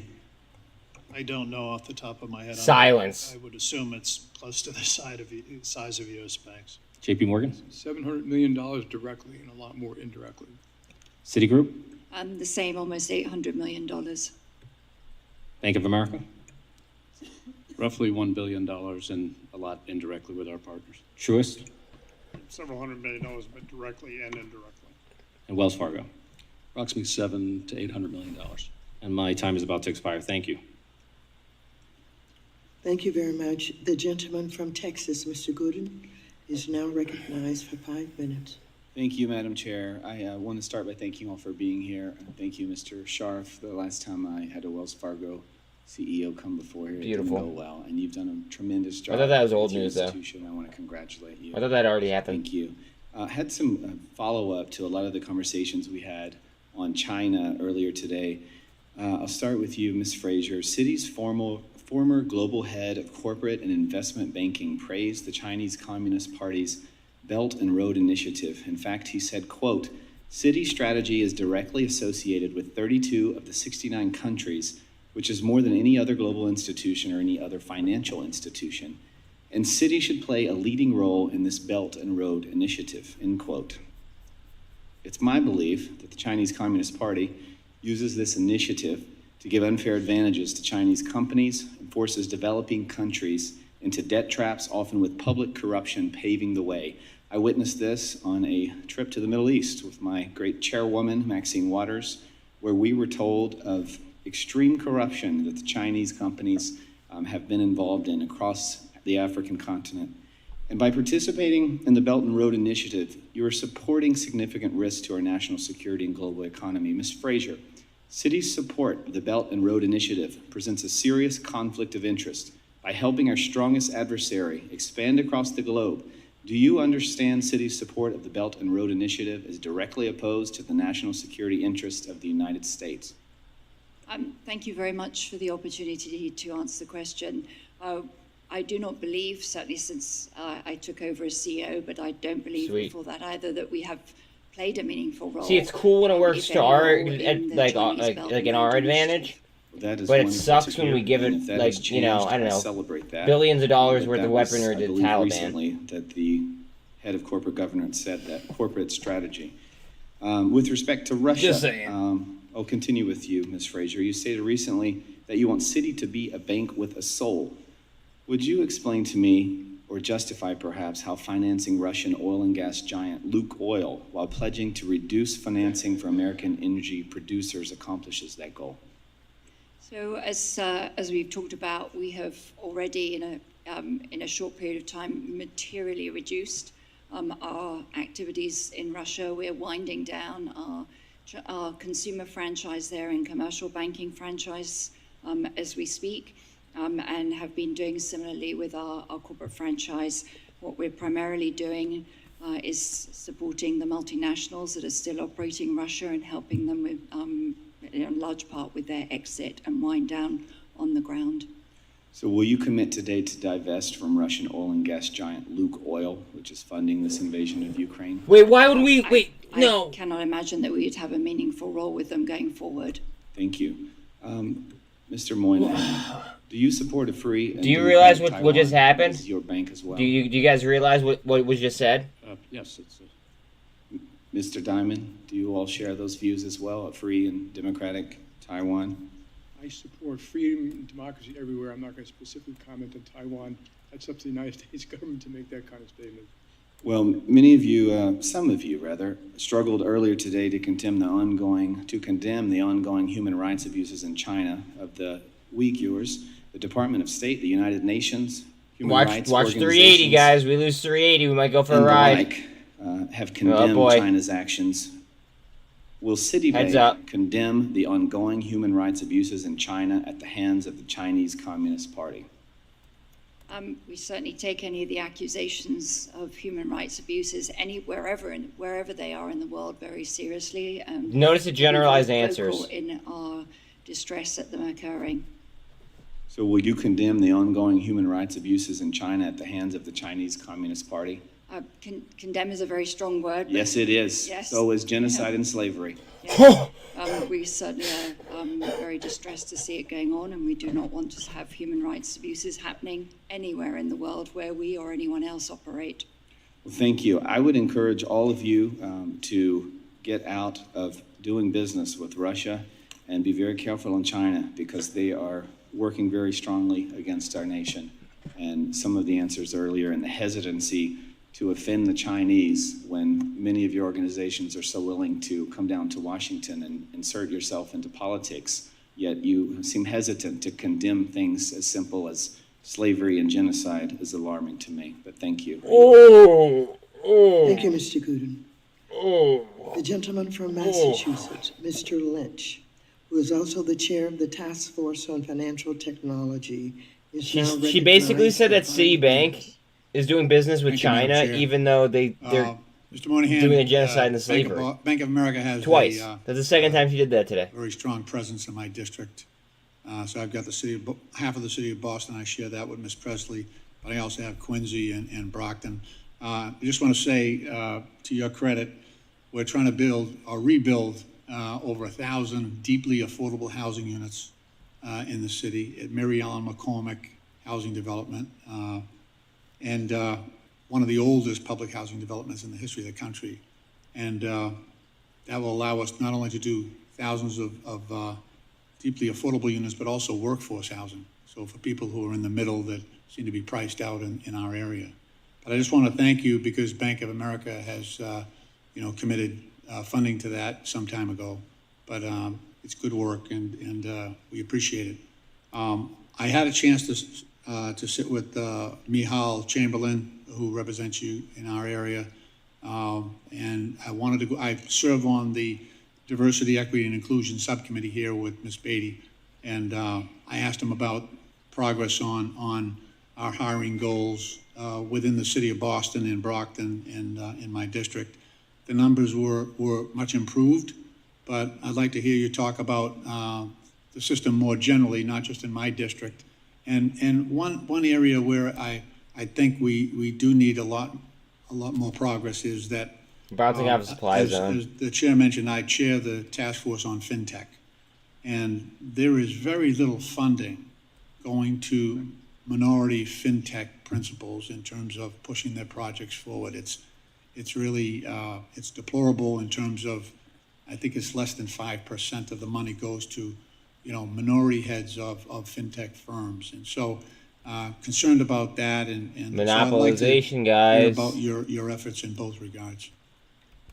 So on hiring, starting with who works for our company, women more than half the workforce, 49% diverse from the top of the company to the bottom.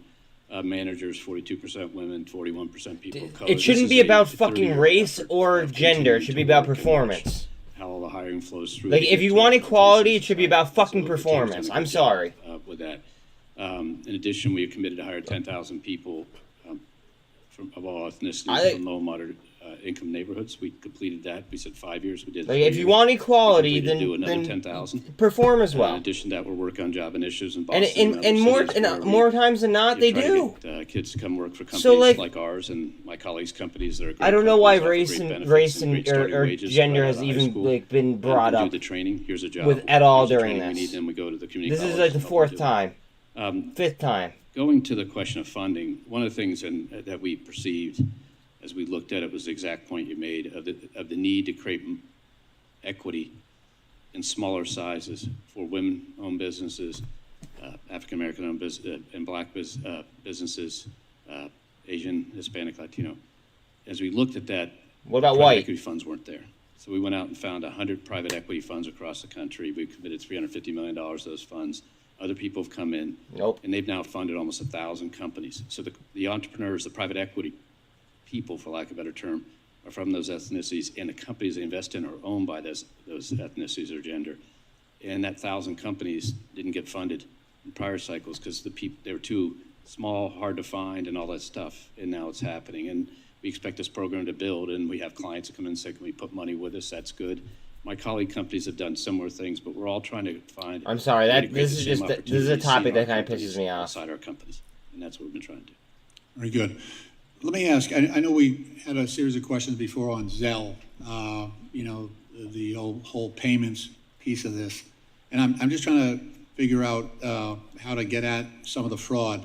Is the lack of latency in that system, does that lend itself more to fraud because of the speed and finality of the transaction? Does that seem to be? Every transaction should be fine. Sure, please. The traditional fraud in Zelle is minute. It's smaller than what we see in checking. It's 2 basis points. Let me just say though. So now they're let me just backtracking interject. on their answers So it's not before. I'm just not talking about Remember? that instance. When we issued money through the CARES Act, through the Small Business Association Administration, 75% of the fraud on the money going out to people. It was emergency funding, and we had to get it out in a hurry. So part of the blame is with us. But 75% of that fraud is through digital lending and applications. So there's more to it. You're hitting on very important points for our country, for our industry.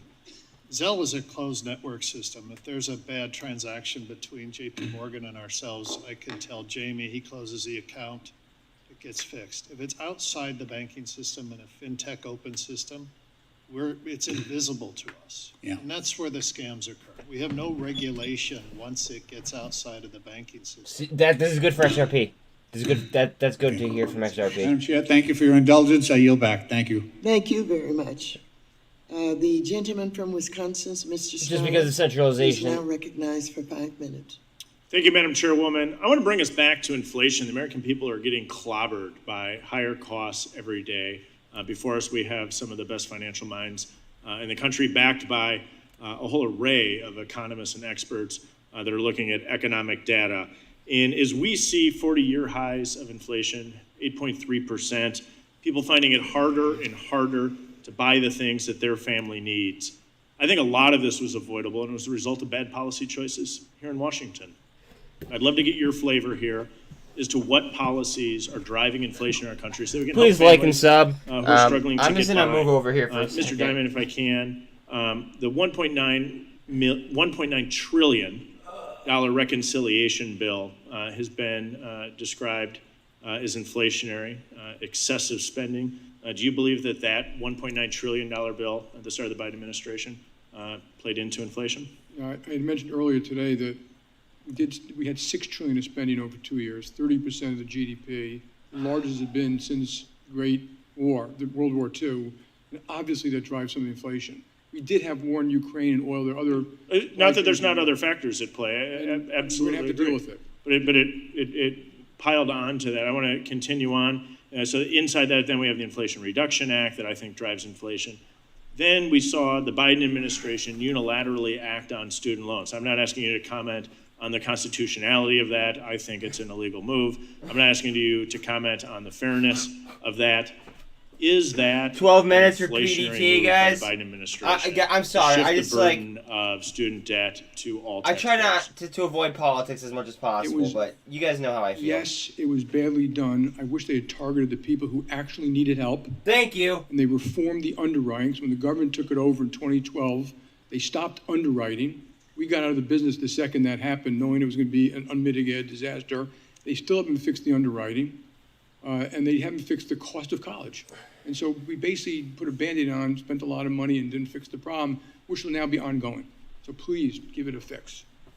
And we would be well-served to actually hold hearings here in Congress before hundreds of billions of dollars I'm are sorry, being guys. spent. This is I'm just like a concerned topic about the that fairness really, aspect. really I think gets under my there's skin. far better ways to do it. And I think I completely agree with you. It does not address the underlying problem, which is the fact that we have skyrocketing college tuition costs. Let me shift gears slightly and look at the impact of housing. And I know many of you have exited the housing sector due to a whole host of regulatory low burdens key, put in place watch by for the federal reversal government, driving snipes up, on options.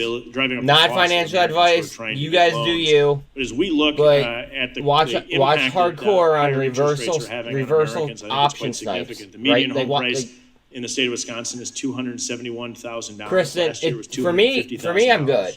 It's painful to listen to this, the interest but rate it's on the important to 30-year listen to it. mortgage went from 2.86% and is now at 6%. So your monthly payment on the same home in Wisconsin, which is similar to across the country, increased from $828 a month to $1,302 a month.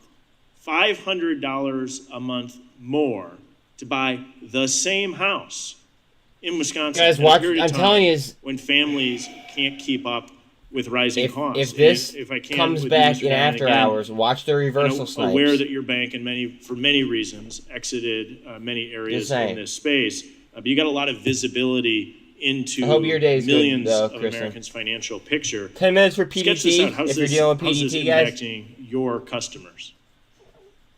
Well, currently the customer is actually doing okay. That inflation, high rates are going to eat away at their balance sheets, their health, eventually their jobs, and their spending money. And there are ways that I wish this group would work on that could reduce the cost of mortgages efficiently and effectively and make them more affordable today, in spite of rates going up. So let's dive into that if I can pivot to you, Mr. Demchak, for a second. Over the last decade, Congress and regulators have implemented a complex bank capital and liquidity standard regime. And I would argue the spring of 2020 presented a stress test of all stress tests. And the banking system came through that and showed that it was adequately I can say that about capitalized. MULN, BBIG. How do you react to proposals to increase capital requirements, I feel you. including proposals to take U.S. standards over and above international standards? Yeah, we in the U.S., we call it gold plating, where we take whatever the international standards are and then add some to it because we want to be better. I mean, the stress tests have shown in the real life stress tests that I really like MULN. Adequately capitalized So, and has a lot of liquidity. Thank you. I just took advantage where I could. Thank you very much. With how much I could. This side of the aisle, I can only take applaud President Biden on student loan forgiveness. Very important.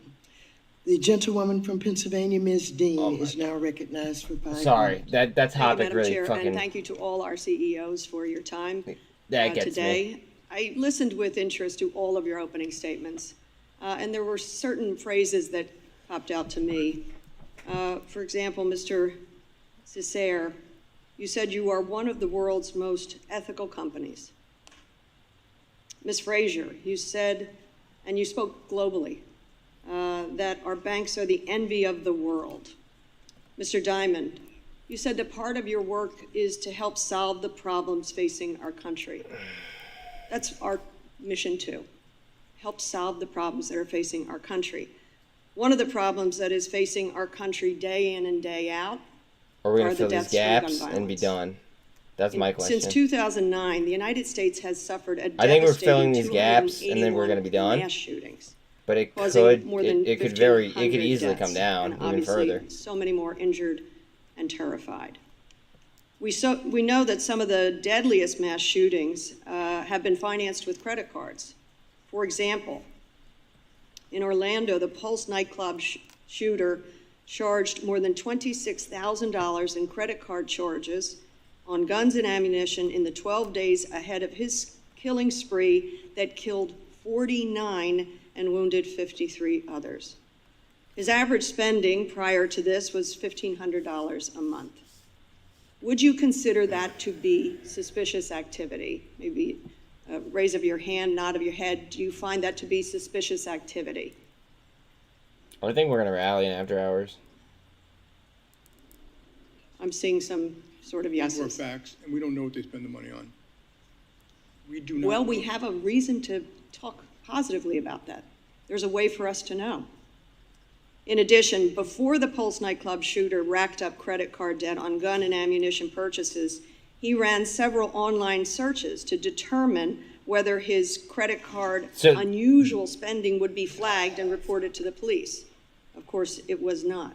To your point, Mr. Diamond, you didn't know what he was spending it on. And to set the record straight on an issue that a few of my Republican colleagues They're have just trying raised to take today, privacy away. which is the Again. newly created Merchant Category Code, or MCC, for gun and ammunition retail stores. As you may know, I co-led a letter with Senator Warren in support of this code. Oh, boy. And given that the International Senator Organization Warren. for Standardization has voted to create the code, I want to confirm your response to Mr. Williams' questioning that you'll be using the code. Is that correct? I'm seeing a general absolute yes there. They have to. It's my understanding that you already have practices for the detection of fraud and suspicious activity. Guys, Is that we're looking generally right true? now at Yes, we've the talked a descending lot about channel. If fraud. I were to draw another flag or the ray Do here, you it'd be think descending channel. that this code, for example, had it been in place and shown that extraordinary activity of the ultimate shooter and killer in the Pulse instance, wouldn't it have been useful to note that racking up of credit card charges very unusually? I mean, as long as you're in it long, you you should be good. Right? It sucks, but like... There's sort of a maybe. You know what it's for. It's Wall Street, the right? reason why, and yes. That's why this code is going to be important. You know all those gun sales get reported to the government. All of them. And Ms. Fraser, I was thinking of you because you have such a global view of what you are doing. I know you all do, frankly. I was in Eastern Europe and Central Europe recently. It happened to be the week of Uvalde. And I think about the global shame that comes upon this They country won't until they as do. a result of our That sounds really stupid. If you think about it, like, but if you kind of like bring it together, right? 4,400. It won't until it will. Does that make sense? And in these meetings in Europe, each meeting began with, "We are so sorry." Like for with your 08, tragic 2008, losses in and Buffalo PDT 4 minutes. What responsibilities In 2008, right? Banks They have, bought what and bought conversations and bought, have and you then all of a had sudden, around bang. your boardrooms, Right? Say how We can don't know we when that help bang is going to be. slow You know what I mean? tragic So loss of life due to gun violence. that's the way I'm We know that I'm many of thinking the about it. transactions are coming through our systems. Ms. Fraser, what can you do? Yeah, thank you very much for your question. As you say, we do operate in a number of countries where they have tragic deaths from gun violence around the world. This is something, sadly, we see in many different countries. None quite like ours. Understood. But it is problems in many countries, and we have a lot of discussions with our board and also with our employees who are concerned for their safety and their security as well, for our customers. I ask into bank branches around the world, so it is an active dialogue about what we can do to help prevent. I thank the chairwoman, and I just ask you to continue to partner with us to try to reduce this scourge. Thank you. Thank you. The gentleman from South Carolina, Mr. Norman, is now recognized for 5 minutes. Thank you, ma'am. I want to thank all the witnesses for appearing today. Sniper, no snipey. Let's go, baby. But it shocks me, some of the questions you're being asked. It really shocks me. And I've heard, trying to shift blame for gun violence. I've heard things about... Thank you. Yes, please like, sub, and share. Unequal equity in housing that you're responsible for. I've heard one of the members say you sucked. And when you ask the question, and I don't understand this, maybe y'all can help me. When asked the question, and I think the bulk of it was how many of you raise your hand if you're going to have a person of color follow you in leadership? Oh, here we go with this shit. And nobody raised their hand or made a comment on it. And by the way, I'm a real estate developer from Rock Hill, South Carolina. I'm part of the delegation there. I'm not a politician, but I don't understand the boldness is just not there to fly back at some of these people and what they're asking. Why would the answer to that question be, Mr. and Ms. Politician, we don't look at color. We look at achievement.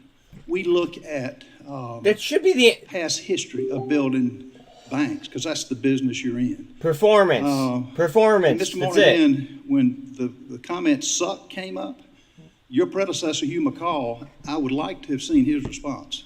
I don't think it would have been a Marine response to that, because y'all represent such a vital part of our economy. You're competitors. You compete. And I don't understand why the boldness is not there.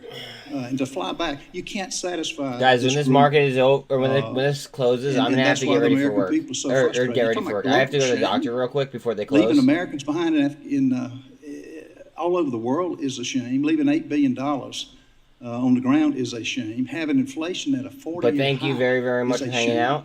I appreciate Having, each and every one of you. Cutting off our gas supplies and Shit is buying going to be from the lit very in after people that hours. are I wish I killing could cover your it. customers. Because But the last time I watch those checked, reverse snipes, guys. You have 10 seconds left. buying But watch those oil and reverse natural snipes. gas from countries that hate us don't make really good sense for your customers who you represent and build shareholder value. I wrote each of you a letter.